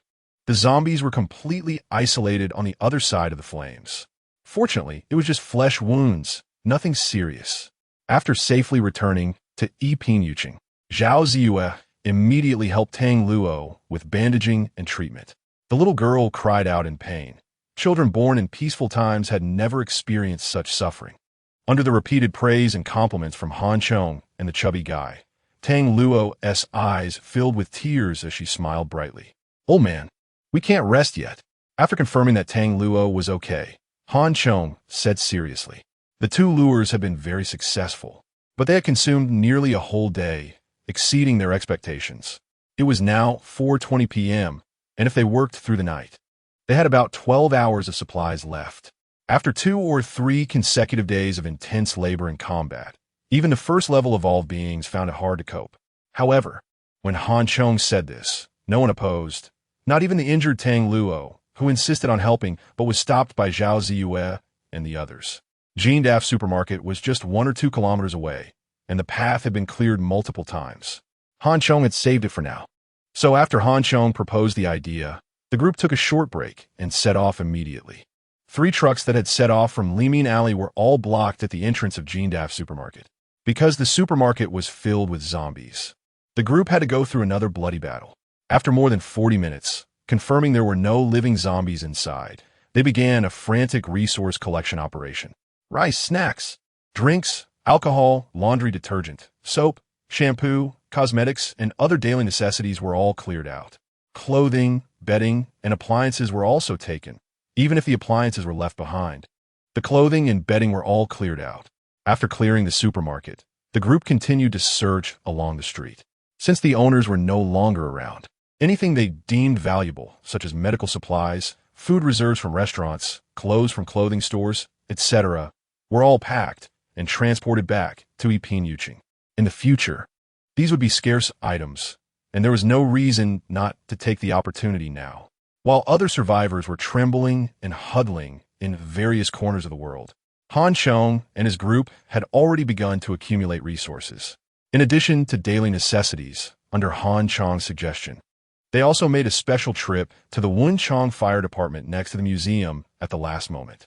After spending more than 20 minutes, they collected a batch of air respirators, chemical-resistant and high-temperature protective clothing, goggles, fire axes, and more.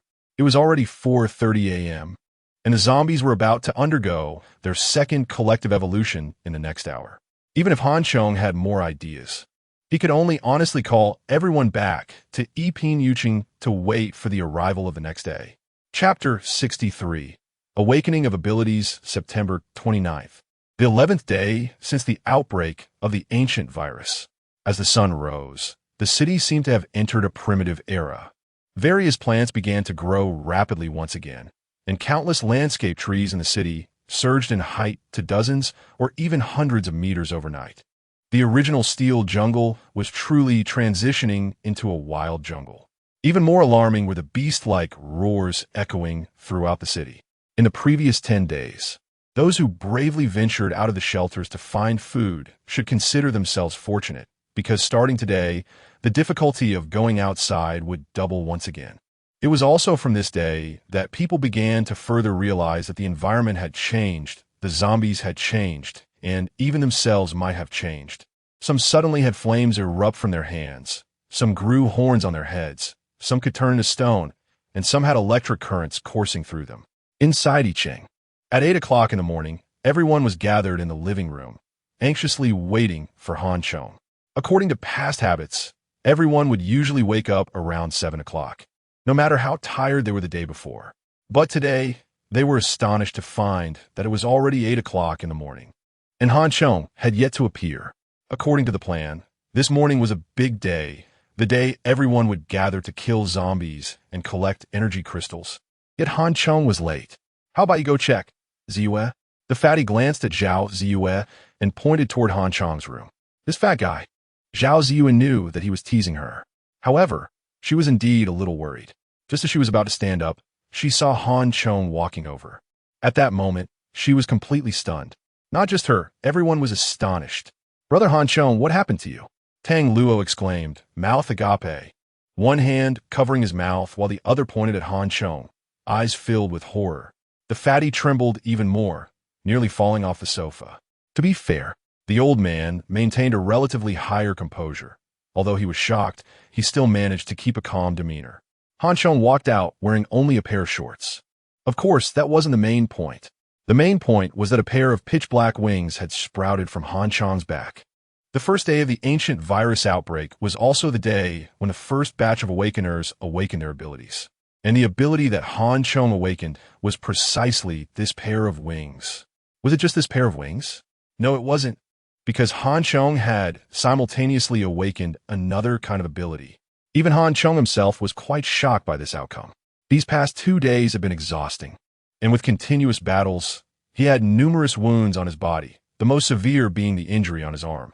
A large chunk of flesh had been torn off by a zombie, and Han Chong had been relying solely on willpower to push through his actions over the past 2 days. Finally, at the last moment, his spirit had relaxed slightly.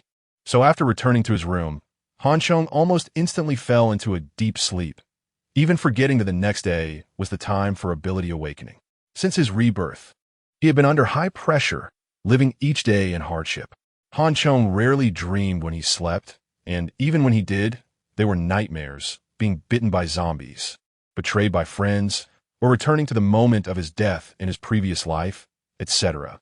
However, this time after falling asleep, Han Chong entered a different dream realm. In a daze, he felt as though he had entered a green space, filled with vibrant greenery all around him. While in this green space, Han Chong felt incredibly comfortable, like a baby in its mother's womb, unable to resist closing his eyes and immersing himself in it, unwilling to wake up. He didn't know how long it had been, but suddenly he felt something was wrong. His back began to throb, and then a sharp pain surged through him as if something was trying to drill out from his shoulder blades. The swelling and tearing of his skin made him feel like he was in unbearable agony, unable to endure it. Han Chong let out a cry and woke up from his dream. Upon waking, he realized that the pain was not from the dream, but was indeed real. In panic, Han Chong turned his head to see that something black was indeed protruding from his back. What the hell? Han Chong jumped out of bed and dashed into the bathroom. When he caught a glimpse of himself in the mirror, he was completely bewildered.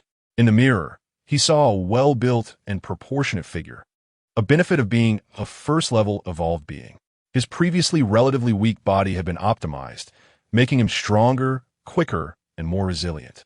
These were all things he already knew, but what truly astonished him was the huge scar on his face, the wounds on his arms, and all the bruises on his body. All had vanished. Not only that, but two dark masses were protruding from the position of his shoulder blades. They seemed to be emerging rather than growing, as these two dark masses did not appear to be touching his skin.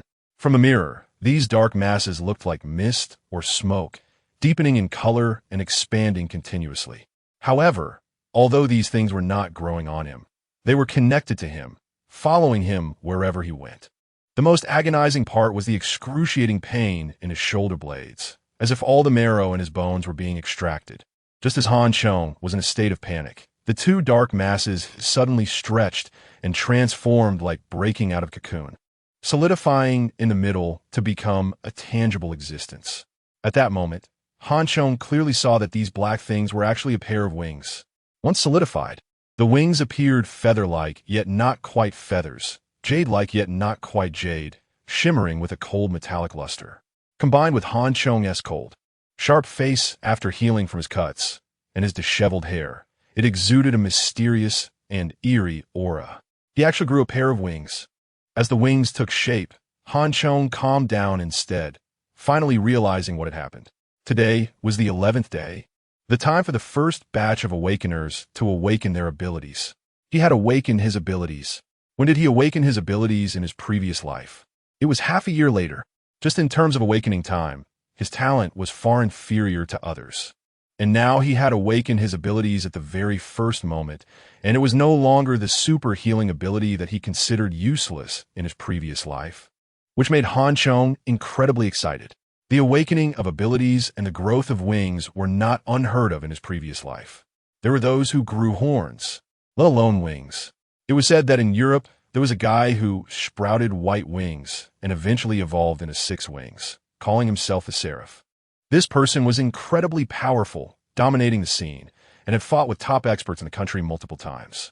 However, at that time, Han Chong's strength was too low. He found it difficult to even leave the 6th Dynasty city, let alone leave the country, and had never seen that person with his own eyes. Now that he had also grown wings, would he be as powerful as that seraph? Or would he only have the ability to fly? Chapter 64. Dual abilities of death and life with the experience from his previous life. Han Chong quickly calmed his mind and began to carefully assess his situation. However, the moment he sensed the state of his consciousness, Han Chong was stunned. After an ability awakens, a special mark forms in the mind of the awakened. Through this mark, the awakened can control and understand their abilities. What shocked Han Chong now was that there were actually 2 awakened marks in his mind. Normally, human ability awakenings are random, and the characteristics of the awakened abilities are also random. However, any awakened individual can generally only awaken one type of ability. This ability can evolve in the future, changing or enhancing its power or form to a certain extent, but he had never heard of anyone awakening 2 abilities simultaneously.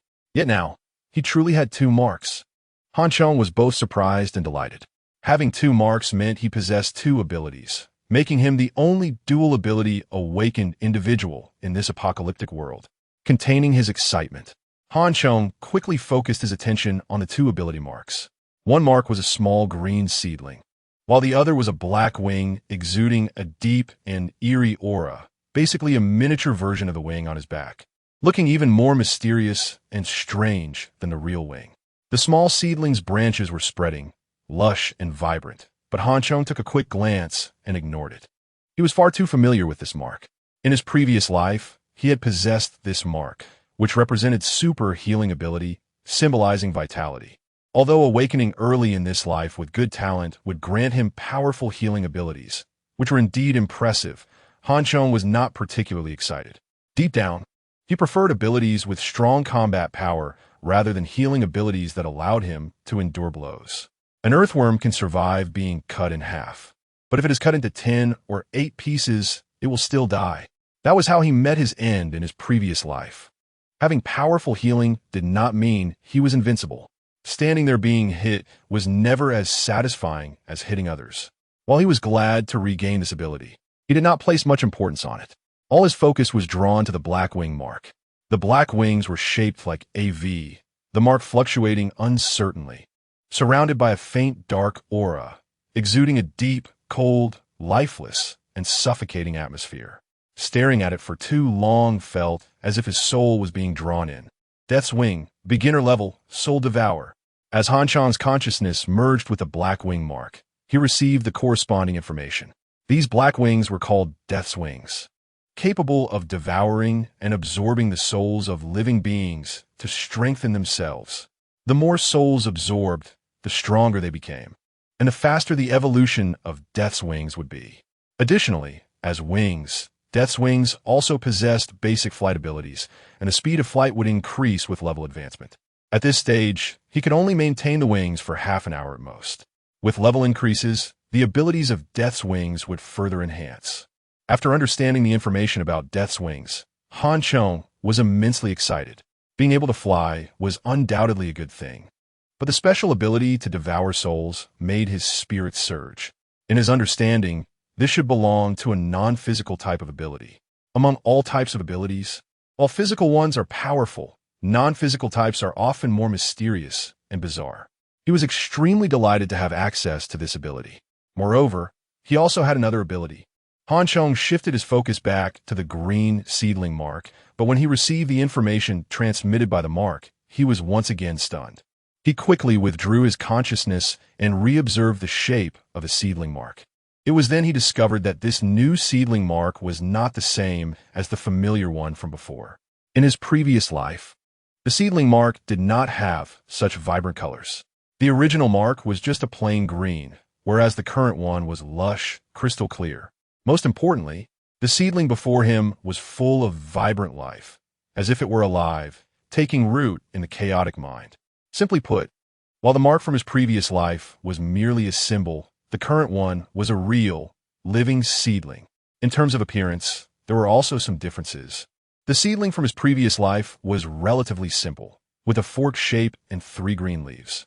The one before him, however, had a gnarled trunk and not a single leaf on top. On the gnarled trunk, there were also 9 buds, swollen and yet to bloom. Confirming that the mark was indeed different from before, Han Chong once again connected his consciousness with the mark. Tree of Life, beginner level, healing. As the information from the seedling mark came through, Han Chong fell into immense joy, confirming his suspicions. The self-healing ability he awakened in his previous life was called Infinite Vitality, and now it was called Tree of Life. The super healing of Infinite Vitality could only heal himself, and, as levels increased, the healing speed would become faster. Upon reaching higher levels, as long as he was not killed instantly, any wound could heal instantly without leaving a trace. With Han Chong's previous weak strength, the reason he was able to survive for so long was due to this super strong healing ability. Countless times he had relied on this ability to endure zombie attacks, beast bites, and human harm. Vitality and life, though one word apart, represented completely different concepts. The Tree of Life allowed Han Chong, even in its basic state, not only to possess super strong self-healing abilities, but also to heal others.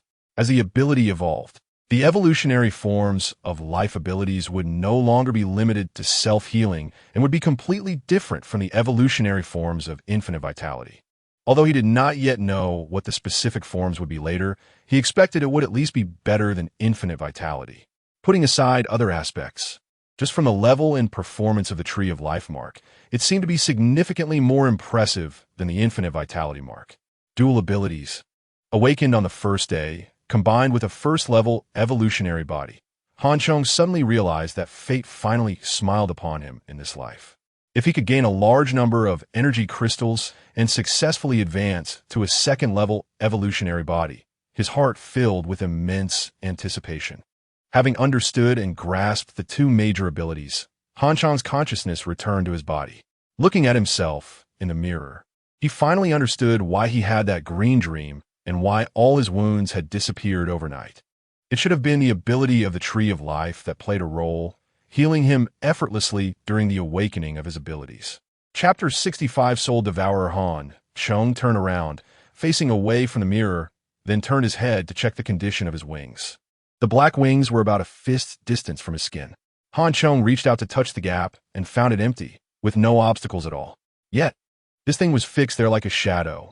Thinking about how the wings were formed from condensed black energy, Han Chong was very curious and touched them. They felt hard and cold, which was his first impression. The material was like metal or stone, yet it was neither. It felt incredibly solid and heavy. However, in reality, without specifically touching them, he felt no coldness or weight at all, yet he could grasp and control the wings through the mark. With a thought, the wings flared open. Very agile, it seemed that with a gentle flap, he could soar into the sky. However, since the bathroom was quite small, Han Chong temporarily gave up on this idea. With his intentional attempt, the black wings instantly transformed into black smoke, disappearing without a trace. With another thought, the smoke appeared again, quickly condensing into black wings, taking much less time than the first appearance, almost completing the condensation in less than a second. After trying to train for a while, Han Chong was very satisfied and prepared to put on his clothes. Just as he was about to dress, he suddenly changed his mind and wanted to show his abilities to everyone. So, when Han Chong appeared, everyone saw the scene from before. Wearing a pair of shorts, with a muscular physique and a pair of black wings on his back, he appeared before everyone like a figure from mythology. "Is this your ability awakening?" the old man asked in surprise, immediately recalling what Han Chong had mentioned earlier. He had been so busy lately that he had forgotten about this matter. Starting from the 11th day after the outbreak of the ancient virus, 1 in 1,000 of the remaining humans would have a chance to awaken their abilities, becoming new humans or mutants. It was evident that Han Chong had mutated, becoming one of that 1 in 1,000. The old man's question also reminded others, making them realize why Han Chong had turned into this strange appearance. This made everyone feel both surprised and a little disappointed.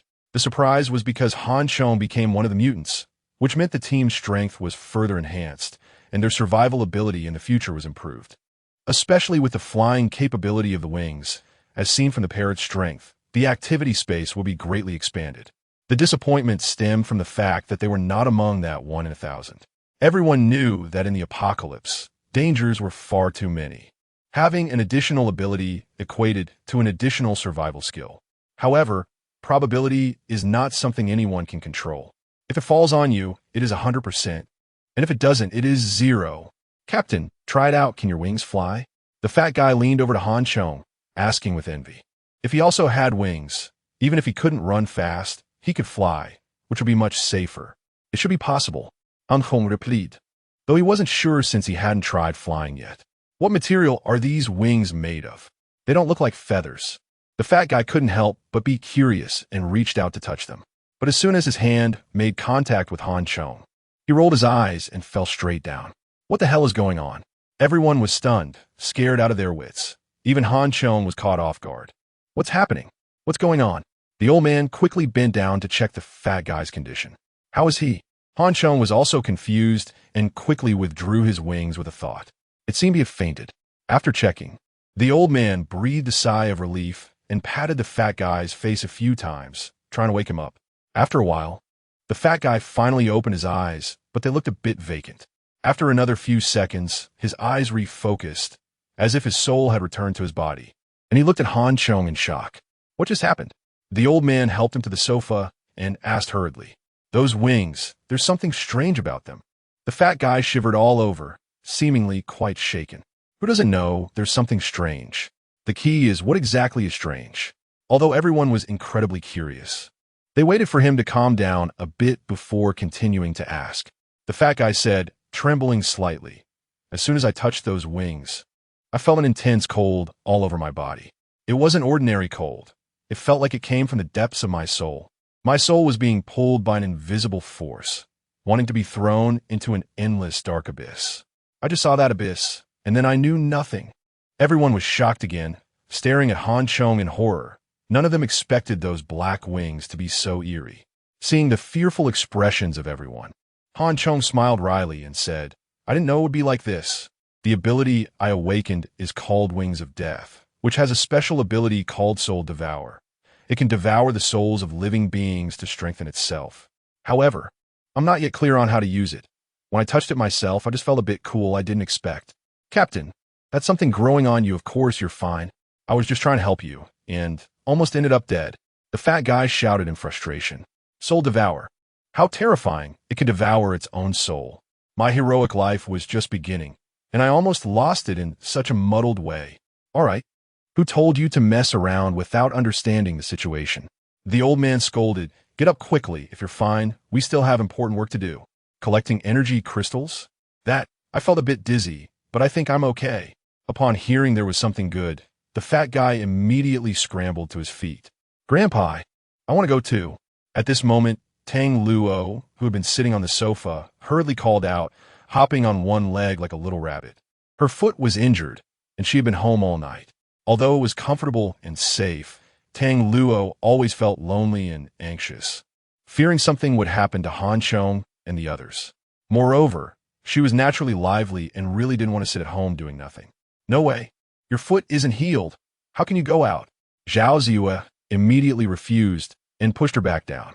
Not only Zhao Ziyue, but the old man also rejected Tang Luo's request. Although today's work needed manpower, Tang Luo really wasn't suitable. According to Han Chong's earlier description, starting today, zombies had already upgraded to second-level zombies.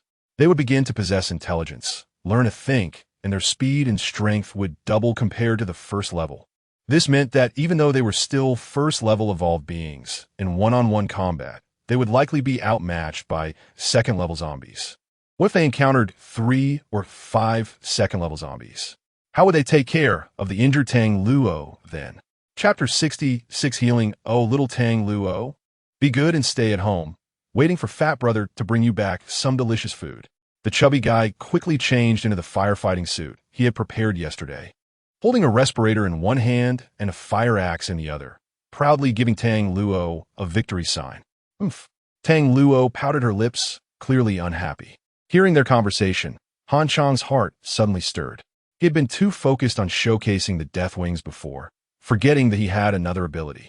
Now that he had the chance, why not try it out?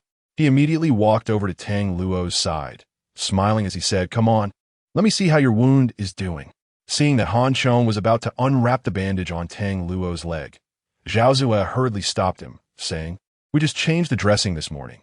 It still needs a few more days to heal." "Oh, really?"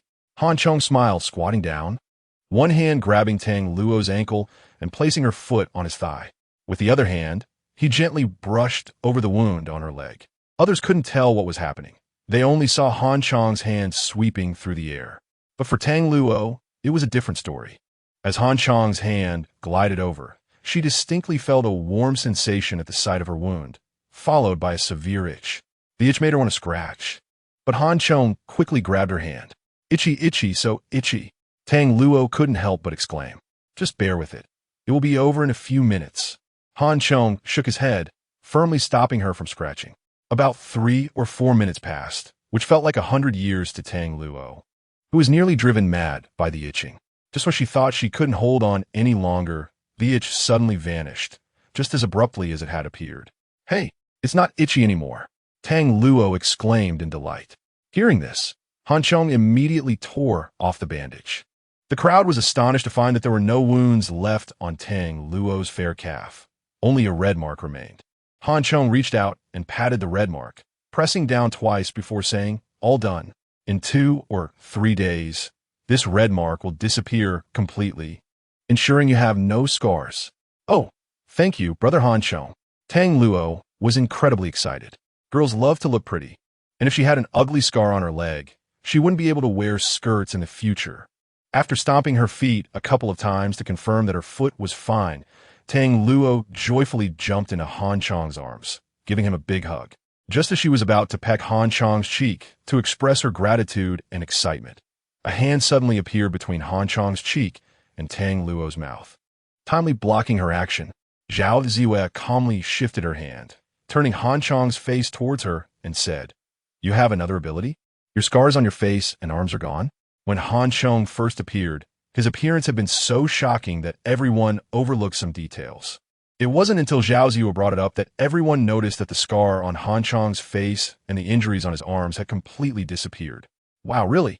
The wounds are all gone?" Tang Luo exclaimed in surprise, her little hands exploring Han Chong's body. "Brother Han Chong has abs. He has such a good figure." This sudden shift in focus made the expressions on everyone's faces freeze. Everyone was discussing the awakening of abilities, and yet she was focused on something else. Moreover, didn't she notice Zhao Ziwei's face was turning pale? Han Chong was utterly embarrassed. When he came out to showcase the Death Wings, he hadn't worn a shirt, just some impressive shorts. Normally, that wouldn't be a problem, but with Tang Luo hugging and touching him, it felt different. However, Tang Luo was oblivious, innocent, and carefree, not thinking too much about it. The chubby guy secretly glanced at Zhao Ziwei and noticed her eyelids drooping, looking abnormal, so he quickly signaled Han Chong with his eyes. You all get ready. I'll be right back." Han Chong hurriedly returned to the room to put on some clothes. When he came back out, everyone was animatedly discussing Han Chong's abilities, the peculiar wings, and his miraculous healing powers. The chubby guy winked at Han Chong, intentionally making jokes to lighten the previously awkward atmosphere. "Let us eat something first. We are all waiting for you to discuss today's action plan." The old man greeted Han Chong with a smile, seemingly oblivious to Zhao Ziwei's earlier expression. During this time, everyone had been living on milk and bread, which were perishable and needed to be consumed quickly. However, they couldn't last many days like this. While packaged milk was okay, bread only had a shelf life of 3 to 7 days, and soon they would need to change their diet. But with 4 adults and a half-grown child, none were good at cooking. Although they had stocked up on food, it was likely they would end up eating instant noodles with Lao Gan Ma. As cooking was not an option for now, how about you all? Any special feelings? Han Chong asked the others while eating. The awakening of abilities is a very special change. Those who mutate can understand what is happening, but for those who don't, it's hard to explain. As he said this, Han Chong was actually most concerned about Zhao Ziwei.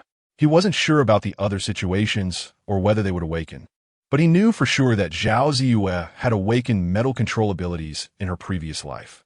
After his rebirth, his awakened abilities had changed, but he hoped Zhao Ziwei would not be influenced by him, leading to a deviation in her ability awakening. Currently, his death wings seemed more mysterious than practical, and he needed to experiment more. On the other hand, Zhao Ziwei's metal control was a solidly powerful skill. If they wanted to build an indestructible steel fortress later, Zhao Ziwei's metal control ability would be crucial. Otherwise, establishing a solid base would be mere talk. Special feelings? None. When the others shook their heads, Han Chong felt a little disappointed. In the apocalypse, abilities were a vital guarantee of strength. In the future, many teams, shelters, and organizations would massively recruit various awakened individuals to strengthen their power. If his team only had himself as an awakened individual, it would not hold an advantage when competing with other awakened individuals. Looking at it this way, he might need to change his approach. He couldn't just cling to the current team members. If he could discover and assist some awakened individuals ahead of time, it might be a good option. It will take some time to burn thousands of zombies. We don't need to wait outside. Starting today, the dangers outside are different from before. We must be more cautious. I'll go out to assess the situation and start the fire. Once the fire is burning well, we'll go out together." Han Chong quickly finished his bread and stood up. Chapter 67. Fire-burning zombies. From today on, all activities must be cautious and as low-key as possible. Otherwise, it is likely to attract a zombie siege. Before leaving, Han Chong reminded everyone again. Although everyone was eager to go out, they knew that Han Chong was speaking the truth. There is an essential difference between intelligent and non-intelligent beings. Non-intelligent zombies can be hunted freely, but intelligent zombies will turn around and hunt you instead. The reason why Han Chong insisted on building a steel fortress was mainly to prevent ambushes or sieges from intelligent zombies and monsters, so that even eating, sleeping, and using the restroom could be peaceful. After the transformation, the front gate of Building 1 now has 2 additional steel doors besides the original glass door. One is outside the glass door, embedded in the building's outer wall. The other is inside the building, embedded in the inner wall. Every time they enter or exit, Han Chong would require everyone to lock the iron doors. After Han Chong went downstairs, he didn't immediately leave. Instead, he carefully observed through a gap to confirm there was no movement before opening the iron door and leaving with Jin Gang. Flying requires space. Standing in an open area, Han Chong stretched his muscles, excitedly activated his mark, and summoned the wings of death. Thank you, thank you. Something suddenly appeared behind Han Chong, startling Jin Gang at first, but soon it joyfully cried out.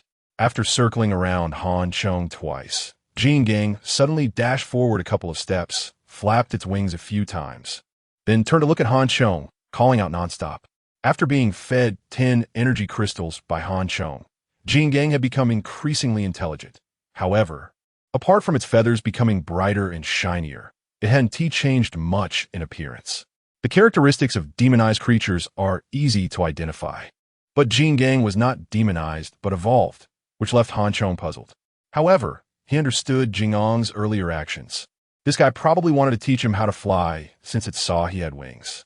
What it didn't realize was that the method of flying with abilities relies mainly on the application of those abilities, not merely flapping wings like birds do. Birds can fly as long as they have strength, while Han Chong, once his abilities are exhausted, wouldn't be able to fly or even summon his wings. All right, let us fly together. Jin Gang's actions made Han Chong, who was trying flying for the first time, relax a bit. With a flap of the wings of death, he immediately soared into the air. Jin Gang also excitedly cried out a few times and took off behind Han Chong. After completing its first level evolution, Jingang's flying speed had more than doubled compared to before. It still had some distance to catch up to Han Chong, who had just tried flying. Not only that, Jin Gang kept performing various maneuvers like flips, side flying, and gliding, chirping to urge Han Chong to join it. For Jin Gang, flying was entirely instinctive, but for Han Chong, it was a newly acquired skill that required continuous practice. However, this was not the time for training.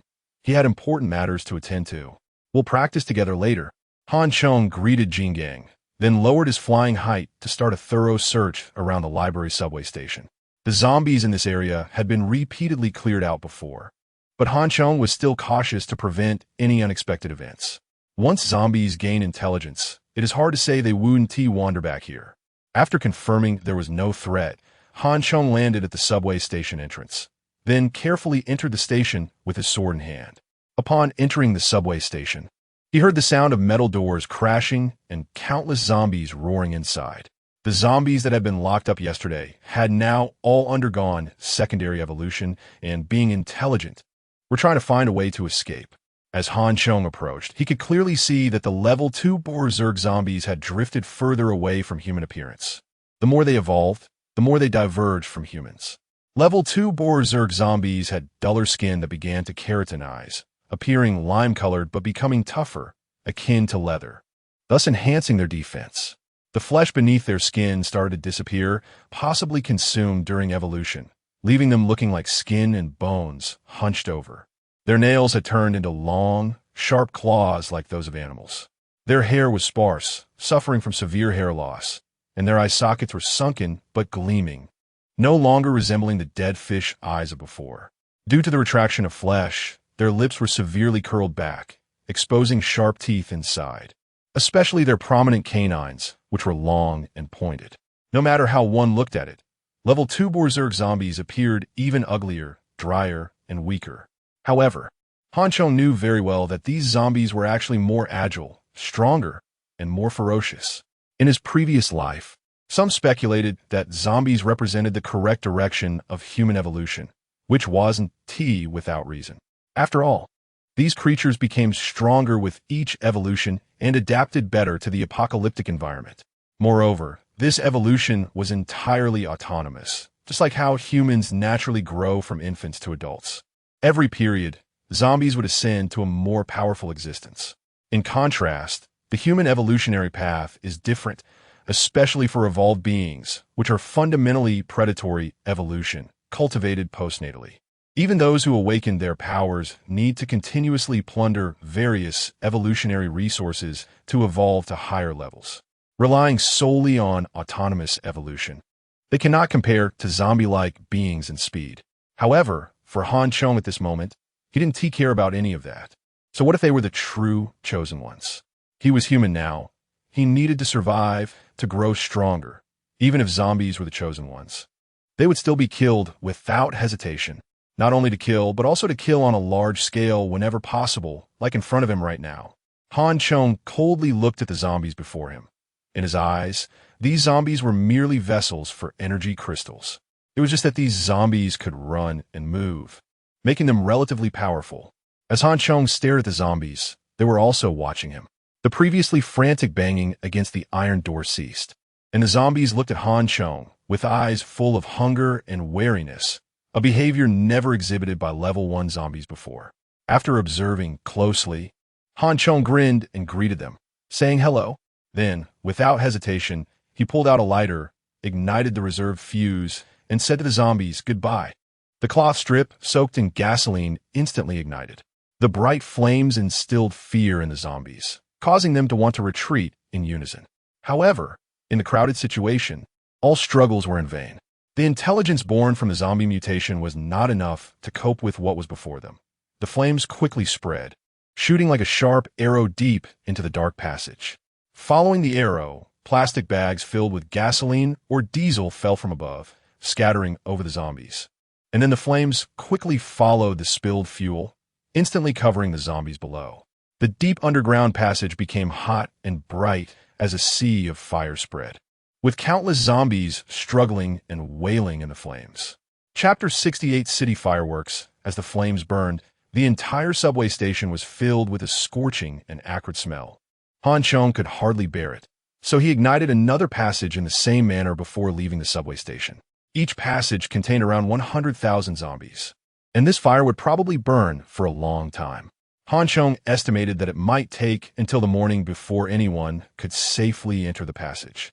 To collect energy crystals, it would likely have to wait until evening or the next morning. The energy crystals produced by level 2 raging zombies are black and contain twice the energy of level 1 zombies, although they are not afraid of flames. If the zombies are not collected within 6 hours after death, the crystals will also disappear. The reason Chong chose to use fire was primarily that flames could reduce the zombies' bodies to ashes.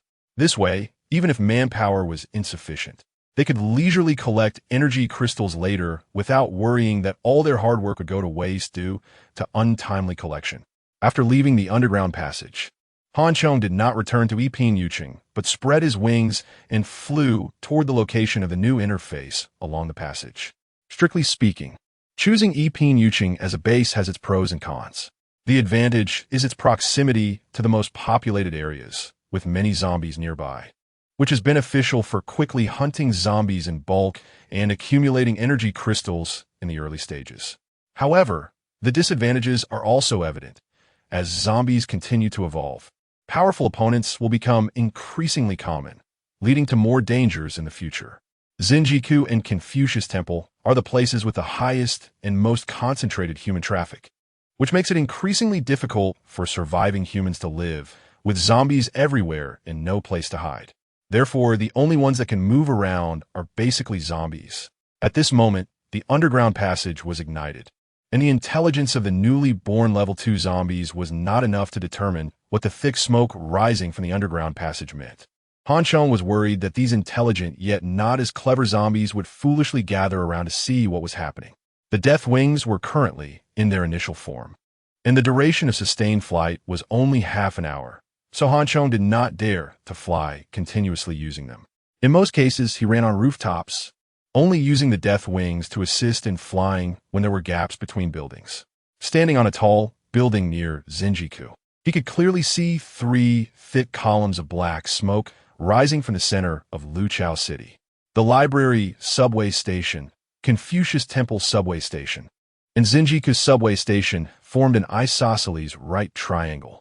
The zombies on the ground did not gather as Han Chong had imagined, but instead, some were afraid of the smoke and heat, retreating to other places, which relieved Han Chong considerably. Besides that, Han Chong also noticed a difference.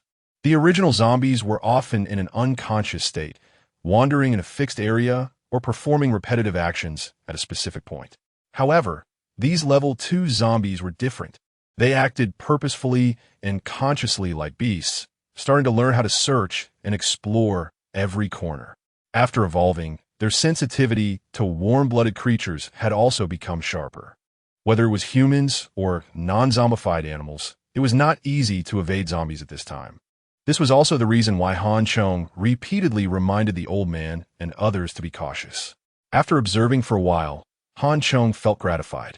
Due to a large number of zombies being attracted into the underground passage, the number of zombies in such a high-traffic area like Zinjiku had surprisingly decreased. Han Chong squatted on the tallest building in Zinjiku, overlooking the entire Luqiao City, feeling a sense of control over everything. He thought to himself, no wonder the superheroes in American movies and the masters in domestic novels like to squat on rooftops or stand at high places. It turns out that besides showing off, there's also a perspective effect. Standing high, one's mind naturally opens up. Just as Han Chong was marveling, he suddenly noticed that a thick plume of smoke was rising in the north of Zinjiku. Was a call for help or a fire? Seeing the smoke ahead, Han Chong hesitated. Judging by the distance of the smoke, it should not be a problem to fly back and forth within half an hour. If he used rooftop jumps, he might even last longer. But the question was, if it was a call for help, should he save them? A few days ago, when he moved out of the supermarket, he had seen someone set a fire, and at that time, he chose to ignore it. Because at that time, he could not ensure his safe arrival at the place of the call for help, nor could he guarantee his own safety in bringing people back. Do as much as you can.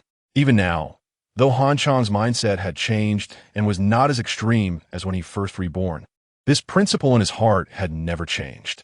After pondering for a moment, Han Chong stood up and quickly ran along the rooftop, leaping down the edge of the building and running toward the rising smoke. With the help of the Death Wings, Han Chong easily crossed obstacles, running at the top of the city. A beautiful parrot flew beside him, and the man and bird quickly traversed the buildings of the city. When Han Chong reached the smoking building, he discovered that it was a residential building over 30 stories high. The fires started burning from the midsection of the building, and the flames were rapidly spreading upward. On the rooftop of the building, a dozen people were crowded together, filled with panic and despair. If they were on a lower floor, they might still have the option to jump down, but now, at over 30 stories, just looking down was terrifying, let alone jumping. Although the flames had not yet reached the rooftop, the thick smoke had made it impossible for everyone to open their eyes, and they were coughing incessantly. What to do? What to do? The building was filled with zombies, and now it was on fire. We're doomed. I said we should have gone down instead of up. What good is saying that now? Besides, how can you rush through when zombies are everywhere? Someone scolded. It's all dang AI's fault. If he hadn't set the fire, we wouldn't be trapped here. He's a monster. Nonsense. If it weren't for dang AI blocking those zombies with fire, we would have been torn apart by zombies long ago. How can we be here arguing? Everyone, stop arguing. We must find a way to leave here. If we delay any longer, it's only a dead end. The person who had scolded before shouted again. However, in their immense panic, the crowd completely ignored his scolding and continued to argue among themselves. When Han Chong flew to the top of the building and heard their quarrel, he couldn't help but shake his head. This was also the reason he was reluctant to save people. Human nature was complex, and when there were many people, various contradictions easily arose. Sometimes, even if you meant well, You could be misunderstood or even falsely accused. Fortunately, Han Chong heard a useful piece of information from their conversation, which was also the reason he decided to come here. Chapter 69. Flame Awakener. Hello. May I ask who is Deng Ai? Han Chong walked up to the crowd with a smile and asked. The people, who were noisy and flustered, were momentarily stunned and turned to look at this young man who had seemingly appeared out of nowhere, especially his bizarre attire, since his armor was in tatters. Han Chong had changed into a handsome special police uniform. However, he was not equipped with any other special police gear. Instead, he had an ancient long sword hanging from his waist. Even more oddly, there was a large, handsome parrot perched on his shoulder. Who are you? A middle-aged man in his 40s looked at Han Chong with extreme vigilance. Judging by his voice, he was likely the one who had been most aggressive earlier. Bliming Deng Ai. I'm also a survivor of this building, Han Chong said with a smile, and then asked again, May I ask who is Deng Ai? At this moment, a somewhat dull young man stepped forward slightly. However, a girl standing next to him pulled him back and stepped forward herself, asking, What do you want with Deng Ai? Han Chong could tell that this girl had been the one reprimanding the crowd earlier, defending Deng Ai. So it seemed that the young man she had just held back was indeed Deng Ai. As Han Chong took a few steps forward, the crowd, in their panic, began to retreat, not daring to approach him. Instead, the girl held onto Deng Ai, standing firmly in place and trying to shield him behind her. You don't need to be afraid. I mean no harm, Han Chong said, his gaze fixed on Deng Ai. This young man was not very old, likely around the same age as Han Chong, with a buzz cut and a dull expression, but his eyes were filled with determination. I set the fire. Come at me if you have a problem, Deng Ai said, meeting Han Chong's gaze. Han Chong did not respond directly, but his eyes, sharp as arrows, locked onto Deng Ai's as he asked, What did you use to start the fire? Deng Ai's gaze flickered, filled with both panic and confusion. From his demeanor, Han Chong could basically confirm that he had indeed awakened a fire-related ability. Can you release your flames for me to see? Han Chong wanted to confirm further. Deng Ai. The girl beside him pulled at Deng Ai, seeming to not want him to show his abilities. Deng Ai hesitated, thinking that everyone was about to die anyway, and many had already seen it, so there was no need to hide. With that thought, Deng Ai gritted his teeth, extended his hands, and flames burst forth from his palms. The flames danced and swirled, burning brightly in his hands. Han Chong could clearly sense the temperature of the flames, but Deng Ai seemed completely unaffected. Monster, he is a monster, just like those zombies, he is a monster, the earlier middle-aged man shouted again. Influenced by him, the others also became very frightened and retreated further away from Deng Ai, hiding in the far corners of the building. Seeing the fear and disgust on everyone's faces, Deng Ai felt a sense of despondency. He had aspired to be a firefighter like his father since childhood, yet now he had become a pyromaniac, a monster feared by everyone. Just as Deng Ai wallowed in self-pity, the parrot on Han Chong's shoulder suddenly extended its head, its long, powerful beak opening wide. Then the flames in Deng Ai's hands suddenly transformed into a stream of light and flew into the parrot's mouth. Burp. After consuming all the flames, the parrot let out a loud burp, and a wisp of smoke along with a few sparks emerged from its mouth. This monster, Deng Ai and the girl beside him were instantly terrified by the scene before them, both retreating in panic. Not only them, but even Han Chong himself was stunned by the sudden turn of events. What the hell is going on? Han Chong quickly pulled the parrot off his shoulder, inspecting it left and right, but it seemed nothing was particularly unusual. He pried open its beak. The smoke and sparks had vanished without a trace, just like when he had last fed it. But he had just witnessed that scene with his own eyes. Is this parrot a monster? Who are you really? Deng Ai asked in extreme panic. In this unusual situation, Han Chong temporarily gave up inspecting the parrot and said to Deng Ai, We are like you, just expressing ourselves differently. Are you saying you're also a monster? Deng Ai seemed somewhat surprised to find a kindred spirit. No, it's not a monster. It's evolution. Han Chong shook his head. Feeling the rising heat beneath his feet and the smoke growing thicker, Han Chong quickly stated his purpose. Follow me, and I will tell you what is really going on. Follow you? Where can we go? We are surrounded by fire, and there's zombies everywhere. We can't escape. Dang AI said dejectedly. You just need to tell me if you are willing to follow me. How to escape and where to go. I have my own plans. Han Hong Smi lit. Agree to him, Xiao AI, agree to him. At that moment, the girl beside Dang AI urged him anxiously. Staying here means death anyway. This might be your only chance to survive. Dang AI looked at the girl beside him, his eyes shining with determination as he nodded seriously. All right, I will follow you, but I have one request. What is it? I must bring Jingjing with me. Dang AI said, grabbing the girl's hand. Han Chong showed a hesitant expression. With his current ability, bringing one person was no problem, but bringing two might be difficult. Perhaps seeing Han Chong's difficulty, Dang AI immediately said, if Jingjing is not included, I won't leave. No, Xiao AI, you must go. It's better for one person to survive than for both to die. The girl named Jingjing quickly refused. No way. If you don't go, I won't go either.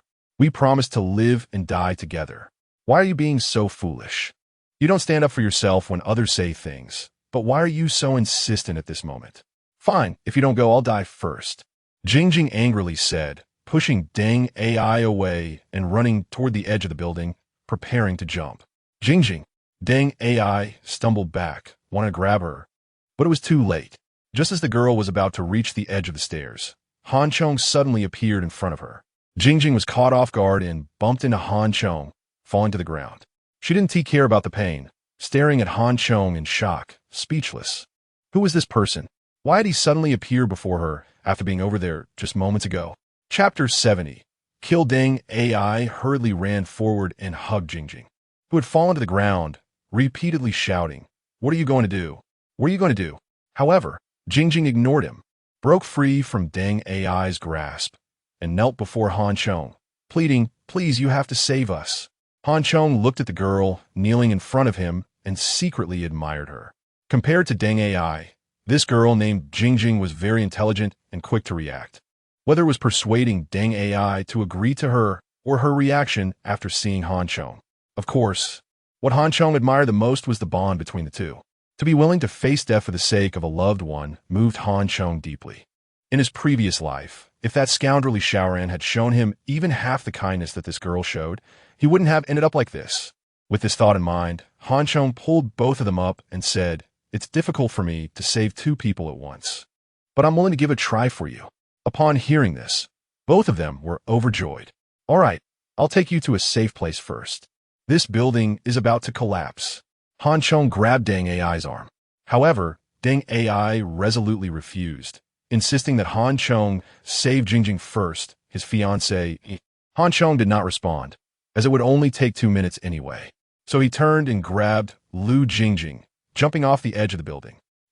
This sudden move frightened both Lu Jingjing and Dang AI half to death, and even the onlookers from a distance couldn't help but scream. But when they got closer to the rooftop, they suddenly saw Han Chong and Lu Jingjing rising from below. The mysterious young man had sprouted a pair of wings from his back. He can fly. That person can fly. We are saved. We are saved. The crowd erupted in cheers, as if they had already been rescued. While Lu Jingjing was still in shock, her head spinning and not fully awake. Han Chong had already placed her on the rooftop of the adjacent building and flew back. Please save us. We beg you, also save us together. Seeing Han Chong return, the crowd immediately surrounded him, scrambling to have him save them first. Get away from me. Han Hong Li. Not only did he lack the strength to help them, even if he could, he wouldn't. Their previous behavior had already made Han Chong extremely disgusted. So how could he agree to save them now? If you don't save us, no one can leave. If we die, we all die together. Seeing Han Chong's cold rejection, the previous uncle rushed forward and hugged Dang AI, acting like a corner dog. The other people, under the pressure of death, combined with the fact that they had been teetering on the edge of death for days, were already on the verge of collapse. Now, once stimulated, they went mad, all trying to stop Dang AI, with some even attempting to pull Han Chong. What are you doing? Dingai strado disperately. Never expecting that the people he had been trying to save would treat him this way. Meanwhile, Lu Jingjing on the other building noticed the commotion and shouted anxiously. But Han Chong was not surprised by this situation. He knew that such scenes would be seen many times in the future, and they might even be worse. In the apocalypse, civilization collapses, and along with it, law and morality also disintegrate. The beastly instincts suppressed by civilization and laws would be magnified in the apocalypse, repeatedly probing the bottom line of morality. Chong felt no pity for these humans who had already released their beastly nature. So when that person charged at him, Chong decisively drew his sword and stabbed it into the man's chest. Killing zombies is difficult, but killing a person is still quite easy. The man clearly did not expect Chong to suddenly strike and actually dare to kill him, his eyes widening in disbelief until he died with them open. Chong snorted coldly, pulled out his sword, and was about to walk toward the next person when he suddenly saw a gray shadow float from the man's body directly into his own. What the hell? Chong was taken aback. Immediately, he felt the mark of the wings of death in his mind suddenly become active. Chong quickly sensed it and discovered that the wings of death had actually gained a slight boost. This is soul-devouring. Chong suddenly recalled the ability of the wings of death. This was true soul-devouring, consuming a person's soul. The surge of energy made Chong's spirit lift, and he burst into laughter. You dare to kill? Do you have any law left? Chong's sudden attack stunned the crowd, especially the leading uncle, who was now terrified. Now you want to talk about laws? I'll give you a chance. Let him go and step back. Chong's face darkened as he scolded. The crowd, frightened by Chong's lethal methods, retreated in fear upon hearing his reprimand and seeing the bloodied sword. Don't be afraid of him. He is just one person. What are we afraid of with so many of us? We're going to die anyway. We might as well make a last stand. The uncle, seeing the crowd retreat, also backed away but shouted desperately. However, his words were highly inflammatory, and the 10 or so people actually stopped, looking at each other before revealing frenzied expressions. Then, they all shouted angrily and charged at Chong.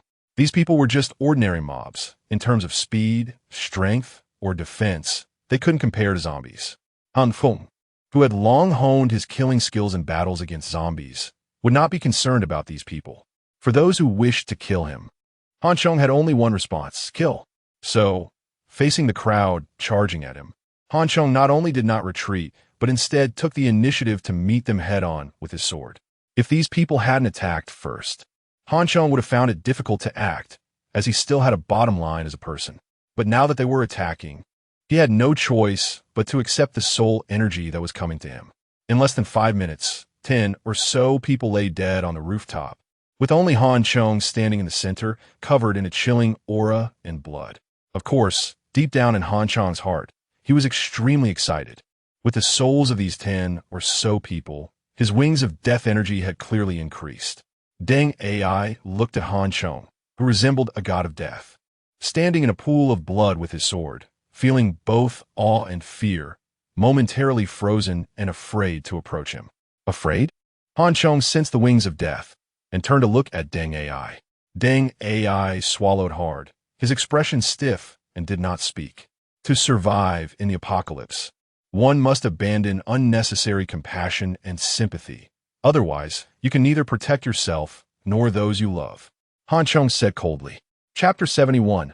Act First. Protect yourself and those you love. Deng Ai glanced at Lu Jingjing, who was looking at them with a face full of terror and anxiety from another building. Then at the corpses on the ground, as well as Chong. The initially frightened and hesitant expression gradually became resolute. All right, I'll listen to you. Deng Ai nodded and said firmly. Seeing this, Chong sheathed his sword and then lifted Deng Ai into the air. Without the souls of those 10 or so people as a supplement, even if Chong wanted to save Deng Ai and the others, he would have to think of another way, such as rescuing one today and waiting for his energy to recover before coming back for the other. However now, the death of those 10 or so people actually brought convenience to Chong, replenishing his previous energy consumption and even enhancing it. Half dragging and half pulling, and taking advantage of the ability to walk on the rooftops, Chong finally managed to bring Deng Ai and the others to Pin Yu Chung just as his energy was about to run out. When they saw the building wrapped in various steel bars and plates, Deng Ai and the others were stunned, finally confirming that Chong had not deceived them. What is this place? Deng Ai asked in amazement. A shelter. You can also think of it as our temporary home. Han Chong replied with a faint smile, feeling quite proud. In this apocalypse, this place could be called home, and no one would dare call another place the first. Even in peacetime, being rich and powerful meant nothing. Everything is reduced to nothing in the apocalypse. It's hard to say if humanity still exists. Even if there are survivors, they're all trembling and hiding somewhere. As for those like Deng AI, who awakened their abilities today and have yet to realize their value, they probably have to wait a few more days to truly unleash their powers. But in this seemingly ugly steel cage, they felt very safe, with enough food and clothing guaranteed. What's going on? When the chubby man saw Han Chong return after a morning of wandering, bringing back 2 live people, he immediately asked in astonishment. Once inside the building, Deng AI and the others were also amazed, completely not expecting to find such a peaceful and tranquil place in the apocalypse, instantly filling their hearts with infinite surprise. Han Chong noticed the change in their expressions, smiled slightly, and briefly introduced the situation he had observed in the morning, as well as Deng AI and the others to everyone. When they heard that Deng AI was also a mutant, everyone was equally surprised. To meet 2 mutants in one day, it seemed the world was indeed becoming increasingly unfamiliar. At the same time, everyone deeply felt the cruel meaning behind Han Chong's earlier statement that if they didn't work hard, they would be eliminated by this world. The zombies are becoming stronger, the animals are becoming stronger, and even the plants are mutating into forms they no longer recognize. If it weren't for Han Chong's prior planning, giving them the opportunity to use energy crystals to evolve and take another path of evolution, where would they find their place in the future world? However, what surprised everyone even more was that Han Chong said the parrot also seemed to have mutated. This made the chubby man and Tang Luo display blatant jealousy and envy. Damn, after all this, I seem to be worse off than a silly bird. However, since the parrot seemed to have eaten its fill after absorbing that flame, no matter how Han Chong tempted or scolded it, it just swayed its head, showing no signs of anything unusual. Helpless, Han Chong had to give up on further investigation, still unable to figure out what was going on with the bird.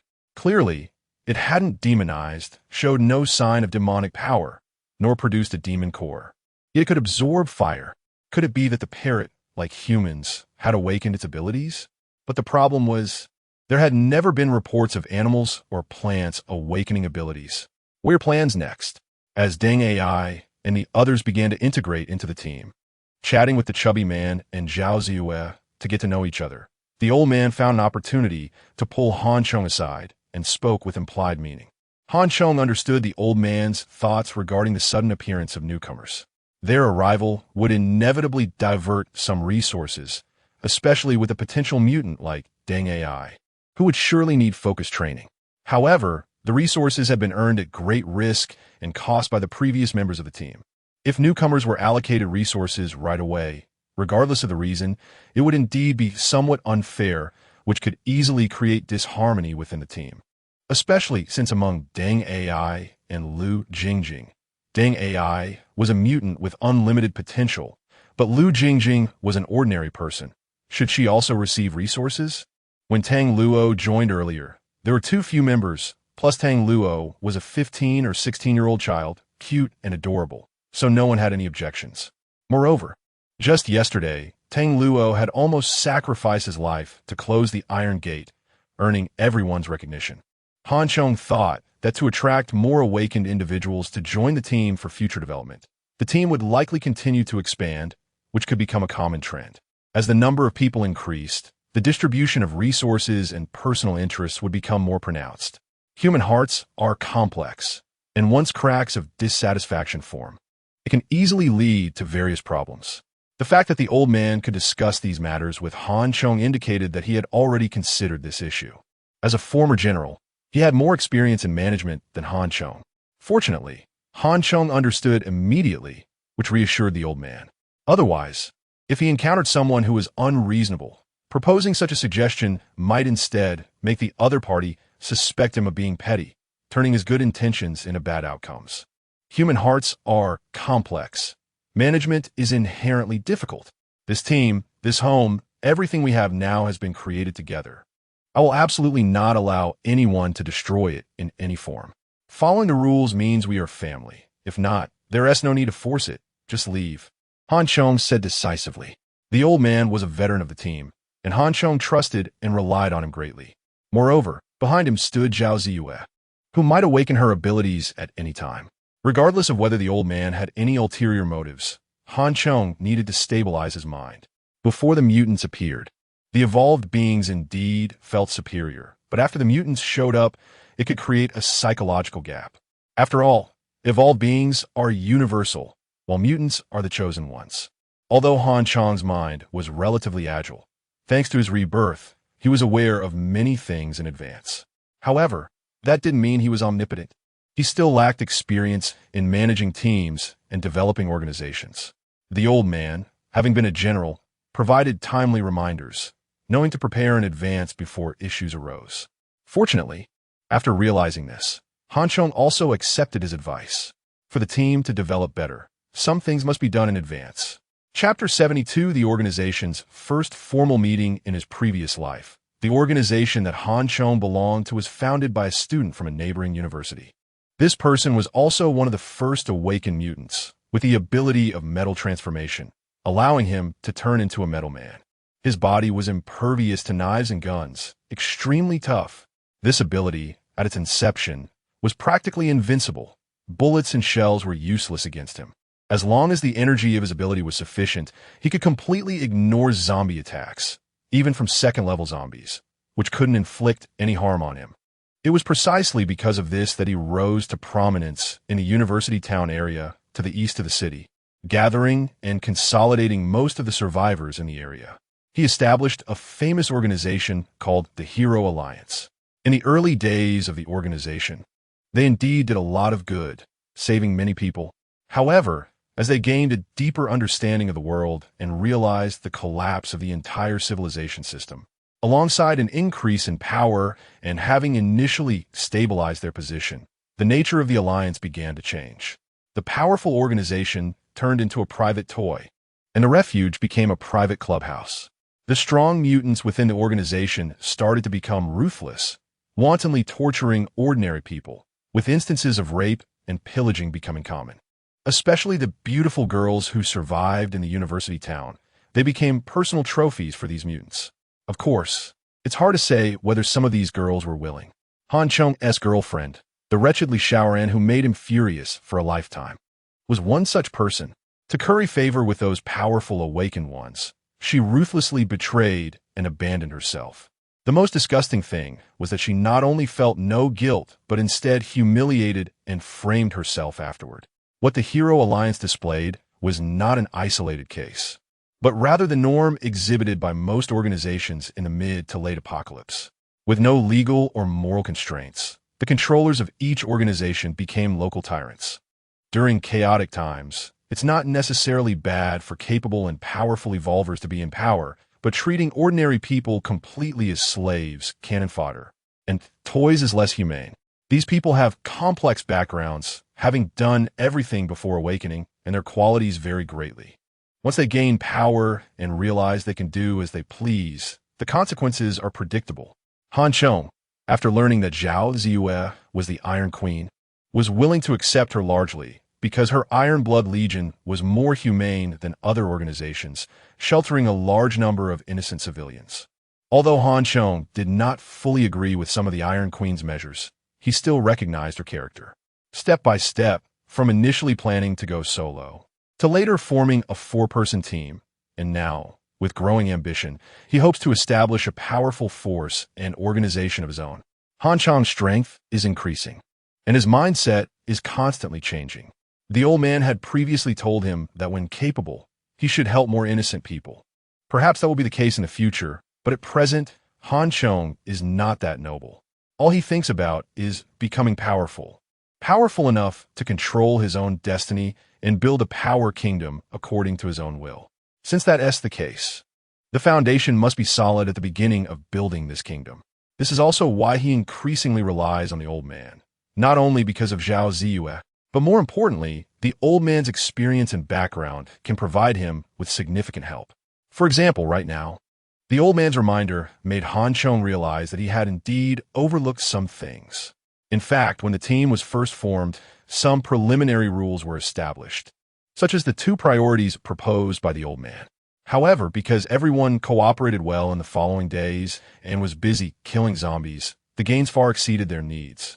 These rules did not play a significant role. Now that they are to re-establish rules, the original rules also need to be reviewed and further detailed and deepened. At the old man's suggestion, after the two of them agreed on a rough outline, Han Chong proposed to convene a meeting with all members. After a brief chat and exchange just now, both sides had increased their understanding and became more familiar with each other. Deng Ai was previously a firefighter, while Lu Jingjing was a nurse. The two had only recently gotten engaged. Deng Ai and Lu Jingjing learned from Fatty and others about everything happening in this world, feeling both terrified and fortunate, realizing how lucky they were to encounter Han Chong. At Han Chong's mention, everyone warmly welcomed the addition of Deng Ai and Lu Jingjing. And then he said, "Everyone, it is a great fate that we can survive in the apocalypse and meet here. Our team has gained 2 new partners, which is a joyful thing, and perhaps our team will continue to grow in the future to maintain the harmony and stability of our team, so that we can always get along like family. There are some things I must say up front, and I hope everyone can understand. Besides the time when I first met Han Chong, feeling that he was somewhat unapproachable and that he was rather cold towards outsiders and zombies, we rarely see Han Chong speak so seriously. Everyone couldn't help but sit up straight, wanted to hear what Han Chong had to say. In the apocalypse, survival is difficult, and life is not easy. Today, we can sit here safely without worrying about food and danger, thanks to the life-threatening risks we took before. Because of this, we should cherish everything we have now." Deng Ai had just experienced this and knew how crazy people could become in the apocalypse. Therefore, we will absorb other personnel in the future, but not just anyone. The most important thing is that without rules, nothing can be established. I hope that since everyone can join this family, they will abide by the family rules. If you do not comply, that's fine. The door is open, and you can leave at any time. After Han Chong finished speaking, he looked at everyone. The old man and Han Chong exchanged glances, being the first to propose this. He naturally remained calm. Zhao Zue seemed to be listening to her grandfather. Having interacted with Han Chong more recently, she recognized him, and basically, no one had any issues. Fatty, upon hearing Han Chong's words, immediately exhibited his usual style, disregarding what the rules were, and raised his hand to say, "The captain's words are the team's will. I am the first to raise my hand in support." Tang Luo had long regarded them as family, so he also raised his hand. However, when it came to Deng Ai and Lu Jingjing, the two hesitated. Everyone had just met, and Han Chong understood their hesitation and concerns, so he nodded at the old man, allowing him to announce the few rules that had been temporarily established. As for how the two would choose after hearing them, that was up to them. Chapter 73. Regulations of the Iron Blood Corps, given that the current personnel are few and the team is in its initial stages. The rules announced by the old man are quite simple, provisionally named regulations of the Iron Blood Corps. The first article confirms the name of the organization as the Iron Blood Corps. This was the name of Zhao Ziyue's organization in the previous life, and Han Chong felt it was great and was also full of expectations for Zhao Ziyue. So he proposed using this name. The old man, with his military background and a lifetime of experience with weapons and warfare, found the name very fitting for a military style and immediately agreed. The second article establishes Han Chong's position as the leader, granting him the highest decision-making power to determine the team's development and resource allocation. The third article states that once team members join, they must swear loyalty to the Iron Blood Corps and unconditionally execute its commands. Those who do not agree can submit an application to withdraw, but must not engage in actions that harm the Iron Blood Corps. Otherwise, the Corps reserves the right to pursue compensation or even retaliate. The fourth article prohibits team members from engaging in pillaging and looting, except during competition with other organizations or in wartime. This clause was proposed by the old man, who had spent his life as a soldier. Having witnessed the brutality and chaos of war abroad, he was deeply opposed to this kind of behavior. However, when the old man suggested this article, Chong made a modification regarding the competition and warfare aspect. In the near future, with the emergence of awakened humans, humanity will slowly rise. And as major mercenary groups are established, there will be large-scale external resource gathering, leading to severe shortages of various resources. Not only basic needs like food and clothing, but even items like lighters, gas canisters, and alcohol will become scarce resources. According to Chong's previous plan, these resources should have been collected before the second outbreak of zombies, but he realized that setting up 2 passageways was a waste of time, resulting in insufficient reserves. As a result, they would inevitably face competition for resources with others or other organizations. At that time, resources would be the foundation of survival. Obtaining them means life, while failing to do so means starvation. Other organizations might even attack if they see their own supplies are abundant. Therefore, war would be inevitable. If they follow the old man's suggestion and could not pillage, they would only be waiting to be robbed by others, which Chong naturally would not accept.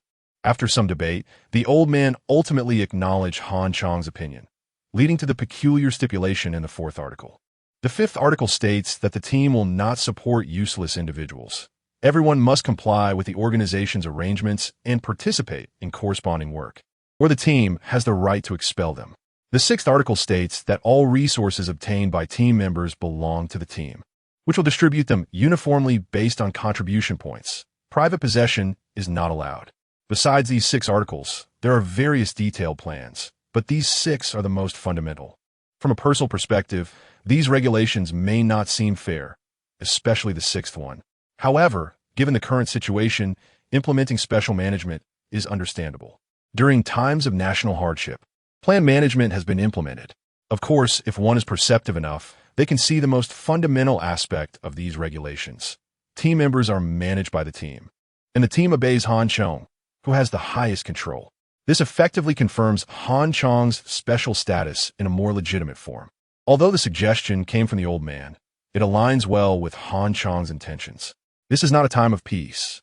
The development of the team often relies on the leader's prestige, especially later if the team grows as Chong envisions, without the privilege of special authority. Many decisions would be difficult to make. As the saying goes, in extraordinary times, extraordinary measures must be taken. If someone is unwilling to listen, they can refer to the 3rd article. After hearing the old man's introduction, Deng Ai and Lu Jingjing exchanged glances and then nodded heavily to Chong, saying, "Please rest assured, Commander. We agree with the team's regulations, and our lives were saved by you.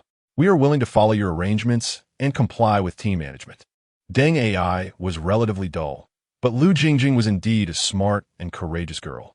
Although some of Chong's proposed conditions may seem overbearing, given their current lack of resources and the harsh external environment, there was nothing unacceptable about them.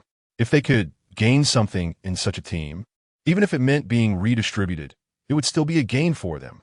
Their previous hesitation was mainly due to concerns about Chong proposing unreasonable conditions, like some disgusting privileges. But now, what was there to worry about? On the contrary, as members of such an organization, they should feel happy and proud. Upon seeing the 2 nod, the atmosphere in the team became lively again. As the team's logistics supervisor and chief of staff, the old man allocated the room across from them, which was originally the home of the former owner, to the couple Deng Ai and Lu Jingjing. After all, they were a couple and different from others. Chong and the others all stayed in Tang Luo's house. There were plenty of rooms, so everyone had their own. Once Deng Ai and Lu Jingjing settled down, the chubby guy eagerly approached Chong and asked, "Captain, what's the situation outside? When do we take action?" The chubby guy and his companions had not awakened yet and were eager to evolve. Their only current avenue was energy crystals. Now that the individual strength of zombies had surpassed theirs, the chubby guy was understandably anxious. Chong checked the time. It was already past 4 in the afternoon. In the morning, the flames were raging fiercely, and theoretically, the zombies inside should have been burned to ashes. However, the temperature inside would likely be difficult to lower in a short time. With the inside being too hot, even with firefighting gear, it would be hard for them to stay inside for long. Moreover, the 2 passageways spanned 4 to 5 kilometers, and with over 100,000 zombies, It would be challenging to finish collecting them before nightfall. Han Chong said with some concern. That's easy. If it doesn't work, we can work through the night. It's not like we've never done it before. The chubby guy patted his chest and said, disregarding the risks in order to obtain crystals. However, it might not necessarily have to be that way. If it's dangerous at night, we can collect some first and allow ourselves to advance to the second level evolution. Then we can slowly gather more tomorrow after our strength increases. The old man suggested, and his method was deemed more prudent, gaining unanimous approval from the chubby guy and the others. Han Chong thought about it and realized that it made sense. So he waved his hand, instructing everyone to put on firefighting gear, wear respirators, and prepare bags, getting ready for the first harvest of the second-level energy crystals. Chapter 74. Pick. Deng AI and the others were in a state of confusion.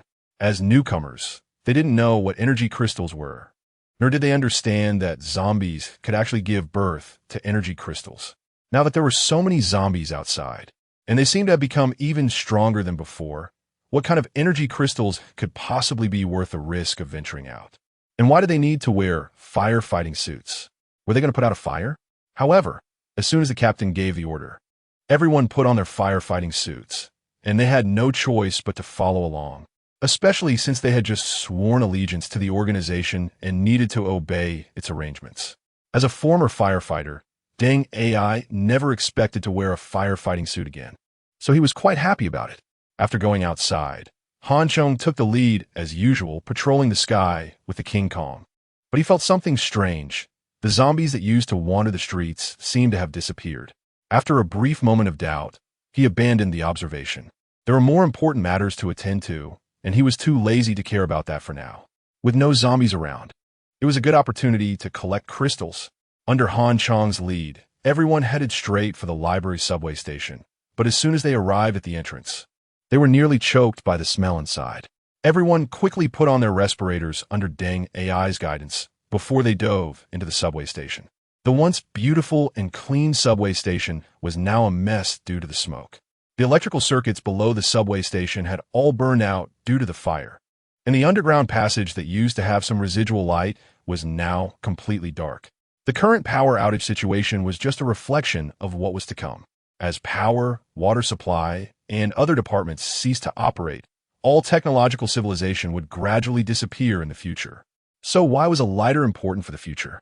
It wasn't just for smoking. It was also needed for cooking and living. Fortunately, the firefighting equipment was quite complete. Everyone attached explosion-proof and waterproof firefighting spotlights to their helmets, and the area was illuminated. However, in the pitch-black environment, the few beams of light seemed rather thin, adding a sense of oppression and tension to the atmosphere. What we're looking for this time is a black crystal. Everyone, pay attention to search carefully and also be aware of your surroundings. This was mainly directed at the two new members, and after Han Chong gave the instructions, he was the first to dive into the passage. As Han Chong guessed, the heat here had not dissipated in time, making it extremely stuffy. If they hadn't prepared their firefighting equipment in advance, especially the respirators, even he, as a mutant and a level 1 evolved being, wouldn't have been able to enter. Under Han Chong's lead, everyone, like diligent scavengers, bent down and scoured the ground thoroughly. The sheer number of zombies had caused those in the passage to be burned to a crisp. They were reduced to dry, brittle skeletons, and stepping on them made a cracking sound. Initially, Han Chong thought he would need to use a fire axe, but now he didn't. He simply stepped on the round, head-shaped objects, and rummaged through the debris. The dried corpses of the zombies in the tunnel were too dense, and before long, everyone started to reap rewards. The thrill of risk-free treasure hunting was so enjoyable that they lost track of time, and all that occupied their minds was one word: pick. What could be more enjoyable than this? Until suddenly, Lu Jingjing, who had been following them, collapsed with a thud, jolting everyone from their engrossed work. Jingjing. Deng AI was shocked by Lu Jingjing's fall and hurried over. What happened to her? Han Chong and the others were also startled and quickly surrounded her. Deng Ai, having been a firefighter, quickly assessed the situation. The temperature inside was too high. She was dehydrated. Captain, I must take her out. Deng looked at Han Chong. Han Chong glanced at the time and was surprised to see it was already 6:30 p.m. He hadn't expected that time would pass so quickly when fully focused on the task. No wonder Lu Jingjing fainted. She was just an ordinary girl. How could she compare to them, the evolved beings? Even Deng Ai, who had undergone training and was a fire controller, likely had a higher fire resistance than several of them. So Han Chong immediately called for everyone to abandon the treasure hunting for today and helped Deng Ai carry Lu Jingjing on his back as they quickly retreated. The sky outside had turned dark, and faint growling sounds began to emerge from the night. Han Chong knew that it was almost time for the level 2 zombies to start moving out to hunt for food, so he urged everyone to quickly return to Yiping Yuqing and securely close the big iron gate. Once back upstairs, Tang Luo, running ahead, habitually turned on the lights. But Han Chong quickly turned them off again. "What's wrong, brother Han Chong? It's too dark in the room. I can't see anything," Tang Luo asked in confusion. "Starting today, don't turn on the lights at night. It will attract the zombies." After saying this, Han Chong covered the flashlight with his head and turned on the switch, revealing a little bit of dim light to let Deng Ai and Zhao Ziyue quickly check on Lu Jingjing's condition. At the same time, he instructed Fatty to pull down all the curtains, and only then did he place the flashlight on the ground to provide weak illumination. At this time, Deng Ai and Zhao Ziyue had already taken off Lu Jingjing's firefighting suit, and Zhao Ziyue was using a towel to help Lu Jingjing cool down, while Deng Ai continuously gave her water. "Is Sister Jingjing okay?" Tang Luo also came over, nervously asking. "She is seriously dehydrated. She really needs to go to the hospital." "But now," Deng Ai said with great worry and frustration, "dehydration can be remedied with some saline. Don't worry, we have that," Zhao Ziyue quickly said. Fortunately, Han Chong had asked everyone to prepare in advance. Otherwise, they would have been in real trouble. After the saline was set up and Lu Jingjing's condition stabilized, Han Chong approached Deng Ai and Lu Jingjing, took out 2 level 1 energy crystals, and said, "You both should eat this. It will help improve your physical condition." "Is this the one we picked today?" "No, the color seems off," Deng Ai asked curiously. Han Chong nodded, not hiding anything, and explained the origin and effects of the energy crystals to the 2 of them. "You are a mutant, and in the future, I will focus on nurturing you according to your growth. But as for Jingjing, I'm very sorry. This one can enhance her physique, allowing her to live without disasters or illnesses in the future. Consider it a gift from me to her. As for later, if you want to obtain more, you will need to make greater contributions, or you must strive for her." Deng Ai nodded, his eyes filled with ecstatic joy. He never expected there to be such a rare item in the world. As for what Han Chong said, it was already stipulated in the Iron Blood Legion's management regulations, which they acknowledged, so Deng Ai had no objections. On the contrary, Han Chong informing them of this information and gifting them 2 energy crystals provided them with a better opportunity for future development, which truly surprised him. Chapitre 75 Promotion. Second level evolutionary body at night, after everyone finished washing up in the dark. They cleaned all the second level energy crystals they had collected today and placed them in a large white bowl resembling obsidian. A total of 312 pieces. The old man exclaimed joyfully. It was no surprise he was thrilled. They had only cleared 1/3 of a passage today and had already harvested over 300 pieces. If both passages were completely cleared, the total number could very likely exceed 2,000 pieces. These energy crystals were hard-earned results from everyone risking their lives multiple times, and we urgently needed to improve. Thus, the members involved in setting traps and luring zombies were allocated 10 pieces each, aiming to complete their second-level evolution today. Han Zhong waved his hand decisively and made the distribution. The fat man, having received the treasure, greeted everyone and hurried back to his room to enjoy it himself. The others also found quiet places to begin consuming their crystals, each enhancing their own strength. In a post-apocalyptic world, one must have this sense of urgency. Improving one's strength sooner means better protection for oneself. After the distribution was done, Han Zhong also gave a crystal to Jin Gang. Judging by the contribution, Jin Gang fully deserved it. Even though the fat man often complained and was jealous of Jin Gang, he had no complaints about the distribution of energy crystals to him. If it weren't for Jin Gang, their plan this time might not have succeeded. Moreover, it seemed that Jin Gang had also awakened, becoming a mutated bird. From the perspective of developmental potential, Jingang's potential was even greater than that of the Fat Man and the others. It was only logical for Han Zhong to focus on cultivating him. After Jin Gang swallowed the crystal and proudly strutted away, Han Zhong also tossed a second-level crystal into his mouth. A few seconds later, a burning energy began to rise from within, instantly spreading to his limbs and bones. His skeleton, meridians, blood, muscles, and skin felt as if they were being roasted by flames. This sensation was completely different from consuming a first-level energy crystal, which felt comfortable and warm, while the second level felt uncomfortable. Fortunately, this discomfort was not severe, it was merely unpleasant. Han Zhong was mentally prepared for this situation. After all, compared to first-level energy crystals, second-level energy was much more violet. First-level energy crystals were blue, second level were black, third level were brown, and further levels included yellow, dark red, etc. As the levels increased, the colors of the energy crystals varied, and the energy contained within them was different as well. With each level increase, energy would double, and the power would become even more violent. Apart from the energy crystals from zombies, the demon beast demon cores also generally followed this rule. Han Zhong felt slight discomfort mainly because he had already completed the first-level evolutionary body. Otherwise, the reaction would not have been so mild. Evolution. From the perspective of evolution, this is a process of systematic progression from low to high, the most basic natural law. The energy contained in second-level energy crystals is greater, and fewer of them are needed to advance to a first-level evolutionary body. But this violates the natural law.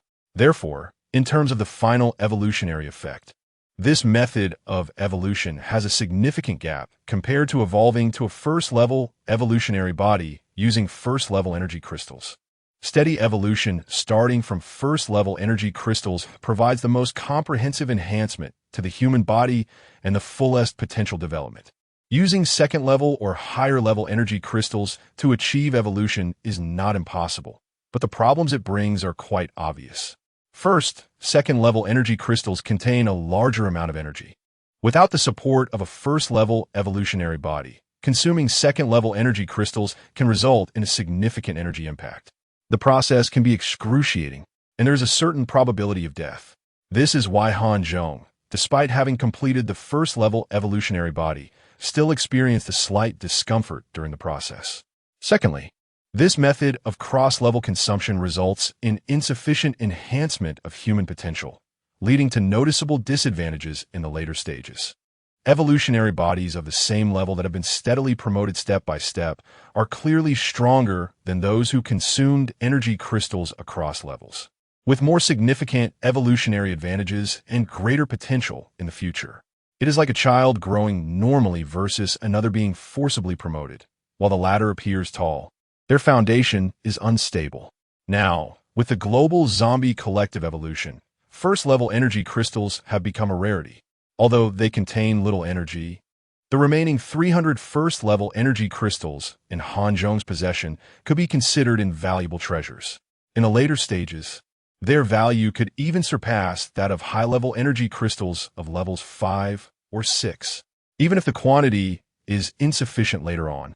And he cannot lay a foundation with 10 first-level energy crystals, starting with one first-level crystal and then consuming second-level crystals to advance would be much better than directly consuming second-level ones.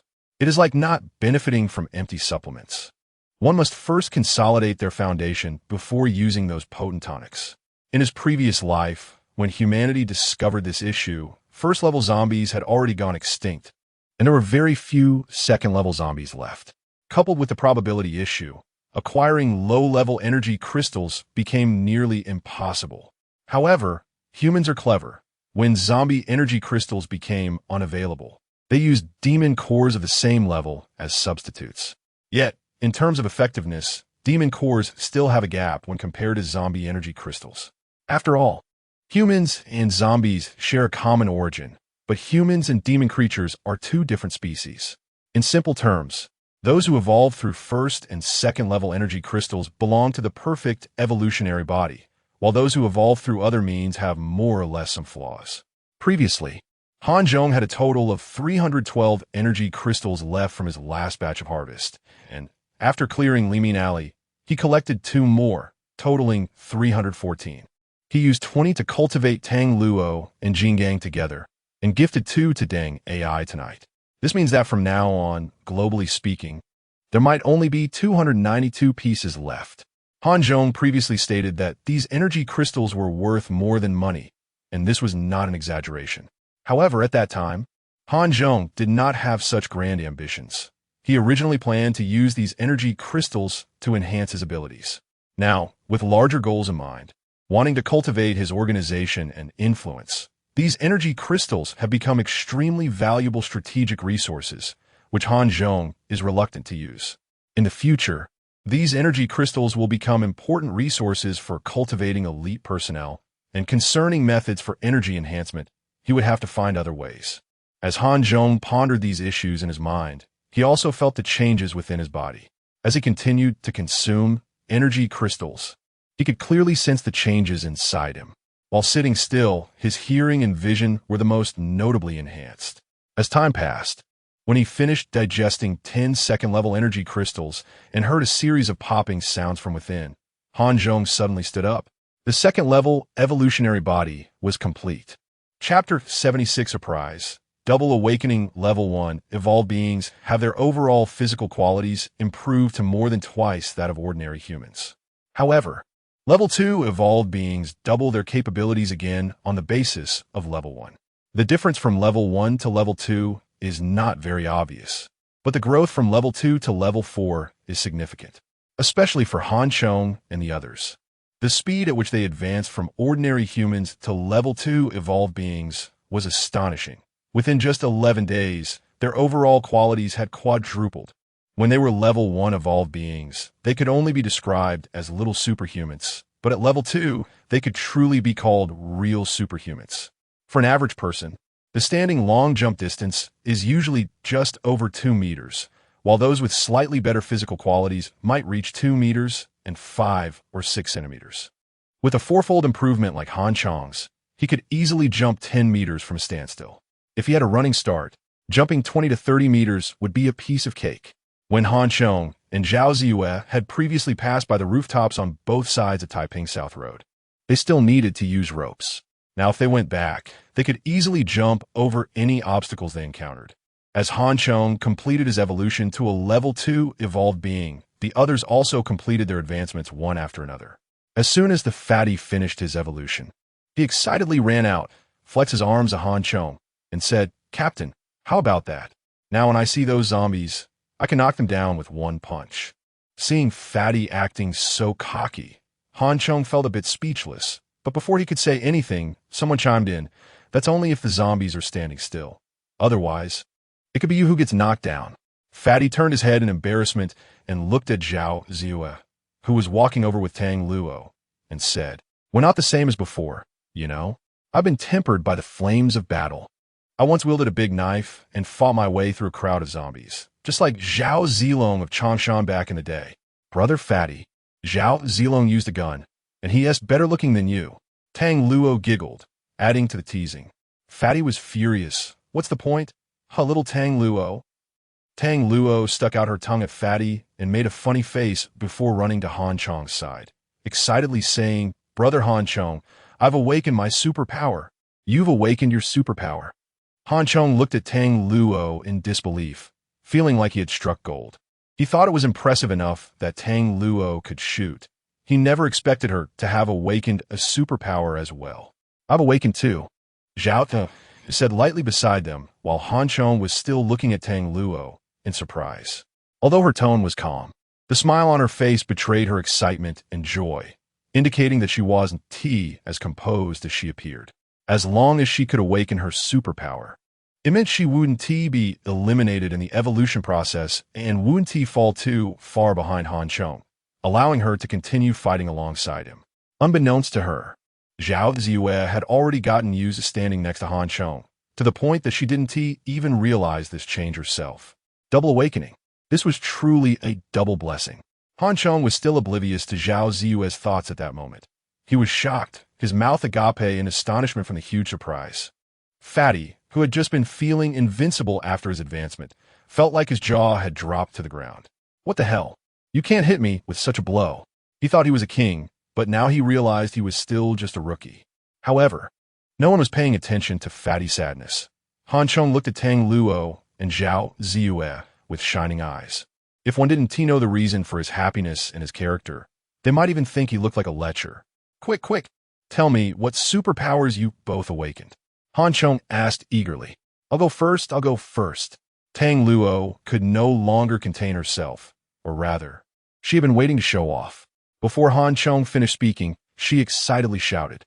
However, while she claimed she would go first, she didn't say anything but demonstrated directly instead. She stretched her fair left hand forward, and a flash of light appeared, revealing a magnificent and mystical longbow in Tang Luo's hand. Then, she placed her right hand on the bowstring, and a silver glow rapidly spread from her fingers to the bowstring. In the blink of an eye, the glow receded, and a silver long arrow rested on the silver bow. Under the silver light, the baby-faced, dazed Tang Luo looked like a fairy from mythology, a spirit from a fantasy world. She drew the bow and turned it in search of a suitable target. However, the room was small, not suitable for archery, so she pointed the arrowhead directly at Fatty. In that moment, an icy chill ran from her head to her toes, and Fatty's body stiffened. He dared not move, truly feeling the threat of death. Not only Fatty, but even Han Chong felt a sharp pain in his brow when Tang Luo turned the bow in front of him. Seeing her aim the bow at Fatty, Han Chong quickly shouted, "Put it down. Don't point the bow at your own people."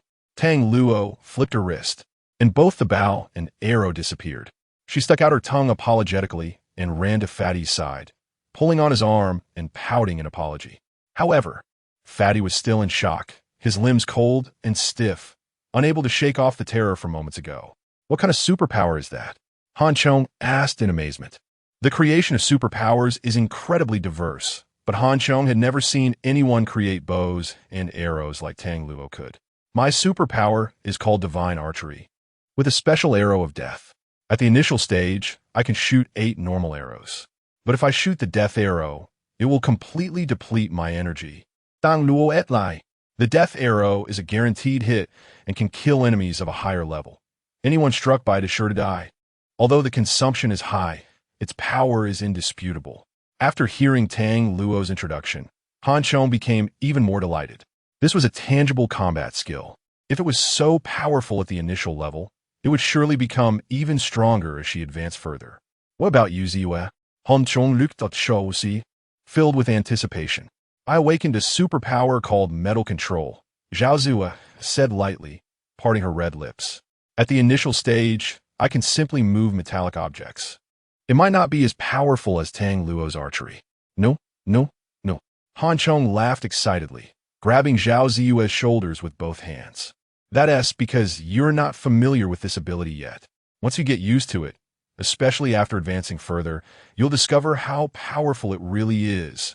Zhao Ziyue's awakening of her superpower, along with retaining her previous life's metal control ability, brought a huge sigh of relief to Han Chong, replaced by immense joy. He had been worried that his rebirth might change Zhao Ziyue's survival trajectory and affect her superpower awakening. Now it seemed he had worried too much. Since Zhao Ziyue had reawakened her superpower, it meant that the future construction of an indestructible iron fortress was basically a foregone conclusion. Chapter 77. Zhao Ziyue, possessed by the invincible East, just as Han Chong said. Zhao Ziyue still didn't fully understand the power of her abilities, mainly because she hadn't learned to apply her powers in combat yet. Her basic metal manipulation ability allowed her to easily control metal objects within a 5-meter radius that weren't too large. For example, a kitchen knife or a set of keys. On their own, these objects might not seem like much, but if they were replaced with sharp daggers or blades, the situation would be completely different. Han Chong took a blade from a utility knife, handed it to Zhao Ziyue, and encouraged her to try again. As the blade whizzed through the air, Zhao Ziyue's imagination finally sparked. This was much more powerful than Xiao Li's flying daggers. Knowing her energy was sufficient, Theoretically, the blade could fly indefinitely. However, this blade seemed a bit too thin and not very sturdy. After trying it out, Zhao Ziyue pouted, holding the blade in her hand, seemingly not too satisfied. This is simple. How about trying this? Han Chong, like a magician, pulled out a box of long steel needles and handed them to Zhao Ziyue. He then took out 2 steel rods, about the thickness of 2 fingers and 10 centimeters long, with both ends sharpened, and handed them to her. Wow, Captain, did you prepare this in advance? The fat guy finally regained his composure and exclaimed in astonishment when he saw Han Chong pulling out 2 items one after the other. Han Chong smiled, but didn't explain. He had indeed prepared these in advance. Among everyone, he was the only one who knew Zhao Ziyue would awaken her powers and what those powers would be. Since she had been adept with firearms before, Han Chong had never considered getting her weapons. After her powers awakened, Han Chong had already thought about what her attack methods would be. The awakened powers were fixed, but how to utilize them in combat was incredibly diverse. Just like the difference between Zhao Ziyue controlling a bunch of keys and controlling blades. If one couldn't team maximize their abilities, even if they awakened a relatively strong power, they could still be killed by others. Like Deng Ai, even though he had awakened the ability to control flames and could burn people, it seemed impressive. However, in a battle against him, even if Han Chong didn't use his powers and hadn't evolved yet, he could still find multiple ways to kill him. In his previous life, with a widespread awakening of powers, various combat methods were developed during battles, gradually forming a series of combat systems. Just like ancient martial arts, the combat methods of abilities were also incredibly brilliant and dazzling. Especially those high-level evolvers with special powers, their combat scenes were truly mythical, dreamlike yet extremely dangerous, accompanied by destruction and death. At that time, Han Chong envied those combat methods immensely, but because his powers were not combat-oriented, no matter how much he envied, it was useless. He could only endure beatings, and the only comfort was that after being beaten, he would recover faster than others. However, this life was different. Whether it was evolving or awakening powers, he now had the ability to directly participate in combat. Therefore, all the various combat methods he had seen, heard, or pondered in his previous life could now be applied. Not just him, but also Zhao Ziyue, Deng Ai, and others who awakened powers needed to train their combat methods well, develop their own combat styles, and maximize their abilities. Additionally, there were the old man's tiger crane double form fist and military combat techniques that all required training. He had been so busy lately that he hadn't really trained seriously. However, during his spare time, he learned a few techniques from the old man that greatly benefited Han Chong.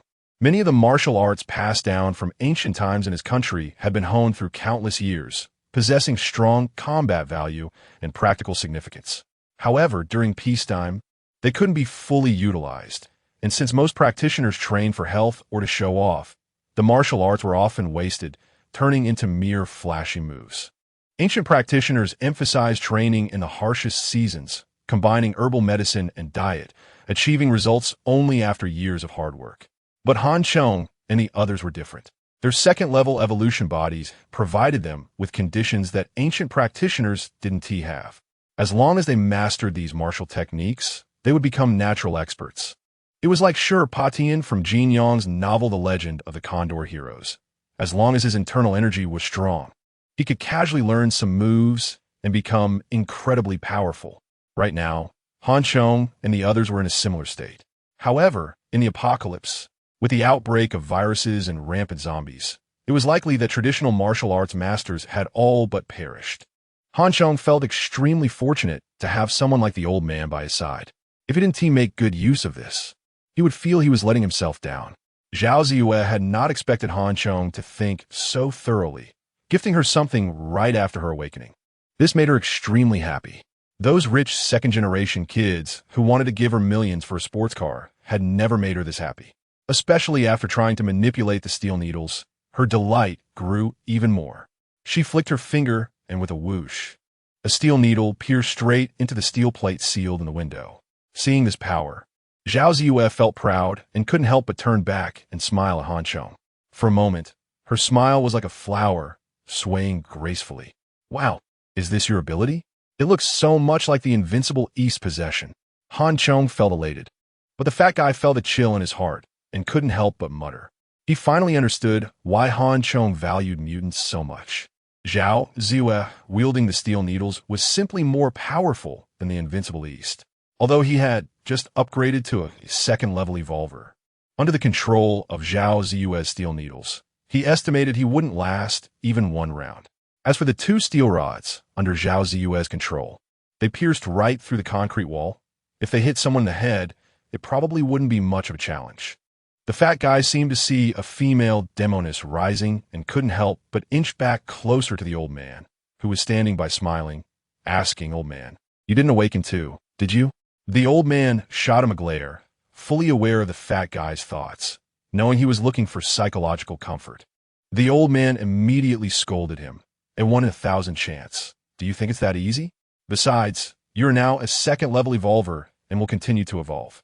As long as you train hard, you won't necessarily be worse than the mutants. But if you refuse to work hard, you still won't be able to beat the zombies." The fat guy rolled his eyes, feeling that the matter of being overpowered by zombies was something he could never escape. "When I was showing off, why couldn't you all remember it?" Chapter 78. The inflated king, Chong. The excitement brought by the advancement to the second-level evolution body and the enhancement of physical fitness kept everyone in good spirits the next day, despite not having rested well the night before. Even Deng Ai and Lu Jingjing, who had only consumed a first-level energy crystal, felt quite energetic at the moment. Most importantly, through this event, the two realized that Han Chong had opened a big door for them, and the world behind this door was so wondrous and colorful, filling them with awe and infinite longing. Above all, Han Chong had treated them really well, giving them 2 precious crystals without them contributing anything in return. This ignited their fighting spirit and filled them with hope for the future, believing that as long as they worked hard enough, they too could become as strong as the captain and others. Seeing the gratitude and excitement on their faces, Han Chong nodded slightly to himself. From the words he had spoken when gifting the energy crystals yesterday, explaining their functions and origins, to the subsequent distribution of the second-level crystals, Han Chong had not hidden anything from the two. He did this intentionally, hoping to use the opportunity to test them. Different people react differently to kindness. Some will be grateful, while others may take it for granted and expect more. Just like yesterday, when there were so many second-level energy crystals in the bowl. Each of Han Chong's group received 10, while Deng Ai and Lu received none. It's hard for most people to remain calm in such situations, thinking, since there are still so many left, why not give him one more? But they did not know what others had sacrificed to obtain those hundreds of crystals. Therefore, Han Chong had been quietly observing Deng Ai and Lu Jingjing, and found that although their faces showed surprise and envy, there was no trace of resentment, which reassured him. Han Chong couldn't be blamed for being cautious. His previous life had left him with significant psychological scars from betrayal. The two's performance at this moment brought him comfort. So he gave Deng Ai another energy crystal, preparing to cultivate him quickly. Control the energy within your body using the mark. Let your body digest it naturally, and do not convert the crystal's energy into abilities. Han Chong specifically reminded him, mutants are different from ordinary people when energy enters their bodies. It is prioritized for absorption by the marks within. If the marks are not controlled, the energy will be converted into abilities, hindering physical improvement. There will be many opportunities in the future to enhance abilities, but chances to improve the body are rare. After receiving the crystal, Deng Ai glanced at Lu Jingjing.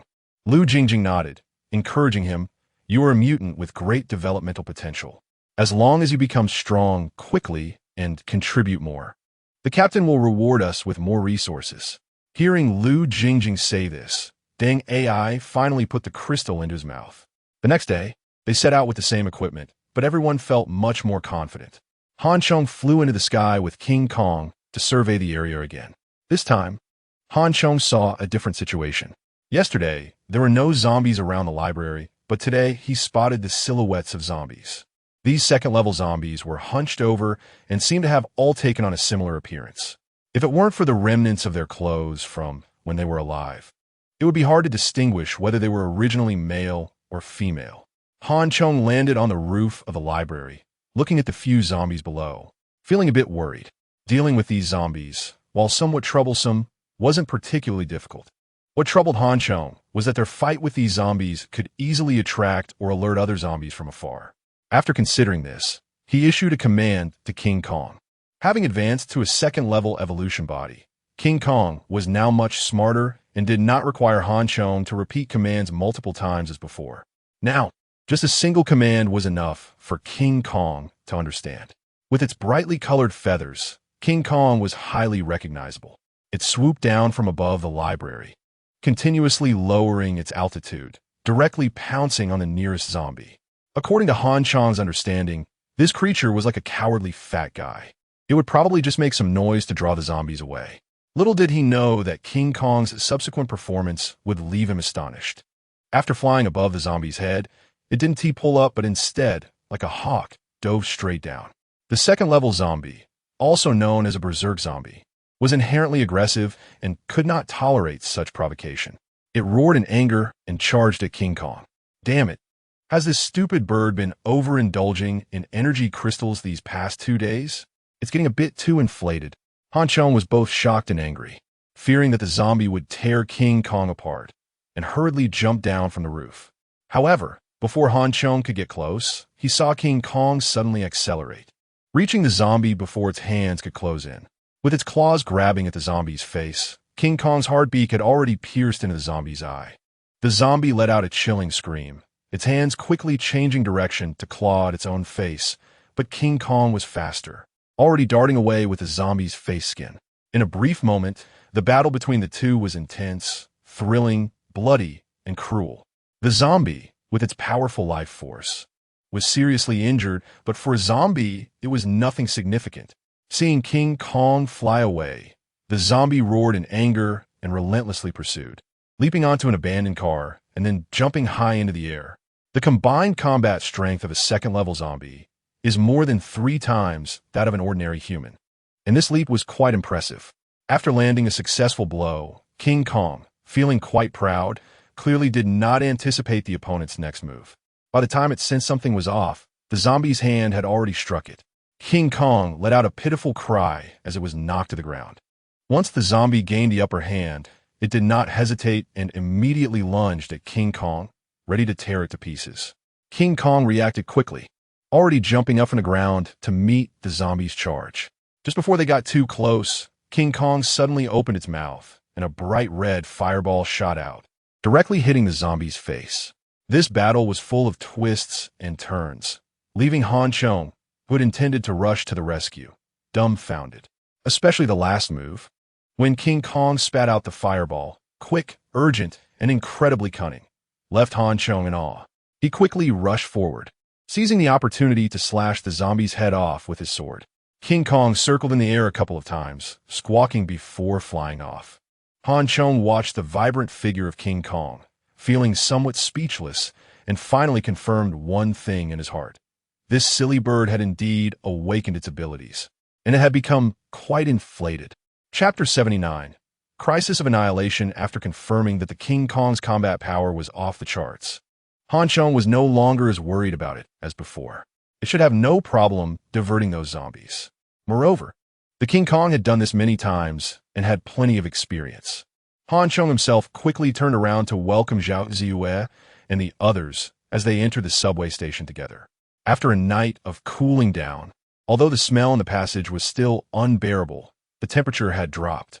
Without the oppressive heat and with the overall improvement in everyone's strength, their work efficiency had increased significantly compared to yesterday. By the end of the day, one passage to Zinjiku had been completely cleared, and the other passage only had less than 1/5 left. However, after checking the time, Han Chong hesitated. At 6 o'clock, the outside sky was about to darken. If they continued, it would likely take until 7 or 8 o'clock at night to finish everything. How about we put in a bit more effort and finish the last bit before we leave? The old man asked as he saw Han Chong looking at the time. Han Chong looked at the dark passage and shook his head, saying, "We have already collected enough crystals. Safety comes first." Hearing this, everyone had to regretfully give up treasure hunting for the time being, thinking they could come back tomorrow, and with their bags full of crystals, everyone's mood improved significantly. However, when they reached the subway entrance, everyone's expressions changed. The sky was not yet completely dark. The setting sun painted the sky a bloody color, and the tall buildings in the city cast large shadows. While they couldn't hear it in the passage, once they reached the subway entrance, the continuous howls of zombies outside made everyone's hearts tighten involuntarily. Wasn't this area already cleared? After carefully listening to the sounds outside, the old man furrowed his brows tightly. It was clear that there were quite a few zombies outside. The evolution speed of zombies is fast. They grow almost every day, and with intelligence, their behavior becomes unpredictable. Thinking back to the previously empty Zenjiku, Chong shook his head, feeling that the behavior of these zombies was very strange. We must leave quickly. It's getting darker, and there will likely be more zombies behind us. Zhao Ziyue said beside him. Chong nodded, knowing that Zhao Ziyue was right. The darker it got, the more advantageous it was for the zombies. To some extent, zombies are dark creatures, and they become stronger at night. However, the short distance of just a few hundred meters would be extremely difficult. Level 2 raging zombies are not the same as level 1 zombies, especially since there were Lu Jingjing and Deng AI in the team. Their speed could not compare to that of the zombies. It wouldn't be easy to quickly traverse through a horde of zombies. Chong quickly calculated and said, "Let King Kong attract some attention first. Then I'll take Deng AI and Lu Jingjing to fly. The four of you will have to charge through." At this moment, Chong regretted not bringing those shields back. With shields combined with the fire axes among them, charging would be much safer. "I'll be in the front. Grandpa will assist from the side. Tang Luo, be ready to save us at critical moments, and Fatty will cover the rear," Zhao Ziyue quickly said. Chong glanced at her and noticed that Zhao Ziyue was becoming more and more charismatic. Perhaps it was in her genes, but because of his presence, her abilities had not been fully realized. Once everyone was ready, Chong immediately gave the command to King Kong. With a roar, King Kong flew out from the underground exit. It seemed that after gaining strength, it loved to show off even more. As soon as it appeared above ground, it opened its mouth and breathed out a jet of fire. Although the flame was only the size of a fist, it was still quite dazzling in the dim light.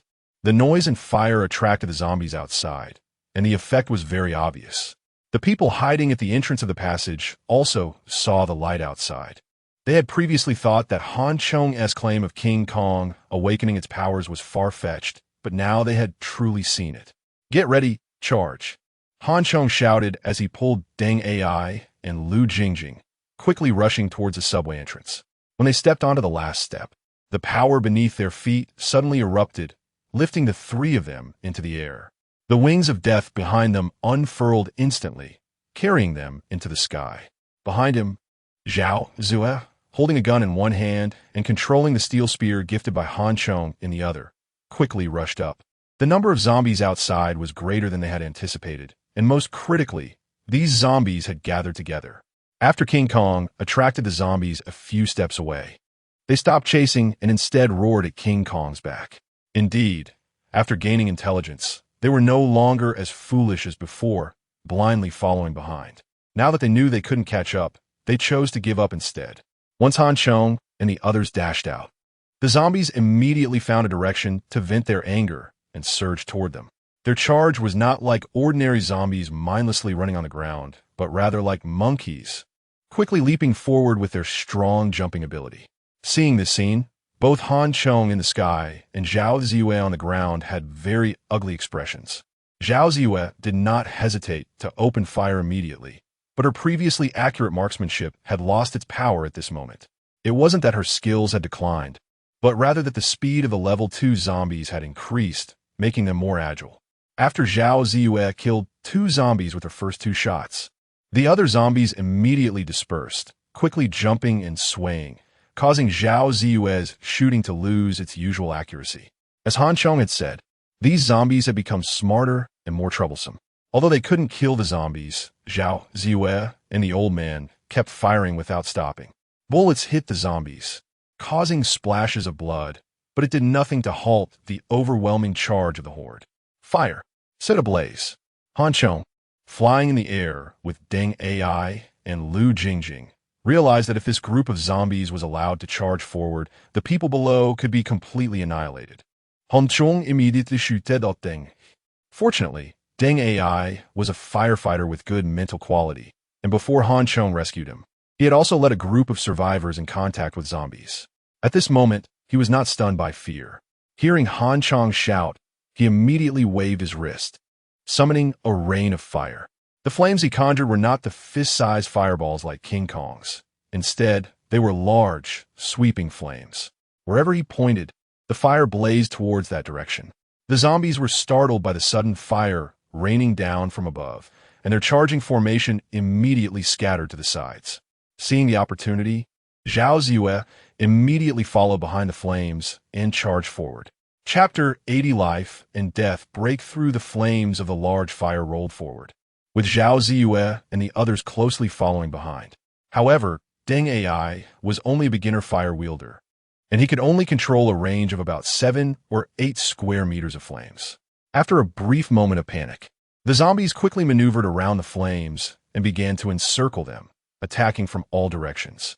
As a result, not only were those at the front and sides under pressure, but even the overweight man running behind faced immense stress, especially since he had to run and fight at the same time. This guy was already a mediocre fighter, and being forced into such a situation left him in a complete panic. The first-level zombies, stupidly unaware of how to dodge, could be hacked at with his large knife, which he flailed around wildly.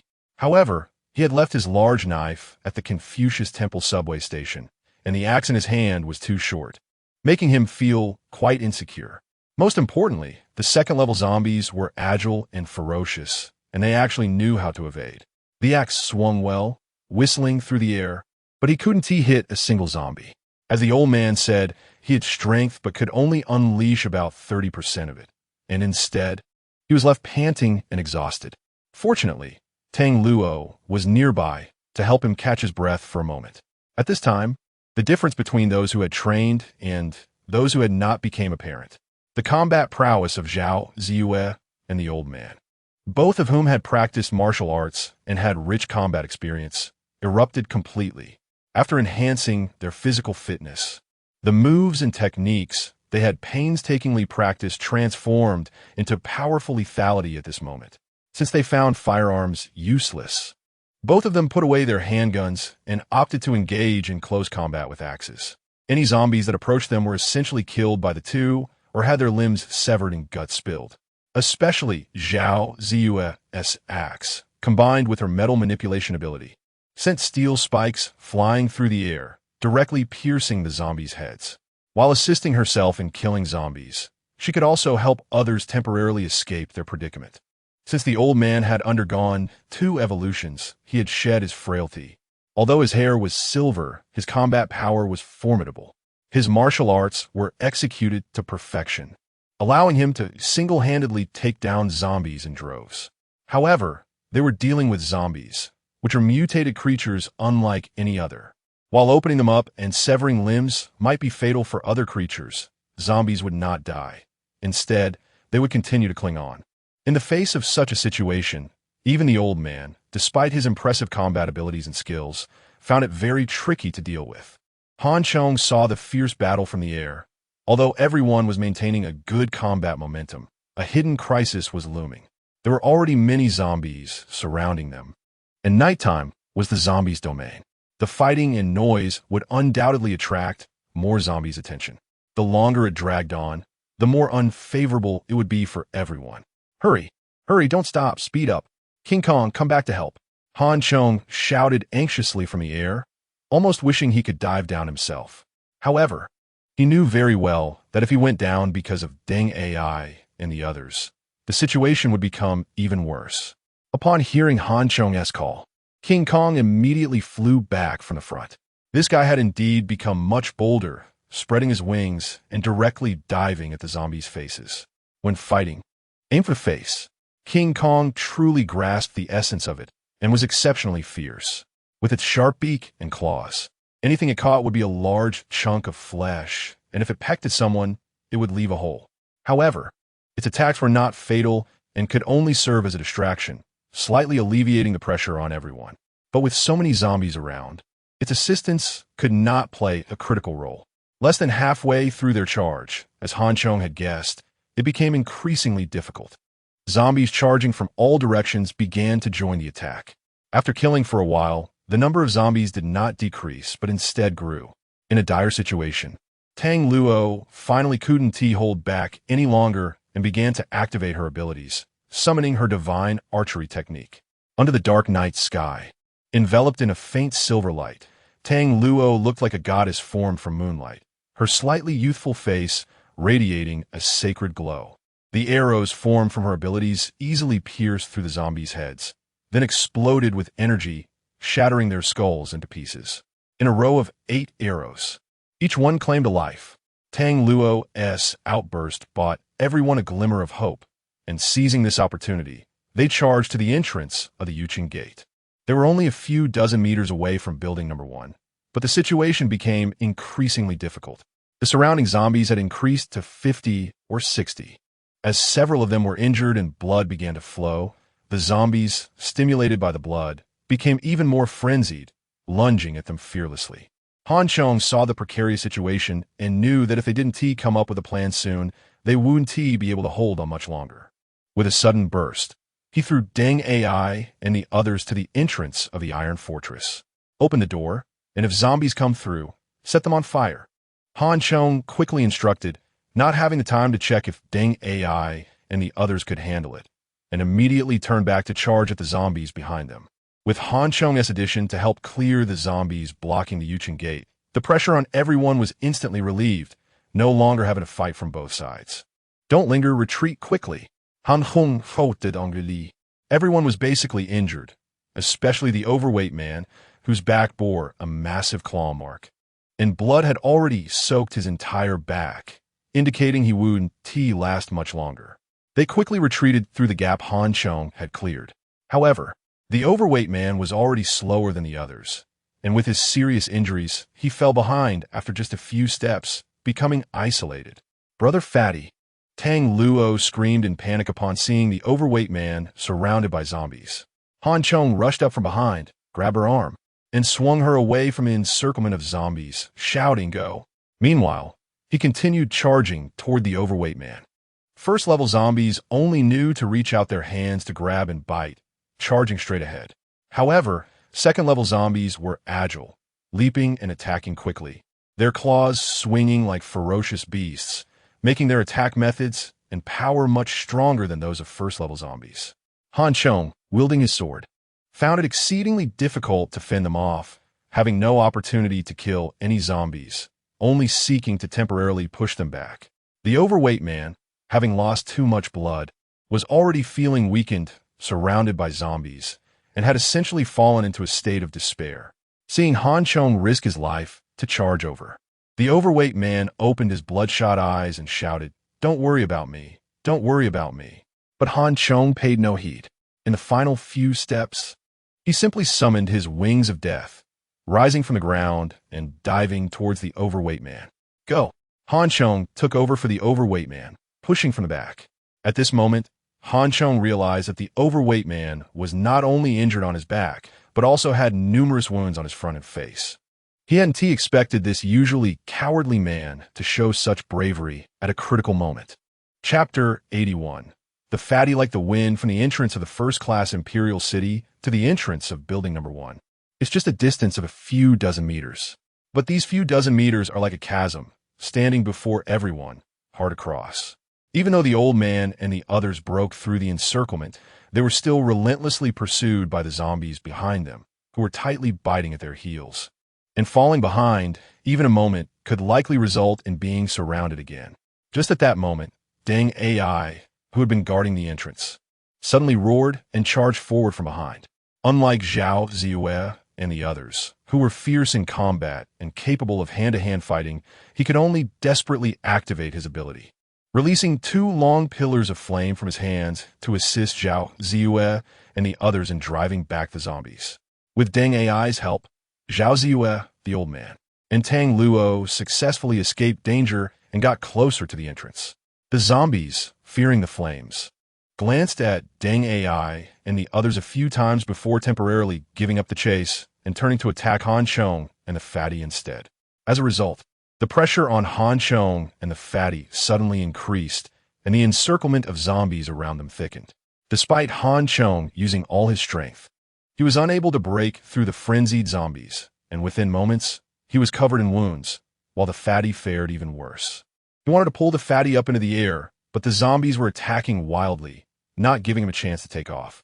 Seeing Han Chong and the others again trapped in a siege, Zhao Ziyue and the others, who had broken through the encirclement, had to turn back to rescue Han Chong. "Cover me." As both sides were about to clash again, Zhao Ziyue suddenly had an inspiration, threw her axe to the ground, and then activated her ability with all her might, using one hand to manipulate a steel stake. With a swish, two sharp steel stakes like arrows cut through the air, swiftly piercing through a zombie's brain, sending splashes of blood into the air, then drilling into another zombie's head. The blood blossomed in the air, both bloody and beautiful.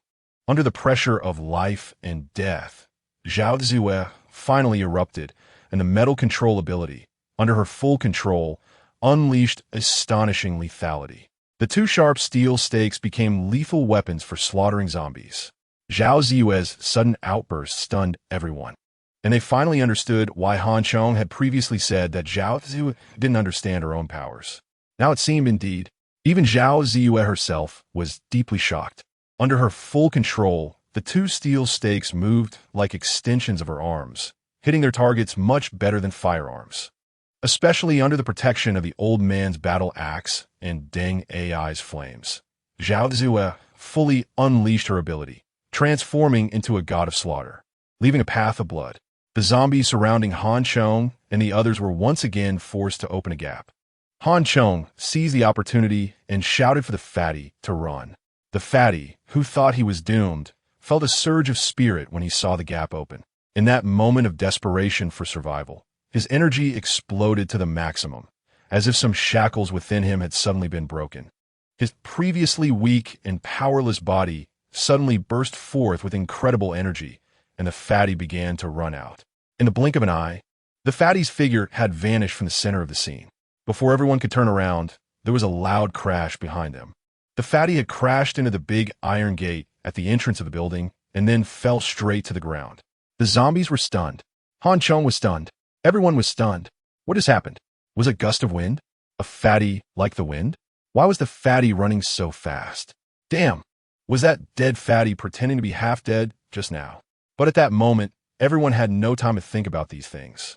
Under the frenzied attacks of the zombies, they had to continue fighting.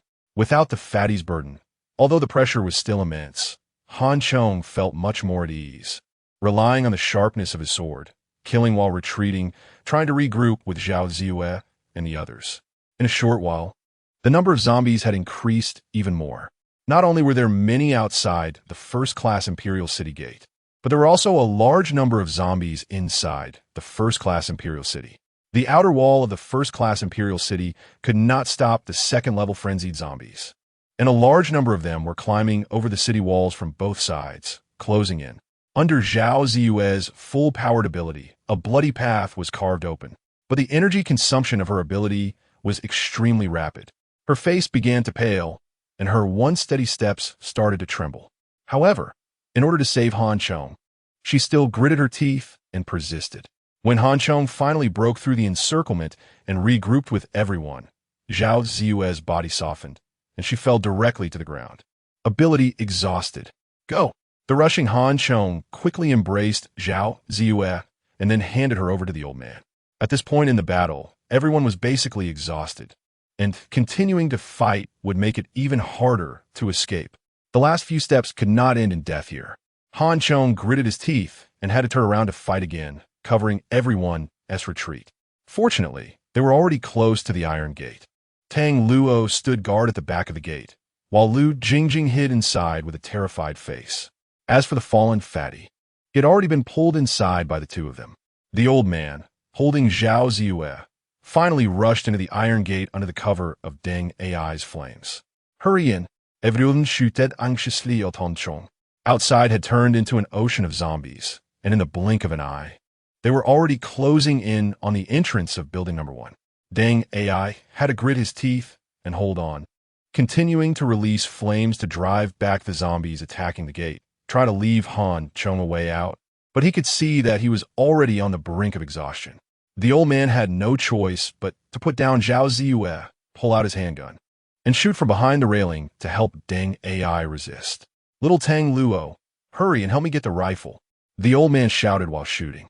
They had not anticipated such a situation when they left home in the morning, so both the old man and Zhao Ziyue only brought handguns, leaving the rifles at home. At this moment, a rifle with more ammo and greater power was more suitable for the defensive battle. Hearing the old man shout, Han Chong wanted to escape, but the zombies were throwing themselves onto him recklessly, leaving him exhausted to cope. With every few strikes, he could only retreat a step. The parrot was also providing cover for Han Chong, but now it could only smoke from its throat and could no longer spit out fireballs. Moreover, the bloodthirsty zombies were fixated on Han Chong, whose body was covered in blood, completely ignoring the parrot's harassment. The parrot kept screeching angrily, calling him a fool over and over. "You going first? I'll come right after."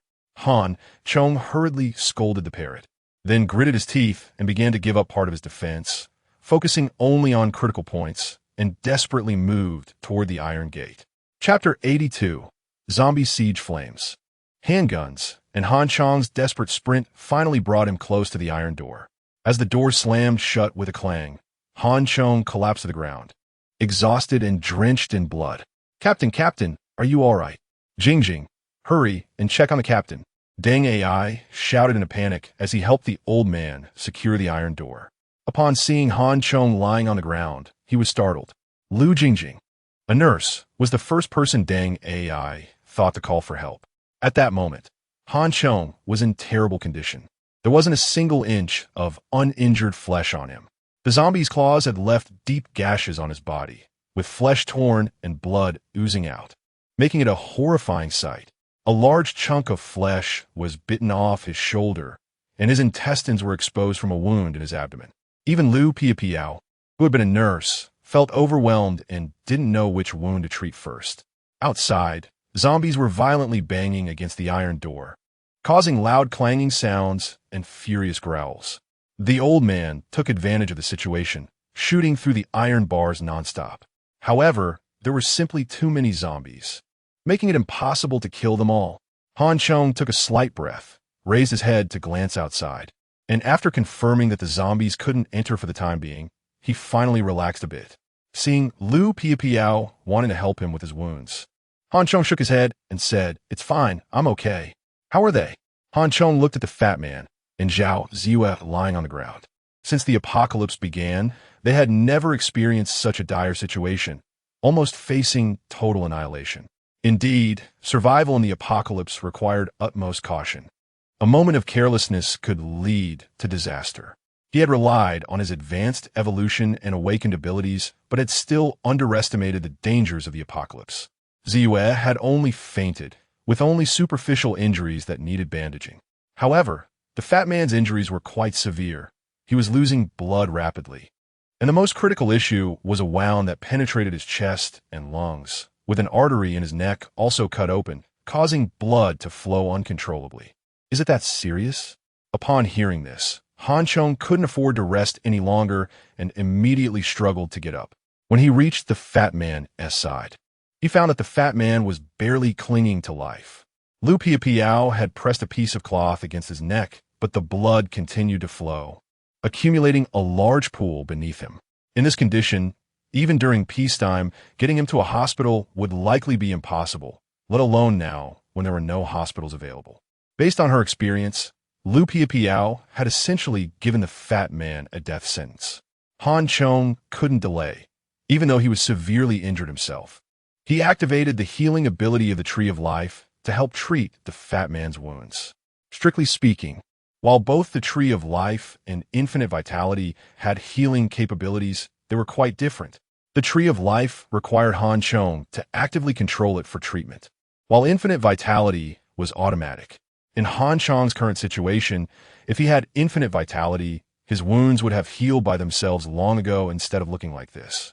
Infinite vitality was similar to a special constitution, while the Tree of Life was a skill that needed to be released.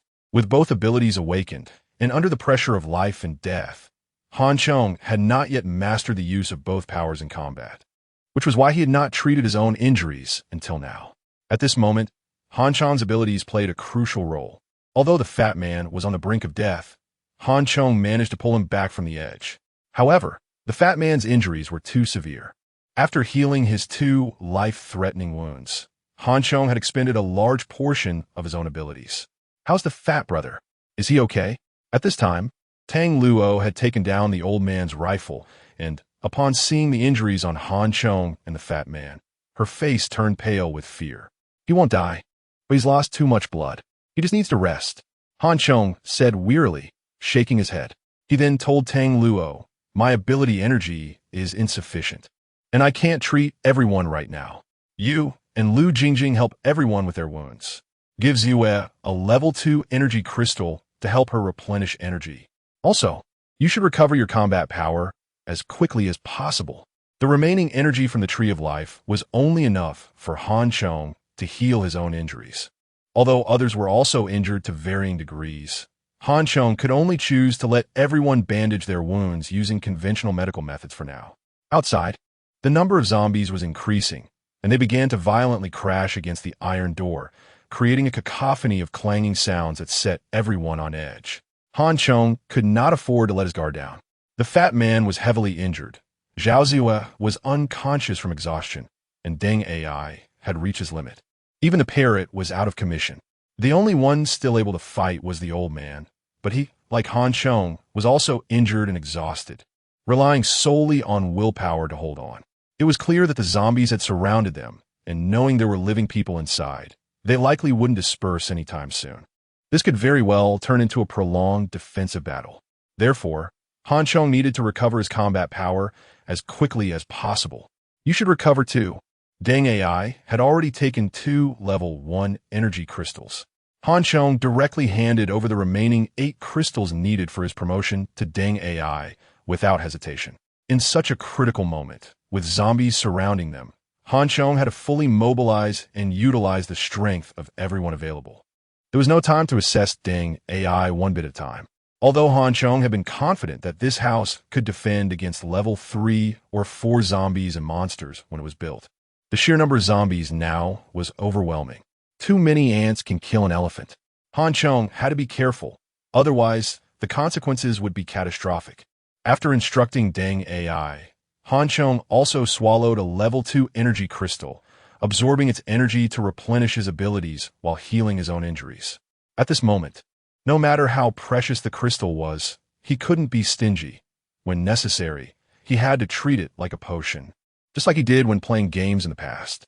With the healing power of the Tree of Life activated, the various wounds on Han Chong's body began to heal rapidly. By the time he had healed most of his injuries, his powers were nearly depleted, and he hadn't had time to replenish new energy. The remaining minor injuries were no longer a concern, so Han Chong gave up on further treatment, opened his eyes, and stood up. It was then he noticed that Zhao Ziyue had woken up at some point, her body wrapped in bandages, holding a rifle and shooting alongside the old man. "Look outside." Upon seeing Han Chong approach, Zhao Ziyue immediately pointed outside with a serious expression. Through the bars, and aided by the night, Han Chong saw a figure of a zombie standing atop the gate of the Yi-Pinyu city. Unlike the other zombies that were acting wildly, this one seemed to be the leader, directing the others in their siege. Seeing this scene, Han Chong's heart sank. Could it be that the zombies had evolved so quickly? Was such a high intelligence being really starting to emerge? Chapter 83. The Enlightener. Do zombies have commanders? The old man had never seen Han Chong's expression so grave and couldn't help but ask curiously.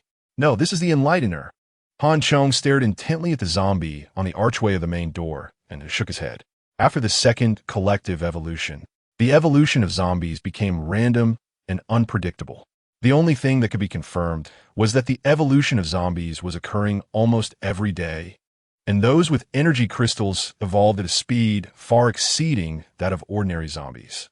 These powerful zombies possessed greater intelligence and were much stronger.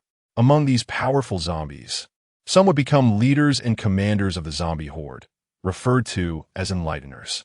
Enlighteners evolve quickly, are powerful, and most importantly, they possess higher intelligence. Han Chong remembered that in his previous life, Enlighteners typically appeared only at the 3rd or 4th level. But now, just 2 days had passed since the zombie's second awakening.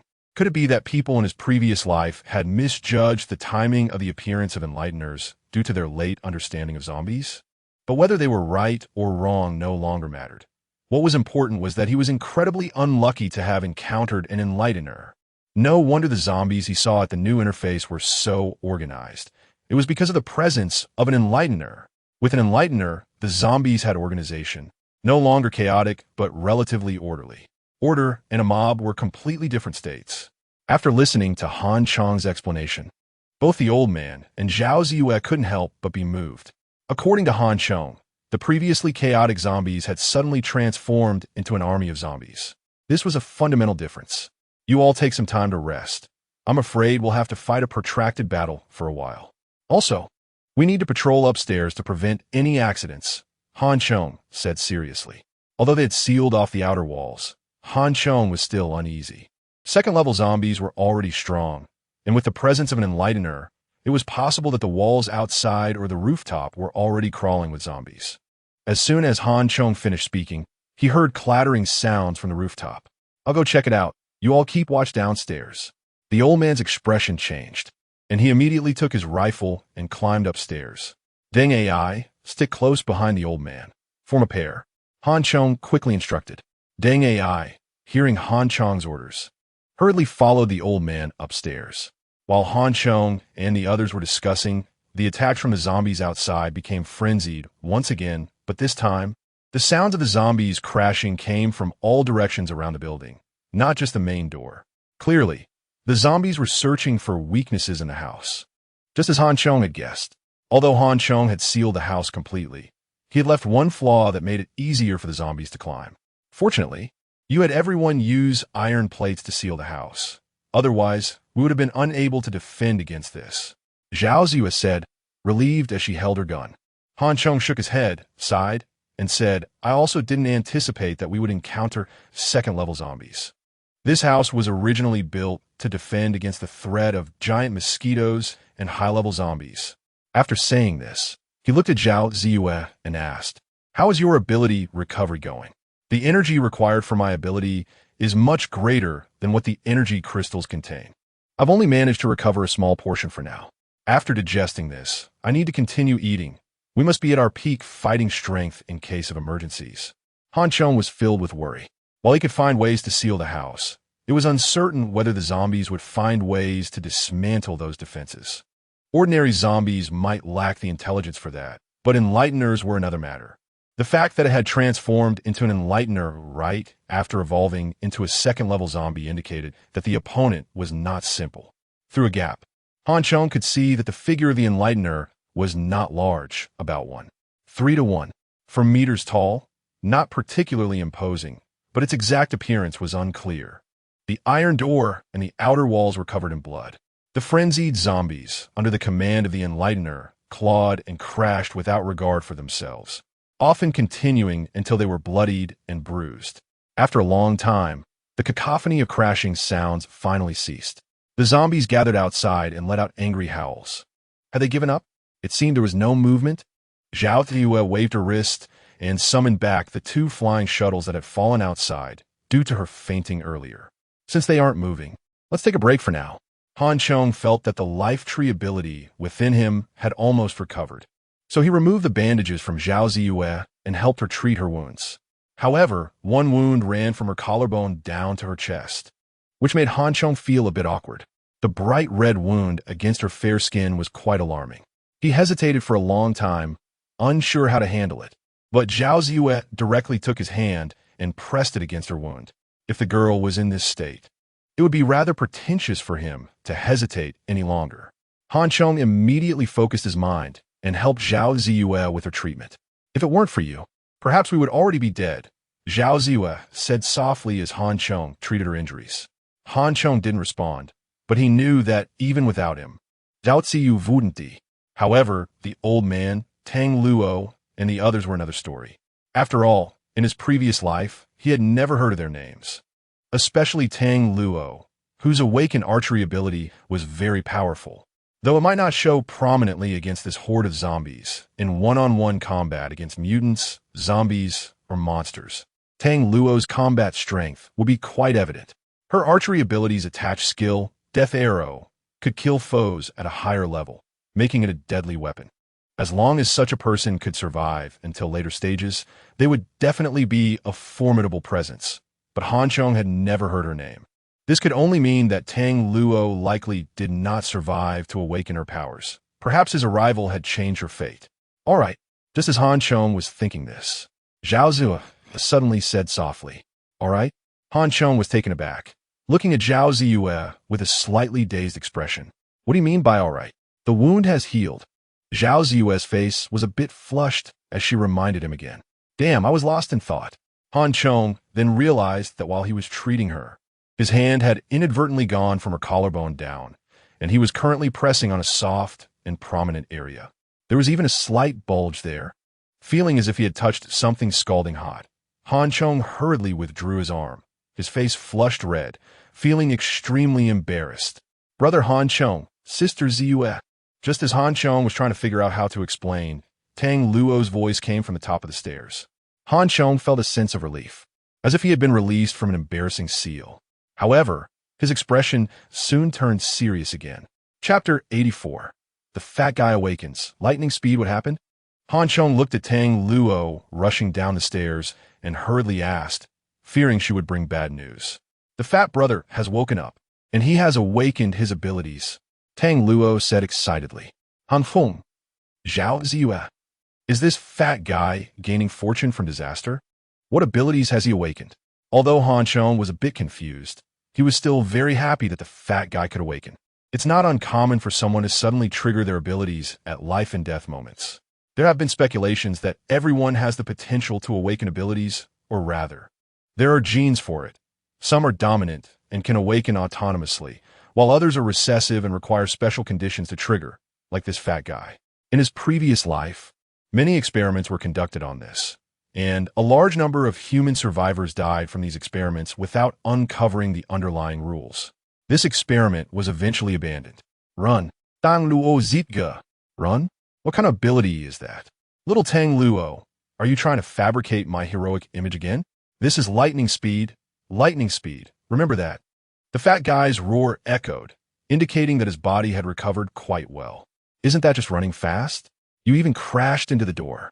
Tang Luo disregarded the fat guy's roar and openly exposed his weakness, directly hitting him where it hurts. What a humiliation. The fat guy felt like he could die from shame. Who would have thought he would suddenly awaken his abilities at that moment? He just wanted to rush out. And who knew he would be so fast once he started running? Lightning speed? This fat guy actually awakened a speed ability? The fastest fat guy? Anishon's Moutwisha. Feeling that the situation was a bit bizarre. All right, maybe what Tang Luo said was right. The fat guy's awakened ability was indeed for convenient running away, which he had always hoped for. However, the fat guy was just a level 2 evolved body with a speed 4 times that of an ordinary person. Even if his foundation was poor, he could still run 100 meters in 5 or 6 seconds. Now that he had awakened a speed ability, how fast could he run 100 meters? After his roar, the fat guy's figure staggered down the stairs. Once downstairs, he plopped down on the stairs and raised a hand towards Han Chong, saying, "Captain, I won't thank you for saving my life. I'll remember it in my heart." The fat guy had lost too much blood, his face pale and his body still weak. Although Han Chong had healed his wounds, he could not replenish the blood he had lost. The fact that he could stand was partly due to Han Chong's treatment and mainly because of the physical quality of a level 2 evolved body. "We suffered significant losses today. The zombies won't breach our defenses anytime soon. We can't just wait it out like this. Tang Luo, go gather everyone. We need to assign tasks." After helping the fat guy heal his other wounds, Han Chong waved to Tang Luo. Once everyone had come down, Han Chong repeated the earlier arrangements. Everyone was quite tired, and naturally, there were no objections. It was now midnight. One person would take turns for an hour, which was just right. The first shift was assigned to Deng AI. He wasn't injured and was in the process of evolving to level 1, so he was in the best condition. After observing the zombies' movements, Han Chong lay down but did not sleep. Instead, he kept reviewing what had happened that day. The appearance of Enlightener made Han Chong realize that the large-scale zombie attack today was not a coincidence. After the Enlightener appeared, it would inevitably gather zombies and consolidate its territory. In the morning, those few zombies were likely the Enlightener's sentinels. If he had thought of this earlier, he might have been more cautious instead of easily killing them. Now, being trapped here, the next few days would undoubtedly be troublesome. Thinking back, there didn't seem to be so many zombies in his previous life. His strength had clearly improved so much. Yet why was he having a harder time than in his previous life? Han Chong felt quite frustrated. No. Han Chong quickly realized. In his previous life, in the university town, there were many people, but it couldn't compare to places like Zinjiku and Confucius Temple. Not to mention the regular flow of people. The number of people in a single residential area or a large office building could easily surpass that of a university. You gain some, you lose some. If there weren't so many zombies here, he wouldn't have gained so many benefits. After thinking aimlessly for a while, Han Chong shifted his focus back to himself. He had reached level 2 evolved body this morning, and once completed, it basically formed a fixed physique, without higher level energy crystals for further evolution. No matter how many lower level energy crystals he consumed, he could only maintain the status quo. However, awakened abilities were different.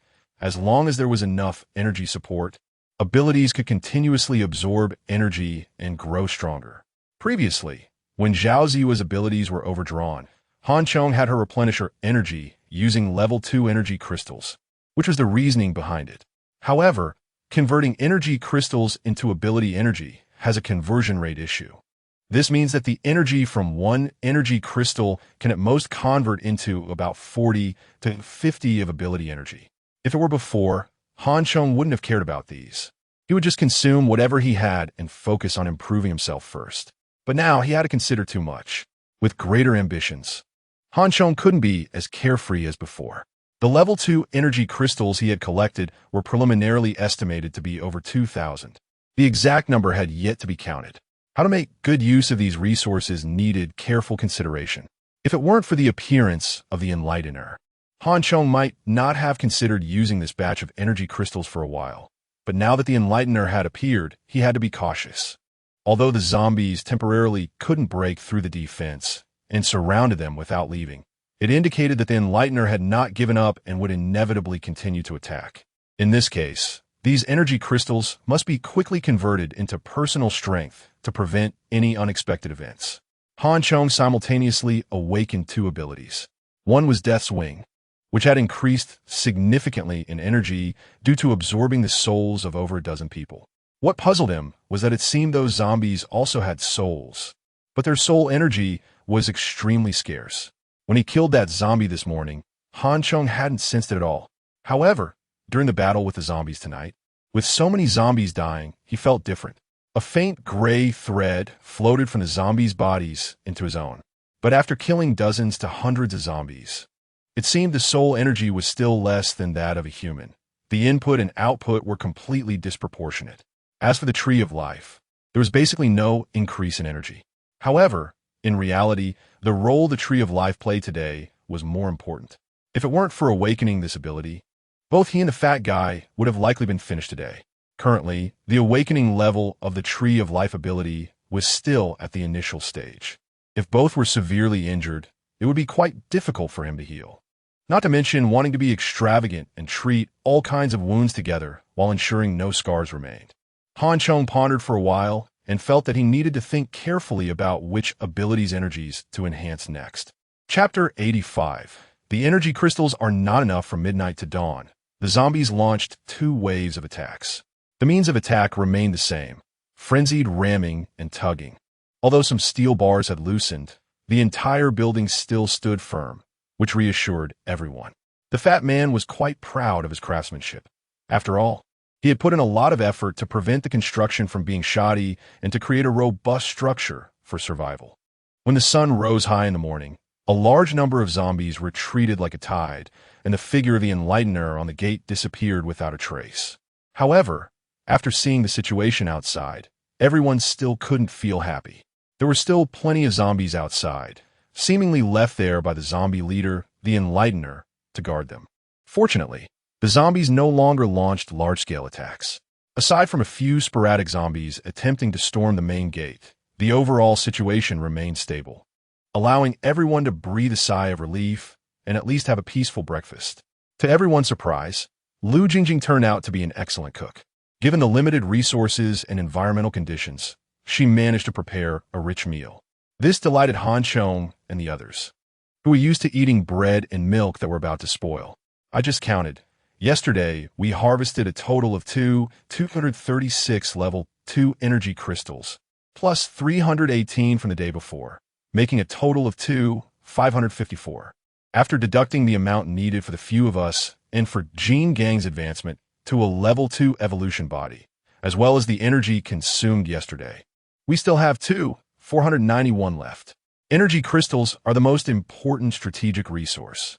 After breakfast, the old man immediately collected and cleaned the energy crystals from yesterday before reporting the count to Han Chong.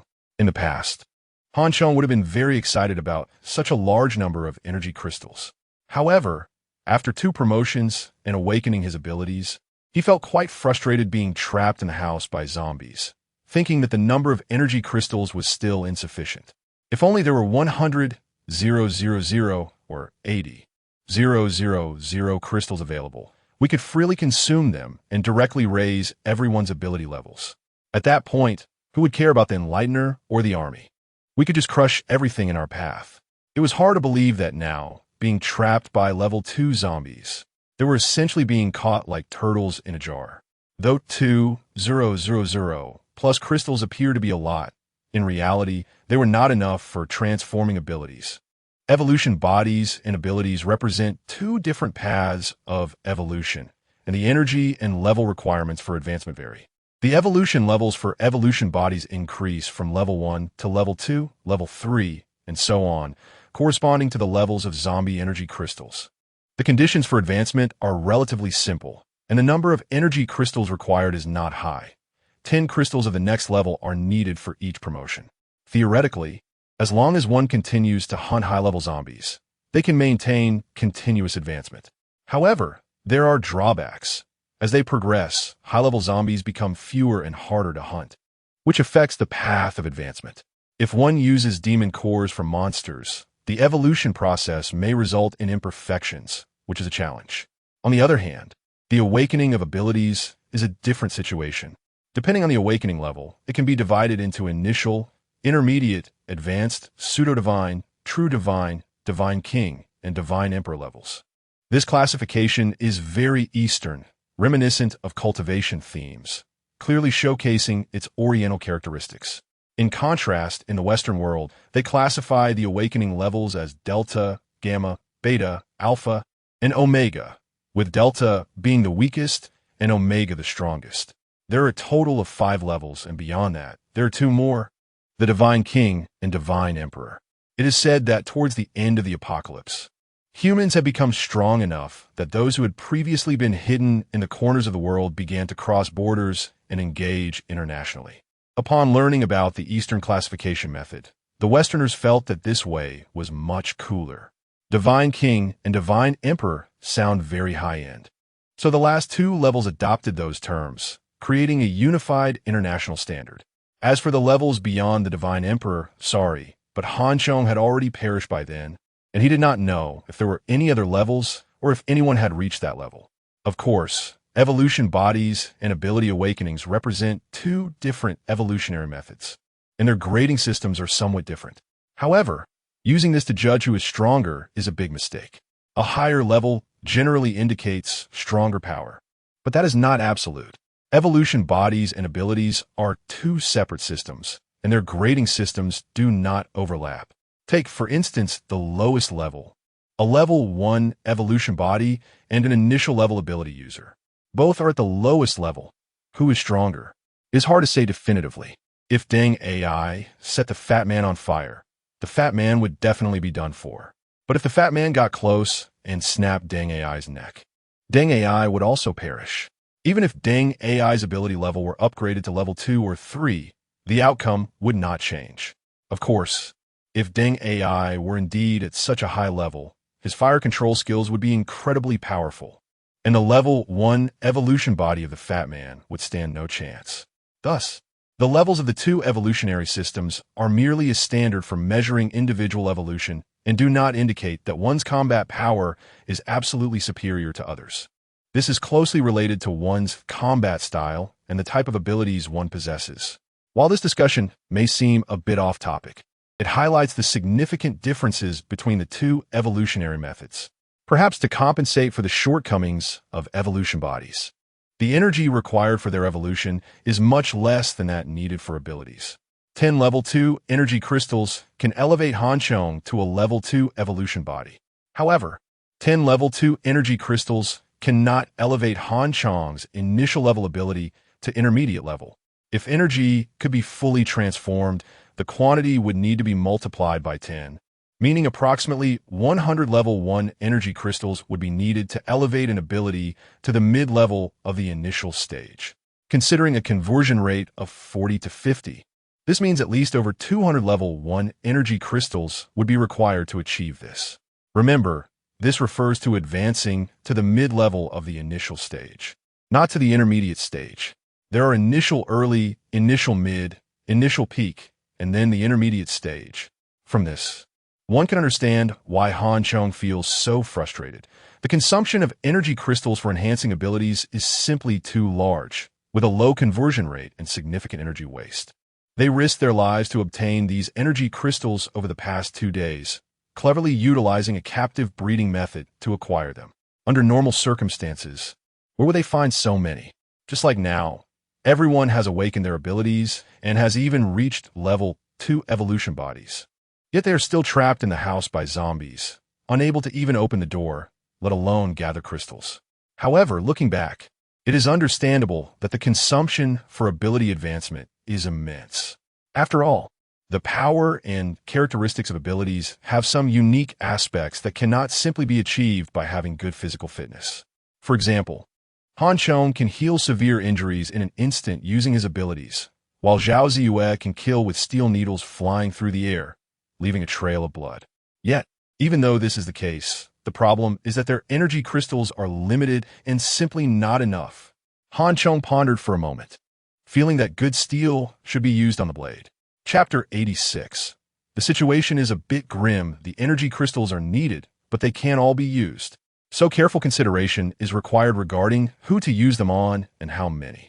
At present, Zhao Ziyue's combat power is the highest overall. Her ability to control metal is quite unique, allowing both offense and defense, making her the top candidate for cultivation. Tang Luo's archery skills have astonishing attack power, ranking first in offense, but his attack frequency is limited, making him less effective against hordes of zombies. He is suitable for beheading actions, but not for group battles. Deng Ai's fire ability is also decent, as zombies are afraid of fire and it can incinerate large areas. However, the problem is that zombies are quite agile and will dodge the flames. Additionally, the attack range and speed of fire are limited, making it more suitable for defense than offense. When zombies catch fire, they won't die immediately, but will instead thrash around wildly. Most importantly, Deng Ai's combat experience is too poor. He can only set fires, and his combat power in other areas is nearly zero, comparable to Fatty, or even worse. As for Fatty, well, he won't be considered for now, since he has no room to run in the house. If the zombies were to breach, he wouldn't have to run at all. Then there's King Chong. His small fireballs are single-target attacks with decent power, but still somewhat lacking. It's fine for harassment, but it seems unreliable for main combat. Chong reflected on this and decided to focus resources primarily on Zhao Ziyue, with Deng Ai and Tang Luo as secondary considerations. As for himself, at this stage, he could focus on a supportive role, guarding Zhao Ziyue and Tang Luo, allowing them to output freely while healing injuries to ensure sustained combat capability. After this consideration, Chong had a rough idea of how to arrange and use the energy crystals. Currently, first-level energy crystals are too scarce and precious, so they should be preserved for now. The ones that can be used in larger quantities are the second-level energy crystals. The energy reserves of second-level crystals are double that of first-level ones, meaning that to advance from early stage to mid-stage, 200 first-level crystals are needed. Considering the level difference of second-level crystals, approximately 160 to 180 crystals are needed to achieve a small tier advancement. Upgrading the ability level involves 3 small tier advancements within a larger tier, primarily relying on quantity rather than quality change. Zhao Ziyue is currently at the early stage of her ability. To undergo a qualitative change, she must progress through early stage, mid-stage, and peak early stage before finally advancing to mid-stage. This means that to elevate her to a higher tier, at least 3 small tiers are needed, requiring a cumulative total of at least 480 second-level energy crystals. Currently, there are just over 2,000 crystals, which amounts to directly depleting a quarter of the resource reserve. Just thinking about it is painful. However, despite the discomfort, something must be done. As long as the upgrade allows for the successful extermination of these zombies, there will be opportunities to collect energy crystals underground for replenishment. The bodies of the zombies in front can also be collected. If they just huddle in the house, that would be a dead end. Chong shared his thoughts with the old man, who immediately slammed the table and said, "That's the way it is. The bold thrive while the timid perish. Resources must be used. They must continuously convert into combat power to count as resources. If you keep hiding them, they become waste." Chong agreed with the old man's words, not only agreeing, but also slightly altering his previously conservative mindset, preparing for a major investment and to take action. After all, with his life tree ability, as long as he doesn't die on the spot, he can basically come back to life. What is there to be afraid of? As long as he can survive, he will go all out. There's a saying, "A hero's grave is in the tender embrace," which holds some truth. When he had just been reborn, he was fearless. He just went for it. Now that he has resources and a stable place, he seems less driven than before. With this in mind, Chong immediately gathered everyone to inform them of the plan for a major offensive. Aside from Lu Jingjing being somewhat nervous and worried, everyone else expressed their support. Even the usually dull Deng AI was no exception.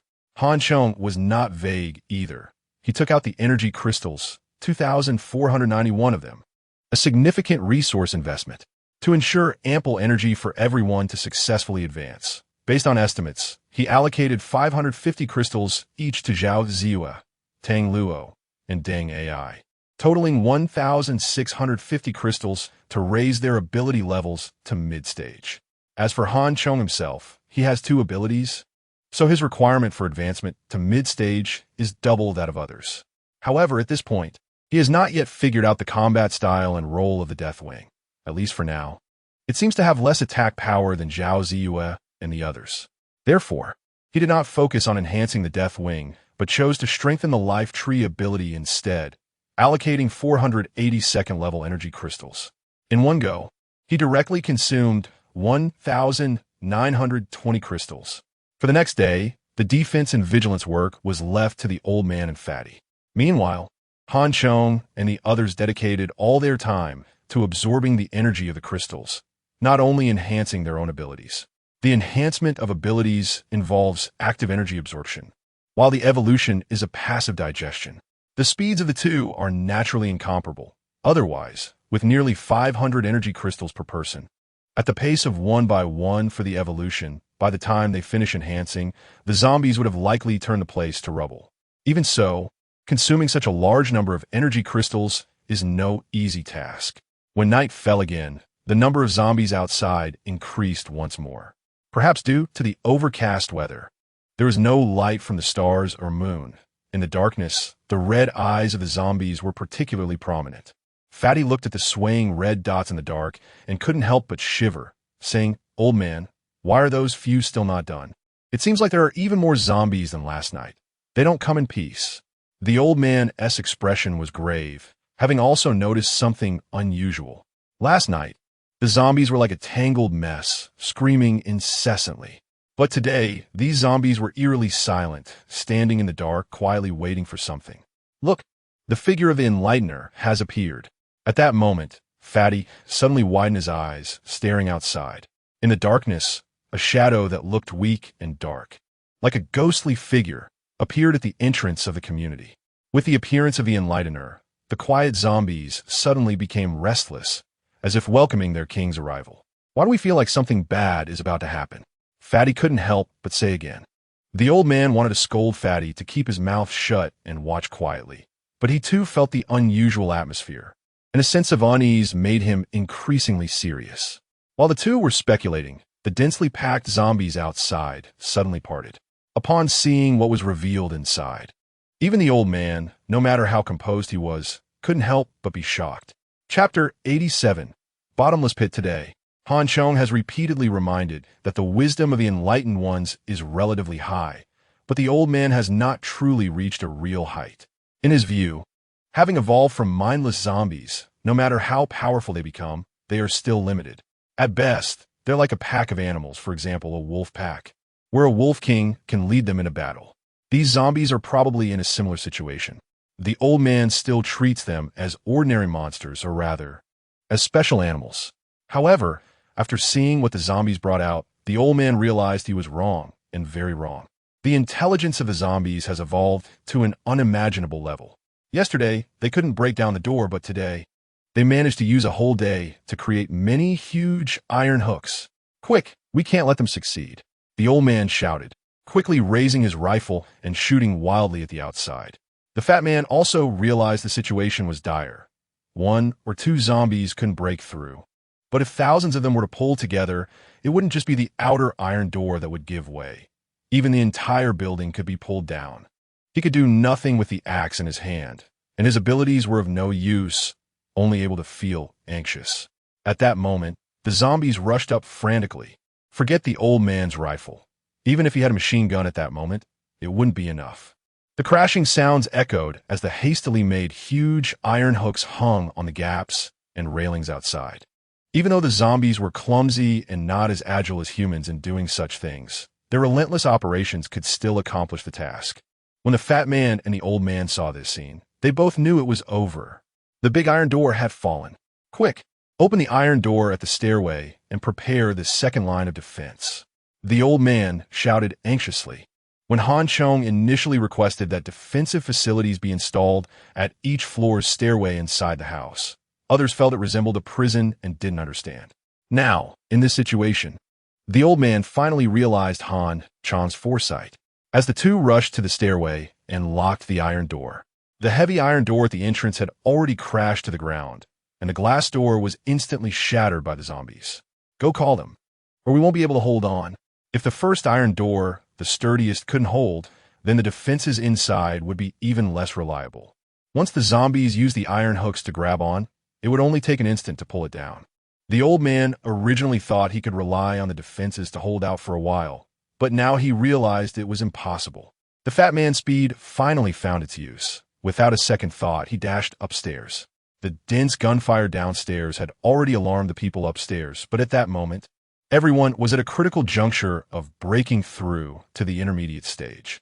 Although they felt anxious, they could only force themselves to endure. You all continue. I'll go help the old man.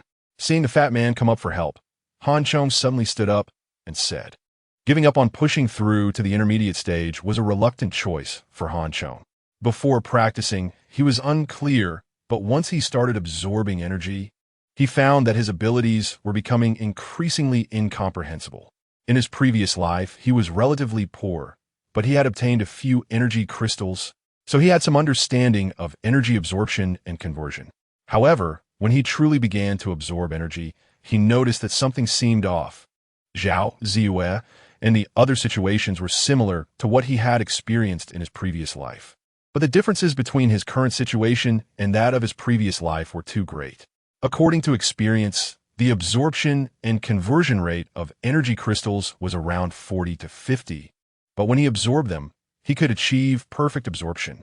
Each energy crystal would turn to ash after being completely absorbed, while others would turn into hard little stones.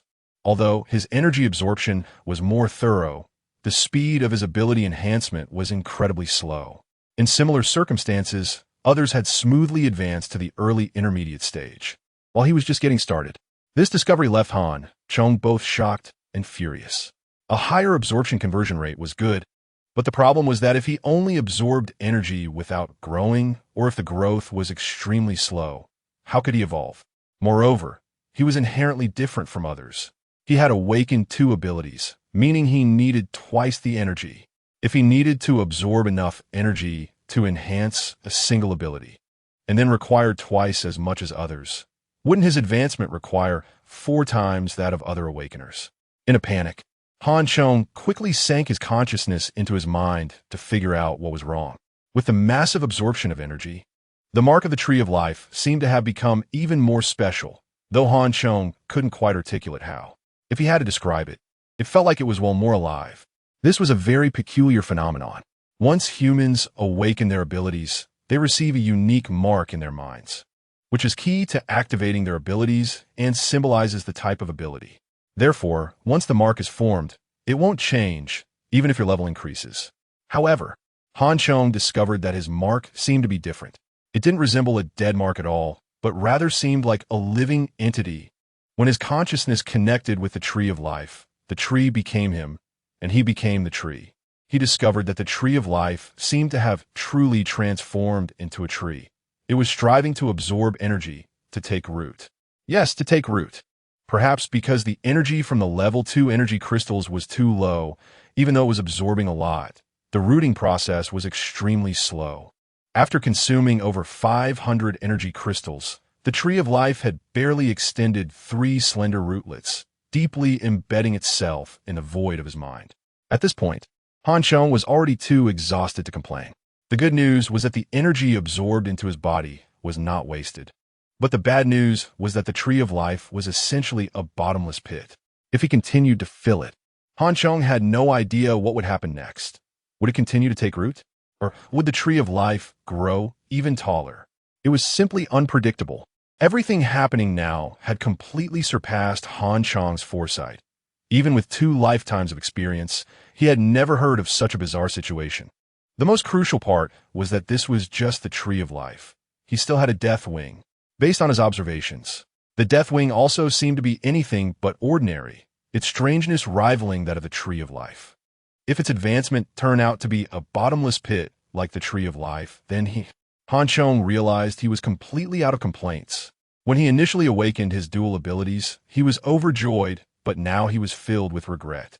By the time the fat man came up shouting for help, Chong had absorbed 520 level 2 energy crystals, and when his consciousness withdrew from the Tree of Life, he discovered that his Tree of Life ability level had only just reached the early stage. The peak of the early stage was still far out of reach, let alone breaking through to the intermediate stage. Chapter 88. The strange behavior of zombies with no hope of advancing and the situation becoming urgent. Chong had no choice but to give up on further cultivation and followed the fat guy to participate in the defense. However, when he arrived downstairs, cold sweat immediately broke out on his back. Although he knew that the zombie attacks were fierce and the situation was critical, he did not expect it to be this severe. Every inch of space from the first floor to the second floor was packed with zombies, and the handrails of the stairs had already been broken by the zombies. The defensive facilities on the 2 lower floors had been almost completely destroyed by the zombies. The old man had retreated to the 3rd floor, where he was out of ammunition and was using an axe to block the zombies' advance. If it weren't for the narrow stairs making it difficult for the zombies to push through, the old man wouldn't have been able to hold them off. It was likely that the zombies would have pushed straight up to the rooftop by now, due to the critical situation and fierce battle. The old man didn't even notice when Chong came down. Chong quickly grabbed the old man and pulled him behind the iron gate on the 4th floor, taking him out of the battlefield. Only then did the old man snap back to reality from the frenzied killing, shaking his head to regain some clarity, and said, "There are too many zombies. They have used hooks to break the iron gate, and we can't hold them off." As the old man retreated, the zombies surged forward, crashing directly into the iron gate on the 4th floor. This iron gate wouldn't hold for long. They had already learned to coordinate, and soon the hooks would be brought up. The old man took a breath and reminded Chong. Chong stretched his head out and saw that a small squad of zombies downstairs was pulling up a long hooked rope, pushing through the crowd to climb up. The rapid loss of the lower floors was likely due to this reason. What to do? What to do? The fat guy, following Chong, saw the zombies piled below and immediately began to panic. "Give me the shield. We have to fight hard. As long as Ziyue and the others successfully advance, we can drive the zombies out. Han Chong turned his head and said urgently to the fat guy, seeing him quickly disappear, and then said to the old man, "You rest for a bit. Let me handle this." Han Chong's expression hardened, revealing a ruthless and frenzied look in his eyes. The fat guy was fast. Within a few breaths, he rushed down with the shield in hand. After receiving the bomb-proof shield brought from the police station from the fat guy, Han Chong instructed him to directly open the defensive iron gate on the 4th floor. Since the iron gate wouldn't stop the zombies anyway, it was better to open it and create a gap. Sure enough, as soon as the iron gate opened, the zombies went wild, immediately surging through the gate. Prepared for this, Han Chong raised the shield in one hand and the Xidian sword in the other, charging forward. As a level 2 evolved being, his physical strength exceeded that of a level 2 zombie. Coupled with the narrow stairs and the iron gate blocking the way. In a one-on-one situation, with a shield and sword in hand, Han Chong had nothing to fear. As the zombies charged forward, Han Chong blocked them with the shield, and then sliced off their heads with the sword. The saying a craftsman must sharpen his tools still holds true. Up to now, Han Chong was very grateful that he had snatched this sword at the very beginning of the apocalypse. With his immense strength combined with the sword's sharpness. In such a crowded situation, it was simply a nightmare for the zombies, far better than the old man using a gun or an axe. In a short time, the stairwell was already piled high with zombie corpses. The large number of bodies not only caused trouble for Han Chong, but also for the zombies. And the zombies faced even bigger problems. The already narrow passage became even more congested, preventing the zombies from coming up. Han Chong stood at the stairway, sword in one hand, shield in the other, truly embodying the stance of a single man holding back thousands. Seeing that he had temporarily stabilized the situation, Han Chong couldn't help but breathe a sigh of relief. Given the situation, it should not be a problem to hold on until Zhao Ziyue and the others woke up. Just as Han Chong was thinking this, a piercing howl suddenly came from outside, and the frenzied, charging zombies, hearing this howl, instantly retreated like a tide. The crowded stairwell suddenly became empty. Not only that, but the zombies even dragged away all the bodies on the ground. With the zombies driven back, the fat guy felt it was somewhat unreal. He had mustered his courage, preparing to rush in and take over when Han Chong was exhausted. Impossible. Han Chong shook his head and said, "Zombies are bloodthirsty and frenzied, and they do not tire. They will not easily give up when they see living people in front of them. Besides, don't you find it strange that the zombies even know how to carry away corpses?" Han Chong pointed to the now clear passage. Are they eating their companions? Or clearing the way? The fat guy speculated. It's hard to say. The intelligence of the enlightened ones shouldn't be underestimated, and combined with the zombies' bloodthirsty and reckless characteristics, it's far harder to resist than an army. The old man also had a serious expression, not relaxing at all due to the retreat of the zombies. The enlightened ones could think to use hooks to break through the building's defenses, which made the old man vigilant. He could no longer treat the zombies as ordinary zombies. Moreover, the fact that the zombies even knew how to collect corpses and did it so thoroughly was simply bizarre. You all stay here. I'm going down to take a look. Han Chong, feeling uneasy about the zombies' strange behavior, decided to go down and check. We'll go together. The old man immediately followed. The fat guy's chubby face twisted. He wanted to say that outside, they would face whatever came. But the problem was that both Han Chong and the old man had gone down, and he felt awkward just standing there, with no other choice. The fat guy had to muster his courage, carrying the shield and following them down. The scene downstairs was chaotic, with the torn iron gate and shattered glass everywhere. Although the bodies had been dragged out, a large amount of blood still remained on the ground, making the smooth floor extremely slippery. Although the three were going downstairs, they actually stopped at the stairway entrance. The zombies had retreated from the building, but had not left the community, outside the broken gate. The ground was filled with zombie figures. When they saw the three come down, the zombies let out angry roars but did not charge. However, the more they acted like this, the more suspicious Han Chong became. What are they doing? The fat guy, being timid yet curious, stretched his neck out but couldn't see anything. If I knew, would I still be waiting here? Han Chong thought about how to get closer when he suddenly heard the fat guy's question and couldn't help but roll his eyes. The fat guy awkwardly laughed, feeling he had to show himself, and immediately said, "I'm fast. I'll run to the gate and take a look." This plan was feasible. This guy's ability was like a gust of wind.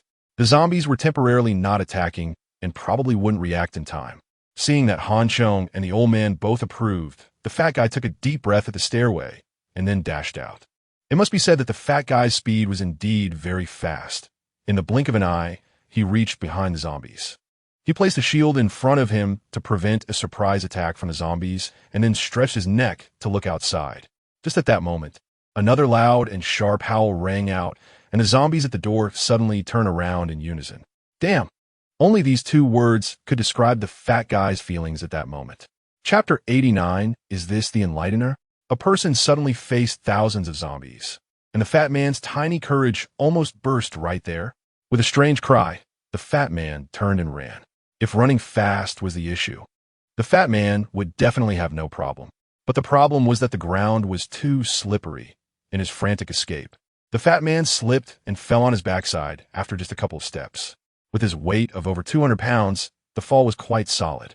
Fortunately, even though he fell, his speed did not decrease, and the huge inertia made him slide down the stairs like he was on a roller coaster.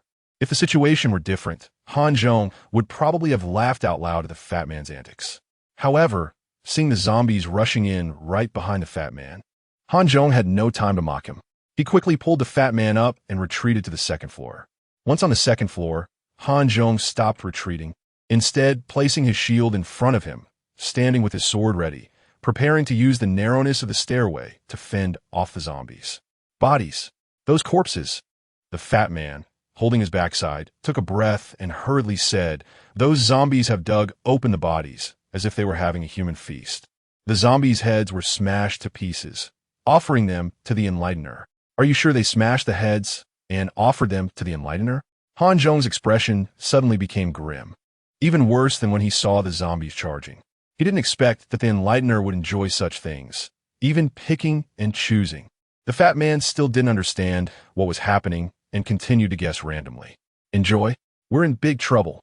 Chong cut off the first zombie charging at him with his sword, the clean cut proving the sharpness of the purple lightning sword, while he cursed loudly. Trouble? You mean they found the energy crystals too? The old man immediately realized what is the most important thing in a zombie's brain. It's the energy crystal. The Enlightener's intelligence cannot be viewed as that of an ordinary zombie. Its learning ability is extremely strong and much more cunning. It must have discovered the energy crystals in the zombies' heads, which is why it had the zombies take the bodies away and remove their heads to offer to it. While fighting, Chong quickly shouted, "High-level beings among the zombies, and those already transformed monsters we haven't encountered yet. We'll all be competitors for the energy crystals and rare plants on the evolutionary path ahead." It's not just humans who have discovered the energy crystals and the secrets of evolution. Those monsters might have discovered the secrets of energy crystals even earlier than humans. After all, many monsters are carnivorous. It's perfectly normal for them to encounter zombies that happen to have energy crystals when hunting and gain benefits from it. Take the parrot gorilla as an example. It's the best proof. Gorillas, even without transforming, already know that energy crystals are valuable. Chong even suspected that those monsters might evolve faster than humans, possibly because they discovered this secret earlier and consumed a large amount of crystals. Given the Enlightener's intelligence, it wouldn't be surprising to discover this secret amidst the deaths of a massive number of zombies. However, for Chong and the others at the moment, this was not good news. Zombies were already numerous and crazy, constantly evolving, and under the command of the Enlightener, their combat power was overwhelming. If they learned the secret of the crystals, they would likely become even stronger, putting everyone in a more dangerous situation. The old man seemed to realize this issue as well and quickly said to Chong, "We can't let them take the bodies away. Find a way to keep the bodies." While the reasoning was clear, the group was already struggling to fend off the zombies, let alone snatch the bodies. But if they just watched the zombies grow stronger, that didn't seem like a solution either. The key point was that, with the zombies' assault intensifying, Chong was too busy fighting to have time to think. Zombies charged recklessly, blood splattering on the stairs. However, the level 2 zombies were particularly annoying. Their agile movements and powerful jumping ability allowed them to leap over the stair railings to attack from above. Although Chong kept killing zombies, He had to retreat while fighting, preventing being surrounded by zombies, even with the old man and the fat man behind him helping out. The narrowness of the stairway provided some convenience, but also brought inconvenience. The terrain was too cramped for the others to provide effective assistance. Just when Han Zhong felt the pressure increasing, he heard a whoosh beside him, and a black figure flashed past. A zombie that had just jumped from the stairs, trying to pounce on Han Zhong from above, was immediately pierced through the head by the shadow and fell from the air. Then, the sound of whooshing continued as steel spikes flew like deadly arrows, piercing through the zombies' heads and exploding in a series of blood sprays. The zombies crowded in the stairway, fell like leaves, and Han Zhong gained a moment to breathe. Turning his head, he saw Zhao Ziyue walking down the stairs step by step, wearing a special police uniform, her hair tied in a ponytail. She looked neat and capable, youthful and beautiful. When she saw Han Zhong turn, Zhao Ziyue gave him a playful smile. This smile was like sunlight breaking through the clouds, lightening the tense atmosphere. Han Zhong knew that from this moment on, Zhao Ziyue, after her advancement, was truly starting to rise. He had been looking forward to this moment, where the Iron Queen he had focused on cultivating would begin to show her unique charm. After enduring to see the light, Han Zhong relaxed and immediately burst into laughter, saying, "Now it's our turn to counterattack. I'll take the lead. Ziyue, you take care of the enemies." Han Zhong charged down with his sword and shield. The previous struggle was all for this moment of explosion. Zhao Ziyue closely followed Han Zhong, fully controlling her abilities. Behind her, Tang Luo and Deng Ai also cautiously descended. However, Tang Luo and Deng Ai did not make a move. Just the cooperation of Han Zhong and Zhao Ziyue was enough to sweep through the zombies. About 10 minutes later, from the third-floor stairway down to the main entrance, the ground was covered with a thick layer of zombie bodies. Thanks to Zhao Ziyue's power after her advancement, they successfully pushed the battle line back to the entrance, and the zombies' frenzied charge only resulted in more deaths. At this moment, as Han Zhong rushed out the door, he finally saw the Enlightener, under the flames emitted by Deng Ai, on the magnificent and lofty gate of the first-class imperial city, stood a petite figure. Dressed in a bright red dress with a cute doll-like hairstyle, she didn't even look like a zombie. Instead, she resembled a finely carved little human girl. Is this the legendary Enlightener, the leader of zombies? The moment they saw that little girl, everyone felt a huge question arise in their hearts. Chapter 90. This is awkward, Captain. Did I just fall too hard to get dizzy? How come I see that little girl who looks like a human? The rubbed his eyes, feeling a bit incredulous. In his view, a zombie Enlightener capable of commanding countless zombies and only eating brains must be an extremely ugly and bizarre creature. But the appearance of this human little girl, looking as soft and cute as Tang Luo, makes it hard to believe she is an ugly zombie. It wasn't just the who was confused. Even the old man and others were deceived by the Enlightener's appearance, feeling a bit incredulous. Han Chong looked at the cute face in the flames, which showed 7 parts fear, 2 parts terror, and 1 part cunning, and couldn't help but sneer coldly, saying, "A human little girl? Can a human little girl stand so calmly among zombies? Why don't you go out and try? See if the zombies are friendly and willing to be friends with you?" To shrank his head, it was definitely impossible to try going out, as he had almost been torn apart by zombies yesterday. In a few days, you will see various types of monsters evolve from zombies, most of them ugly, bizarre, and terrifying. But the Enlightener among the zombies is different. It is a special evolutionary type of zombie. They can maintain a human appearance, but they are actually 2 different species. The similarity in appearance cannot hide their bloodthirsty and cruel nature. If you judge their good and evil based on their appearance, you will eventually die at their hands. Perhaps hearing Han Chong's words, the Enlightener's previously pitiful expression instantly disappeared.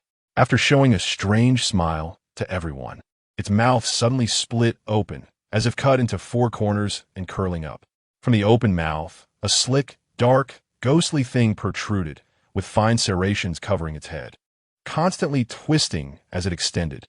Seeing this scene, even though everyone had good psychological quality, they couldn't help but feel a chill in their hearts. Tang Luo, shoot it. Han Hong commanded decisively. If this Enlightener didn't reveal the truth, Even if he knew this creature was not simple, Tang Luo might not have been able to act decisively. But upon seeing what the other party spat out, Tang Luo felt disgusted and unhesitatingly nocked an arrow. Divine archery, death arrow.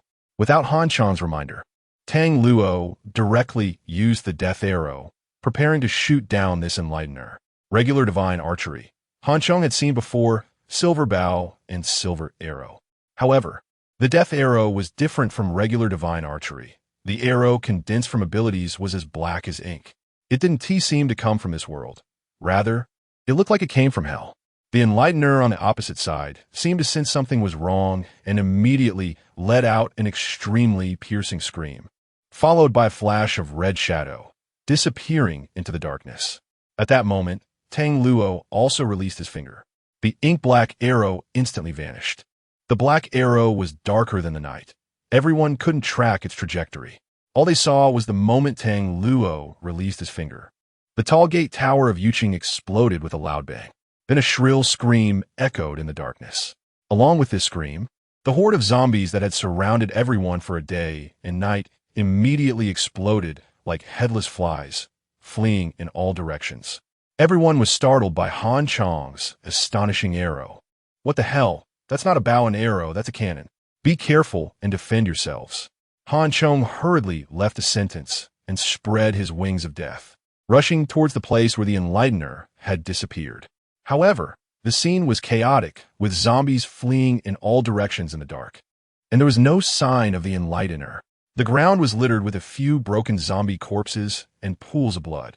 But there was no sign of the enlightener's red dress. Not dead. Han Chong frowned. This enlightener had evolved to be far stronger than he had imagined, cunning, cautious, and powerful. The killing arrow had actually allowed her to escape, which made Han Chong feel very regretful.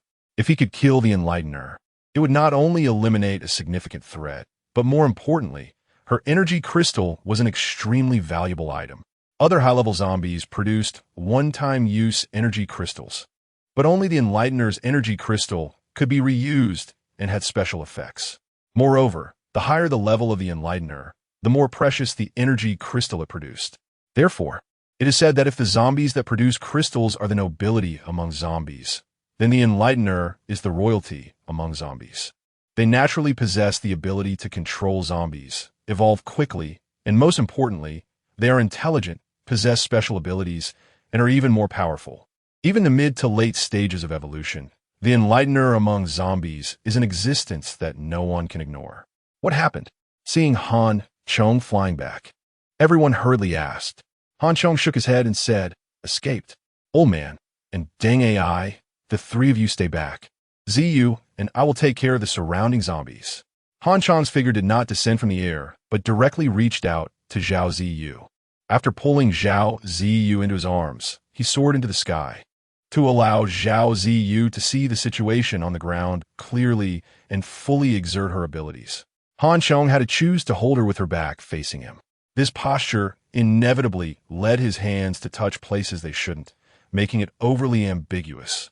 Though Han Chong himself didn't notice it at first, until they flew into the air and he felt Zhao Ziyu's body was soft and had not launched an attack for a long time, Han Chong began to sense something was off.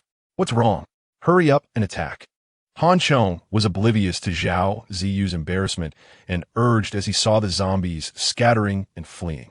Although Zhao Ziyu usually appeared cheerful and straightforward, she had never been so intimate with other men. The last time she was close to another man was during training in the military camp when she flipped a disobedient male soldier over her shoulder. Now, being held so intimately by Han Chong, her entire body felt like it was on fire, and even though she was in the air, she felt attacked from all sides. Her head buzzing. She didn't even know whether to blame Han Chong or pretend nothing was wrong. But in such an obviously intense situation, could she pretend? Damn it. Han Chong was still unaware. Hearing Han Chong's inquiry, Zhao Ziyu nervously squirmed. She was fine as long as she didn't move, but once she did, it was a different story. Han Chong immediately realized something was wrong. What the hell is this position? This is awkward. The most important thing is that it was fine when they were unaware, but once they realized it, the problem arose. A young man full of blood and energy couldn't handle this. Damn it, my reputation. Han Chong wailed inwardly, losing control of his abilities. And the two crashed to the ground, rolling into a heap. Chapter 91. Team strength explodes. What's going on? As the two flew into the sky, they suddenly crashed down, startling the people behind them, who rushed out to check the situation. Han Chong had taken Zhao Ziyue into the air, originally planning to find a place with many zombies to allow Zhao Ziyue to unleash her abilities. But now, Han Chong trembled, and the two directly fell into a zombie nest. The zombies were equally confused. Why did two people suddenly drop down? Since there was meat to eat, the zombies wasted no time and immediately lunged at them. Han Chong had no time to get up. Seeing so many zombies around him, his face changed instantly. With zombies surrounding them and no way to dodge, Han Chong instinctively pressed Zhao Ziyue down under him, and his death wings instantly spread open. Using the death wings as a shield was Han Chong's only choice. His armor was already unusable, but the death wings were still fairly sturdy, something he had touched before. He hoped that the death wings could at least temporarily block the initial wave of attacks from the zombies, allowing him and Zhao Ziyue to free their hands. Even if they couldn't hold off the attack, he had the Tree of Life, so he wouldn't die from injuries. Worst case, he could just use the tree to recover. As long as Zhao Ziyue regained her composure, the crisis would be resolved. However, to his surprise, the hardness of the death wings exceeded his expectations. Under the protection of the two wings, all of the zombies' attacks were actually blocked. Regaining his senses, Han Chong flapped his wings forcefully, sending all the zombies that had lunged at them flying, while he pulled Zhao Ziyue from the ground. At that moment, the others also rushed over. Deng Ai used a sea of fire to clear a path, pushing back the surrounding zombies. Tang Luo's performance was even more eye-catching. She leaped over to Han Chong and Zhao Ziyue's side, raised her wrist, and a silver bow appeared. Then, to Han Chong's astonishment, Tang Luo proudly drew the bow and began to unleash her big move. The bow was like a full moon, and the arrow resembled a shooting star. However, Tang Luo aimed her shot at the sky, not at the surrounding zombies. Just as Han Chong was about to remind Tang Luo that she was aiming in the wrong direction, she released the bowstring. The silvery arrow shot into the night sky and then exploded like fireworks, brilliant and dazzling. Of course, it was even deadlier after the arrow detonated. It transformed into countless tiny shooting star-like lights that rained down on the surrounding zombies. In an instant, the zombies around them were cleared out, and the death toll was likely in the hundreds. What the heck? Han Chong was left speechless. Tang Luo had once again exceeded his expectations. Tang Luo clapped her hands. The bow vanished, and she smugly said, "Brother Han Chong, I'm amazing, right? This is my mid-level divine archery, meteor arrow rain, area damage. Amazing." Han Chong gave Tang Luo a thumbs up. "What happened to you two just now?" At that moment, the old man rushed over, asking nervously. The sight of the two falling from the sky had really startled him. What to say about this? Normally clever Han Chong suddenly found himself at a loss for words and couldn't help but glance at Zhao Ziyue. "It seemed like I saw the figure of the Enlightener just now. Let us hurry and chase after it." Zhao Ziyue turned her head and dashed towards the direction the zombies had fled. They say women are born liars, and perhaps that's true. Han Chong didn't know whether Zhao Ziyue was blushing or not. It was dark anyway, but this explanation did relieve him a bit. "You all defend the building and deal with the corpses." Han Chong hurriedly said a few words and chased after Zhao Ziyue. In a situation where the zombies had scattered in large numbers, it was impossible to clear them all out. The focus of Han Chong and Zhao Ziyue was on the Yipin Yucheng community and its surroundings. With the cunning of that enlightener, they didn't dare to pursue deeply while it was still alive and dark. After the earlier awkwardness, although neither of them mentioned it again or spoke much, their relationship had indeed grown closer. There was a bit of meaning in it. Turning back to clear the zombie corpses, there were about 245 to 250 in total. More than half were due to the power of Tang Luo's arrow, while the rest were mainly killed by Han Chong and Zhao Ziyue. Even the smallest mosquito is still meat, and everyone would naturally not miss this opportunity.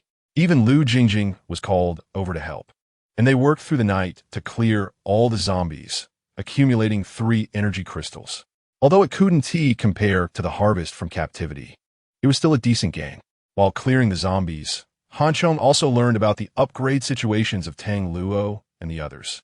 Tang Luo had consumed a total of 542 energy crystals and successfully advanced to the early mid-level. In terms of her abilities, her ordinary archery shooting count increased to 32 arrows, with both power and range doubled, and she also gained a new skill, the meteor arrow range she had just released. Meanwhile, when she was at the initial level, the death arrow she obtained also had its power doubled. Zhao Ziwei consumed 557 energy crystals and successfully advanced to the early mid-level. Her abilities were somewhat special. Unlike Han Chong or Tang Luo, she didn't have any special added abilities, but instead focused on the metal domain. After advancing to the early mid-level, her metal control ability was further enhanced, with improvements in range, object size, and precision in manipulating metals. Most importantly, after advancing to the mid-level, she gained the ability to change the shape of metals. This ability seemed unremarkable, but it was precisely what Han Chong valued the most. Although there was still a large gap from what he had expected, it could already play a significant role at present. As for Deng Ai, he consumed 533 energy crystals, and his flame control ability was also enhanced. The key point of his upgrade was the temperature of the flames, and he gained the ability to create explosions with the flames. At the initial level, his flame temperature was equivalent to that of a normal candle or firewood, roughly between 200 to 500 degrees. But at the mid-level, the temperature could reach around 700 degrees, which was already very impressive for ordinary creatures. Most importantly, the vast majority of creatures were afraid of flames. Even a flame at 200 degrees could be devastating if it burned a person. It could be said that the improvement of the three individuals caused a dramatic increase in the overall strength of the team, reaping significant rewards for their investment. Captain, what about you? How are you doing? After hearing everyone else's updates, the chubby guy was extremely envious. His ability, while fast, seemed to lack the combat prowess of the others. My ability seems to be a bit special. The dead fat guy couldn't help but poke the bear, and Han Chong inwardly cursed, feeling somewhat helpless. Spending 520 energy crystals only made the tree of life sprout 3 roots. That's really ridiculous. But that was the reality. If it weren't for the large number of zombies killed today, allowing his death wings to accumulate quite a bit of energy, Han Chong would have been even more depressed. Out of 554 energy level 2 crystals, he had consumed 152 in the blink of an eye without advancing, and the parrot did not advance either. The sense of pride from having imprisoned over 100,000 zombies had now turned to nothing. In the end, only one word remained in his mind. Poor. No. I must continue to find ways to obtain energy crystals or other energy sources. Now that the overall strength of the team had dramatically increased, they could basically walk through the city with confidence. If it didn't do something, would that be a huge loss? Chapter 92. Changing directions to harvest wool. Han Chong had a good idea, but his mood did not improve for even a second. Because a second later, the smile that had yet to bloom on his face froze. He suddenly thought of something extremely important. Tonight was the 4th night after the zombies' second collective evolution. This meant that starting tomorrow night, they would face a new round of disaster from the giant mosquitoes. Are zombies terrifying? Yes, they are. But compared to the dense, nearly suffocating swarm of giant mosquitoes, the zombie horde seemed like a minor issue. The giant mosquito disaster was so overwhelming that not just humans, but even zombies would retreat in fear. Right now, their low-spec steel fortress had been damaged to a large extent by the zombies, and if the giant mosquitoes attacked, everyone would be in great danger. Upon hearing Han Chong mention this, everyone suddenly realized they had indeed forgotten about it. Those damn zombies had made things quite chaotic for them over the past 2 days. So after dealing with the zombies, everyone piled all the corpses in front of the Yipin Yucheng on the square above the big supermarket and set them on fire. After returning, they hardly had time to rest. After a simple meal, they immediately got to work on reinforcing and repairing the house. However, this was after all a repair job. Plus, with Zhao Ziwei's enhanced abilities to change the shape of metal and freely twist rebar and iron plates, the progress of the work sped up considerably. Moreover, with the experience from the previous defense, this time the fortress was built even sturdier. While Han Chong and the others were busy They were unaware that on the highest building in Xian Street, the place where Han Chong had previously been scouting, stood a small figure in a red outfit. Half of this figure's right arm had vanished, leaving a fresh wound at the shoulder. Strangely, this severed wound was healing rapidly without any bleeding. On the exquisitely beautiful face, a look of hatred appeared when the figure saw the flames rising. Only up close could one see that the eyes of this enlightener were not like those of a human or ordinary zombie. They were icy blue. It wasn't until the next morning, when the sun rose, that the figure disappeared from the rooftop. Today's time was precious, and they had to make full use of it, especially to quickly collect those crystals that had been unearthed. After a busy night, everyone didn't even think about resting. After eating a little, they hurried to the underground passage under Han Chong's lead. The reasons were twofold. First, there were fewer zombies during the day. Second, with everyone's enhanced abilities, they could easily crush the zombies, so this time they were quite bold. However, everyone was very clear that their arrogance was only limited to today. After today, once the giant mosquito disaster struck, they would have to hide in the steel fortress. By the time the giant mosquito disaster passed, the zombies would likely have evolved to a new level, and they would face new challenges. This was how the apocalypse was. The world was constantly changing. If you didn't work hard for a day, you could be left far behind by the times. It would be incredibly difficult to catch up later. The collection of remaining energy crystals didn't take too much of their time. Within just 2 hours, they had completed the task. They had harvested a total of 302 energy crystals, plus the 2 collected during the night, totaling 304. If they added the ones they had left, it would only be 644 crystals altogether.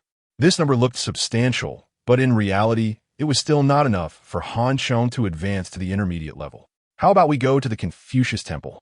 There are a lot of level 2 zombies there. If things go well, we can kill at least 1,000 zombies a day, no problem. The old man suggested when he saw Han Chong frowning after collecting the crystals, thinking he was worried about the crystals.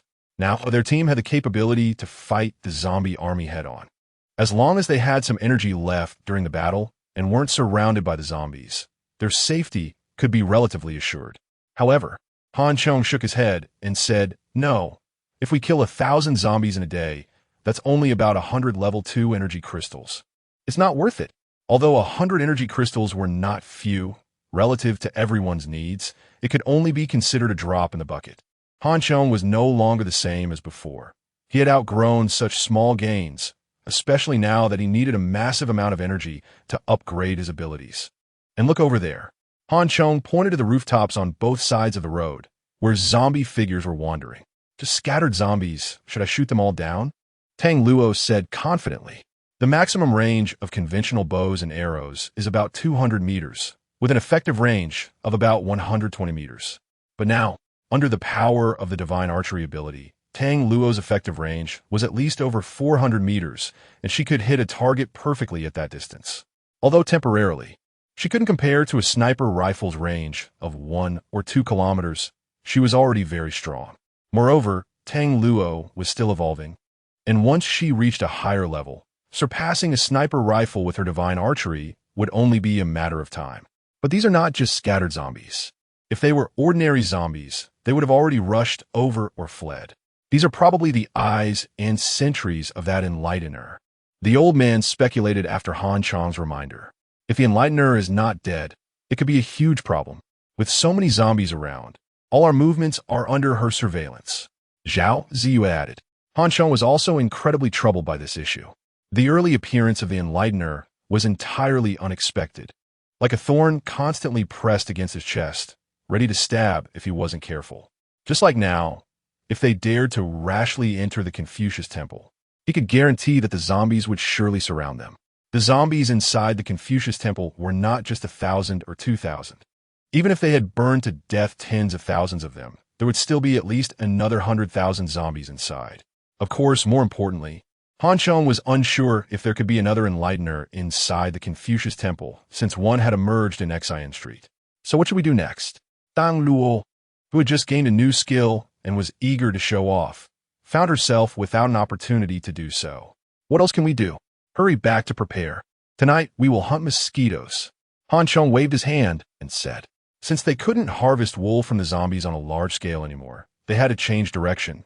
However, this meant that what was originally intended to be passive defense in their rooms would have to turn into an active offense. Captain, could I take a detour? I left my big knife at the Confucius Temple subway station. Can I go get back? Just as everyone was preparing to return, the fatty suddenly spoke up.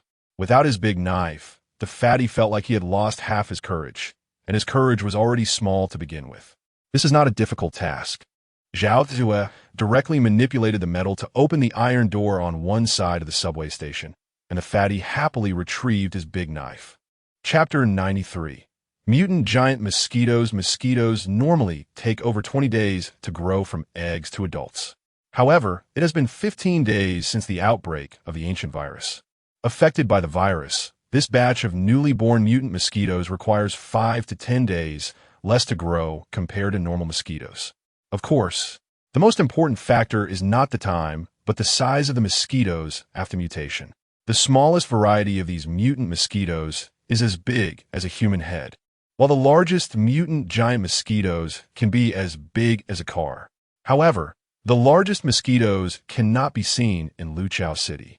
They are said to be very common in the southern Sichuan region, where a type of giant mosquito already exists, measuring over 25 centimeters in size, even without mutation. According to Han Chong's memory, the largest mosquitoes in Luqiao City are only about the size of a wash basin. Here, the size refers to the body, not the wingspan, which will be longer. Although these mosquitoes are large, their combat power is even weaker than that of a level 1 zombie. Even an ordinary person, as long as they have a stick in hand, can easily kill one. But the problem is facing such giant mosquitoes. Unless one is very familiar with them and has enough courage, who would dare to fight them? After living in peace for so long, people would be detained and fined for fighting. How many still retain the bloodiness and fierceness of wartime?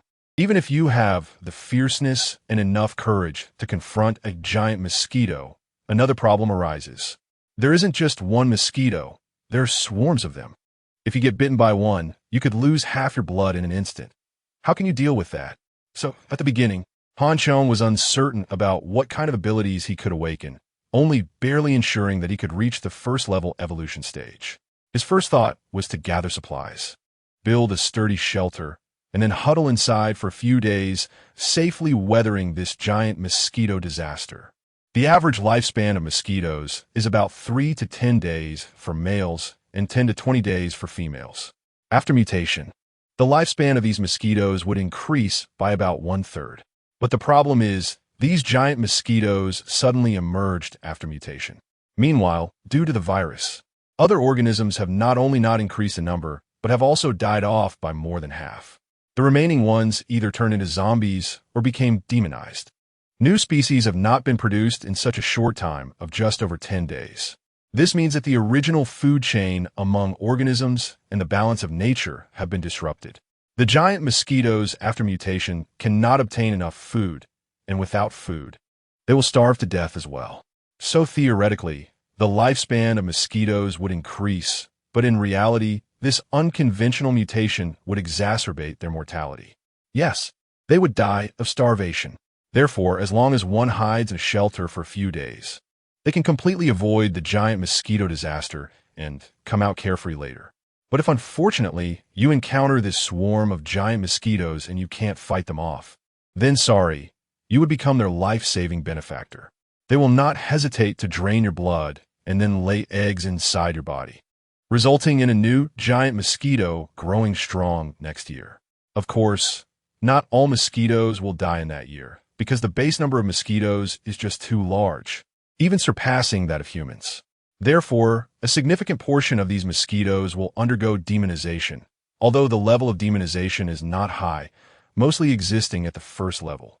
As for the ratio of demonization, no one can figure it out because there are just too many mosquitoes.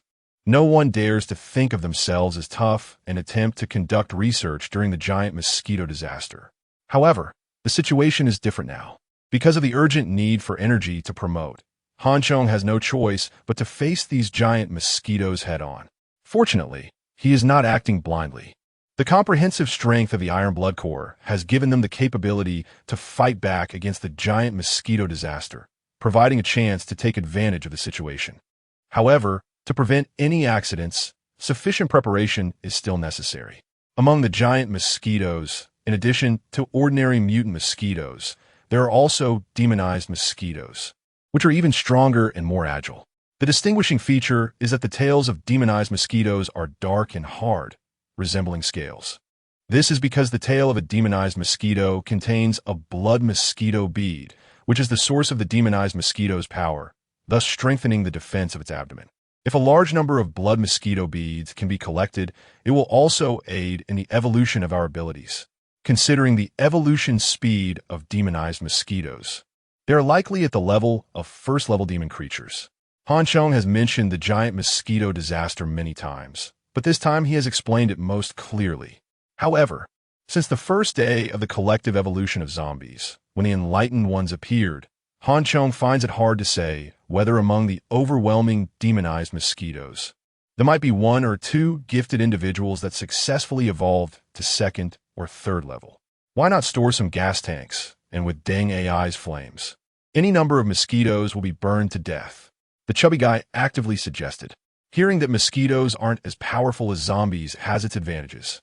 After recovering a large knife, the chubby guy's courage slightly returned, and he directly pushed Deng AI out. Setting fire works well. Even second-level zombies can't withstand it, let alone mosquitoes. But Chong shook his head and denied, saying, that's not going to work. If the goal is just to kill mosquitoes, then there's no problem. But if you want to obtain blood mosquito beads, you can't use fire. The blood mosquito beads are the condensed essence of mosquito blood, similar to the demon cores of other demon creatures, and will melt upon encountering fire.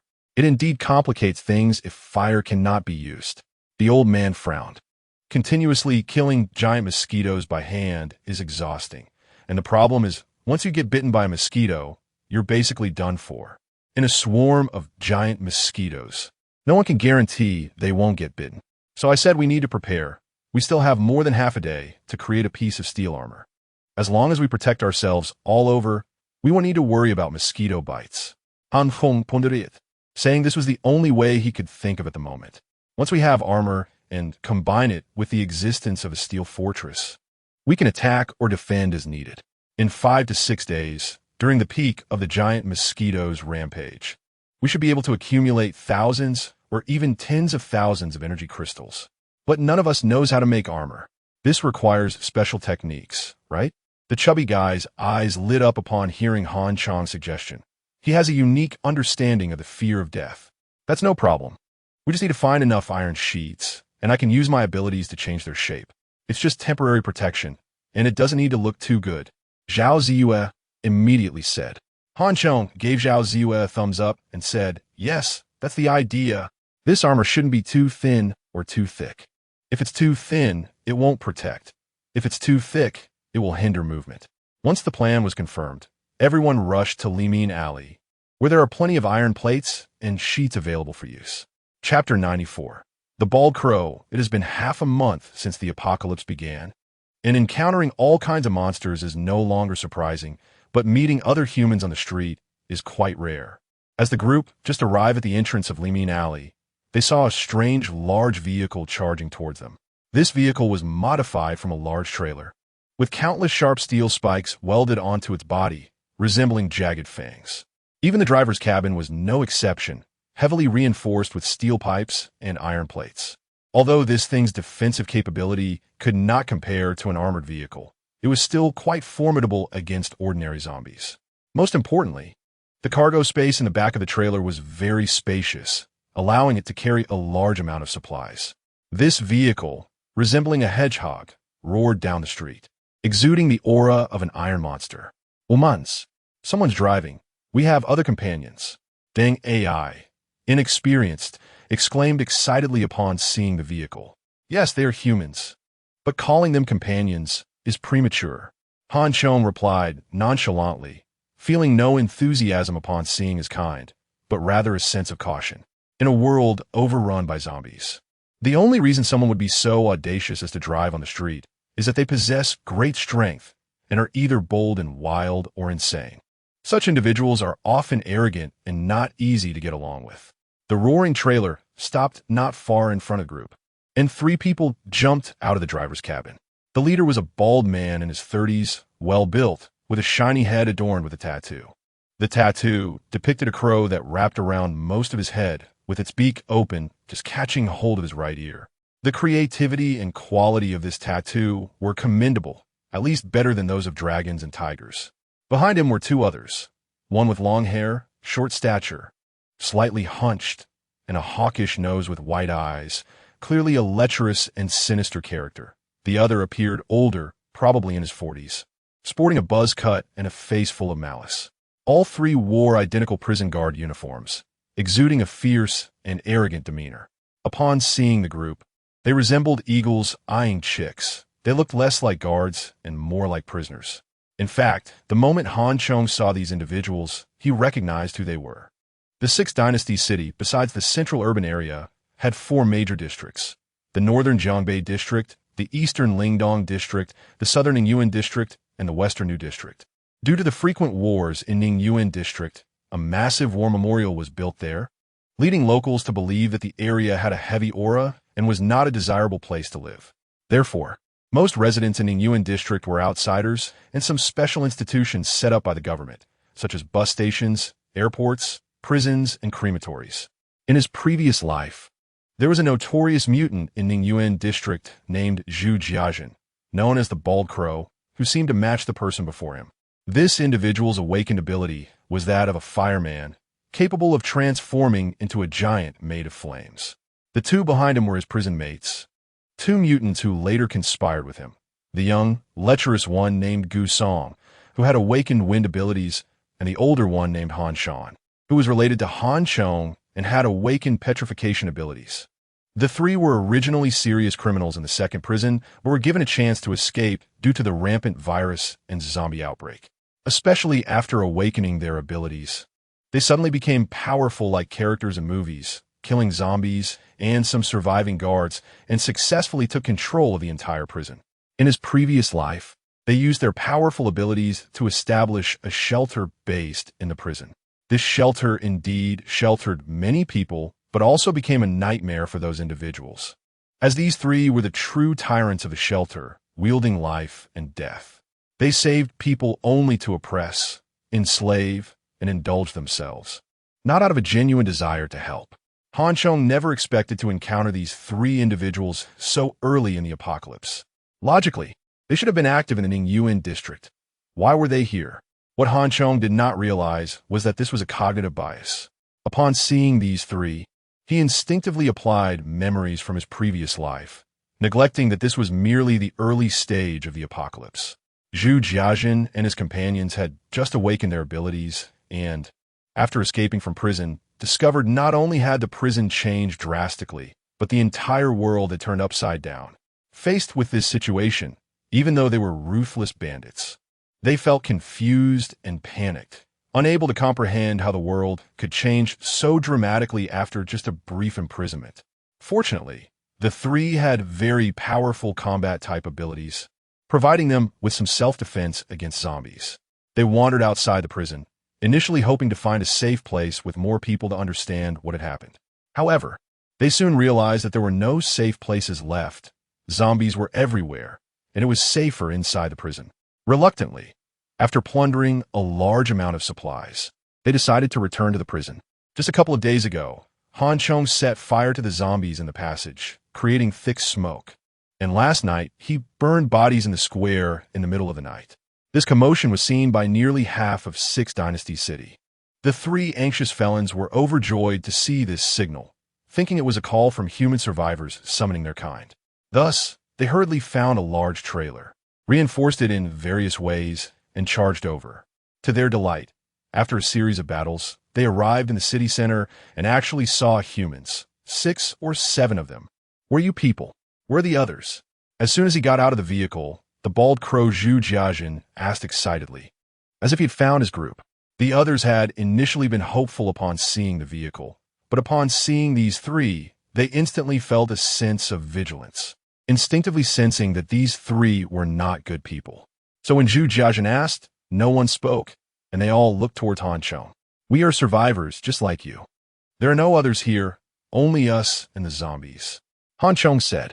In his previous life, when encountering these three, he would have retreated as far as possible.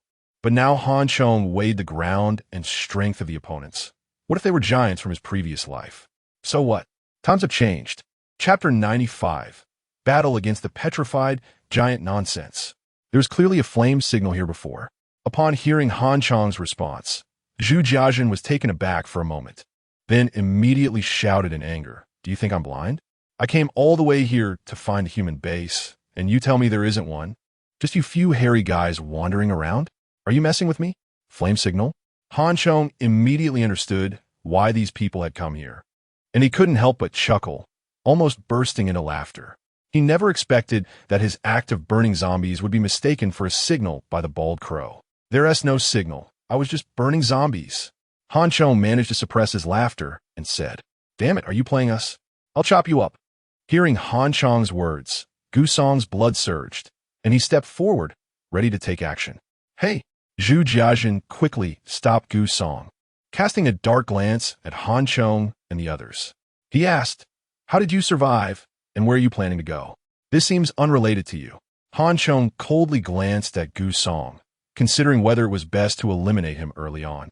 The abilities of the three on the other side were rather special, but his side had stronger combat power, so taking them down in a fight shouldn't be an issue. Although Zhu Jiajin appeared rough and like a brainless thug, he managed to control two equally fierce criminals and later dominated a territory, so his skills and abilities were not to be underestimated. Despite being displeased with Han Chong's attitude and feeling a surge of anger within, Zhu Jiajin still managed to suppress his rage, forcing a smile as he said, "In this world, with zombies everywhere, we can only survive by helping each other. Little brother, what do you think?" Seeing that Han Chong was about to speak, Zhu Jiajin quickly waved his hand, saying, "Don't rush to refuse. I see you have weapons, so you should be quite strong. But since the three of us can roam the streets infested with zombies, we must have some skills too. If we can join forces, I believe we can move freely even in a zombie-infested world. Now that everyone is dead, everything is ownerless. We brothers can enjoy the good life without worries. Isn't that better than hiding from those zombies in fear?" As a former gang leader, it was the first time Zhu Jiajin had spoken so reasonably. Even he felt like he might be convincing himself with his words. However, Han Chong showed no respect and directly rejected him, saying not interested. "You think you're impressive for killing a few zombies? We killed hundreds of thousands. Are you not scared? Kid, don't overestimate yourself." Zhu Jiajin's face turned a deep purple, nearly losing his temper on the spot. Just as he was about to transform, Han Shan, who had been silent behind him, suddenly shouted in anger, stepping forward to grab Han Chong by the collar. Han Chong snorted coldly, and before he could grab him, Han Chong suddenly grasped his wrist and yanked hard.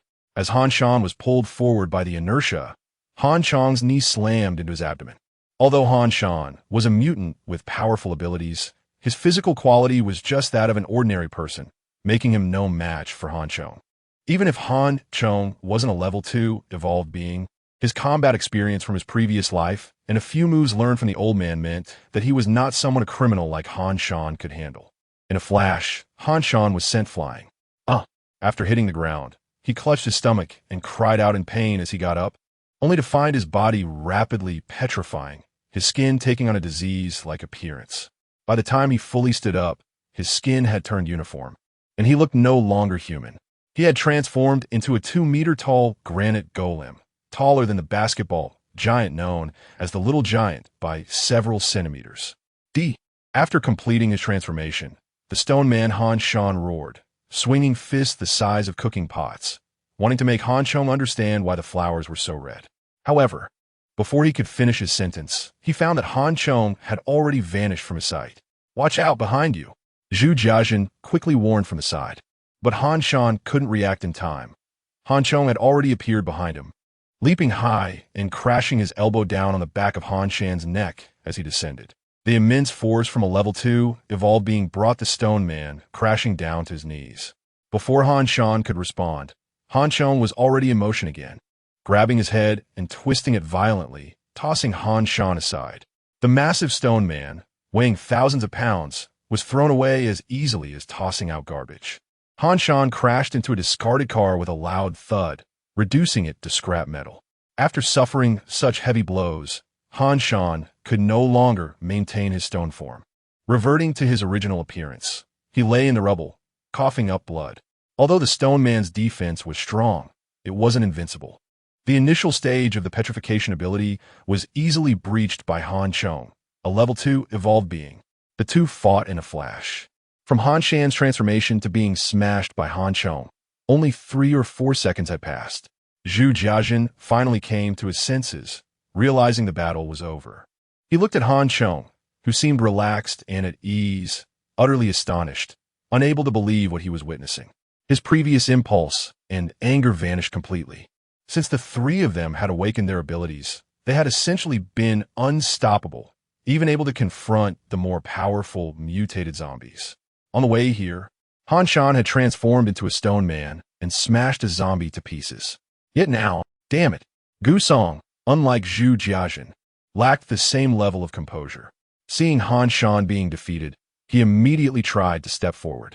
Although Han Shan's petrification ability made him slow, his awakened storm control allowed for fast attacks, and he didn't believe Han Chong could defeat him. However, as soon as he lifted his foot, Zhu Jiajin stopped him. "Don't be impulsive," Zhu Jiajin shouted angrily. Han Chong glanced at Zhu Jiajin, hoping he would act impulsively and come forward, giving him a chance to eliminate him. But he never expected Zhu Jiajin to be so restrained, which was quite different from the impression he had of the arrogant bald crow. "I'm sorry, everyone. It's all a misunderstanding. I apologize on behalf of my brother." After forcibly holding Gu Song back, Zhu Jiajin suppressed his anger and forced a smile to apologize to Han Chong. Han Chong grasped the hilt of his sword, trying hard to suppress the killing intent within him. Chapter 96. The disaster of giant mosquitoes arrives. Zhu Jiajin noticed Han Chong's grim expression, and his heart began to race. Sensing that Han Chong's current state was extremely dangerous, he dared not speak further and quickly helped Han Shan up, preparing to retreat.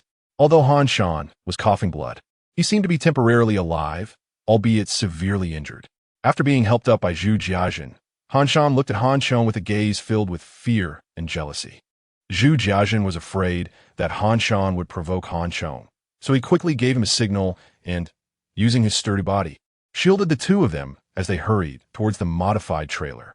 Seeing that Han Shan was still alive surprised Han Chong. When he had struck earlier, he had used lethal force without holding back. He hadn't expected that Han Shan's stone man state would possess such strong defenses. Although he had broken through the defenses, Han Shan was heavily injured but not dead. It seemed that each type of supernatural ability had its own characteristics, which was undoubtedly true. Although levels were a standard measure of strength, the characteristics of supernatural abilities were also extremely important. If it had been someone else who had taken his earlier series of attacks, they would likely have already been dead by now.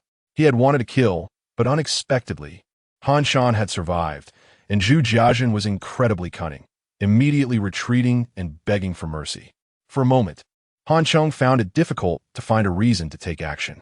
After all, this was only the early stage of the apocalypse, and these people's misdeeds had not yet been exposed. If he directly killed the two of them, it would likely provoke resentment from the team. Killing and casually killing were two different concepts. Han Chong did not want to rule his team through power and fear. However, even though he did not intend to kill, Han Chong did not want these people to leave so easily. Therefore, he spoke indifferently. "If you're going to apologize, it needs to be sincere. Leave the vehicle." "You." Gu Song was furious. He had been rampant since the peaceful times, and if someone dared to show their teeth to him, he would have slapped them immediately. He had never endured such humiliation. He was about to turn around to attack, activating his supernatural ability, and a storm began to gather beside him, instantly stirring up dust and debris. Zhu Jiajin quickly glanced at Han Chong and then, with one hand supporting Han Shan and the other tightly grabbing Gu Song, shouted, "Let's go. Forget about the vehicle. This bald guy is not simple. Do you know them?" After the three left, the old man looked at Han Chong and asked. He had become somewhat accustomed to Han Chong's occasionally inexplicable prophetic abilities. Sort of, Han Chong nodded, briefly introducing the situation of the three. He also reminded everyone to be cautious in the future. If they encountered these three, it was best to kill them if possible. If they couldn't win, they should evade immediately. Oh, so they're death row inmates. No wonder they're so fierce. Tang Luo mumbled, clearly dissatisfied. The key is that they also have powerful supernatural abilities. The fat man felt sour and was somewhat envious. Although Han Shan had been taken down by Han Chong in a single hit, his transformation into a giant stone man was still very shocking to the fat man. Damn it, if he could also have such supernatural abilities, he wouldn't be afraid of zombies at all. He could just wield a big knife and cut his way through without worrying about defense. Let's not pay attention to them for now. Perhaps the disaster of giant mosquitoes will arrive tonight, and they might die as well. We need to quickly make steel armor. This is a big deal. Han Chong interrupted everyone's discussion and said hurriedly, "Yeah, this vehicle is good. We can modify and reinforce it later. It can also be used to transport supplies." However, in reality, Han Chong's expectations did not come to fruition.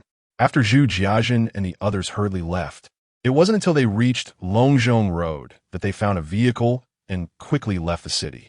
Seeing Zhu Jiajin silent and focused on driving, Gu Song couldn't help but say, "Why didn't we take action just now? If we had attacked together, they wouldn't have been our match. Damn it, that little bastard. I could kill him. Kill him." Zhu Jiajin chuckled coldly, his eyes filled with sarcasm and coldness. "Did you not see that person's speed and strength? Is that the speed and strength of a normal person?" And the others, when old Han transformed, they didn't even blink. "Do you think they are ordinary people? That young man already had murderous intent. He has killed before, and certainly not just one person. If I hadn't noticed the situation early, the three of us would probably be dead by now." After Zhu Jiajin's series of rebukes, Gu Song slowly started to understand. Earlier, his attention was entirely absorbed by Han Chong and those three beautiful women, his mind filled with lewd thoughts, and he hadn't noticed much. Now, with Zhu Jiajin's reminder, he sensed the strangeness of that group of people. Damn it! Gu Song slammed the car, angrily and unwillingly saying, "I've never endured such humiliation." After a pause, he added, "Damn it, those women were really something. What a pity. Why are you in such a hurry? I was thinking too narrowly before.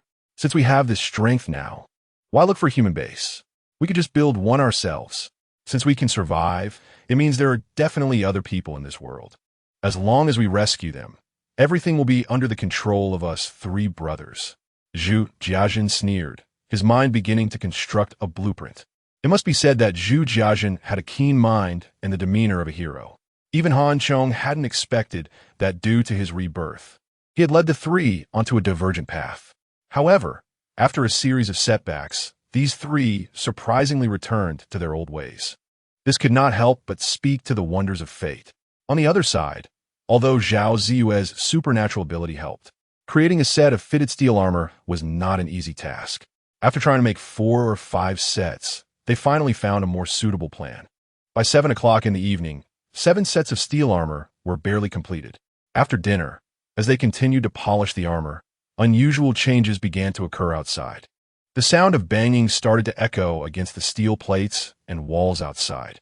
At first, it was sparse, but gradually it became increasingly noisy.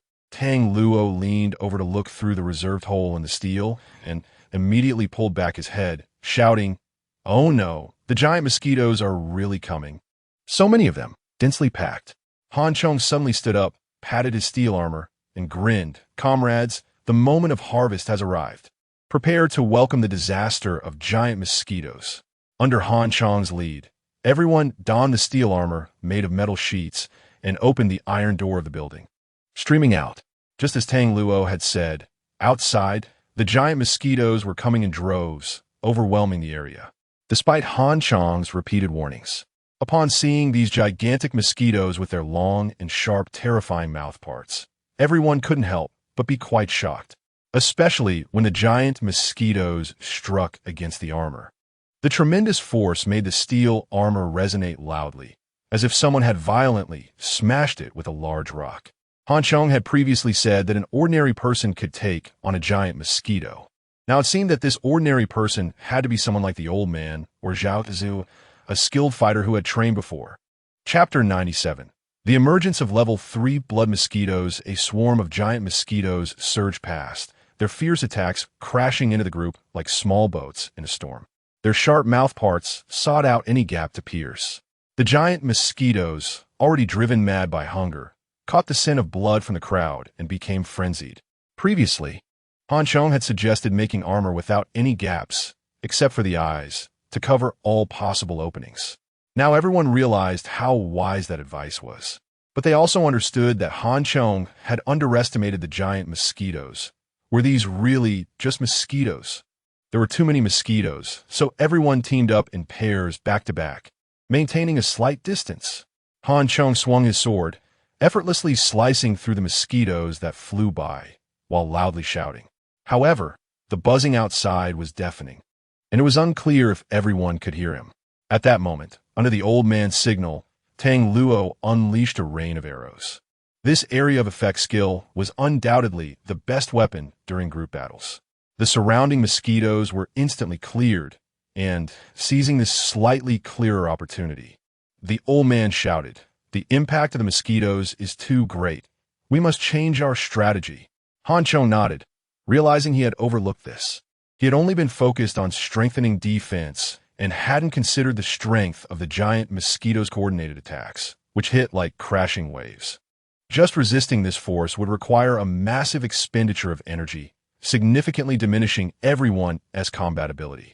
Fortunately, the old man was adept at commanding, and immediately said, "Use the houses for cover, stand back to back in a T shape, with the captain and Ziyue at the front."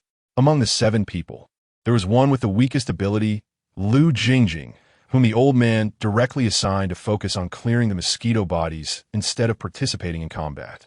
Chong's sword was sharp, and he was experienced in battle.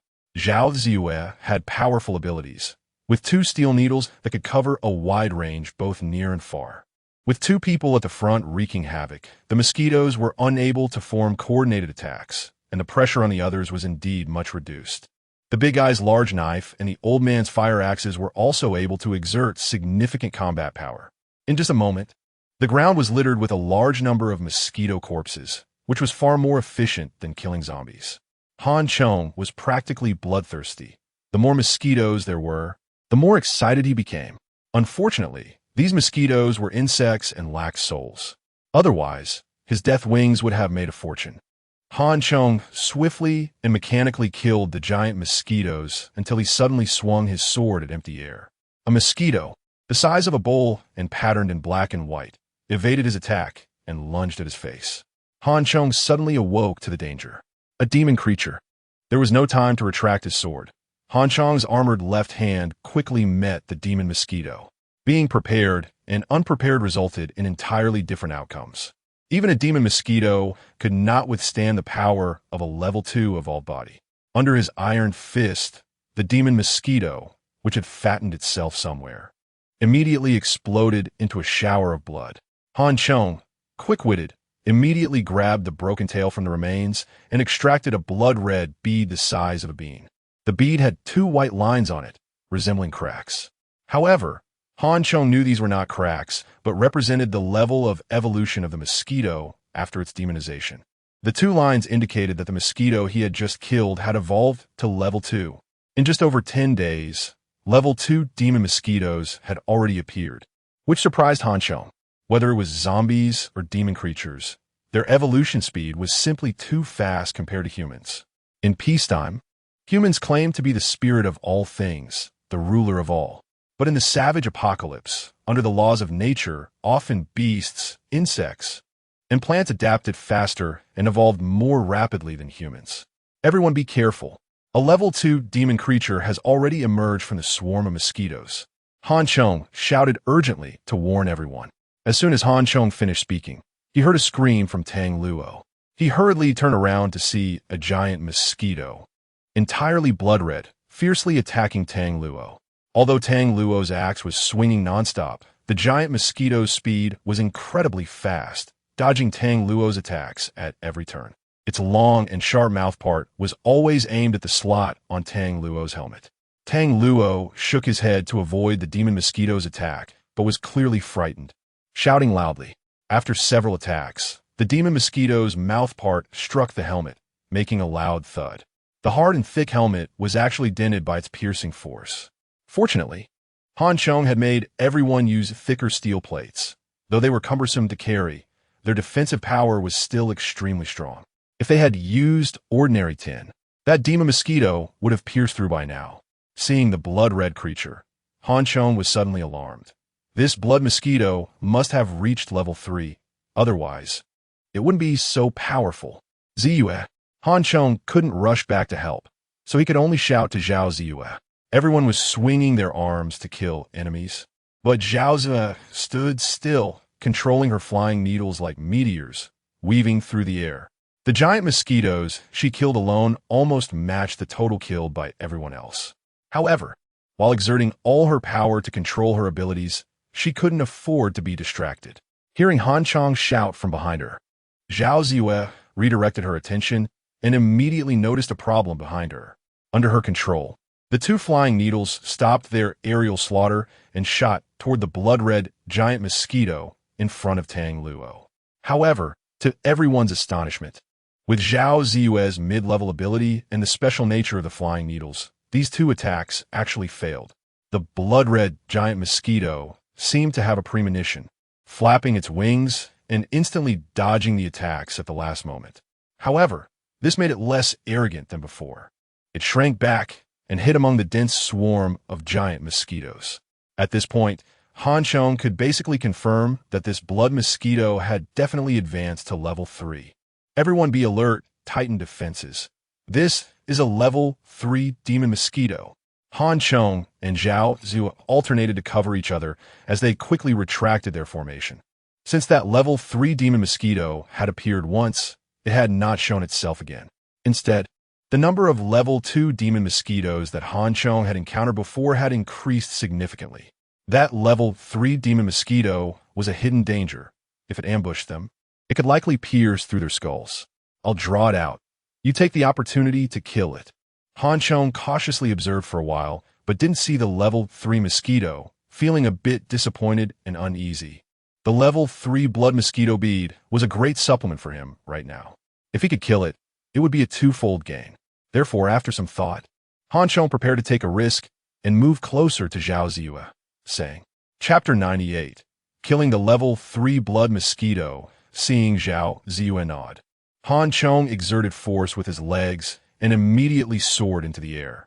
The death wings behind him spread out, relying on the protection and hardness of his steel armor, as he charged through the swarm of mosquitoes. However, Chong's momentum quickly slowed down as countless mutated giant mosquitoes surged forward, the continuous impact flowing over him like water. With his speed slightly reduced,